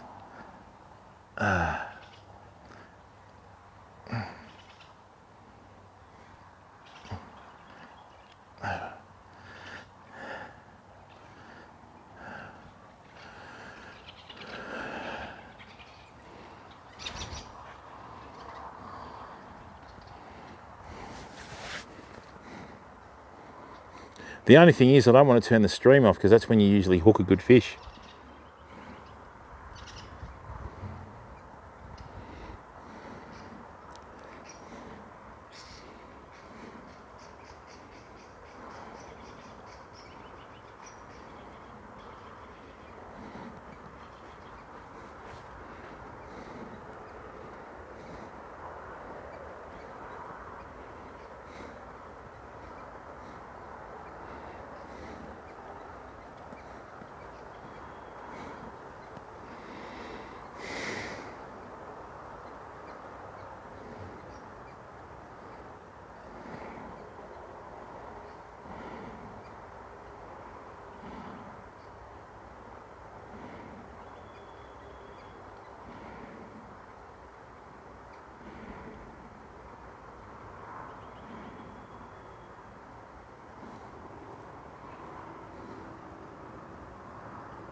Okay, there's been a heap of water movement here, fam.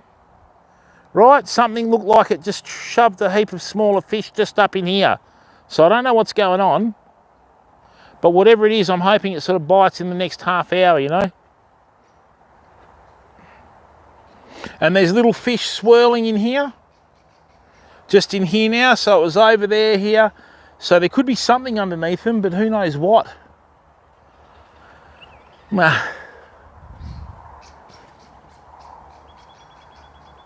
Yeah, thanks, Ray. Have a good night up there, mate. I hope those smoke fires don't stink you out. Yeah, see in here we've got all this movement. Hang on, I might bring the bait in there, I think.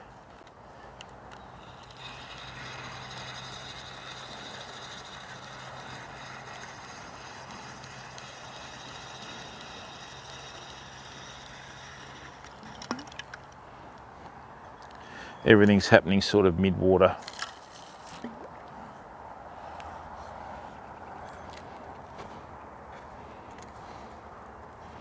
Yeah, just find us on Twitter, fam. If I can't get the stream done tomorrow due to work commitments, I'll go to Twitter and let everyone know, okay?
Oh.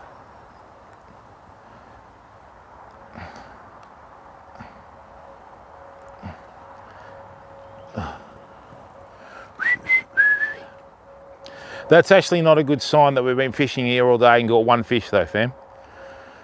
Right? If we were anywhere else down south, we would have got a heap of fish today.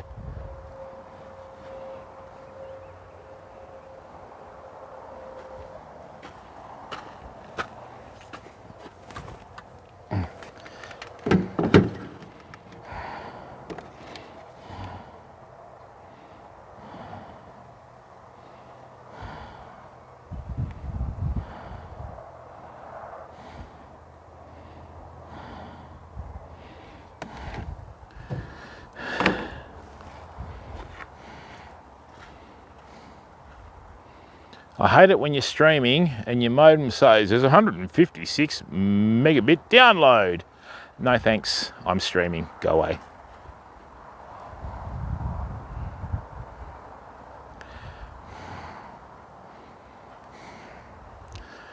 Well, famo,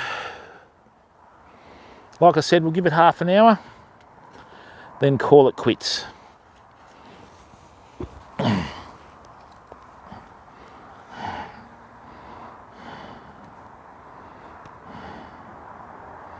Make it 15 minutes.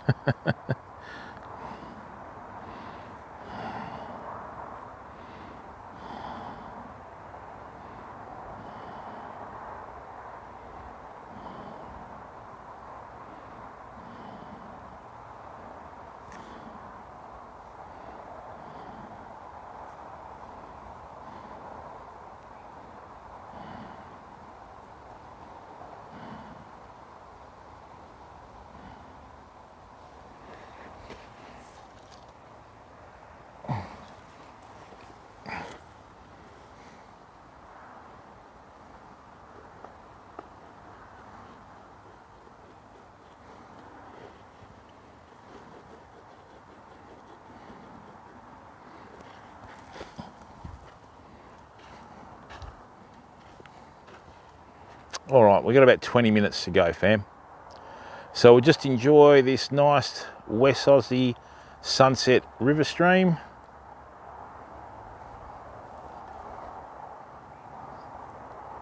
No, that's the one, isn't it? We're fishing a river somewhere, as they say. The old Brad Pitt movie that everybody seems to know. I've done everything right. I've done everything right today, famo. It's just one of those days. That's fishing.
To a certain extent, big dog, but I'm not single anymore, mate. I'm married. I've got other commitments to do. I've got to get a set up for work tomorrow.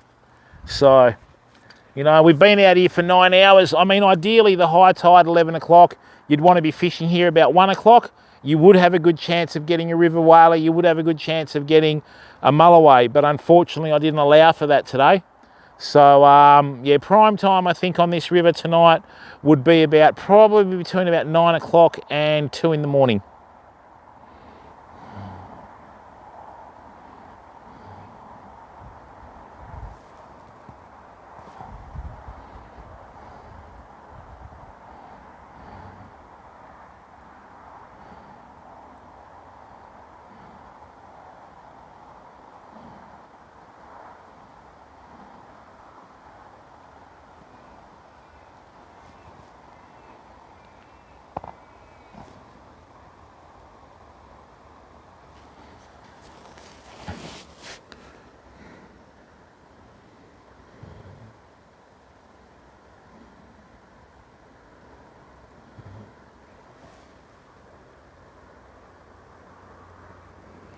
Yeah, should do, big dog hunter. I hope so, mate. We'll see how we go. If I can get work out the way early enough, we should be good, mate. But there's a saying, what is it? Quite often the best laid plans of mice and men or something from the old days, I don't remember. Either way, it usually shits itself, so. Oh, don't worry, mate. I'd be quite happy to put a little swag down here and fish till all hours with rod bells on. I've done that before.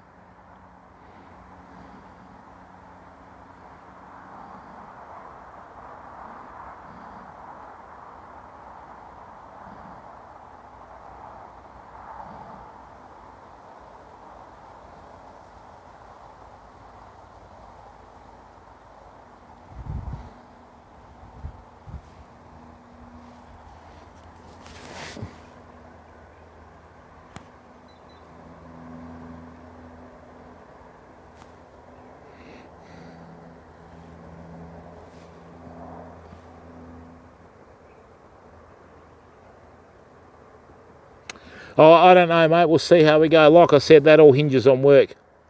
I'm no spring chicken anymore, Cobb.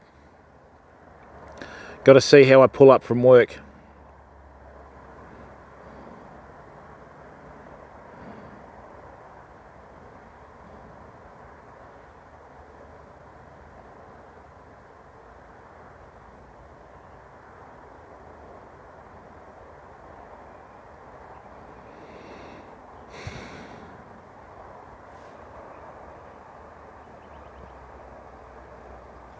Yeah, that's it, mate, you know. We'll be right. We'll see what happens. If not, we'll stream the next day, pal. It's all good. Right.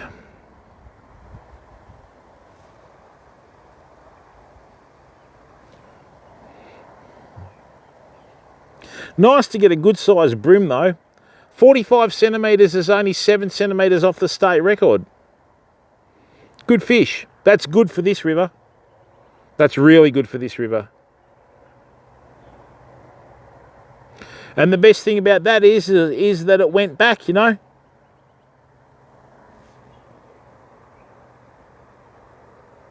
Jacko, thanks for coming in, Scotty. Good to see you here, mate. Hope that you're coping okay over there with the lockdown and everything.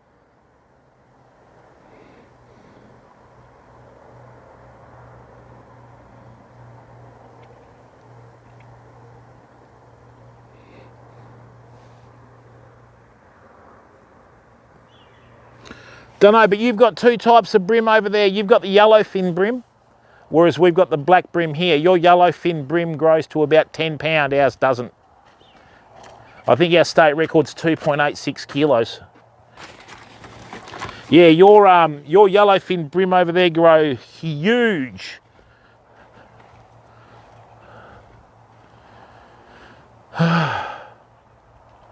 Where are these fish?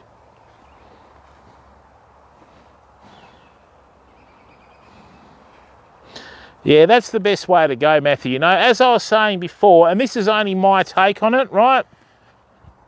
If you catch and release, the exhilarating feeling that I had catching that fish and the excitement will be passed on to the next person, the next person, the next person, and the next person, like a multiplier effect, right?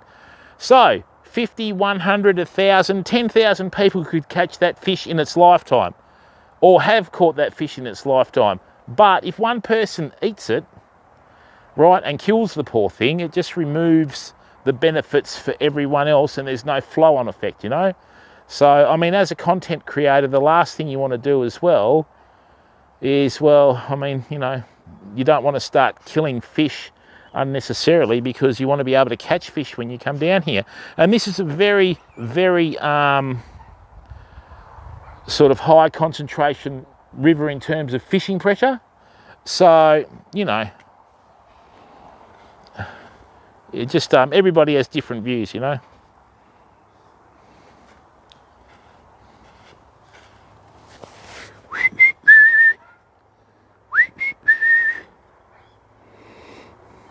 Normally my biggest fish are just on dark. Just on dark when the sun sets behind the trees. That's when I've caught my biggest trout, biggest redfin, a lot of my biggest brim, the whole lot, you know.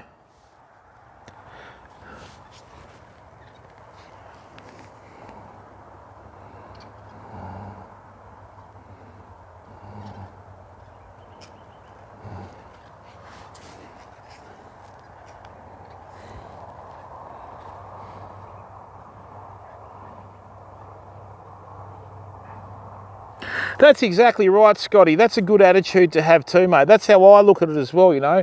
This river runs out of oxygen sort of midsummer and early winter, and it has, you know, a bit of a problem with that. There's a governing body that monitors all the health of the waterways, and a couple of years ago, further upstream, some farmers put something on their paddocks that ended up in the rivers and then ended up flushing downstream and wiped out a heap of fish. And this is what we're left with, you know. So the other thing is too, if it wipes out the phytoplankton is the really small stuff that the fish post egg and larval, like sort of larval stage each, you know what I mean, eat, and that's when you have headaches. That's when you'll probably catch, you know, a lot of bigger fish. But notice how we haven't caught many smaller fish here, like yay big to yay big. You go to Walpole and Augusta, you catch lots of little brim. Here we don't. The smallest one we've got's about 30 centimetres, you know. Very rarely catch anything 16, you know, 10 or anything like that because they're not in here.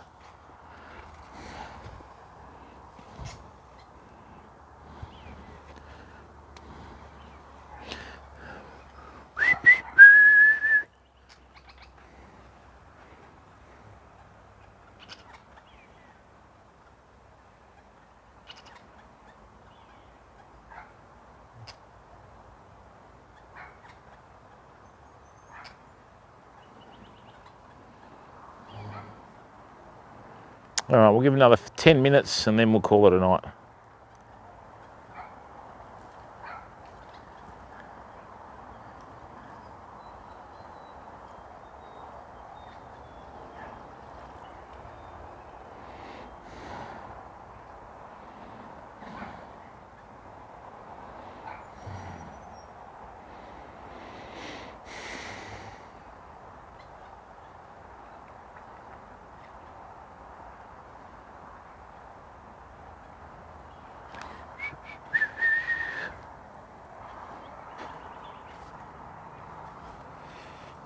Never ever heard of a knife fish, big dog hunter?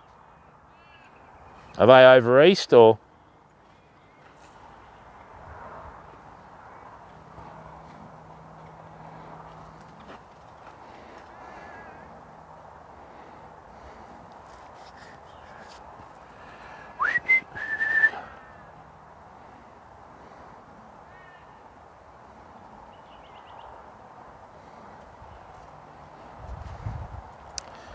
Well, there's nothing here. We'll have one last crack at this snag and then we'll probably call it a day, I think.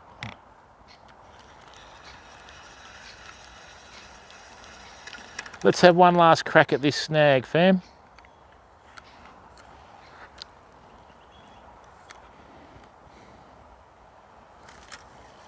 There was a lot of water movement underneath that snag there. Let's go. I'm just going to make sure this bait's on properly. Yep, which it is.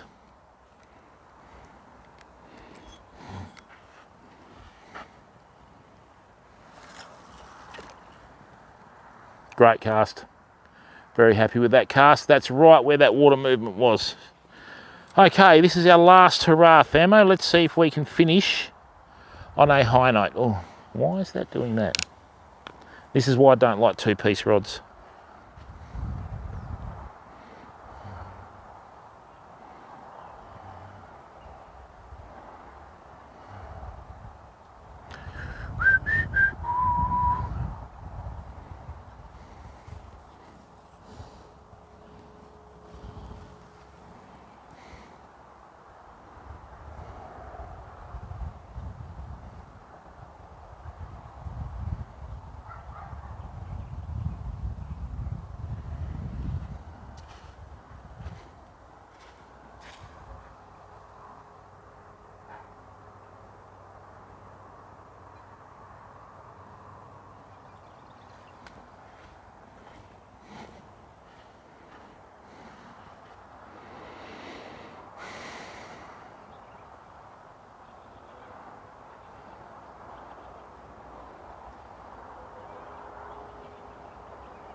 So many bait fish in the shallows here, fam.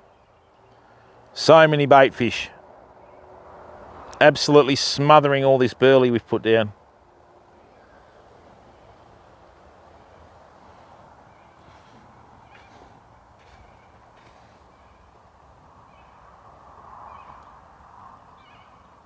Oh, okay.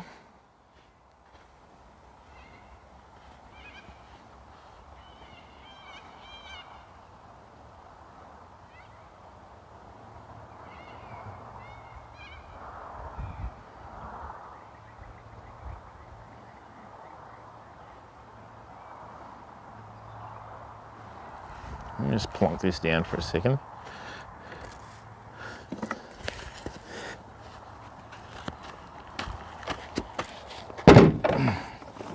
Get the sand off this.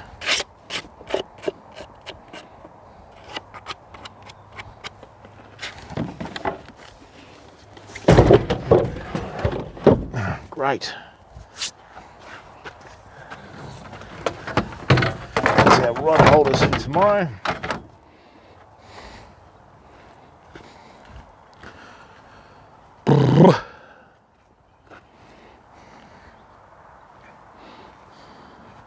Good to see you've got ambition, Hunter.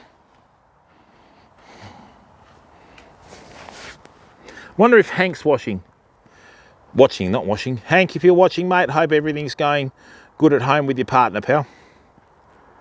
Or as good as can be expected, okay?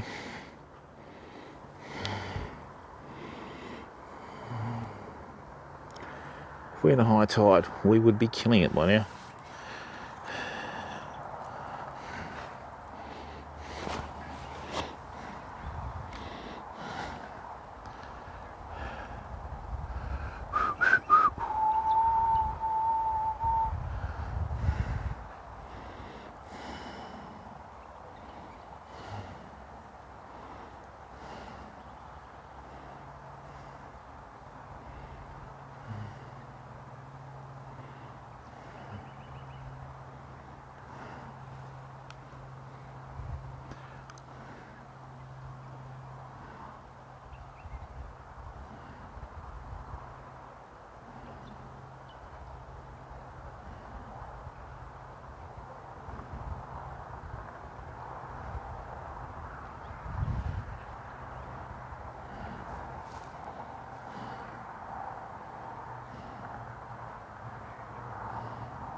Right, well,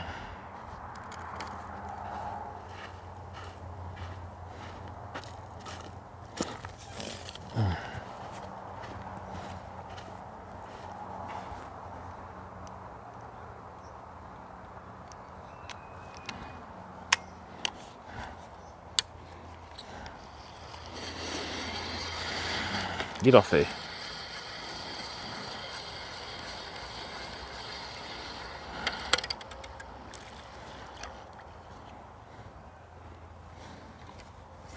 Well,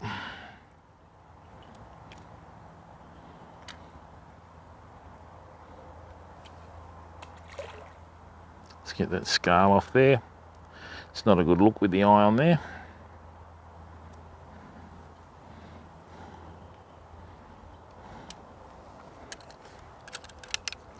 Do do do do do do do do do. No lucky chance on that last one.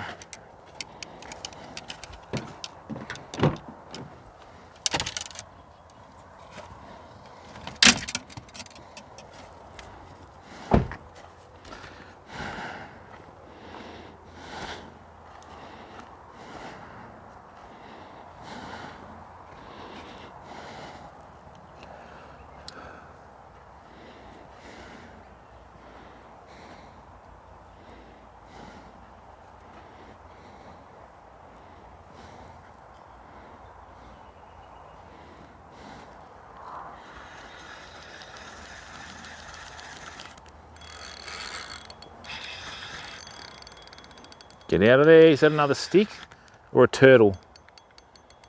I think that's a turtle, is it? No, come on. No, it's a big lump of wood.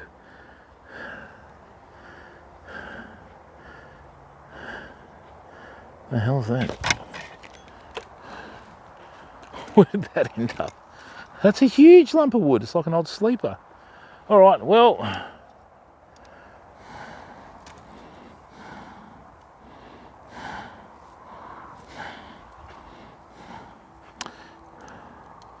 that's us done for today, fam. Oh, certainly am, mate. Okay, people, thank you very, very much for tuning in today. I really appreciate your time you've given up to come in and watch the stream. I will hopefully be streaming tomorrow afternoon. If not, I'll put the message out on Twitter. Okay, so stay safe and stay well. Be the best person you can be every day. And hopefully I'll catch you tomorrow. Bye for now. Thank you, everyone. Thanks, Cal. The most important thing are you people that are watching. All I'm doing is turning your camera on. Very grateful that you're giving up your time to watch the stream. Bye, everyone. Thanks.